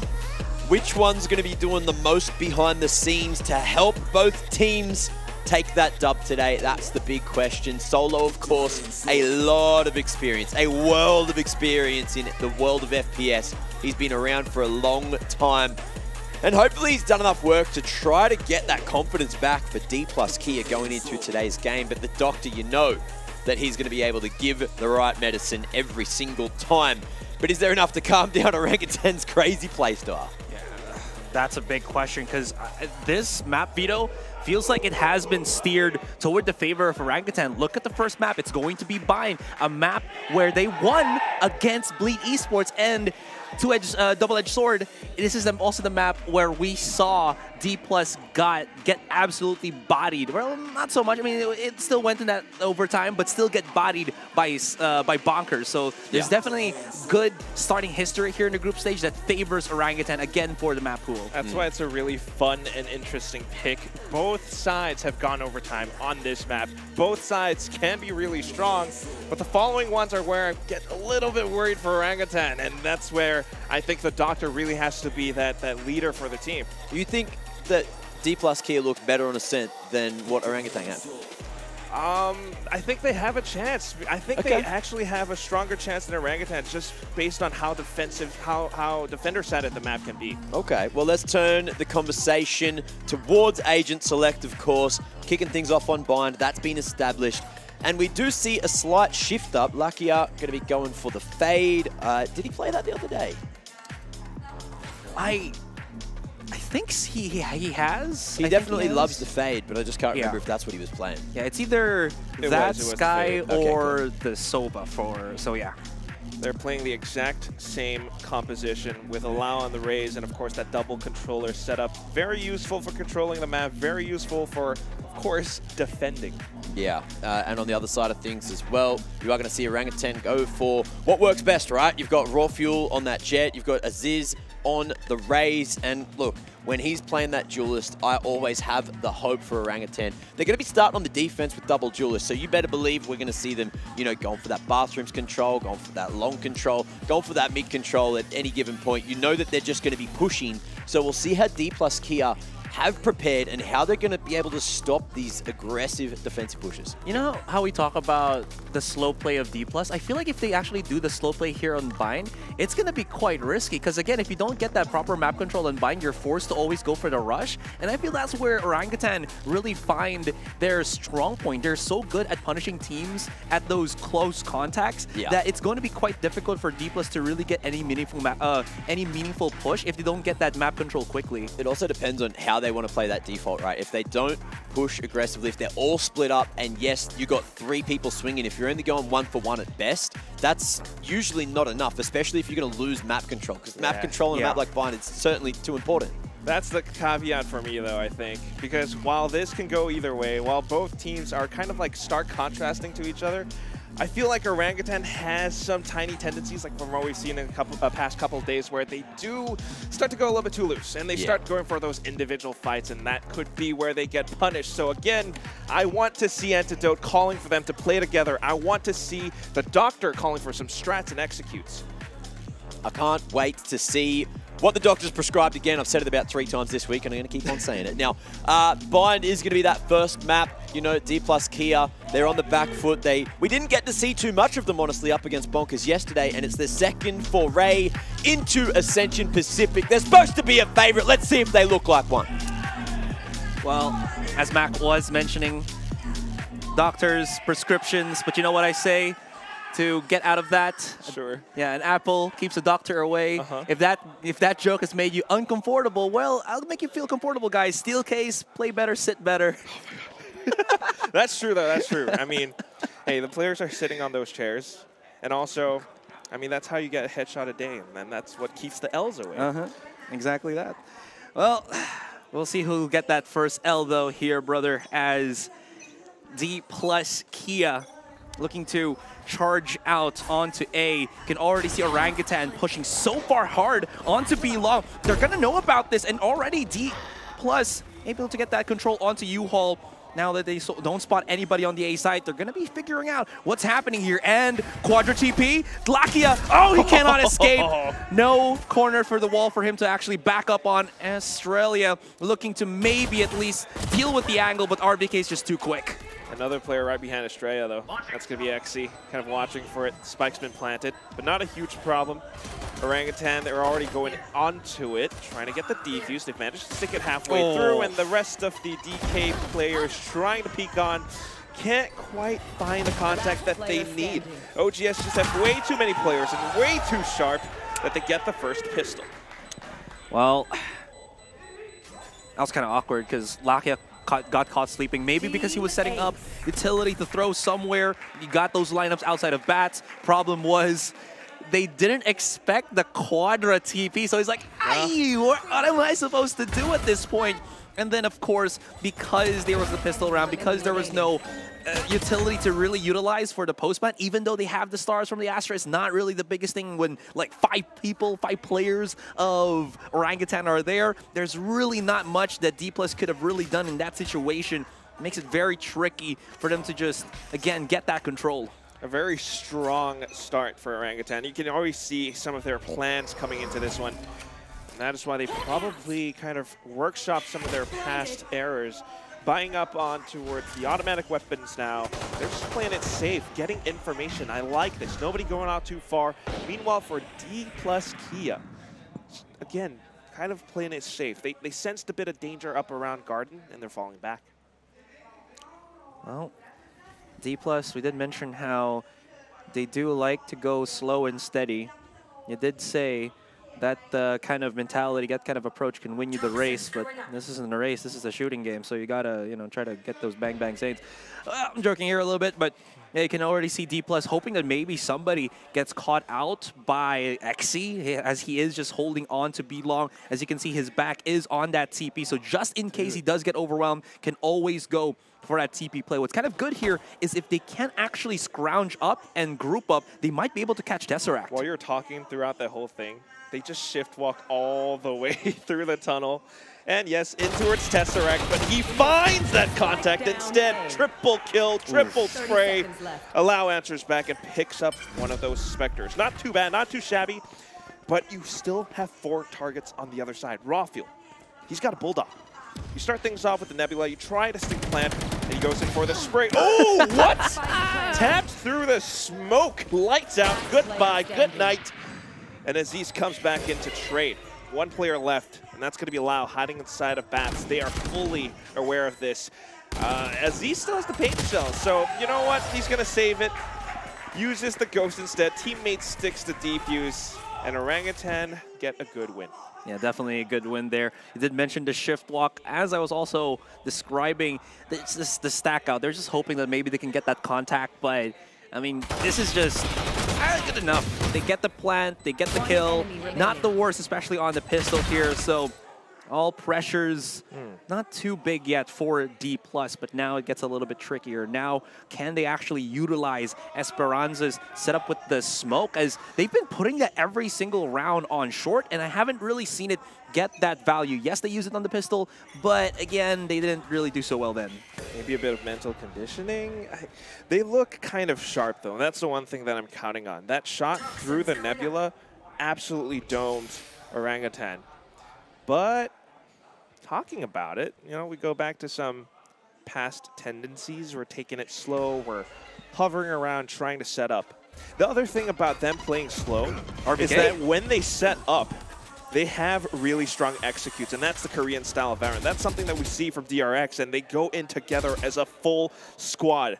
Very few people can withstand the full force of a Korean team, and that is where I think Orangutan needs to get a little bit proactive, but it is early though, and they have a lot of close quarter battle guns. Well, again, the setups are a bit known here by Orangutan. They can hear it, they can feel it, and again, if they watch the VODs, they should know that this is going to be the hit from DPlus Kia. Esperanza finds a pick. Allow trying to just go through the mess of things, and Rafael somehow actually gets away with the stab. Okay, it's going to be a good one, as Orangutan definitely vibing but still, it's only Tesseract to remain. If he can close the gap against Esperanza here, he can pick up the Vandal maybe, but looks the other direction. Unfortunately, that's going to be it. And DPlus Kia come in swinging and driving through the B site. I mean, that's the setup that I was talking about, right? You know, they spend a lot of time, they maybe make a bit of noise, but they also cut noise away. And with that, wow, Orangutan just doesn't get that much information. I really love that little bit of play from Allow, just hopping on top of that snake bite, something that I think Orangutan did not expect. And it's a lot of chaos. You only have, you know, maybe a couple of players on the B site, and there's no way that you defend against that. Yeah, and again, the thing is, I think if you put that snake bite there, you also take damage inside the tube. And if you're the teammate that's taking the molly damage, you take reduced damage as well. So he doesn't really, Allow doesn't really have to feel too threatened by his own teammate's utility, but Allow is now looking for that contact once more. Just kind of setting up again. I feel like they're not going to commit into this. A bit of a snake bite perhaps, just to bait out a little bit more, make them think it's going to be a hit. And it does bait the peek out from Aziz. Unfortunately punished. And this is where things could go wrong for Orangutan. They have to be careful about this. I want to see them set up and then rotate around. They hear the utility coming through, but oh my god, up in the air. It's going to be Rafiel, not quite able to land the shot. So 2 players gone now, 3 left to go. DPlus Kia, they've set up camp. And it's going to be just a couple more players going through. Antidote tries to find a shot, tries to deny the plant, able to get one. Tesseract comes in now. A couple more on the other side. We're holding up by Bats. We're holding up by A short. And it's just a tough retake scenario. How can they go in? They've got a little bit of utility, but not many Sky Smokes to work with. The shots have to be good. Look at the discipline from DPlus Kia, though. Hiding behind the boxes. RVK anticipates it. It kind of lines up for him. He gets the first headshot. Looks over to the other side. What works for them is the fact that Allow is low HP. Goes in for a tap. Doesn't quite get the check. And unfortunately, with 2 angles being watched, Zershia is the one who gets the final tap. I was kind of expecting that it could have been easier for Orangutan here, especially when they got the take or eliminated Xe, so no more activations on those stars. But somehow, DPlus Kia still able to, well, weather the storm, able to play that perfectly. As you mentioned, Allow was 26 HP, he was very low, but again, he didn't lose his composure. He didn't feel like Orangutan was in a position where the players on A short were still getting pressed, so he held his angle and held his own. And that's what I'm talking about with DPlus Kia. So safe, so careful, so smart. Even with Allow, low HP, he goes all the way back. And now they have 3 ultimates to work with this round. Orangutan, unfortunately, economy a little bit broken. So we're back to basics. We're back to what we've seen before on that 3rd round. It didn't work out too well. It's the same-ish execute from DPlus Kia on towards the B site. Different positions this time, but still going closer in. The showstopper kind of blows up at his feet, but it doesn't matter because you got Xe coming through all the way onto the site, getting down 3 heads. Lakia tries to hold off onto Hookah, and Tesseract, knowing that he's gotten the frag, wants to pick up the Vandal, plays through this smoke instead. And now that he's gotten this little present, he's going to be running away. Thank you. Honestly, I could feel like he could just try to go for a clutch.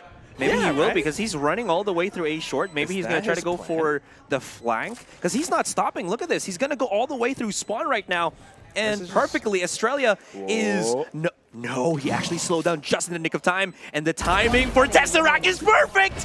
Does he have time, though? Because he had to waste about half the timer on that defuse, so he needs to run in. If he can find Xe, maybe there's a chance. But Xe, as I mentioned, he has the... gravity well. And the ability has the word well in it, but this is, definitely unwell situation for Orangutan as DK play with their food and play with the advantage. Man, that was a good idea, though. I mean, he almost had it until that gravity well came through. You can't shoot those stars. You have to kill your opponent. And at that point, you know, he just had to go for a stick. A little bit unfortunate, but a smart attempt nonetheless. I mean, this tap on towards Lakia allowed him to pull off such maneuvers. And again, this is what you can expect from Orangutan, that individual performance. One guy, 4 kills. But I guess this is where it gets a lot trickier for them too, right? As I do mention, the double controller is, I thought it was gonna play slow for DPlus, but is actually working for them because now they're able to separate and, again, just isolate single players of Orangutan. And Orangutan, they're feeling the pressure to just fight, promote. Anyways, Allow is going to get devoured by the orbital strike, and that's going to at least lower the capabilities of DK on the push. And this is what you have because of OGS's plays from the past few rounds. They have 4 ultimates to work with, but still coming into it now. You got bits of map control from DPlus Kia. Aziz goes in for the peak though, and we'll be able to take him down. But guess what? Throughout all that time, DPlus Kia has set up camp on B. Esperanza, you don't have the spike. He was, oh, excuse me. Yeah, Esperanza. Okay, there you go. No, not yet. Oh, there it is. Okay, push up. Prowler utilized. Tesseract can't really push through. Has to wait for his teammates, but look at this. Big flag coming in for RBK. If he can maybe spot somebody coming out of that pit, he can get a catch. He can get a very big flag. And Tesseract has gotten Lakia. They have the numbers now. All they have to do is start selecting, start finding where their opponents are. Actually, though, going through Hookah as well. Esperanza in the corner. Taking out 2 players. It's all up to RBK. You have to guess where he could be, and he's just so slippery inside of this thing. And unfortunately, RVK just does not have the time, does not have the advantage, has to back up out of here and give DK the round. That is tricky, especially when Esperanza was just so well hit inside his pit. You gotta give it to Tesseract for finding the 1 player inside, but that wasn't the one that they really wanted. They wanted to be able to diminish this Viper pit already. And look at that too, he got tagged by the Seas and Aziz just couldn't find him. He held his ground, and that's what you do as a Viper. And this is kind of what you want to expect again from DPlus Kia. They have these executes, they work together as a team. They go through the teleporter and they catch that timing on towards Orangutan. So timeout being called now. Thank you very much. What's the doctor going to prescribe this time? Well, unsure, but at least from the reaction of things, it just feels like the post plan is not going in the favor of Orangutan. So they need to figure a way on how to get that retake much more efficiently. I think that's just the biggest thing. They're not really able to flush out the players of DPlus Kia in time, and because of that, obviously, there's no chance for them to defuse because they've burned so much of the timer that, well, again, there's just no chance anymore. Yeah, right? I mean, even watching some of these retake scenarios, you often have Orangutan's players working against a numbers advantage. And this is because DPlus Kia, again, they go through a little bit slow and steady. They go through with set executes. And it's just so tough to work against this if you don't have the numbers, if you're not prepared for it. Yeah. So that's what I'm expecting from Orangutan. I've seen the doctor pull off some wins off of timeouts before. And maybe we can possibly expect some pushes, maybe not. I'm not too sure. They're kind of set up around Hookah, and that's what I have my eyes on. Oh, man. I would love to just get my hands on that fighting game from Riot. Yeah. With the Radio Night Entertainment System. All True, right. exactly. But right now, the entertainment is all of this Radiance in this bind, system of a bind, playing. Oh, wow. Yeah. All right, we peeked out a little bit. And DPlus, look at this. They're back to playing it safe. It was a timeout, so they're like, they might do something. Let's chill out for a second. Just again, figuring out. Maybe it's also a possibility that Aziz could go for that double satchel because look at the ultimates from Orangutan. So that's probably what DPlus Kia was expecting. But this could actually also work in the favor of Orangutan. If they can temper themselves here, perfectly space themselves, they might be able to freak out DPlus enough. The DPlus isn't going to be willing to actually go for the fight, especially that they haven't spotted Aziz yet onto contact with Tesseract. Okay, He's there going it to is. open Pandora's box. I like it. At least he gets information, because I was just about to say, Orangutan playing this safe, not peeking out. They don't have that much, but here it is. It gives it away. This is the tell. DPlus Kia are definitely heading into the B site. Unfortunately, RVK will kind of burn Tesseract, but there was a pick.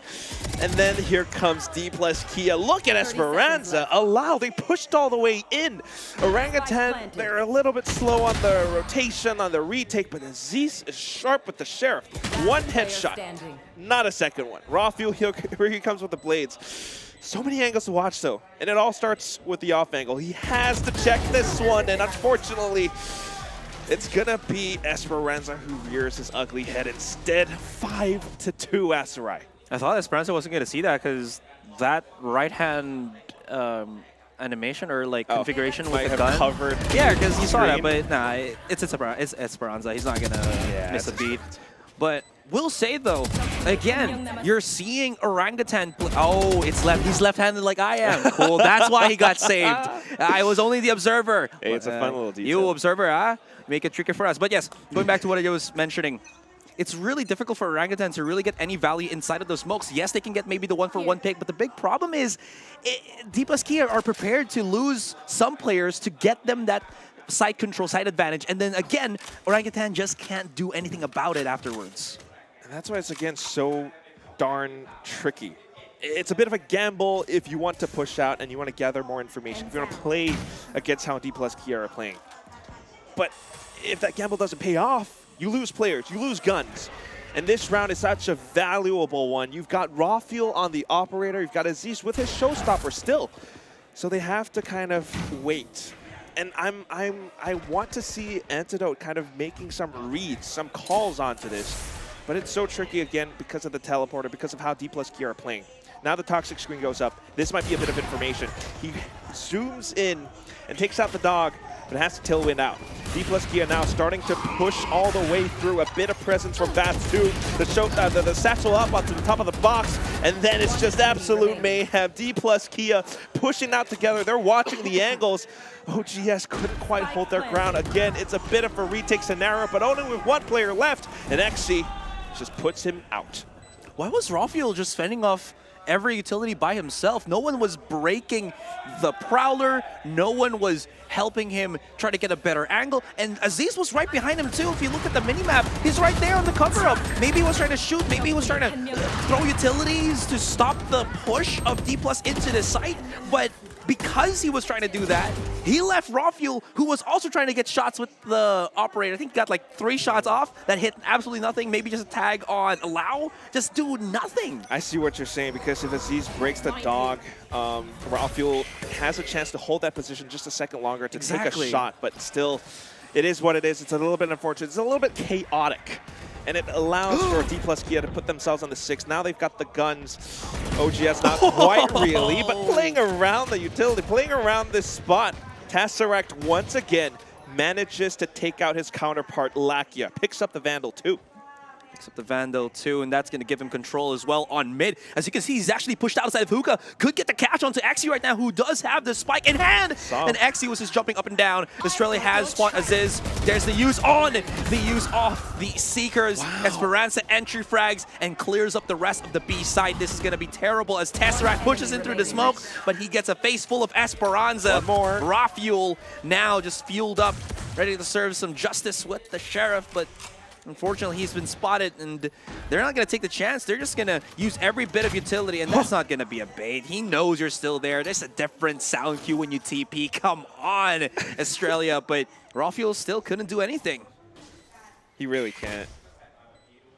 Just has to find that shot, but someone could be on the other side of Garden. Someone could have pushed out of Hookah, and he's watching all of these angles. That's right. This is tough. And again, it comes down to those executes from DPlus Kia. Just in a second, maybe we get to see on that replay, but right now, Rafuel still fighting for his life, trying to find whatever he can get.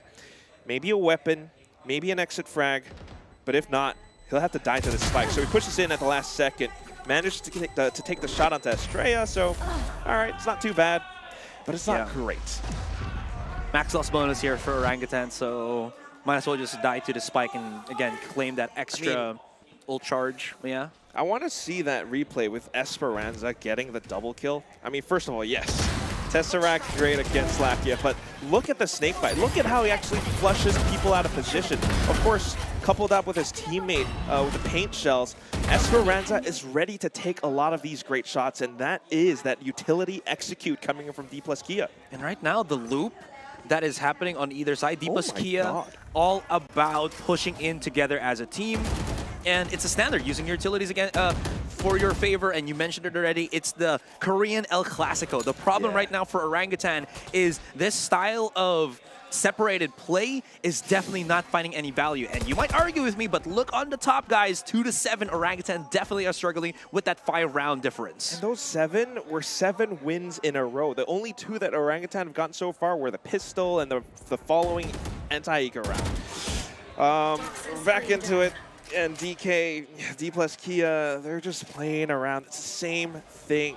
Orangutan, we saw a couple of players trying to push out and get a little bit of presence towards B-Long, but there isn't information. It's so unsettling. You don't hear anything. You don't see anything. Where do you expect DPlus Kia to go? How do you read this? That's absolutely right. You talk about, again, how DPlus is such a slow team, but the thing is, it's cooking Orangutan to always play that guessing game. Actually spots out Rafiel, can't really get away, but Tesseract has been spotted at the back of the side. There's going to be the haunt that executes him, or rather gives him up for the execution. And Lakia does pick up the kill. 3 versus 4. It's going to be a hell of a time for retaking this from Orangutan. They're hoping to maybe get a couple of kills through the wall bangs, but it's not going to happen. And then Exi just drops in the wall. Aziz has the showstopper, though. He's been sitting on this for quite a while. Now he finally goes in for it. This could be the chance. He passed him! But no, misses the angle. Doesn't quite see Estrella. Allow getting the last frag. And it's just DPlus Kia with those post-plant positions held so perfectly. I feel like when you and Mac do your predictions, it turns into like a curse. It doesn't cancel each other out. It amplifies. So I got to predict opposite of Mac now. Is what you're saying? No, don't, because that means that you're going to be predicting what I predict. So it can be worse. But yeah, looking into that replay again, just pocketing himself on the wall very smartly. Aziz just not getting that due diligence to check him out, gets caught. And these are some things that they are missing that is ultimately leading to big mistakes that DPlus Kia is willing to punish, and they are punishing it heavy. It's just so painful, Asterai. They're really trying, though. Orangutan, Rafiel, trying to get a little bit courageous outside of ace short. He goes in for a bit of a peek, holds the angle, and now we finally have a little bit more information to work with, but we don't have the best guns. Now using this wall, wow. He kind of sneaks up onto him. Esperanza, Allow, they managed to sneak onto the site. Maybe not even sneak is the right word, because they're just going into this house, cleaning it up. This is the crew. They're coming in, and they're making sure that there isn't a single dirty spot left. RVK wiped out, clean off the screen. DPlus Kia is waking up. This is what, their second series game? Because after this, they're going to have to play multiple straight opponents. Yeah. So we did also mention that, okay, let's just look at this replay real quick, because it is just, as you mentioned, not even sneaking up. They were just marching through, you know, waving, wailing, and getting the site itself. But as I was mentioning, maybe it's just the first series jitters. Again, a lot of the teams were experiencing that. True. Fancy, Boom. So maybe that's the same thing with DPlus, because right now they are looking mighty decisive. Wait, hold up, Astra. They got 4 operators. The first one sounds off. Estrella catches onto Rafiel, expecting that peek out. Seeing as how Rafiel peeked out from earlier. Second operator sounded off outside of bats, and OG are like, wait, how many operators do they have exactly? And you look at the minimap, look at those cones of vision. How many angles, how many spots are exactly being watched right now? You can count. All of them. All of them. Yeah. I didn't count, but I just guessed it was all. But no, you're absolutely right. They're just taking their sweet time here. They can let Orangutan stew in just guessing what is going to be happening, because they have lost their one big initiator, that is Tesseract. I mean, yes, they have Antidote, but here comes the showstopper. Allow gets punished by Aziz, but the refrag is just too quick. The punish game, and just again, the capability of DPlus to play as a unit is just overwhelming for Orangutan. RDK is by himself. He's got to wait for Antidote to maybe get that flank in, but look at this, lo and behold, there's already 2 on the flank watch. Antidote is thankfully able to get Lakia, but still there's so many angles to still to deal with. It's not just those angles on the Viper's pit, too. Estrella has been waiting for Antidote for the longest time. He knew where he was coming from. And now we have a lone RVK. Oh, right around the corner. He saw the foot! Oh! All right, this could be a start. 2 players left. And he goes in. Oh, but the guiding light was a fake! You don't see that every day. Both of them actually turned away, but it was Exi that was just a tad bit faster. That was a little bit awkward. Wonder if we'll see that on the replay, but this is what we're seeing, the four operators. The four horsemen of the apocalypse is also the four operators of this series. And it just brings you death, destruction, war, despair, famine, pestilence. Okay, we could go. And that was the last round of the first half, by the way. I mean, they won so many rounds in a row that they managed to buy that up. They have this perfect game plan that just works so well against Orangutan. We were talking about it on the desk, and unfortunately, those plays just aren't there. In fact, they're there for DPlus Kia. Those executes, the way that they're holding, the push and pull of it all, just as it comes crashing onto them, unfortunately, the reads aren't quite there for Orangutan. And the biggest problem right now for Orangutan is their strongest point, if this is the issue that they are experiencing, is they always can fall back on their strong dry contacts. But the problem is they can't even find that solace. How many times have we seen Raw Fuel hold an angle, have an operator, but then somehow he just gets blasted by utility. Can't even see where his opponents are because his opponents just, again, make the skills do all the work for them. Yeah. Like paint shells in or snake bite. He has to like dance around those things. Even when he tries to peek out, that's the round. He gets punished by the operator. Look at Raw Fuel. 3 kills, man. That's sad. I mean, they're trying, though. There is a chance. And it starts here again, as all things do, with this pistol round. Onto the second half, and now Orangutan gets to attack. We know how defensive DPlus Kia are, but now that they're separated across the map, maybe this is where Orangutan gets to pull off some executes of their own. Unfortunately, though, like I was talking about on the desk, the defense side is when DPlus Kia pushes out and they get that opening pick. Aziz is gone. And they fall second time again to that fake flash. It just went all the way down the barrel. Tesseract now playing a lot closer, spotted by Lakia, but if he tries to push up even further, you can already see the positioning from Australia there, ready to receive. Right, they have shown their presence on B, but they're slow creeping up on A. It's a good call, but the big problem is because they're taking time to check the corners here, DPlus Kia, excuse me, definitely know about this. And that's why they're jump peeking, right? Now Esperanza gets that confirmation. Everybody rotates over. And OGS, they kind of need to play around this. Rawfield goes in alone by himself. Thankfully, the smokes are there to cover him up. But it's still not quite the safest thing. Look at what's happening on the minimap. Tesseract, yes. No! He was the flank guard and just turns away at the wrong time. Now he sees Australia. Oh, but he gets the tap instead. Does he expect a second player? Not quite. And DPlus Kia, like I was talking about it before, they are completely surrounding this site. The only thing, though, is that they have left lamps somewhat open, but just as I say that, unfortunately, allow up on top, Xe up from behind. They just can't find their shots, man. They can't find their shots. The timing is unlucky. It's unjust. And it is unbearable. Has to be the timeout right now. Look at the timing on these peaks as well. Just so dang good. And then the catch on Tesseract as he just was about to actually hit the check, the shot, hopefully, and then he just backs away. The timing could not be worse here, Quack. It's like just Lady Luck is on DPlus. You see it there, you want to shout, he's right behind you! You know, but they can't hear us. Or maybe if you have like enough Orangutan fans in the arena here with us, no, they're all shouting. No, we're gonna get reprimanded for that. All right, that's true. No. Look, it's backs against the wall. And Orangutans, they don't give up. We talked about this. They will keep fighting fire with fire, and maybe this time they will be ferocious enough. You've got the force buy with the Spectres, and it starts out good. He even gets a second onto Estrella. That's a Bulldog that you can pick up. That's a spike on the site getting planted. DPlus Kia, a little bit slower on the rotations this time. And this gives Orangutan a bit more space. The angle now being held by Rawfield, still tucked inside neatly. He's waiting for someone to peek out at defender spawn. But guess what?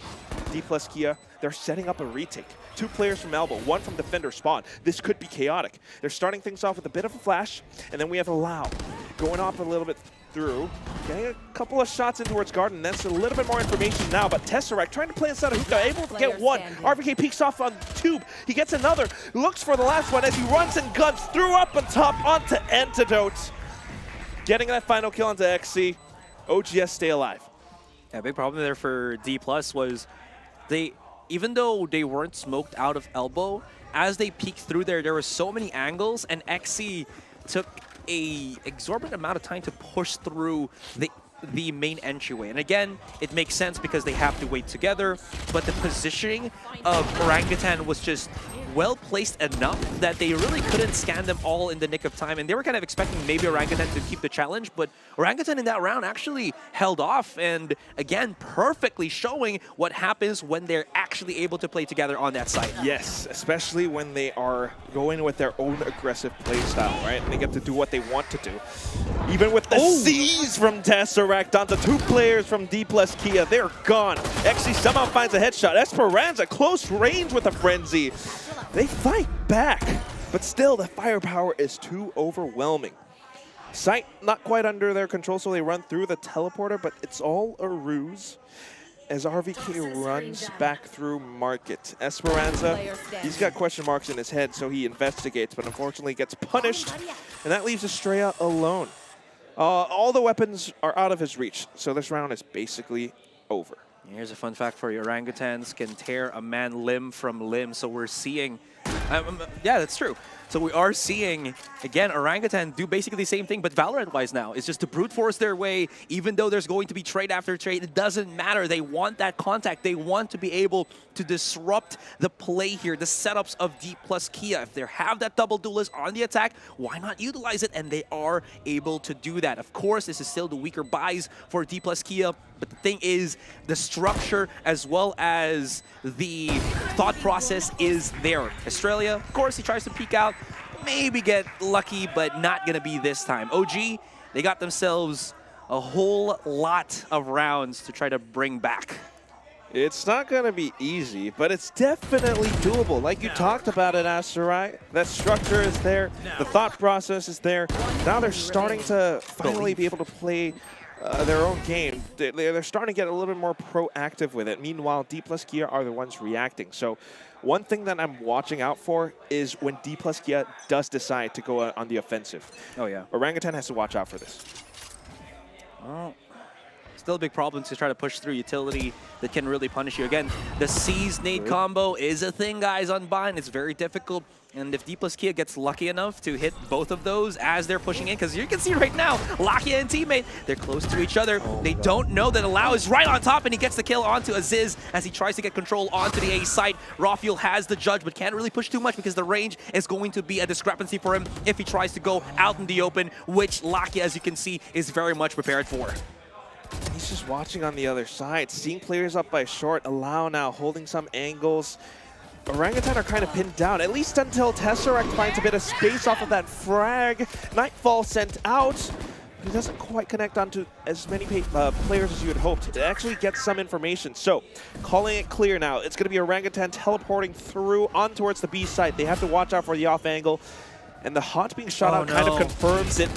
Rafiel dancing up in the air, but it's still being held down by DPlus Kia, spraying as they try to waterfall off. DPlus Kia reaches match point. You felt the urgency of Orangutan pushing through Hookah, but the big problem to there was, you saw it, they used the one Prowler to check where, who was this, the Skype was playing at, but the problem wasn't spotted at all. So they're like, you know what, screw it, we're just going to push in and hope that we get our push here. And look at the replay, that's exactly what was going on their minds. And it does not work because they had no vision and they were pushing through Esperanza's toxic screen that, ladies and gentlemen, lo and behold, it decays your HP, so it makes it easier for Australia to get that punish. I mean, a perfect breakdown by Aserai, but also just so unfortunate for Orangutan.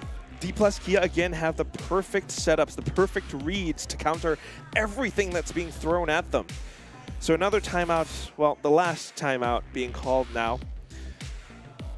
I don't know if it's going to work because at the same time, Solo gets to talk to his team. And Solo, by the way, is one of those coaches who has had experience with Termi. They've played on that same squad of MVP Korea before.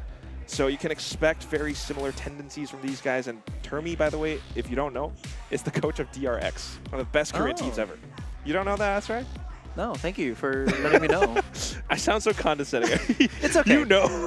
You know what? I came from the Philippine casting scene, and everybody there is condescending to me. But I'm used to it.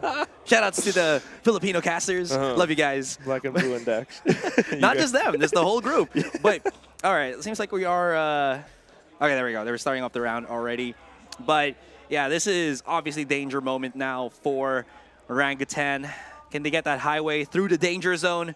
We'll have to see if they can cruise through this, as this mission is kind of impossible at the moment for Orangutan. It's not going to be easy again. They've got the Guardian bot up. And speaking of some of these crazy plays and great players, Tesseract is up by 19 kills. That's higher than whatever DPlus Kia has. Is it going to be enough, though? That's the question. They're starting to go in with a little bit more information gathering this time, trying to be a little bit safer. However, if you look at what's happening on the mini-map, DPlus Kia have decided to go through bats instead. Tesseract, unfortunately, eliminated out of the equation. They've managed to get the spike down, and now they're trying to hold post-plant positions. You also have Antidote actually pushing in to investigate bats. Exi, unfortunately, though, gets him instead. The Cosmic Divide has been there, and it allows for DPlus Kia to get a lot more space. It's been segmented. Aziz tries to fire a shot from behind, but unfortunately he gets traded by Estrella. RVK is the last one left, and there are 4 players on the other side. He times the spray. He gets the first, but here comes a Hawk. Here comes 2 players. He tries to hold his ground, tries to crouch and spray, but Estrella says, no, this is my game. I'm going to take it 13-4.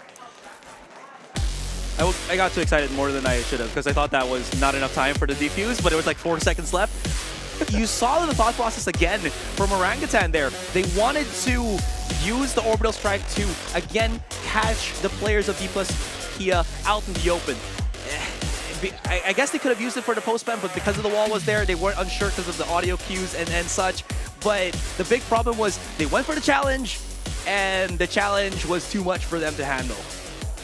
Yeah, sometimes you just don't have enough materials to turn in for your quest. Sometimes you're not tall enough for this ride. Sometimes. How dare you? Just I know I'm short, all right? No, that's not what I meant. Yeah, guys, Quack is like 6 foot, and I'm like I'm not. 5'5". I'm a short king, I know. I don't know what. Yeah, but you're a king. But looking at this game, the other kings are also DPlus Kia. Yes, it was a little bit rough against Bonkers, but looking at the setups they have here, it's so strong. And it's kind of crazy to think that they were able to do this in such a quick span of time, too. We were thinking that, wow, Bonkers was just able to body this team. It was a close endeavor, but you could really see DPlus Kia struggling through that. But it only took a matter of days for them to basically fine-tune everything and start bringing in that pain through this Pacific region tournament. And somehow it works. They are starting to find successes. Those first 8 jitters are gone, and there are so many rounds, so many strats to break down that we will have to go with it through with Mac after this break. So don't go away, guys. We will be back after this.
have a fact for you guys. You can't spell sexy without Exy. Think about that one, because he looked so damn good in that first map of the series. Am I wrong, Quack? He's right. He's got a point. Man's got a point. And look, Exy had a point as well. 19 and 8. That was above a 2 KD, almost 300 ACS, leading by example. But this is just a breath of fresh air, right? It's the same as what's happened to so many teams now. Their first game, they look like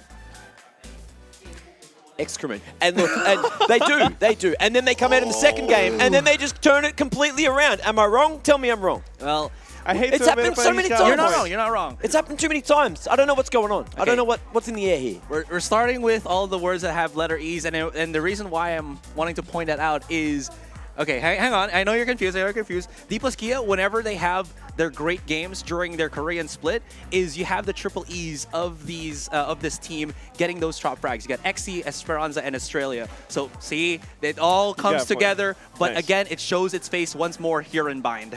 Yeah, it's just crazy. It's crazy how we've just seen so many teams do these turnarounds. Orangutan as well, there was a couple of moments where, yes, they shone bright, but every one of those clutch moments, every one of those man advantages that we saw DPlus Kia get in this series, they were just able to smack them down. They were able to say, look, Bind, yeah, it's our time to shine. 10-2 in the first half, absolute domination. Still, you know, Bind is very attacker-sided, but then if OGs lose that pistol like they did, they just have no room to breathe. They really don't. I mean, they did win the first pistol, but the thing is, the following rounds, it's exactly like what we talked about on the desk before going into the game. It's those setups. It's the way that DPlus Kia plays, a little bit slow, and it just makes you think. And Orangutan, unfortunately, weren't quite able to get the right reads. They pushed out at the wrong times, and they got utterly punished. That's one way to put it. That's certainly one way to put it. But look, it ain't over until I sing, and I can't sing right now because my throat's in one hell of a way with all this air conditioning. But look, 13-4 on map number 1. You think back to Bleed versus Scarz. Of course, Bleed, they managed to have a very solid first map, but Scarz persevered. They pushed through in the second. They made it into OT there, and they made it into OT in the third, and almost managed to take that series, but Bleed fended them off. So I don't expect this to be a quick one. I want to see Orangutan dig deep, because now they are closer to D-Day, to death's door than ever before. If they lose here, that's going to be 0-3. That's not looking good for their chances to make playoffs. Oh my God. They're out of the run. That's going to be so tough to get out of, especially if you're considering this group specifically. That means DPlus Kia gets a 1-1. And then, of course, their next opponent. But then you also got Scarz, you got Pocket, you got... Oh, my God, Mac, just save me. Yeah, and then tiebreakers are a huge factor. They already are a huge factor, especially in Group Alpha. But I don't want to have that situation in Group Omega too. Please, give me one clean group, one dirty group. That's all I ask for you guys. Now, look, Haven as the second map, is this where we can see OG bring it back? Because, look, they're starting on the defense. They get side select this time, so they're going to be able to start on their preferred side, and they can get off on the right foot. The thing with this is, I did mention, you know, at the start of this panel, at the start of this series, that the map selection feels like it does favor Orangutan, and the reason why is because when you look at their percentage wins on Bind as well as Haven, it's been the highest. And the thing is, you know, these individual players of Orangutan, they've have one of the best highlights that they've had on the South Asia scene, usually on Haven. If you've seen Rafuel and the rest when they were still in Enigma Gaming, this is where they were going head-to-head with the other heavy hitters of the South Asia scene. So you do know that they have the capability in this map. It's very comfortable for them, but the big problem still lies that DPlus is now awake. Yeah, they're awake and they're hitting their shots, but they're still playing the same old game style, right? They're just sitting back, waiting for Orangutan to run at them and managing to punish in a harsh manner. And if that trend continues, look, I feel like Haven's a map where you can get away with a bit more aggression, you know, on the defense. So maybe Orangutan will be able to get away with it, you know, 3 angles of approach. When you think about it, it's more like 4 to 6 angles of approach, depending on which site you go into. So there's just a lot of space to play around. Remember that last round of the first half, DPlus Kia bought up 4 operators. They only had to watch, you know, a handful of angles. You can count them on your fingers. Haven, not so much. You've got so many more spots. You got Garage, you got C-Long, you got Mid, you got A-Long. I could go through the whole thing. I basically did. And this is where Orangutan gets to play a little bit more with all this room, all this space. And that's kind of the thing that you want to bank on. And I'm going to say it right here. They're going to be able to do this. Yeah, I'm seeing it. You know, this level, I'm expecting some of those when you see teams running into B, that doesn't necessarily mean they're going B, right? It means they could be split in A, they could be split in C, depending on where the utility's going. We've seen the meta, the strats just be adapted to over time, and we haven't seen that much Haven here at Ascension Pacific so far. So I'm keen to see what South Asia brings, what Korea brings, and just how they're going to clash here. Looks like it's not going to be the exact same picks on both sides. Orangutan leaning more towards the Astra, DPlus Kia, bringing the Omen in, and I think that's the only differing factor. Oh wait, no, Breach, and then you got the Sky as well. You know, you're talking about what Korea brings. This is precisely what DRX brings whenever they play this map. And DRX, of course, you know, Termi, Solo, they played on the same team. They're very similar influences, and I think DPlus Kia picking this is something that they've brought over from those past experience. Meanwhile, for Orangutan, this is different. This could be creative. This could be something that they can use to kind of put off a little bit of chaos onto some of these players from DPlus Kia. This is a matchup I want to talk about too, though. Lakia up against Tesseract. They both get to play the Sova now instead of the Fade, and you know that they both can play the hell out of this agent. I was just about to say, we are seeing Orangutan with their comfort pick as well. As is, we might know him for how great he is on the Raze, but he does love those flash agents. He goes for the KO, he goes for the Sky, and he's still able to produce results. You're seeing RVK that is also amazing on the Astra. His timing with the stars, really something you have to also watch out for here. So at least Orangutan, as I mentioned, Haven is a comfortable map for them, but also the agent selection is something that they have played hundreds, if not thousands of hours already. Yeah, it really feels like, you know, DPlus Kia have come into this one with a plan. They've figured out where the weak points are of Orangutan, and they are certainly punishing for every little mistake they've made, which is why DPlus Kia just looked like the better team. And look, Lakia didn't even need to do anything on Bayern. He got like 5 kills, 13 deaths, put himself in harm's way to succeed for the team. But now, with that Sova, with his favorite damn pick of an agent back in the back pocket, I expect him to be turning this one right around. I mean, even with whatever agent he picks, whatever his score is, you can expect a lot of impactful moments coming out from this guy. Yeah, for sure, for sure. Well, are we going to get more? That's the question I want to know. Is it going to be Orangutan bringing this back on map number 2? Will we go all the way to 3 to keep that consistent across today? Or are we going home early? Is it that 2-0? Can DPlus Kia show us what they're made of? We'll just have to see. Again, you know, talking about the compositions, and this is something that's been stewing in my mind. Yes, Aziz, he prefers those flash agents, but why not pick a Breach? A Rolling Thunder is incredibly useful. Yes, Seekers maybe as well, but if anything, this says to me that they have a very specific plan. They picked this for a reason. RVK on the Astra as well, and that requires a lot of coordination. And if they can actually pull that off, if Antidote as the IGL can lead them to that success story, if the whole team can find those right timings to coordinate together, they might be able to do this. Coordinate together. Seems like this has to be the Orangutango for OGS. We'll see how this goes for South Asia, as now we're seeing DPlus Kia already knock on the doors on the seaside. The dash in from Malau, and it seems like Orangutan definitely want to go in for this fight. They might be fighting in a little bit more than they can chew. Rockul is reloading and get caught by Esperanza. RVK pocketed into the corner, but will get spotted by Exi. Tesseract by himself, but Exi finds himself the frenzy and finishes off the round. It's bloody, it's gruesome, and it's DPlus Kia on top. That was just a messy brawl, and you have it starting off with Allow just sprinting into the site. Doesn't matter if he lives or dies, the whole team is behind him to trade. You can see that RVK tried to do whatever he could with the gravity well, the nebulas, but unfortunately when it comes down to it, unfortunately, the firefights just, it favored DPlus Kia because they came in with a slightly delayed push. They got the information and then they traded off of each other. Turned out pretty well too.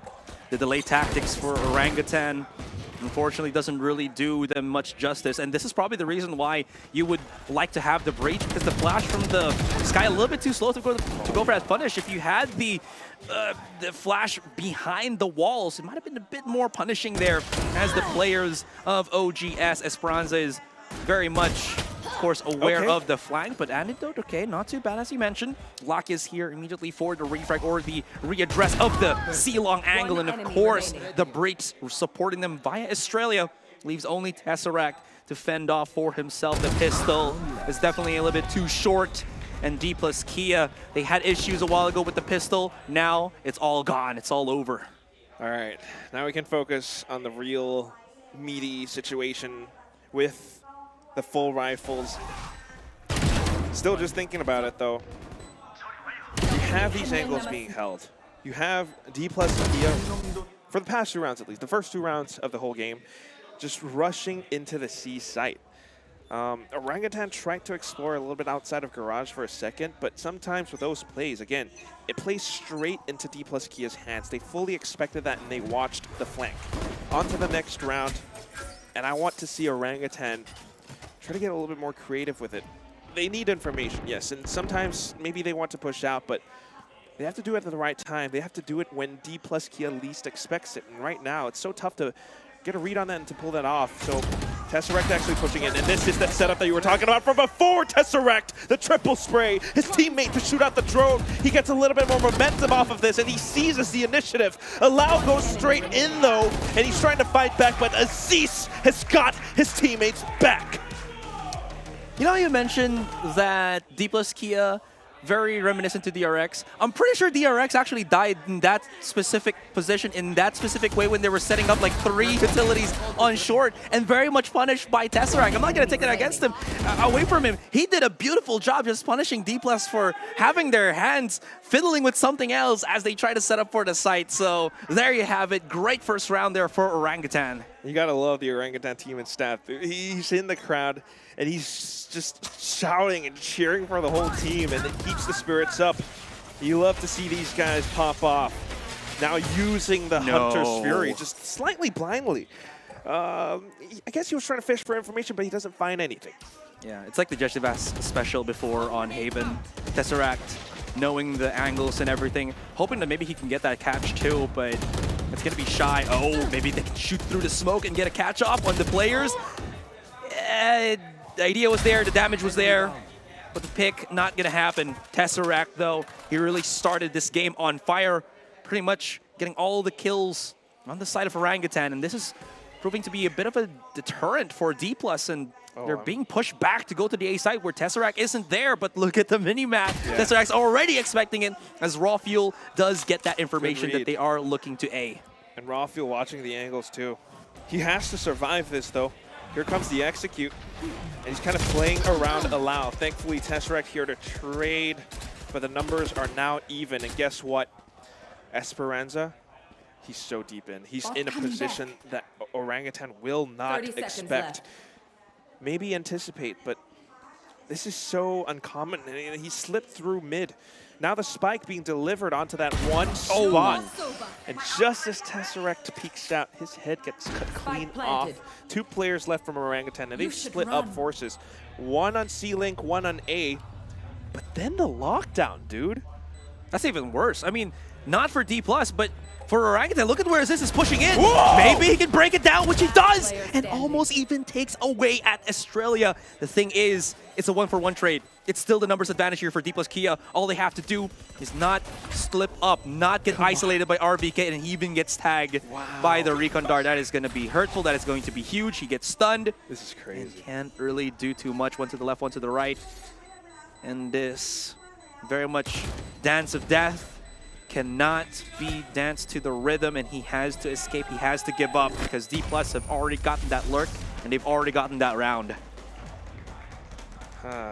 It's a dance to the death, and unfortunately, DPlus are kind of leading on this one. Yeah, I got overexcited for sure. I saw that spray transfer from the lockdown to the player, and it was good. But unfortunately, again, still numbers advantage. And you watch how DPlus Kia sets up these post-plant positions. First of all, lockdown, it's smart. It's good. It's a bit of cover, but it's also a bit of a bait. It forces you to peek out. And that's exactly what Aziz did. And then you got 2 players, one from Garage in case anyone pushes out, and the other just tucked away in a corner. It's 2 split angles they have to watch. It's so tough, but still, OGS, they continue to fight back. The Spectres have been bought up, and Raw Fuel pushes out, gets information, kind of a bit of a dink, and then he has to tailwind back.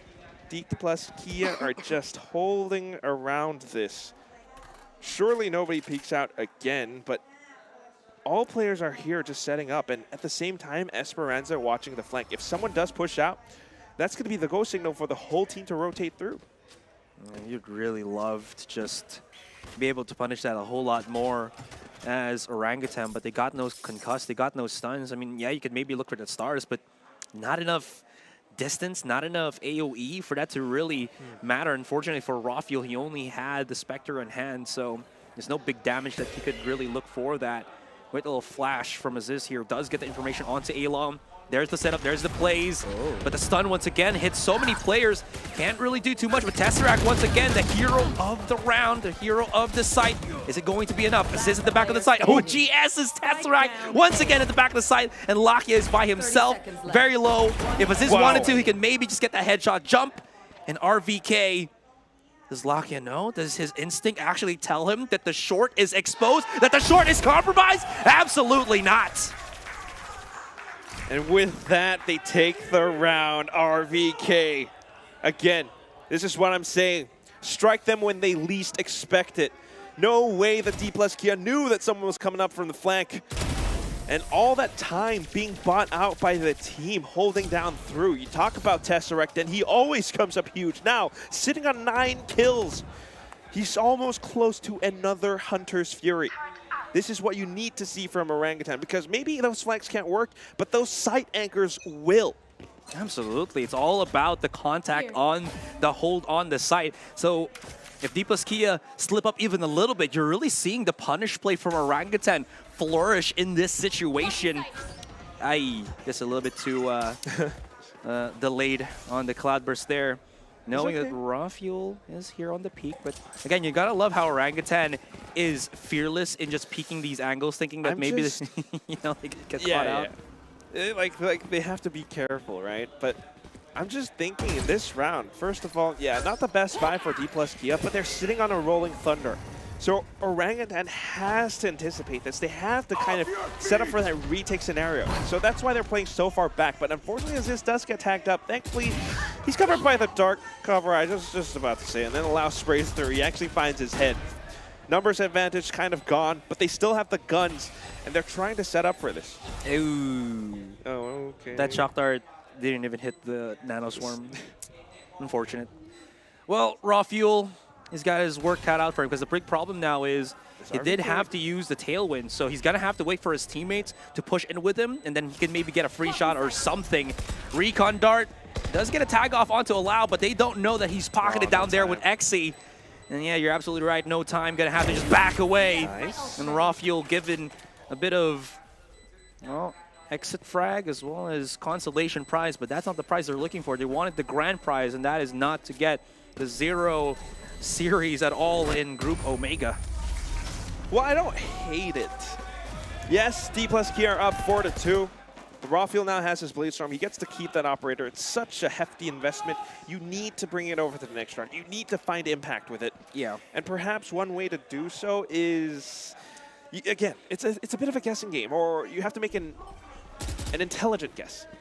Well, Rafiel, he's all about aggression as well, so maybe the mix there could be enough. The thing is, there's also what you call the operator paradox. I'm not sure if someone has coined this, but the you coined it. The more that you the more that you keep the operator safe in the next rounds, and the more that you can't hit your shots, the more that it turns into a liability than it is a threat for your opponents. But you know what? Rafiel gets out of that straight with a shot. Could go for another one, but gets forced back. He has the shorty in hand, and he is beating them from pushing into the back of the site. Anadol has joined in onto the fight, and this is not looking too good for DPlus Kia. As Rafiel says, it's not going to happen to me. The paradox has been shifted, and the paradigm has aligned. Just completely turning things over. And Orangutan are proud. This is what you were saying. Yes, DPlus Kia, they have these great setups, they have these great executes, but if you get the first pick, if you throw a wrench into their plans, the site anchor will work out a little bit better. And this time, the read onto the C site, starting off with the op pick from Rafiel, swapping over to the shorty, then picking up a Phantom. Antidote coming from behind as well. This is when Orangutan plays great. If they can keep that up, maybe, this will be a strong lead for them on Haven. You can already see the Orangutan supporters shouting, "Come on! Do it! Push it!" The Hunter has been activated. And where is Tesseract finding its mark? All the way through Garage from A-Link.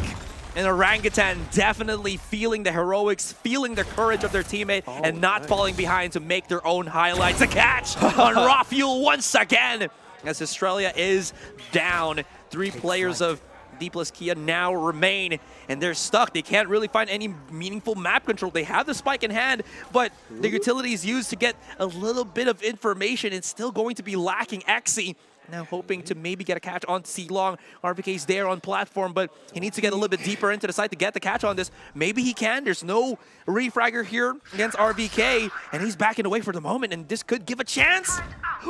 Ooh, no chance. You can't really fight it. And Rafuel finds one onto Lakia once more. So far off the sites, too. And that's the spike carrier dropped. 2 players left, and I guess maybe they could opt for a save. There's 30 seconds left on the clock, and that is why maybe XC is so far back. Allow just tucked away inside of B Cubby, anticipating perhaps a peek or a push. The Hawk gets sent down. All right, doesn't quite find him. So it's a great way, again, for Orangutan to actually start this round. You have Tesseract with the Blind Hunter Sphere actually finding a shot. And meanwhile, with all of that, you have a couple of players pushing up A-Long. It works a treat. Allow, though, will be able to walk away with the consolation prize himself as well. Nice. Not a truly blind Hunter Spirit, I believe. Because, again, they still got the other players of Orangutan got the contact on Garage. But Tesseract still had to be very experienced enough to know where to follow through as they were trying to retreat from that. So definitely great utility usage, great use of that ultimate to get the rounds rolling from Orangutan. This is much better than what we saw from that last game because of how even it is. And you can see right now the Doctor, he's smiling a little bit more. He's looking a lot more relaxed, and the other players are starting to heat up as well. That's the thing, though. You don't want to get too happy just yet. The game's not over. It's 4-4. And you can see precisely why Solo calls for this timeout. They want to keep that momentum onto their side. Yes, that was a great round from Orangutan, and they are starting to read this game. They are starting to work together as a team to control the map. But DPlus Kia has some ultimates of their own in this round. Lakia has been sitting on a Hunter's Fury, and they could very well use it to execute onto a site. Absolutely. So they still have to be very careful about that. Of course, tactical timeout also assists Orangutan here so they can anticipate that. We did see once they got that tactical timeout on Bind, there was a little bit more structure on the play of Orangutan here. Not enough to really threaten the control and the dominance that we saw from DPlus, but just enough that you can really see that they were aware of the plays that DPlus could be utilizing here. But now looking into things, you did say that Lakia has his ultimate XE as well. They can make that execute on the A side, and they have a lot of options here. They could even go for the very sneaky and tricky to deal with from the shadows at the back of the site that could catch Aziz off guard. And I've seen Mako pull off some of those. It all starts with this play, though, and Aziz gets the perfect read, perfect information onto all of this. So DPlus Kia have to think twice if they want to commit into the A site. They actually push into the dark cover together. It's a power of friendship, detail, but it's great. Yes, power of friendship, it's teamwork. Now they go in together. Starts things off with Allow. But Rafuel, oh my god, look at how courageous this guy is. Into the fray with the shorty, finds 2 kills. Tesseract from behind, Aziz from the side. Esperanza up on A short. No way you make it out of this point. It's going to be 5-4 for Orangutan. The fighting spirit of Orangutan definitely felt there, and no need for Rafuel to even use his boomstick, the operator. He's got the shorter stick, he's got the shorty in hand, and look at that, bam onto the head, ties a little bit, bam onto the head once again, absolutely menacingly. And even though there was the peek out, the check out from DPlus, they're feeling a little bit more well read by Orangutan because they can definitely see what is happening, and the setup's not really fast enough to deal with the players on Orangutan on the side. They're really reacting quickly and well. Such a good read, and just playing inside with the Cloudburst that way. Now he holds the angle out towards mid and sees that jiggle peak, so repositioning himself. You talked about that paradox. We're looking for it again. Oh my god, but Allow just dashes right in. Rafuel answers back through the Cloudburst, actually catches him.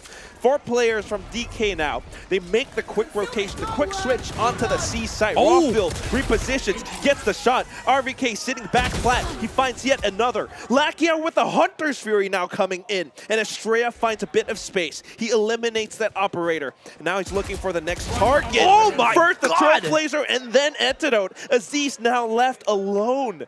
The spike's not been planted yet, so they could be anywhere on this map. Unless he knows where they were last seen, and he actually saw the rotation, just the beautiful locks of Lakia. B or A? Well, looks like it's going to be an A. All right. And Aziz will have to expend a guiding light just to make sure the information is there, that no one is on mid, but he's second guessing, and this is the problem of a Haven map, man. You gotta, if you're in this situation, you have to just have 33% chance of knowing what's right, to be honest. 33. I like that, yeah. It's right, yeah, the math's right. .333 repeating, of course. And that's also your chance of success in this round. It's a 1-on-2. Estrella has the Rolling Thunder. Doesn't need to commit it, but he could. And that's the most painful thing. All of that rotation took up quite a bit of time. It's roughly 8 to 10 seconds. And now Lakia, perfectly anticipating it, just holds the angle. A simple tap, and it's going to be 5 to 5. Yeah. Again, Australia wasn't the one that needed to get the pick on. It was actually Lakia. Because the thing is, think about it, just micromanaging a little bit. If Aziz pushes up and Lakia was the one to get contact, he has to still run back into the site, where Short would have such a better angle in catching him back into trying to defuse that spike, just to kind of, hyper-focus on things. Anyways, I honestly thought that this was going to be a round for Orangutan because they were doing so well in catching the movement of DPlus Kia back onto the C site, and then you just see Australia hit the shot on the dog and then the headshot onto Antidote. And that's the crazy thing for me. These guys adapt so quickly right now, especially against Orangutan. But Orangutan are trying to change up their game plan as well, now hiding behind this dark cover. The From the Shadows was used. I don't know if it was a ploy, but whatever it is, Allow just peeks up, face checks, gets a quick double kill. Tesseract tries to hold the angle instead, and he will be able to find the first, but not quite the second, because Esperanza and the rest of the team are already on the site. RVK only left with the star, his teammates completely gone. No way you retake this, no way you walk out of this round alive, unless you save. Lakia's hunting him down. Oh no, Azrai, oh no. Yeah, we'll see, we'll see. In any case, they do have the money to do anything. He hears it. Yeah, he definitely does. Oh God. Behind you. Wow, okay, he's getting away, but the thing is, it's not only Lakia now that is going for the hunt, it's the rest of DPlus Kia. You know what Kia's standing for right now? Killed in action. There it is.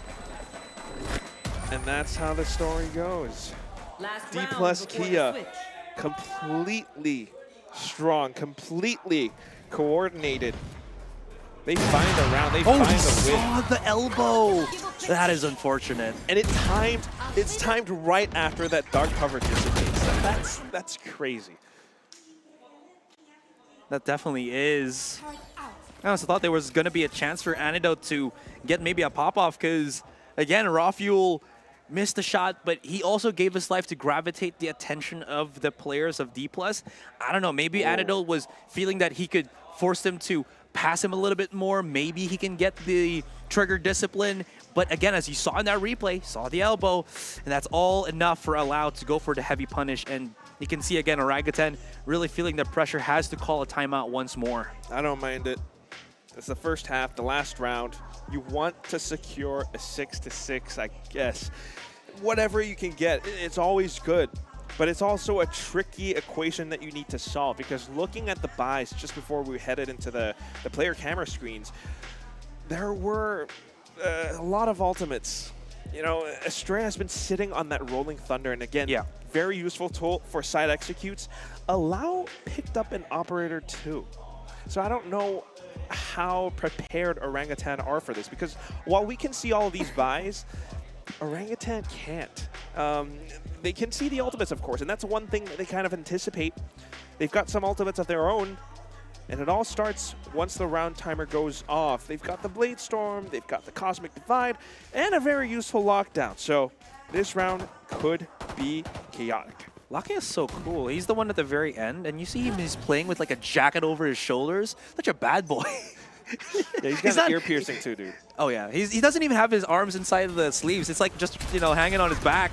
Okay, man, I see you. Anyways, Tesseract backed off here. Whoa, pushed down mid. Pushed down mid as well. And this is what I like about Orangutan. Again, they're willing to always try to do something to try to basically catch the opponents off guard. Okay, Rafael. He tailwinds away, and there's that Rolling Thunder. So it doesn't really hit anyone, but it gets so much space for DPlus Kia. Aziz coming out from around the back, though, eliminates Esperanza. Wait, what? Now lockdown unavailable. Lau goes in deeper, but gets punished. Defender lockdown now in play, and DPlus Kia has to think about how they want to play around this. They are sandwiched onto the site, but they also have some positions. They've got the spike planted. All they have to do is eliminate a couple of players. You can hear them shouting site, and that's what they're calling out for. As this pushes in at the right time, though, and RVK coming in with him as well. It all comes down to Lakia, but he gets the shot through Aziz. Now Rafael watching the angle, but the shock dart is good. RVK just trying to stick it all the way through. Gets off at the right time. Oh, it's been saved. OGS in this first half tied up 6-6. Oh, let's go indeed. That took so much effort for Orangutan. They were threading the needle in every single bout that they were taking in this round. I mean, look at the replays. It could have gone any other way. There was already some resistance on the side itself when you saw them coming in, and Aziz felt the pressure, had to push through the wall itself, and got the pick. But then Lakia, my God, Lakia was almost able, gets the catch onto Aziz, gets the shock dart onto Rafael, and if RVK didn't get that half on the spike, he might have actually been, well, outplayed here by Lakia. Could have been, right? Coulda, woulda, shoulda. Bro, so smart and just so well timed. A little bit lucky, a little bit fortunate perhaps, but also just quick reactions. I think with the shock dart going off, with his teammate getting eliminated, he knew that Lakia would be pushing in at some point. He heard the footsteps, he heard the shot, and instantly got off the tap, and that is what secured them the round. Well played by RVK, but again, not over yet. Similarly to what we saw from before, Orangutan, they started to come back, but now they swap sides.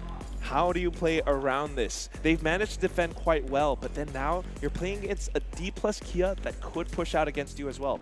The thing is, this is where the Sky gets a lot more value, I think, for Orangutan, just because you do have the extra reconnaissance with the Trailblazer. Yeah. It's not as strong to bully out on the side like a Breach, but again, it does give Orangutan a clearer picture and better options. And this could spread DPlus Kia pretty thin. But at least for the start of this pistol round, seems like Orangutan just want to go for that hella bully on the A-long, if not A-site. To rush in. Start things off with 2 smokes. One to block them off, flank. One to give them control over A lobby, and they will push in. Guess what? Yeah, the flank is coming through. There is an alarm bot, so it will trigger and give them information. And now we see Tesseract starting to watch the flank. He's tucked away behind the boxes, but he gets tagged up and stunned by Estrella as well. So that's the first pillar gone now. Tesseract out. The spike has been planted. How does OG play around this? I like that Rob is pushing deeper in, but Antidote has to stay alive, and unfortunately gets tagged out. It's going to be the rest of the DPlus squad actually pushing through from behind, pushing out from on top. Lakia gets the perfect lineup. Hook, line, and sinker. Lakia headshots through. And all of a sudden, this is DPlus in the lead. Lakia is so smart too. He was already hella tagged, waited on Heaven because he has the recon dart already active. So he's just waiting for his teammates to clear a little bit more of A long as well as A short. And boy, did they, as you can see right there. And just about their hit onto the site, there's the recon dart. Now they know. Lakia even spots out RVK as he jumps out. RVK couldn't get the pick. Gets tagged by the shock dart. No, eliminated by the shock dart. And just perfect reactions and decision-making for DPlus. I mean, it's so smart. I feel like he instantly knew how to play it too. Just hiding up Heaven. His teammates were already flanking. They took out Tesseract. So it's so crucial for the OGS players to be able to hold off and fend off against such fights. But it's tough. DPlus Kia, they've got those Bulldogs, and they are nasty with that bite. OGS continue to try to push the issue. They have managed to sneak up into B, but nope. Just denied by Allow. The rest of them now with the spike. Rawfield kind of holding the angle onto A, and that is good. He picks up the Bulldog and calls for the rest of his team to make their way onto site. It's very good. They give a lot of noise on the mid side, which did shake up DPlus Kia here, but they gotta be careful if they don't got that refrag. Thankfully, RVK does. It might be a lot of eliminations that Orangutan just don't want to happen at this point. Rawfield has the angle at the corner here, but you can already see the ping right there in front of us. They're so hyper aware of things. They're waiting a little bit more for something to happen. Are they really going to push for the retake here? Maybe they were waiting for XC's smoke to actually come back first, so they only have to deal with the one angle. There's the paranoia. They do have the angle onto Rawfield, but that is 2 head taps, and this could make it easier for RVK at least. He has the hand cannon, and he has the push. Yes! And RVK hits it, all set up, of course, by his teammate, Rawfield. Great clutch altogether, and Orangutan take that 7-7. I don't know why I yelled out. I heard those guys cheering. Yeah, you got the hype. Yeah, I got you. It's a LAN event. That's the LAN spirit. And again, seriously though, RVK is that player. If you remember just from a couple of days ago, or actually maybe yesterday, OG played against Scarz, and yes, that was a tough match, but RVK had some insane shots with this Sheriff. Come on! And he's been doing that for the whole team this entire series, this entire event. He is that guy with the Sheriff, and you always have to watch out for him. Giving those thrifty wins to OGS. Now the next round, economy crumpled for DPlus Kia. Orangutan have got the guns, and they are looking to hold on to them. Trying to hold on to that. Nice. Lakia trying to show off his martial skills, but all for naught. Kills all around the map. Push him Tesseract on C-Long, does net him Esperanza. As in the back of the side, is going to be allowed. Does get the stun from his teammate. His Tailwind is primed and ready, but his shots not going to be connecting at all. In Orangutan, well, they're reaping the benefits of just being so damn aggressive and so damn good at getting these contacts here in Haven, and Rawfield picks up a nice little 4K. And that's the Blade Storm 2. A great play from Orangutan, and now they're starting to find that wind beneath their sails. They're starting to go in with a lot more firepower, a lot more aggression. DPlus Kia are faced with this question now. How do you play around this? We've seen them push out into from unconventional positions before. Are they going to do it again? Well, they picked up a lot with the operator, so that could be a canon event that is inevitable for Orangutan. Let's see how that goes. I don't hear the menacing music, at least for the moment, because Orangutan's on the other side of the map. It still is going to be tricky, though, because they're going to have to go through the KJ utility as well as the Omen. It's covering a lot of the space. Esperanza going to have to back away as he doesn't get the tag. This does set up perfectly for Orangutan, but the setup's still there. Utility's still there. Esperanza and teammate at the back of the site. They're clearing it up. He's hopefully has played at the back of things, but he's alone. He can't really do too much. Only gets the first pick, and that's about that. Orangutan playing so well behind their utilities, and now they're building up the lead. Now they're in the driver's seat. Taking that operator away from Alau's hands too. A sudden peek, a sudden crouch, and it completely throws them off. The speed at which they're going with these plays. DPlus Kia just, you could see that they were trying to work around this. They were trying to anchor the site, but with too many players up around, and I guess Lakia kind of alone, couldn't quite answer against it. So, 3 rounds in a row now for Orangutan. My man Rawfield just, again, happy with this contact that they're able to do. DPlus now trying to get that A main control, A house control. Smoke's about to dissipate, and there is one outside, that's Aziz. If they can get the catch on him, his teammates are nowhere near, but Aziz feeling a little bit antsy here. Now utilizes his utility, tries to back away. Exy, no chance to really go for the punish. And unfortunately, that's going to be Aziz trying to exit and, well, go try to help out the rest of his team.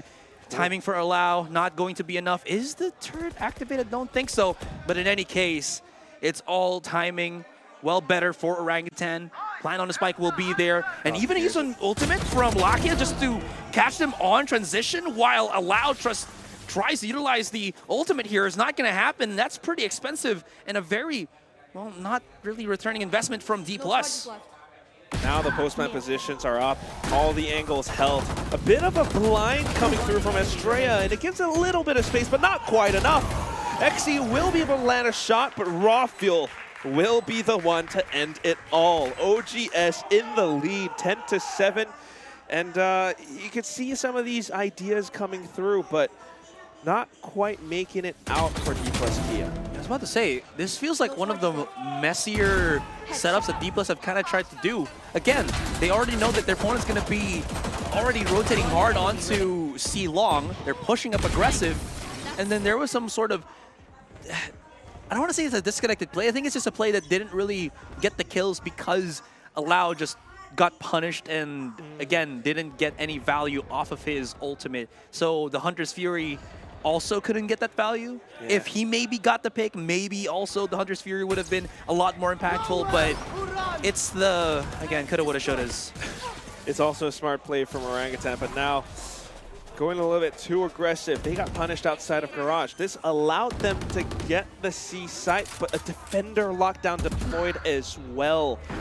They're going to be flushed out of this into very predictable positions, and that could be easily smoked off by Xe. DPlus Kia, they're just making their way in. They're clearing out backside, and then a star placed on the spike. Rolling Thunder pushes them back though, and look at that recon ball. Perfect information. Lakia comes in and just decimates. In all that time though, Orangutan, they hold up outside of Garage. The whole team has made their way around the back, but the spike defuse goes through anyway. Full defuse, RVK not really expecting DPlus here to, well, just commit to the defuse on the spike. But to be fair, the rest of the members were already pushing onto C-Long to punish the players of Orangutan. I felt like there was a little bit more RVK could have done there, especially when you saw this KJ player Esperanza actually leave Garage. So there was a chance for RVK to really hit the big flag there. Unfortunately, the timing and the read was completely off as well. Yeah, I'm not sure if they didn't hear the audio cue for whatever reason. They definitely did. It's just more of like not having the angle. Yeah, it's unfortunate, but still on to the next round. They've got full buys. They've got operators on both sides. And DPlus Kia are definitely looking to turn things around. They started off with that great round, that great retake and defuse. Now Orangutan looking for a bit of an opening pick too. It's the same setup. And of course, Aziz gets quite a bit of information. Antidote actually with the operator, just walks up Garage and gets a shot onto Xe. And in that chaos, Tasserect pushes up C-Long as well. 2 players gone, site not defended, spike planted. And you've got DPlus Kia looking to hold on to their guns, so it's a save. Yeah, this definitely is a save already. They didn't have the most convincing of rounds last time, so buys is going to be definitely short if they try to do anything at this point. But really strong catch there. I was thinking that maybe Antidote, kind of interesting to have the operator in hand, but gets that value easy pick for him. And Orangutan going to be just enjoying the fruits of his picks. It's going to be 11-8. Big problem here for DPlus because it feels like they're struggling figuring out the presence, and any contact that they kind of want to do is just onto the wayside. Nothing really happening. Lakia does find Tesseract, but again, as I mentioned, it's just all consolation prizes for DPlus at this point. Yeah, and at some point, these prizes aren't too great because Orangutan are very close to match point and very close to pushing us to that 3rd map. This will be great for them if they can find a win. And like I mentioned, right, he just walked up Garage. It's so great because this setup perfectly allows for Orangutan to get the read on how DPlus Kia are positioned. You always have Aziz around a lobby, and he sends that hawk out towards Long, towards Sewers, to figure out if maybe Allow is there. Maybe Xe's used the Shrouded Step to sneak up. And all of this is working so favorably for Orangutan. Again, it's them, the utilities that they have, spreading out like that and not really getting punished for it as well.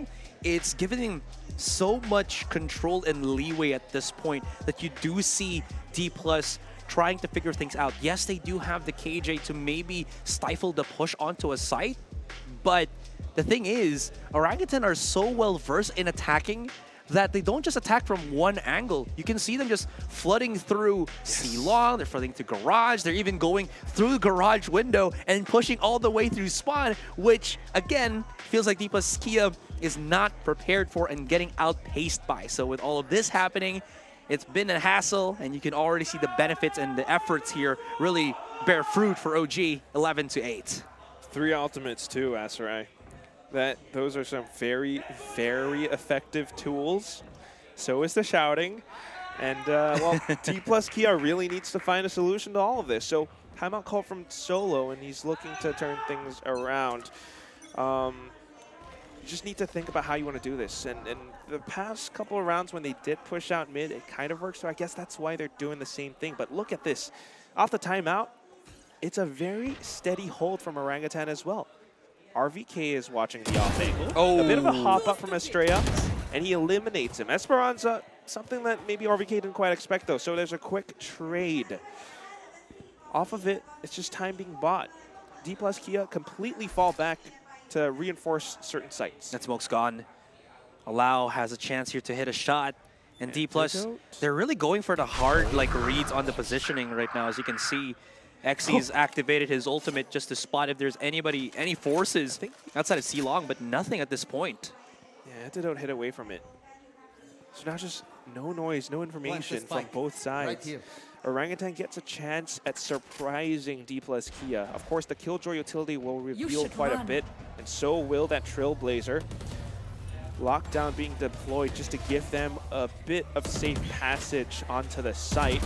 But Paranoia sent out from XC as well. They continue to push in, though. It doesn't matter, because all they are looking for is the spike to get planted. XC tries to get in with a little bit more space, but unfortunately not quite deep enough. So he gets taken out. Esperanza now coming in from C-Link, along with Aloud too. Dark cover, just nicely placed, though. And they might have to go in for a couple of spams, but Esperanza, look at that sidestep. 3 kills in this round, and he sticks the defuse, gets it halfway, but turns around the wrong side. Tesseract comes up huge with the double kill, the 1-on-2 clutch to bring OGS to match point. Tesseract does not disappoint. 23 kills, and a lot of those kills, high impact, multi-clutch, however you want to call it. He's been monstrous with it. Xy, that was an unfortunate shot at step because he got punished for just trying to get that backside control. And look at that. A while ago, they were just sitting down, chilling. Now, all hype, all shouts, all roars. Any case, one more round and we're gonna go into game number 3. Oh, hold on. DPlus Kia backs against the wall. They don't care anymore. They're just going in. Oh, Lakia double kill. Xy from the other side. Completely caught by surprise. DPlus Kia, they managed to push Orangutan back. That was taking a play off of the page of Orangutan. If they're going to go aggressive, if they can go aggressive, why can't we? You got nothing else left to lose, right? Might as well just throw everything in. Yeah, let's look at this replay real quick. I was kind of expecting Rafio to get a couple of punishes there, but Alaus is so quick. He's able to just punish through, and then as everything was happening outside A main, the mid push was also simultaneously getting that that pressure. DK, of course, or DPlus Kia, excuse me, still not out of the water yet. Some of those sucker punch rounds can only work once in a blue moon. Now you got 3 ultimates again from Orangutan, and they are looking for an execute. You got the Seekers, you got the Cosmic Divide. There's so much that you can do with it. And they set it up a little bit shallow outside of B. Kind of allows for maybe Rawfield to get in the sneak plants, but okay, XC is holding the off angle, and the Trailblazer was used to retrieve valuable information. So instead, it's a quick conversion onto the C site, but denied. Okay, wow, by Lakia's Hunter's Fury. So back into B. Well, has gone down too. There it is. Recon Dart will have to be broken by Lakia here. Shock Dart does absolutely nothing. Aziz caught, side spotted. Okay, this is not done yet. Lau has to go for this pick at the back, but Tesseract's very aware. Spike has been planted, so DPlus will still have to go for this retake. RBK running for his life as the lockdown. He tried to break, but it's not going to happen. But all around the map, kills are being had. Tesseract and Antidote still alive. Smoke to isolate. They're pushing up. They're hoping, and it's not working. The tag is there, but it's only Esperanza to remain. And there is the Hunter's Fury to seal the deal. And ladies and gentlemen, we're going to game number 3. Just crazy plays. Sharp shots across the map, whether it's Garage, whether it's B. You have these angles held, and Orangutan, they've woken up. The tango continues. The Orangutango continues here. And you're absolutely right. Game 1, it was DPlus Kia. Game 2, it's Orangutan. And it is truly, Haven truly is the playground of the South Asia region of this phenomenal roster. In any case, we're going to leave you with the highlights, guys. Give us time to take a break because after this, it's going to be a very exciting game number 3.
At the world from the eye of the Horus. If you Alexander the Great, then I am the Porus. Coming straight from the mud like I am a lotus. So हाथियों का बल कैसे सकेगा तू मुझे रोका? देख तू कैसे मैं लड़ूं, तुम लोगों से ऐसे ना डरूं. करूं मैं जिससे मैं तरुण, पानी पे चलूं मैं जिससे मैं Varun.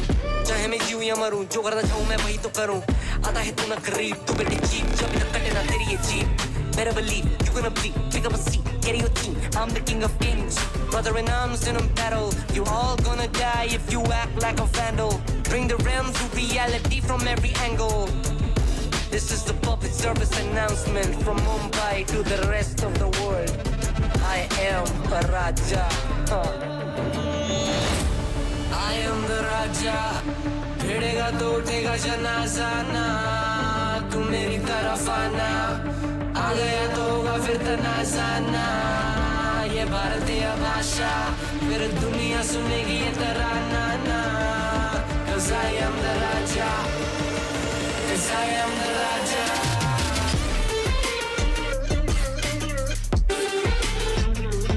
I am the. 'Cause I am the Raja.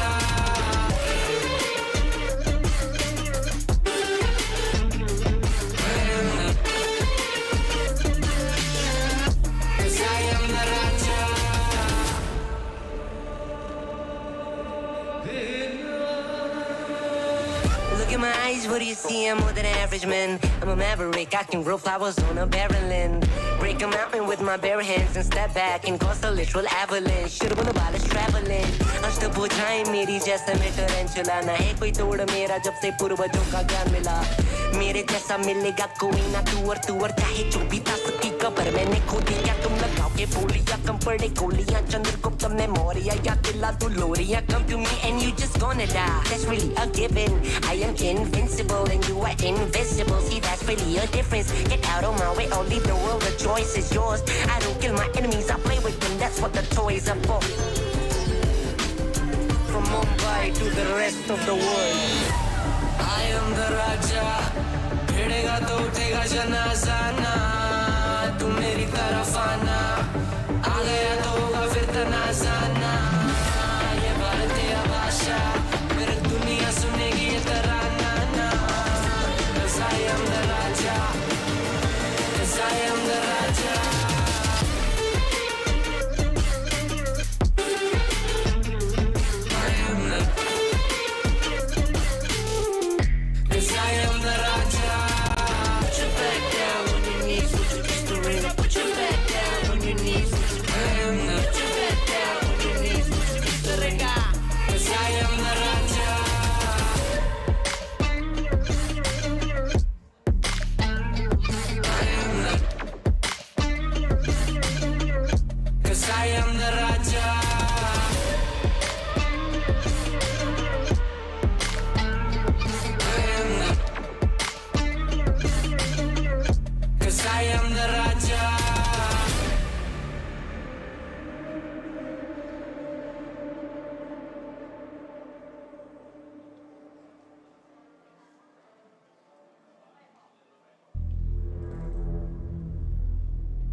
We're out here trading map picks once again and having a stellar day. A long old day going all the way to 3 again. That was almost OT. I could smell it coming. But Orangutans hit back and they looked so good on the attacking side of Haven. And they heard you guys talking a little bit of smack about Ascent on the desk and said, you know what, we're going to go all the way to 3. We're going to make you sit through Ascent. We'll do it. I mean, I'm happy to be proven wrong. I predicted for them to win, and I expected great results, and we saw that on Haven. We certainly did. I loved how they played that as well. Once they got on the defense, they got off to a pretty decent start, right? But then DPlus Kia, you know, adapted, started to win a few rounds, made it real close there at the half, and then I think it was a force buy in the second half that allowed Orangutan to really, you know, dominate that game. Yeah, what's kind of interesting to hear as well is those last couple of rounds for DPlus Kia, it felt like they ran out of steam or ran out of ideas on how to beat the approach of Orangutan. They had that one round where they pushed out, but then after that, nothing. I need to point out, you know, feels bad for Tesseract, you know, the Sober's Cape sort of doing him dirty there. But look, he still was the MVP, 26 and 12. We did mention it was going to be him and Lakir that we were looking at on those Sobers. And it just feels like, you know, Tesseract, he's feeling it today on Haven. The other point I'll quickly want to make as well, sometimes if you are really good on that attacking side of Bind, when you do pick it and get forced onto that defense, you just don't get to get the ball rolling. And DPlus Kia able to start on the attack allows them to really get up that speed. So that might be why map 1 looked so one-sided, whereas here on DPlus Kia's map pick, you know, it is OGs that get to slow things down on the defense, get to control the pace. And obviously they adapted between the maps. So knowing that, going into the third and final map of the series, do you think we're going to see a much slower approach from OGs again? No, I don't think so. Ascent, that's of course, you know, a bigger map. There's so much that you could do. There's so much that you can play with. Yeah. You just really need to get a read on what DPlus Kia are about to do. And I think so far, especially with what we've seen on Haven, you know, Antidote, Tesseract, with all that information retrieving that they've been doing, they're doing a pretty good job at figuring out what DPlus Kia are about to do. Definitely. And Ascent as well. Look, a map with one less spike site to have to worry about. Many less approaches to those sites unless you just somehow manage to get full penetration down mid and enable flanks. But you don't see that super often. I guess it will depend on like the agent comps we see. Yeah. But I dare say both these teams are probably going to be picking up some sorts of KJ, right? Yeah, for sure. And the issue there, as you mentioned, lesser sites could actually be easier for DPlus Kia to control the angles here, because I think that's the big problem on Haven. They expected the KJ to be someone that's supposed to hold multiple angles. You have those traps, but it seems like Orangutan were just brushing it off. They weren't really caring about that, pushing more aggressively, and it really hurt DPlus Kia here. They were trying so many rounds to somehow manage to get over that hurdle, but ultimately just couldn't, and because of that, they tried to be aggressive. They tried to play the same game as Orangutan, but it was only good for that one round. And as Quack was mentioning, only really good for a once in a blue moon kind of strat. Yeah, that's the thing about Orangutan, I feel also. We saw them play Ascent just a few days ago, actually, very recently against Scarz. And then that's one map where they didn't have a great performance. In fact, Rawfil actually kind of suffered a lot. It was tough because he had to try to, do his job as a duelist, create space, but he also had 6 first deaths. And again, this goes back to what we were talking about way before this whole series started. I want to see them work together as a team, because if you have Rawfil and their whole team just kind of off on their own trying to find individual fights, that could go hairy so quickly that DPlus Kia finds a strong lead, and you cannot let them have that momentum. Well, that's the thing, right? I think Orangutan learnt the hard way that you can't take DPlus Kia lightly in that first map. So they've certainly done some homework. They probably looked at their weaknesses on Ascent over the last couple of days and decided, look, if Scarz can dominate us that badly, then there is a chance for DPlus Kia to do the exact same thing, except, look, DPlus Kia, much less aggressive play style. We might see that shift up going into this series. You never know. Obviously, it didn't work super well for him on Ascent the other day. So hopefully, moving forward with this one, there is still a chance for both these teams to make it to playoffs. And that brings me to my next point. There is. Even if Orangutan lose here, there is still a world. There is still a possibility of them making playoffs. If they beat Bonkers, and if then Bonkers plays horrendously, if DPlus Kia plays horrendously, and there's this tie, there is a world where the round differential can allow Orangutan to make it into the playoffs, into that 3rd position. So even if they lose here, there is, in the outer regions of the atmosphere, outer regions of the universe, a way for Orangutan to still make it to playoffs. I like how positive Mac is being, but I'm also hearing a lot of ifs. It's like, you need this condition, you need that condition. It's tough. I still want to see them win. It's a 1%. It's a 1%. Yes. The lesser you're able to get, the less wins you have, the more ifs are thrown into the mix. But at least until the group stage is over, there is definitely a shot here for Orangutan. And we're talking like this series is done yet. It's not. Game 3 is still going underway. Yeah, and we're going to see the meta comp, the one you expect on both sides, which means, again, we get to see Tesseract playing on that Sova. We get to see Luckier as well, having another shot. Both of them were positive. Both of them did a spectacular job there on Haven. It's just Tesseract did it better. But now is it Luckier's time to bring this one back? It has to be. I mean, he's been playing incredibly well today.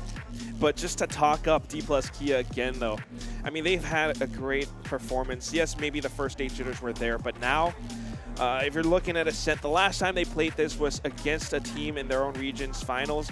13-4 was the score, and DPlus Kia had a strong attacking side. And of course, with the guy that you'd expect leading the charge, it's Lakia with crazy kills, top fragging, coupled by Estrella.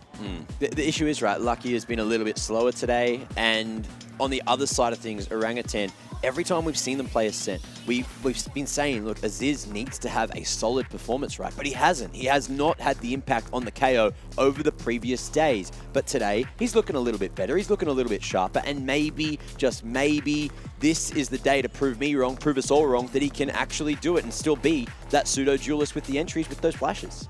Well, Tesseract also is here as the Sova, and he's been pretty damn good on that Haven map. And lo and behold, Ascent also gives a lot of plays, a lot of leeway to showcase what you got as a Sova main.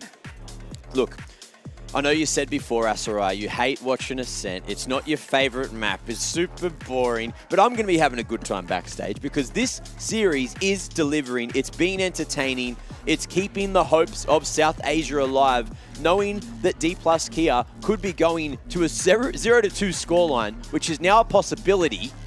That's not something we discussed 4 days ago before group started.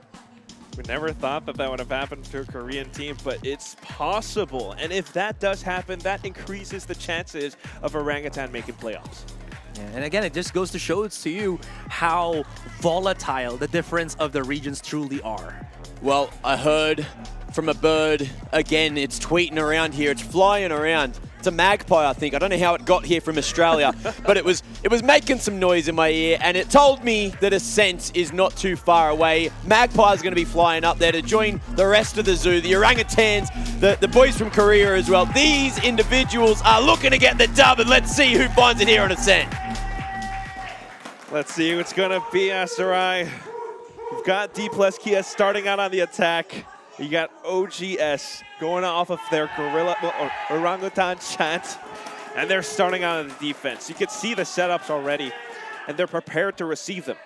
Prepared to see them indeed. DPlus very much just playing back outside of B main here. Interestingly enough, maybe they're waiting for an aggressive jiggle peek from Orangutan, but that's not going to happen. As you mentioned, Orangutan already have settled themselves on each of these sites. It's going to be a slow play for the moment, and no real explosive entry from DK as well. Just a slow creep up, waiting for at least their utilities to give them a slight bit more information before they really try to do anything. Well, if Orangutan wants information, though, on their side, it's going to be up to Tesseract. He lines up that recon bolt perfectly, but DPlus Kia kind of hide back up around B main, and then they walk through together as a squad. They actually trade full for full. It's going to be down to a 3-on-3 now, and with the rotations coming through all the way from the A side making so much noise, Estrella is fully aware of this. He comes up from behind slowly but surely. The rest of them holding out inside a boathouse. Firstly taken out by Aziz's fragment, and then XC hiding inside of the corner. Can't quite land the shots. It's all up to Estrella, and he's been fully discovered by now. Swaps over to the Frenzy, still has some options, but the spike has been tapped to half. Aziz lands the shot, and Orangutan gets the lead. You cannot deny that Tesseract has been doing a lot of heavy lifting at this point. That second Haven map, a lot of the highlights, a lot of the multi-kills again in his favor. And look at how he's just able to get 2 kills. Yes, one more. Bam.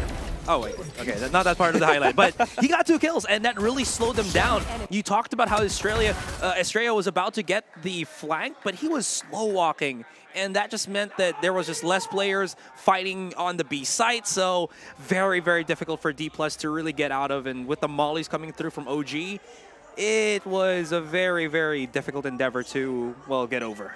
Could have maybe made a bit more noise and pulled their attention further back, but whatever it is, now into the next round.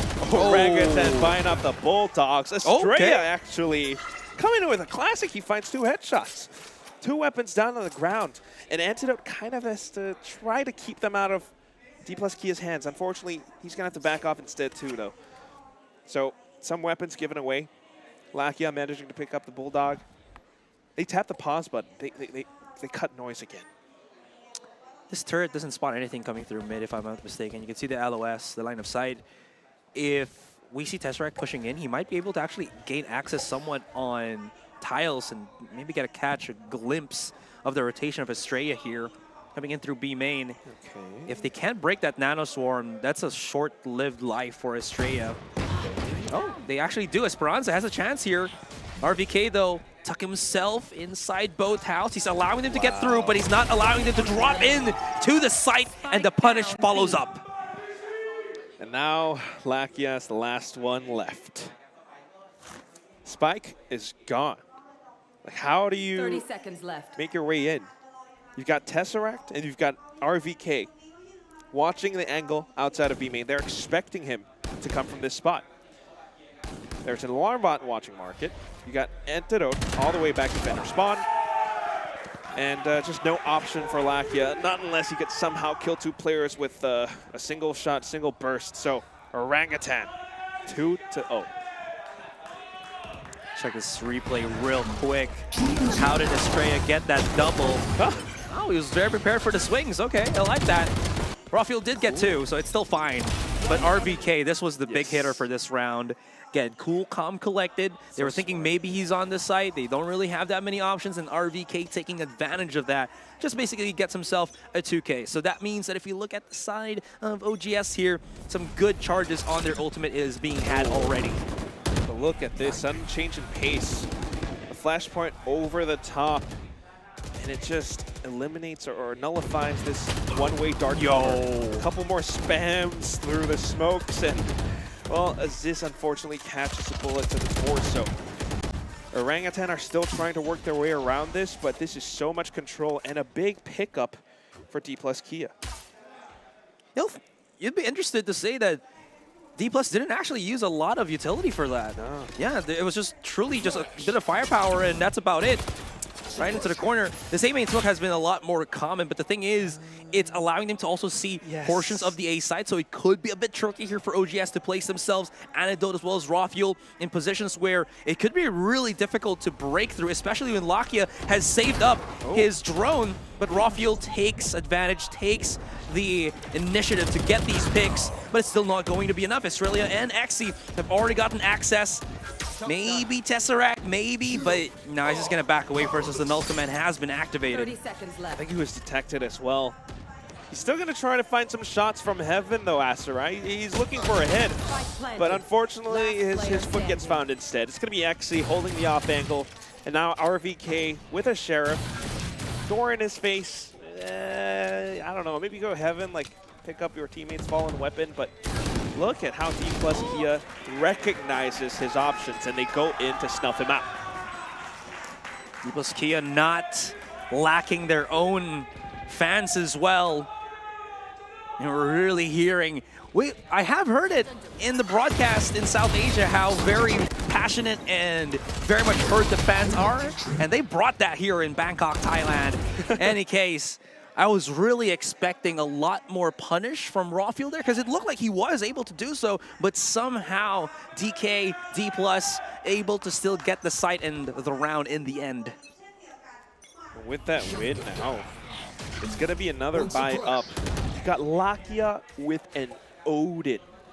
And you know how this thing chews through walls. Raw Fuel and Operator too, though, and that could be something that will be used to halt DPlus Kia's advances. Instead, DPlus Kia makes their way through B main, and they find contact onto RVK. This guy is going to have to fall back and anchor down the side, because if he is gone, so will the site. Tesseract comes in from market and just narrowly avoids Nano Swarm, and he slips through onto Logs. He finds a shot to the back of Estrella, but here comes Lakia and Exi. Raw Fuel holds the angle out by defender spawn, but oh god, can't quite tailwind out of there. Allow will be able to find the shot, and then the Aziz trades back. Still, spike planted, Aziz down to 10 HP. I don't think he can get this one, that's right. Yeah, definitely not. Might even just save the Operator here because that's an expensive round for OG. There was a trick I think that the OG actually tried to do. You saw Tesseract, he was swimming, or rather walking through the Nano Swarm. I do believe if you stack a Nano Swarm of yourself or of your teammates over your opponents, that should be, you should be taking the damage from your teammates, so it does do less damage in the end. He tried to use that trick, push through onto Logs. Unfortunately, he was only good for the one, and ultimately in the end, it was a little bit too late because he was kind of waiting for that setup to push through, and the site was already taken. Spike's gonna explode, and again, we're just talking about this while Aziz is trying to save the Operator. Again, big investment. And we know, oh my god. Yo, I know it's far, but he was like 10 HP, so. There was a chance, right? Yeah. We know how Raw Fuel loves the Operator, so that's going to be something that he needs to carry on to the next round for his team. Of course, that paradox that you were talking about, Aserai, always got to be thinking about that. Yeah. But it's a smart push from DPlus Kia. They knew to kind of delay it and then have a couple more people holding out by B main. And that's the main thing, because if Aziz actually dropped and saw multiple people out by lane, he could have had a great spray transfer, you know, not meant to be. It's going to be a save, it's going to be an eco. Raw Fuel instead on the Blade Storm. A bit of a 0-point tag, though, and RVK tries to go in through the corner, but instead gets sussed out. Oh, the flash. Great flash coming in from Aziz, and it saves his teammate. Also, Raw Fuel updrafting up in the air. You've got the angle held by the Operator from Market. They try to push into him, and unfortunately, Raw Fuel will be traded. The rest of DPlus Kia continue to push into the site, and Lakia with the angles on the Shock Dart finds Tesseract. Antidote and Aziz have to retake with these guns that don't work the best. Nanostorm holds them off. Spike's been planted and now off angle held. You also have the Odin just waiting for the best time. A bit of a dark cover gives him an extension, but not quite. And it just blocks him off. Exi, so good onto it. Aziz looks for a bit of an angle, and he knows that Odin's there, so he will be able to find that first shot. Needs two more, though. And how do you play off of this with this bolt action weapon? Oh, he turns it around. This is suddenly very doable. Drops, but Exy just using the box for cover. DPlus Kia finds the lead instead. You know how stressful DPlus had to deal with that situation? They had to deal with 2 players at the back of B site and then players knocking down the door on Market. I know it was a weaker buy for OGS here, especially when the door closed, so they took a longer time to break that down. But DPlus did a fantastic job at just clearing one thing up and then dealing with the other right after. So quick, so stressful, yet they still were able to execute perfectly and win the round. Yes, it was a weaker buy, but Rafiel had the Blaze, Aziz has the ultimate, or the operator, but now this is the push on A. And they found up the guns as well. Rafiel on the operator, but oh my gosh. Somehow short left unchecked. Aziz got hit in the back, and it's going to be now the site cracked open. Antidote not quite able to defend from Generator. Heaven blocked off by the fragment as well, and well, we're gonna have to break the door, but I don't know if we can retake this with 3 players only. And again, that operator, I think is gonna be a save.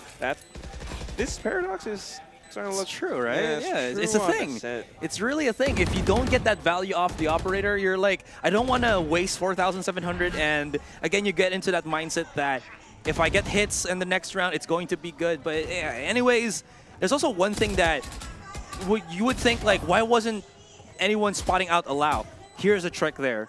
4 players, all non-duelists, slowly pushing up A main. You'd expect that if there's going to be an aggressive push, the duelist is going to come through A main. No, charging through A short. All of that noise on A main. They don't know Alau's going to be pushing there. He dashes in, he closes that distance, and boom. Lo and behold, Aziz unaware of the A short pinch coming in from DPlus Kia. It's such a tiny detail, but it impacts so much.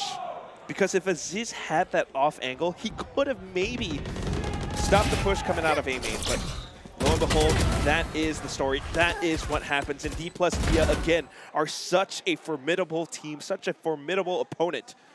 Look at the Doctor's face. He's not happy with that one. Yeah, I did say a while ago that he got a somewhat relaxed face on Haven, but now feeling the pressure once again, and it's going back into their heads. We've been talking about over and over again that they haven't gotten themselves a win, and they're digging their graves deeper and deeper. They need to find something to lift themselves up, and a win in this series, a win against DPlus is going to be huge, because not only does it get them a series win, it also puts DPlus in a 0-2, hopefully standing here at the Omega Group.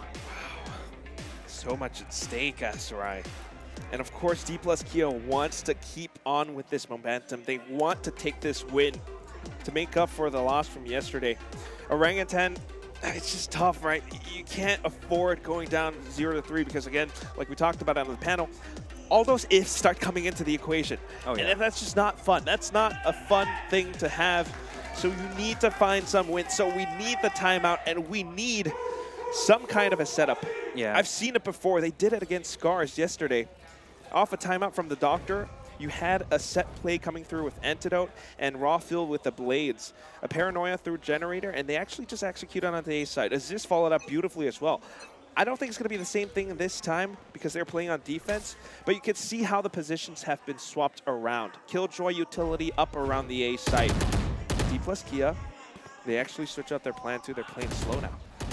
They're aware, again, that the operator is still available on Rafiel here, and they're literally bypassing his line of sight. Look at that. They're just hugging hard onto A short. If they try to peek him, maybe, but that flash was just so perfectly timed that it caught Rafiel off guard. They might have heard also the dash, so that gives them a bit of leeway, a little bit, maybe of an opening here on the A side, but thankfully, RVK got his Nanoswarm trap on A short. Oh my god, but he's been displaced by that fragment. Estrella so good on these. And then Esperanza with a spray. It's perfectly countered. Now the question is, will Rafiel be countered as well? He holds the angle, can't land the shot. Antidote gone too. And we're back to the 3 players left. No. Aziz has the null command, but how do you retake with this? DPlus Kia are holding it down. And Aziz lands a shot. Oh, he threads the needle through the crate. And this is starting to look a little bit better. You need that Heaven presence though, and it's just a little bit too far off, a little bit delayed, not well timed. He buys a little bit more with a shot from heaven, taking out Estrella. Now they have to push in. But Tesseract is too darn low. Exy, he holds it out from Garden. And Lakia is still alive. You just don't have that much time left. So it's another save for Orangutan. Rafael can hit those shots, but he's not confident pushing in because he has the operator. If he makes a mistake with the shot again, he's just dead in the water. Yes, he's getting these exit frags, but ultimately, it's the round still taken by DPlus Korea. Can he even save the operator in time? Oh, thankfully he does. But correct me if I'm wrong. I'm pretty sure Orangutan were already looking to save. And then Aziz just hits like a 2K, and then they start coming back into the side. It's like, we can actually do this, guys. And then again, positioning for some of the players not well enough that they could really threaten the side, especially that Tesseract used his ultimate. There was no one that could really follow up on that. Yeah, Sarai, you're absolutely right. You can see that it almost happened up until the point at which Aziz got fragged out. So now confidence from DPlus Kia. They've got all of these ultimates they're looking to execute in. But RVK has some confidence off his own. He hears that noise and he goes into peak. Takes out Lakia. Lockdown still in play though, and now they're just trying to peek in. Nuh-uh, you can't do it against Rafael. You've got the Nanostorm right underneath, and Allow tries to eliminate it. The flashes come through from Estrella and Aziz, but wow! Look at the anchor! Look at RVK from Garden! Well, that's beautiful, that's perfect. All ignited by RVK, just hitting the monster shot onto Lakia. And they thought that with that Killjoy ultimate, with that lockdown, OGS is gonna get freaked out, maybe afraid to re-peek the angle. Not at all. There's that one angle at the back of A Heaven where an operator can still get a shot if your smokes don't cover it, and it did not. And a Rafael not shying away from a couple of picks. Again, giving chance as well for Aziz to get that God anchor on the A site. I think it was like a little bit of overconfidence from DPlus Kia too, just running into A main. Unfortunately, they got punished that time, so now they're back to slow pacing. And they're looking to explore mid instead. We haven't seen this before. Tesseract, he's here with Antidote. Could there be a Paranoia setup? No. Could be. We'll see. Tesseract's always been good at finding that initial contact, that initial peak, but not this time. He does get tagged. Well, unfortunately, no heals on either side.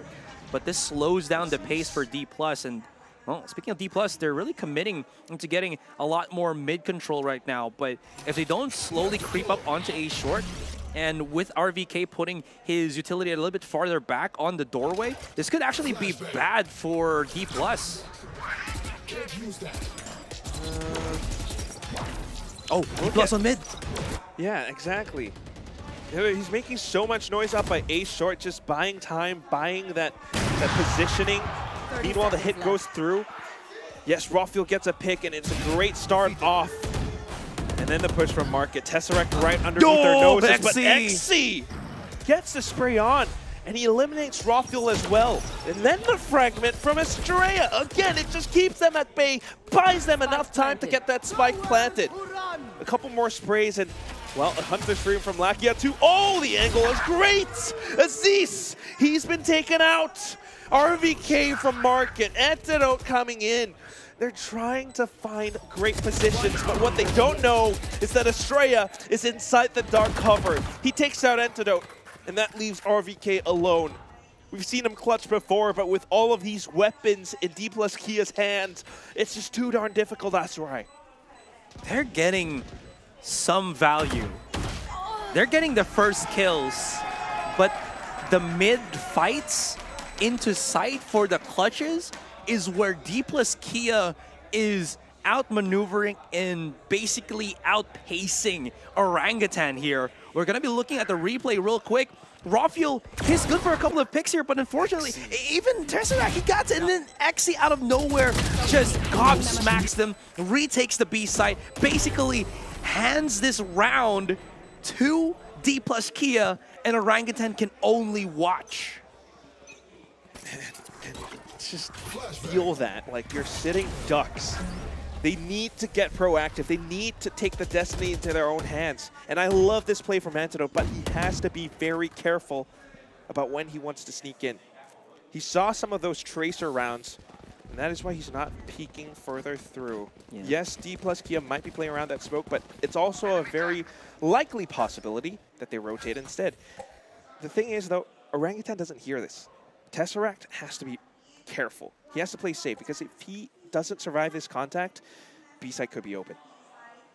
Correct me if I'm wrong as well. I think he used both of his reconnaissance abilities on B main just to make sure. Oh, wow. Maybe his recon dart's going to be coming out in a few seconds, which could be huge because Rafael is still here with the operator.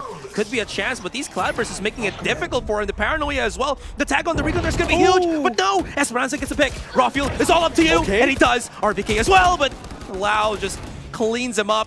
This side is taken already, but trade for trade, not too bad yet for OG, and they can still play that retake. Yeah, RVK's Nanostorm actually took one player out, so now they've set up around the site, and they have just enough time because the spike was planted a second later. Allow holds the angle with the operator. Doesn't quite connect the shot. A good wide swing allows him to find a little bit more space. He throws in the flashpoint. RVK peeks. Aziz finds a frag too. Estrella answers back though. A quick double, and we're onto a one-on-one. Antidote drops down, and the noise has been heard. Estrella shuts him down with the third kill. Again and again and again, it happens. It's the triple E standing of DPlus Kia here. Exi last round, Estrella this one. Look at that. And another. He heard the drop too, so he was already setting up his crosshair right there. And Estrella, or rather Lakia, he's already moved his jacket there. He's feeling the heat. He's feeling heated up with his teammate. But this is not looking too good, Quack. 7-3. These guys are, they're starting to make it look like Bayern once again. They've got that lead, right? They've got that momentum. But here oh it my comes. God. My God, Orangutan, they try to switch things up, but Allow just comes in and rips their faces clean off. Antidote tries to push up from, well, no, he's not even pushing up. He's holding off the angle. It's RVK that's actually coming up from Tiles, but Lakia!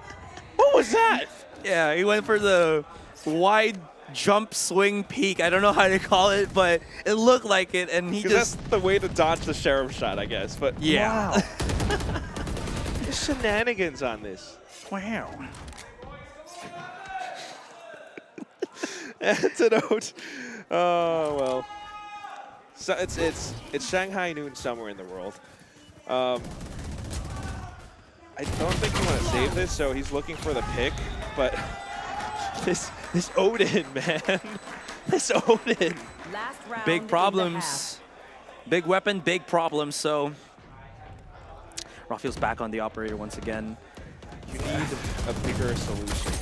The thing is, it's good. It does get the pick, the initial pick, but the impact as soon as they start flooding into the site, it goes kaput, man. So unless Rafael has blades to supplement that, which he does not, as you can see here on the ult counters, he really has to get these initial picks. But again, DK, they're using all of their utilities to make sure that that's not going to happen. He's trying. Last round of the first half, and he goes in for the peak, but wow. Just out-opt by Lakia. Again, this guy was the top fragger for DPlus Kia when they last played Ascent against, I think, SLT. So, one pick gone. Yeah. You got 4 players left. This severely weakens our defense. Rafael played into the hands of Lakia there too, because he threw out the recon dart. Anyways, oh my gosh, he still gets it through the paranoia. Absolutely beautiful. Tesseract not falling behind in Aziz, trying to put a line underneath the door closing in, and he thought that he could have maybe gotten back into cover, reloaded the weapon, but not gonna happen this time. That turret is gonna keep this plant safe from Lakia, so RVK's already trying to get the catch. Oh my God! And he caught them sleeping, he caught them lacking, and they thought that they were safe, but no, technology says otherwise. And it's German engineering. He took a gamble. He went for the dive, and they just happened to be in the same spot. Looking at the different direction, too. One could have been inside Garden, and there's so many possibilities, but it worked out great, and it's going to be that 4-8 first half. And just watching it again, I mean, DPlus Kia, these setups are incredible. Yeah, they got the opening pick, and then they set up for the 8 split instantly after that. But then you have that recon bolt from Lakia, you got those flashes, you got the push coming in along with Estrella. You talk about those triple E's, man, and they are here. Yeah, they're definitely popping off as well. And what's good about Orangutan is it's not too far off once again. This halftime does switch things up, mix things up for them. You're now going to be the ones attacking, and this could be a better play, a better placement for them, because now they can dictate the pace of the game. But the big problem is in that first half, they were very much getting dictated on where they should play. And it feels weird to say that, but if you look at how the utility setup of DPlus Kia have been, they were so aware of where their opponents were going to be playing at because DPlus just wanted them to be there with, again, the utility setups that they've had. Right? Like what we saw in Bind, all of those setups, all of those executes. This shouldn't be happening on Ascent. This is a defender-sided map. It's not bad, but it's not great either. 4 to 8. You need much more rounds than that. And if you can't pick up the pistol right here, right now, you could possibly be looking at an Orangutan with 0 wins in this group so far. And here's the big problem too. Orangutan are not shying away from force buys as well. I don't think it's a super problem, but I mean, imagine if they lost the pistol, they force bought, they lost the force buy. That's gonna be a 4-10 in the blink of an eye. So, as you mentioned, it is pivotal, imperative for Orangutan to get this pistol already. Almost hyping them up. If you can't do it, it's going to be bad. But that's why we appreciate the team hyping them up. Rawfield goes in with the execute, and he just dashes straight in. Support coming out slowly around from the back. And DPlus Kia are right around the corner. Thankfully, Spike will go down, and you can see Lakia trying to set up for some lineups. I think Rawfield heard a hop, though, and that's why he's trying to spam through. It doesn't find anything, so he hops off instead. They will need to hold from hell. DPlus Kia, they're setting up these retakes. The first thing that needs to be done is that this door needs to be broken. They go in along with a Paranoia, and here it comes. Allow, Frenzy, they're looking all over the place. This dark cover covers them inside though, and he hops through. Estrella gets the shot instead. This Classic does everything. 2 players left from outside of A main, and RVK is the only one left. They're stacked up, they're body blocking, and he's down to 14 HP. RVK, you can't land the shot, and Lakia, he picks up the pistol. DPlus Kia are looking so darn good right now. They took a breath and they placed the smokes on the perfect positions. You saw that was their own smoke in that in Dice. No, actually, sorry, it was OG's, but it still didn't matter. I thought it. Yeah, I thought that was actually a really good smoke from DK because it separates them. But the thing is, because OG did it for themselves, they separated themselves from their own teammates. But in any case, the utility usage from DPlus Kia here was so well timed and very well simultaneous that OG just couldn't do anything. And then here comes, it's that OG force buy that you talked about from before, Asterai. They're going in with that gamble, and we're hoping that it works out. But when you look at the firepower, the arsenal that DPlus Kia are holding onto, it's so oppressing, it's so difficult. They've been smoked off. You don't want to peek against this. Ascent is just too wide, too long, that if you can't come in close enough, you might not be able to find favorable duels.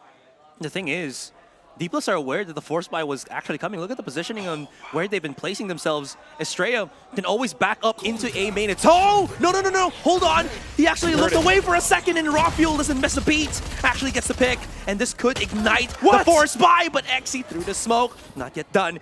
Get done, as it seems like Orangutan will have to push through the smoke here through this site, but there's still 2 players of DPlus holding, angling, and hitting all of the shots. This is not looking too good. At the end of the day, as the dust settles, 2 versus 2 still. Not yet done. Spike will get planted, and the 30 retake seconds left. and the clutch Spike begins. planted. Lakia's looking for the head. Just saw the beanie. Trying to get a couple of bursts through, but look at RVK dodging all of this. He now knows that they are mostly up by heaven. So he backs up around Generator. Antidote hides inside his own dark cover. They need to work together on this, though. And as soon as the drop goes through, oh, Lakia, one from up top, one from below. And DPlus Kia work in sync. That was smart, too.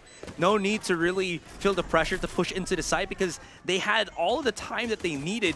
And aside from winning the recon dart, they were also burning the duration of that dark cover. So they were just waiting to hopefully expose RVK in the Antidote in the process as well, which they did, and it worked so well for them. I honestly thought they could have gotten that round in, but the hold for DPlus at the back of the side was just too good. And if you think about how this implicates the rest of this map, your economy is severely affected. You can't buy up full rifles in this round. You've got Sheriffs, you've got one Spectre. And like you mentioned, Asteroid, DPlus Kia anticipated that force buy. They are so darn prepared for this entire matchup. The Doctor needs to find a solution. He needs to cook up something right now. Because if this doesn't happen, again, it's that 3-loss record for Orangutan in Group Omega. Yeah.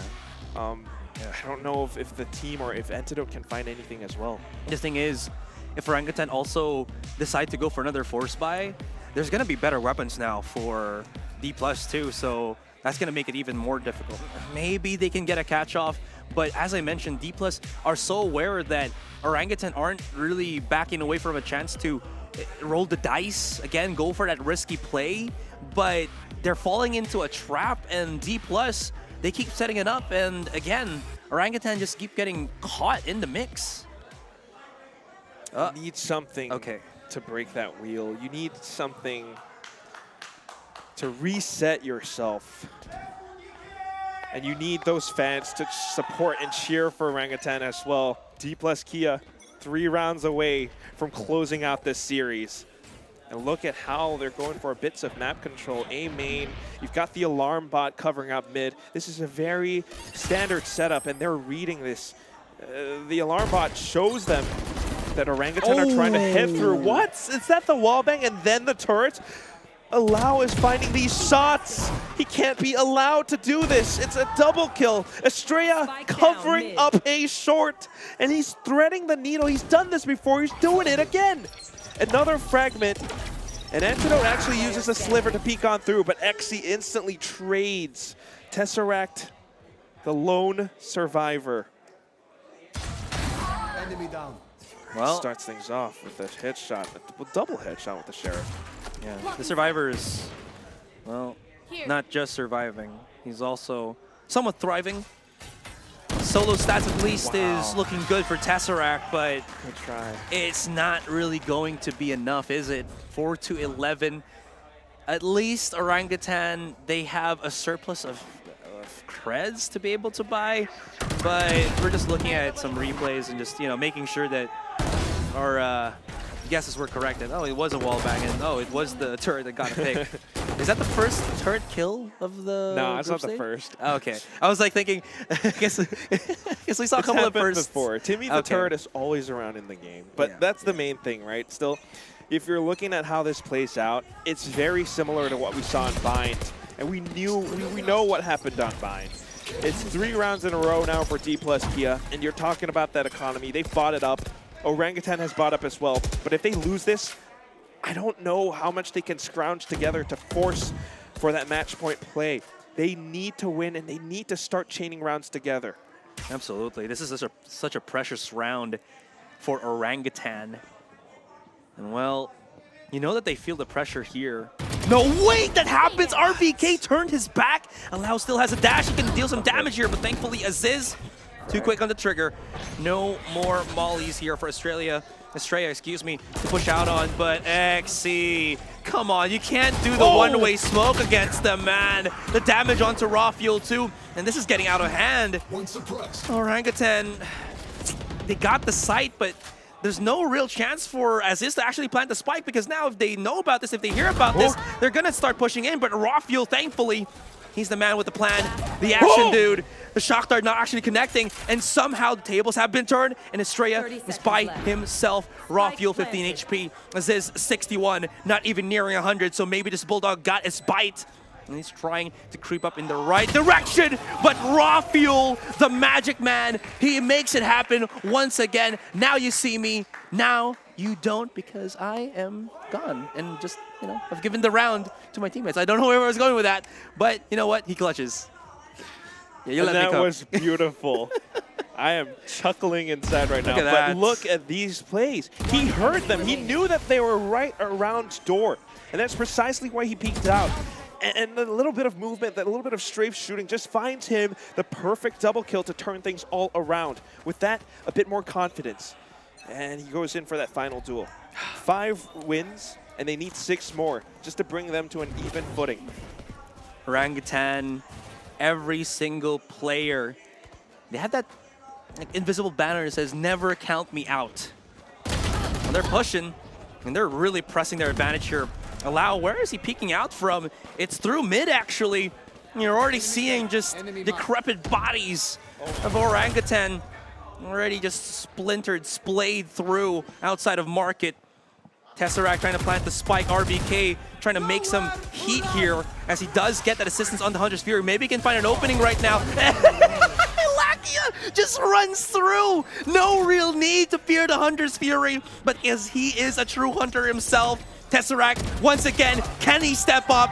But he trips, and that's going to push DK into series point, into match point, and Orangutan is pressed up against the wall once again.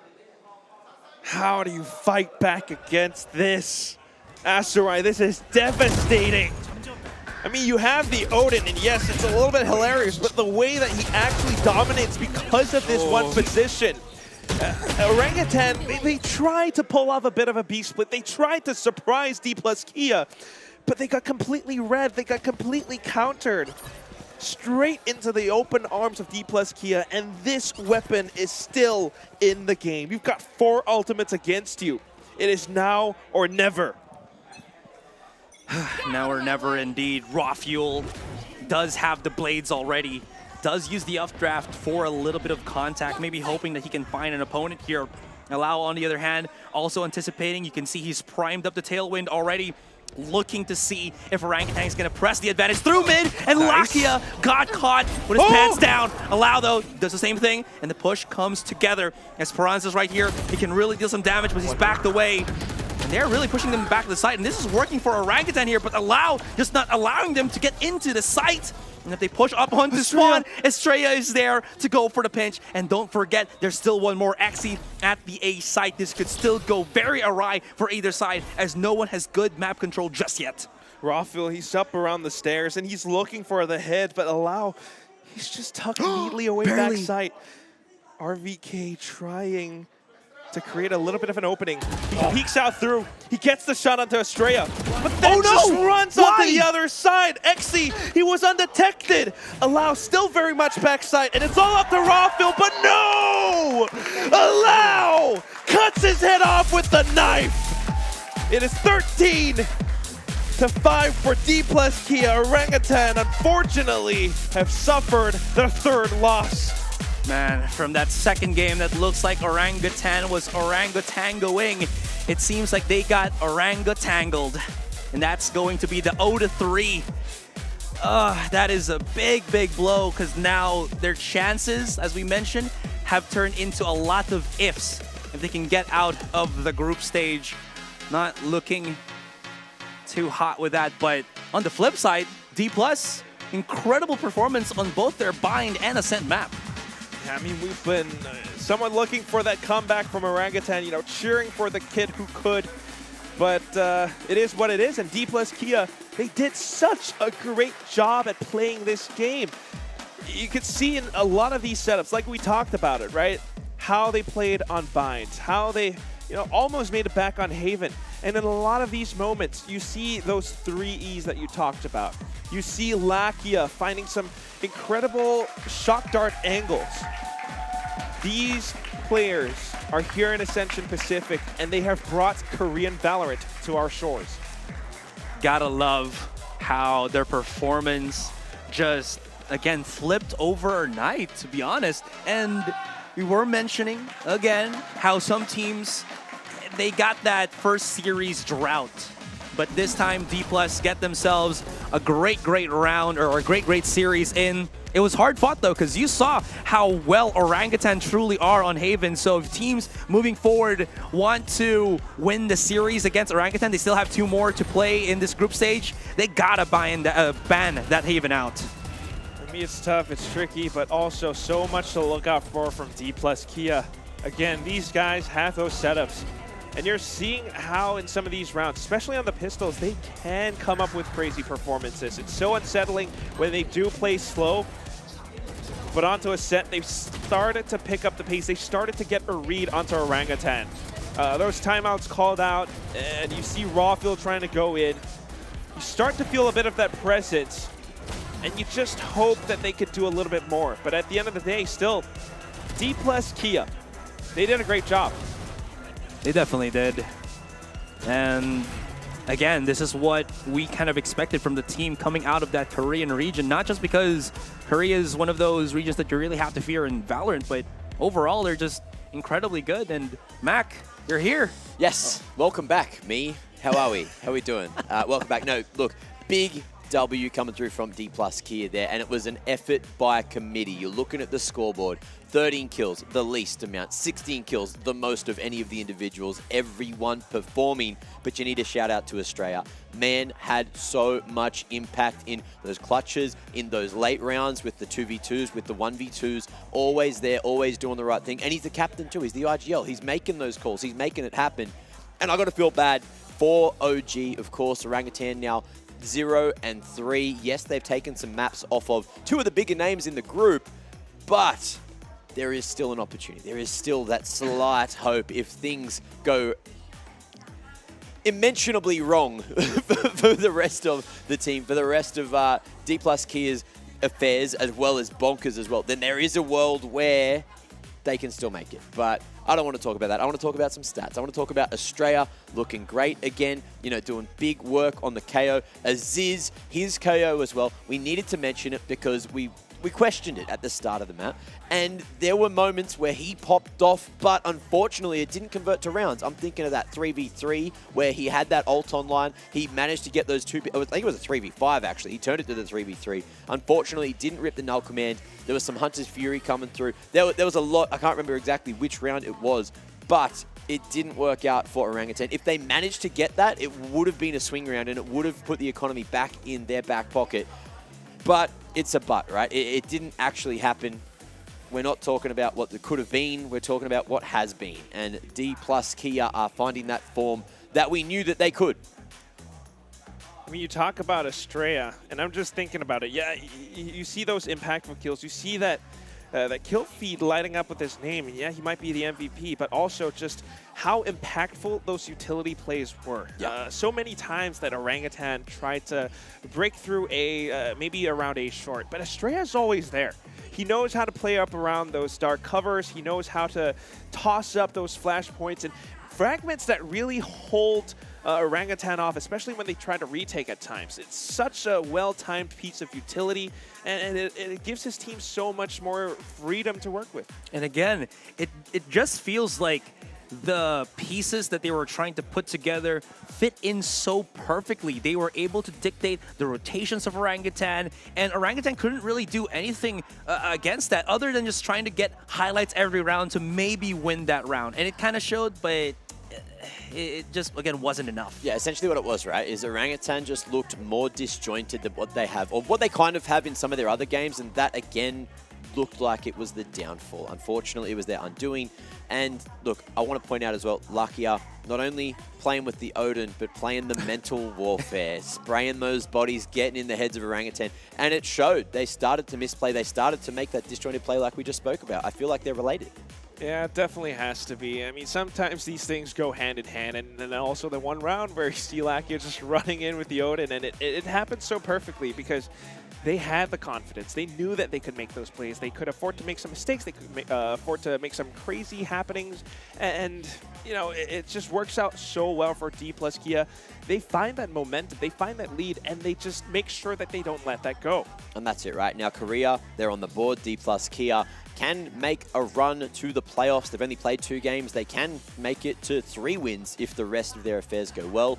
Who do they have left? They've got Bleed, Scarz. And Scarz. Ooh, that's scary, man. That's going to be real hard if DPlus Kia don't perform like they did today, and we see that performance come back from what we saw yesterday. They can be inconsistent. They can be shaky. I'm hoping that we see them reach that consistency and maybe reach the playoffs. But at this point, that means, for me, a little bit of bias, but that means Bonkers might not make it. Maybe. I mean, Bonkers are tied up with DPlus right now, 1-1.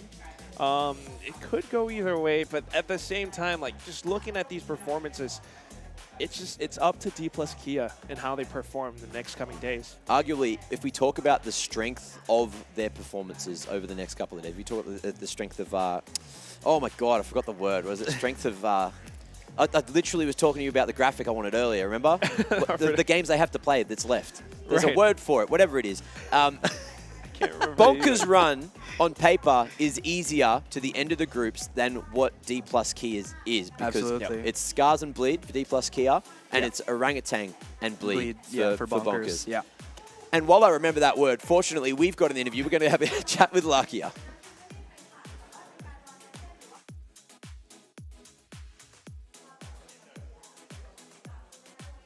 เอาละครับผมก็กลับมาอีกครั้งหนึ่งนะครับผมสำหรับการสัมภาษณ์นะครับผม and yes hello guys this is the final interview for today and congratulations for you Lakia for the win and it was a great match once again. I don't know what's up with today's matches, you know, all super intense 3 games but yeah I have a couple of questions ก็อยากจะถามคำถามนะครับผมเป็นคำถามที่หลายๆคนก็อยากจะรู้เนาะแต่ว่าไม่ได้มีโอกาสถามในเกมก่อนๆนะครับผม so yeah the first question what happened in game 2 두 번째 세트에서 어떤 일이 있었나요? 저희가 어떻게 보면 첫 스타트 때는 잘 못했는데 그 이후에 흐름을 잡다가 이제 수비로 넘어가서 피스톨 잘 땄는데 그 이후에 졌던 게 엄청 셌던 것 같아요. 그 이후부터 조금 우리 팀 전체가 흔들렸다고 생각을 합니다. We started losing the momentum that we had in the first half, and by the second half we started losing the momentum and we started losing grasp of the game. So I think that's why we lost. นะครับคำถามก่อนเลยนะครับก็ง่ายๆนะครับเกม2มันเกิดอะไรขึ้นกันแน่นะครับสำหรับคำตอบนะฮะก็ไม่มีอะไรมากครับเป็นการที่เขาเนี่ยไม่สามารถที่จะเก็บโมเมนตัมของเขาได้นะครับสูญเสียโมเมนตัมนะทั้งครึ่งแรกและครึ่งหลังเลยเนี่ยมันจึงทำให้โอ้โหต้องยอมจริงๆนะครับก็ต้องให้เครดิตทางฝั่งของอุรังอุตังด้วยนะครับผม and yeah for the next question สำหรับคำถามต่อไปนะครับผมคือพอเราเจอเกม2แบบนั้นแล้วเนี่ยเกมที่3เนี่ยมันอาจจะกลับมายากนะครับก็เลยอยากจะรู้ว่าเฮ้ยแล้วเราเขาเรียกว่าไงปรับตัวกลับมายังไงเพราะเกมที่3นี่บอกเลยว่าไปได้อย่างราบรื่นมากเลยนะครับผม so yeah game 3's performance was really good and yeah I just really wanted to know how you guys recalibrated your performance once again after game 2 세 번째 세트에서는 퍼포먼스가 너무 뛰어났고 너무 좋았는데 두 번째 세트를 패배하고 세 번째 세트로 가면서 멘탈을 어떻게 좀 잡았는지 어떤 전력을 다시 세웠는지 일단 저희의 기본적인 실력 느낌이었던 부분도 있었던 것 같고요. 그리고 두 번째 세트를 좀 저희가 멘탈을 못 잡아서 져서 그냥 세 번째 세트에는 그냥 우리가 어센트 잘한다고 생각하니까 그냥 저희 게임에만 집중했었던 것 같아요. 두 번째 세트는 있고. I think we just were confident in our game skill. We lost a little bit of our mental health on the second set. We just said, we got this. We're really good in this map. And I think we should believe in our skills. And I think that's why we got to win this third set. นะครับก็เอาจริงๆเกม2ก็ทำให้เป๋ไปเหมือนกันเนาะแต่ว่าอย่างไรก็ตามครับทั้งทีมเนี่ยกลับมาคุยกันนะแล้วก็เหมือนให้กำลังใจกันแหละว่าเฮ้ย ทำได้เว้ยนะยังไงเราก็ต้องออกมาเป็นผู้ชนะให้ได้แล้วน่าจะออกมาเหนือกว่านะครับก็ทำให้เกมที่3เนี่ยกลับเข้ามาสู่ในโหมดของเกมแรกอีกครั้งหนึ่งนะครับและสำหรับคำถามสุดท้ายนะครับของวันนี้นะครับพูดเยอะไปก็จะมีผิดพลาดกันบ้างนะฮะต้องขออภัยด้วยคืออยากรู้ว่าชัยชนะครั้งนี้เนี่ยส่งผลมากน้อยขนาดไหนเกี่ยวกับกำลังใจของเขานะครับ so the final question is actually we wanted to know how much of an impact does this win have for you guys 이번 경기가 좀 어떤 영향력을 끼칠 것 같은지 좀 궁금합니다. 앞으로의 승을 계속 이어갈 수 있는 첫 시작이라고 생각을 하고 있고요. 그리고 이제 또 남은 경기들도 2경기 블리드와 스카즈가 남았는데 그 경기를 좀 더 집중하게 될 수 있는 승리였던 것 같아요. We feel like this is really the beginning of our victory in this tournament. It's gonna help us build our confidence and our skills and prepare well for our next 2 matches against Fleet and Scarz. นะครับโหก็นั่นแหละครับมันก็ช่วยได้อยู่แล้วล่ะนะครับเพราะมันทำให้เราเนี่ยจะได้เตรียมตัวนะครับเผื่อกับเกมหน้าไว้ด้วยแล้วก็บอกเลยนะครับว่าความมั่นใจของพวกเขานี่มีมากขึ้นอย่างแน่นอนครับแต่อย่างไรก็ตามครับสำหรับวันนี้นะครับหมดไปแล้วนะครับสำหรับ3เกมของเรามันกันไปครับแต่ท้ายที่สุด VCT Ascension ยังไม่จบเพียงเท่านี้ครับ and that is it guys for today's matches thank you so much Lakia and congratulations for your win good luck for the rest of the tournament and we'll hope to see again over here soon right and yeah guys back at home that is it for today and it's a great day and we hope to see you guys again tomorrow for as of right now give the time back to our panelists. Thank you very much.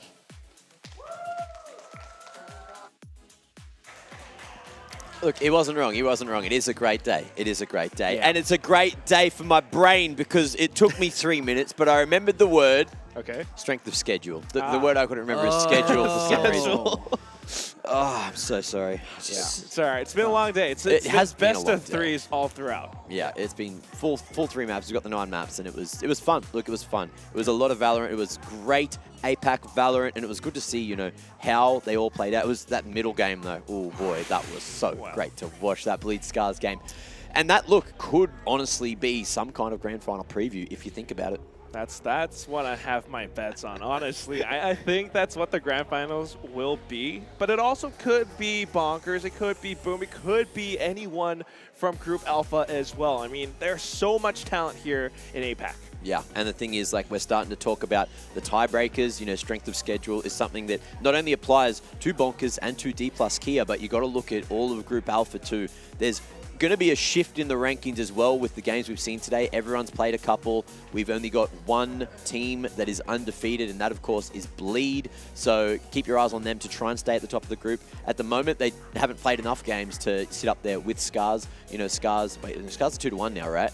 Yeah. Scarz 2-1, but could theoretically be 3-1 if they take that W over DPlus Kia. So it's interesting how this day played out. Look, we can see it here right now. Groups, they're in front of our eyes. Bleed, of course, they're +2 because they haven't got a loss yet. Zershia with that win at the start of the day. Completely forgot that game even existed. We've had such a long day. But yeah, Zershia are at the top of the group. They've played 3 now, and Fancy United, they're not out of the running, but they can certainly make this interesting. There still is a world where Group Alpha is going to be fully decided by tiebreakers because there is a world where everyone can beat everyone. We've already got a 3-way tie. I think it's between Naos, Zershia, and Fancy.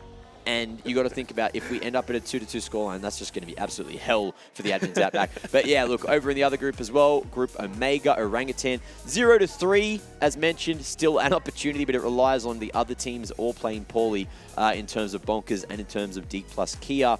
Scarz, there's a world where maybe they don't make it, depending on how the rest of these games go. Look, Bonkers could still go 3-1 if they pull some kind of ridiculous upset over Bleed. But is it an upset? We don't know. We're still trying to figure things out here. We're still trying to figure out our opinions because no one knows bloody anything according to how both these groups have played out. And tomorrow, day 5, getting on that downhill towards the end of the group stage. Fancy and one team to kick things off to start the day. Second game of the day, Naos finally playing a third game up against Boom. That is going to be a red-hot game in my opinion. And then to round out the day, another one which is very important, more so for DPlus Kia than Bleed. That is going to be a scorcher. Very, very much so. I mean, we've been seeing how DPlus Kia are playing. Bleed are probably paying attention to this as well. And there's so much that could go wrong. And you're talking about all these possibilities. I want to see if there's a possibility of Bleed making out of groups 4-0, 0 losses. There is a chance that that could happen. Yeah. The biggest thing that at least, you know, this group stage up until now has taught me is don't really count anybody out. Anything and everything could happen. And honestly, again, it's already started day one. A couple of teams that we were expecting to perform didn't. And then they came back on the second wave. It could happen here right now to save some of these behind. So don't really expect anything other than just, again, being swept off of my feet. Sounds kind of romantic, but yeah. Yeah, the other thing as well is you got to remember, now that everyone's started to show their hands because they really want these wins as early in the group stage as possible, everyone they're playing later on has a lot of reference material. They're able to counter-strat. They're able to figure out the weaknesses of the teams depending on which maps they want to angle towards. And we finally get to move into day 5 now because it's time for everyone to go to bed. It's time for you to have a sleep, time for you to have a sleep, time for me to have a sleep, and for you guys at home to have a sleep as well. Thank you again for joining us here for day 4 of VCT Ascension Pacific. We'll see you tomorrow for much more VALORANT action.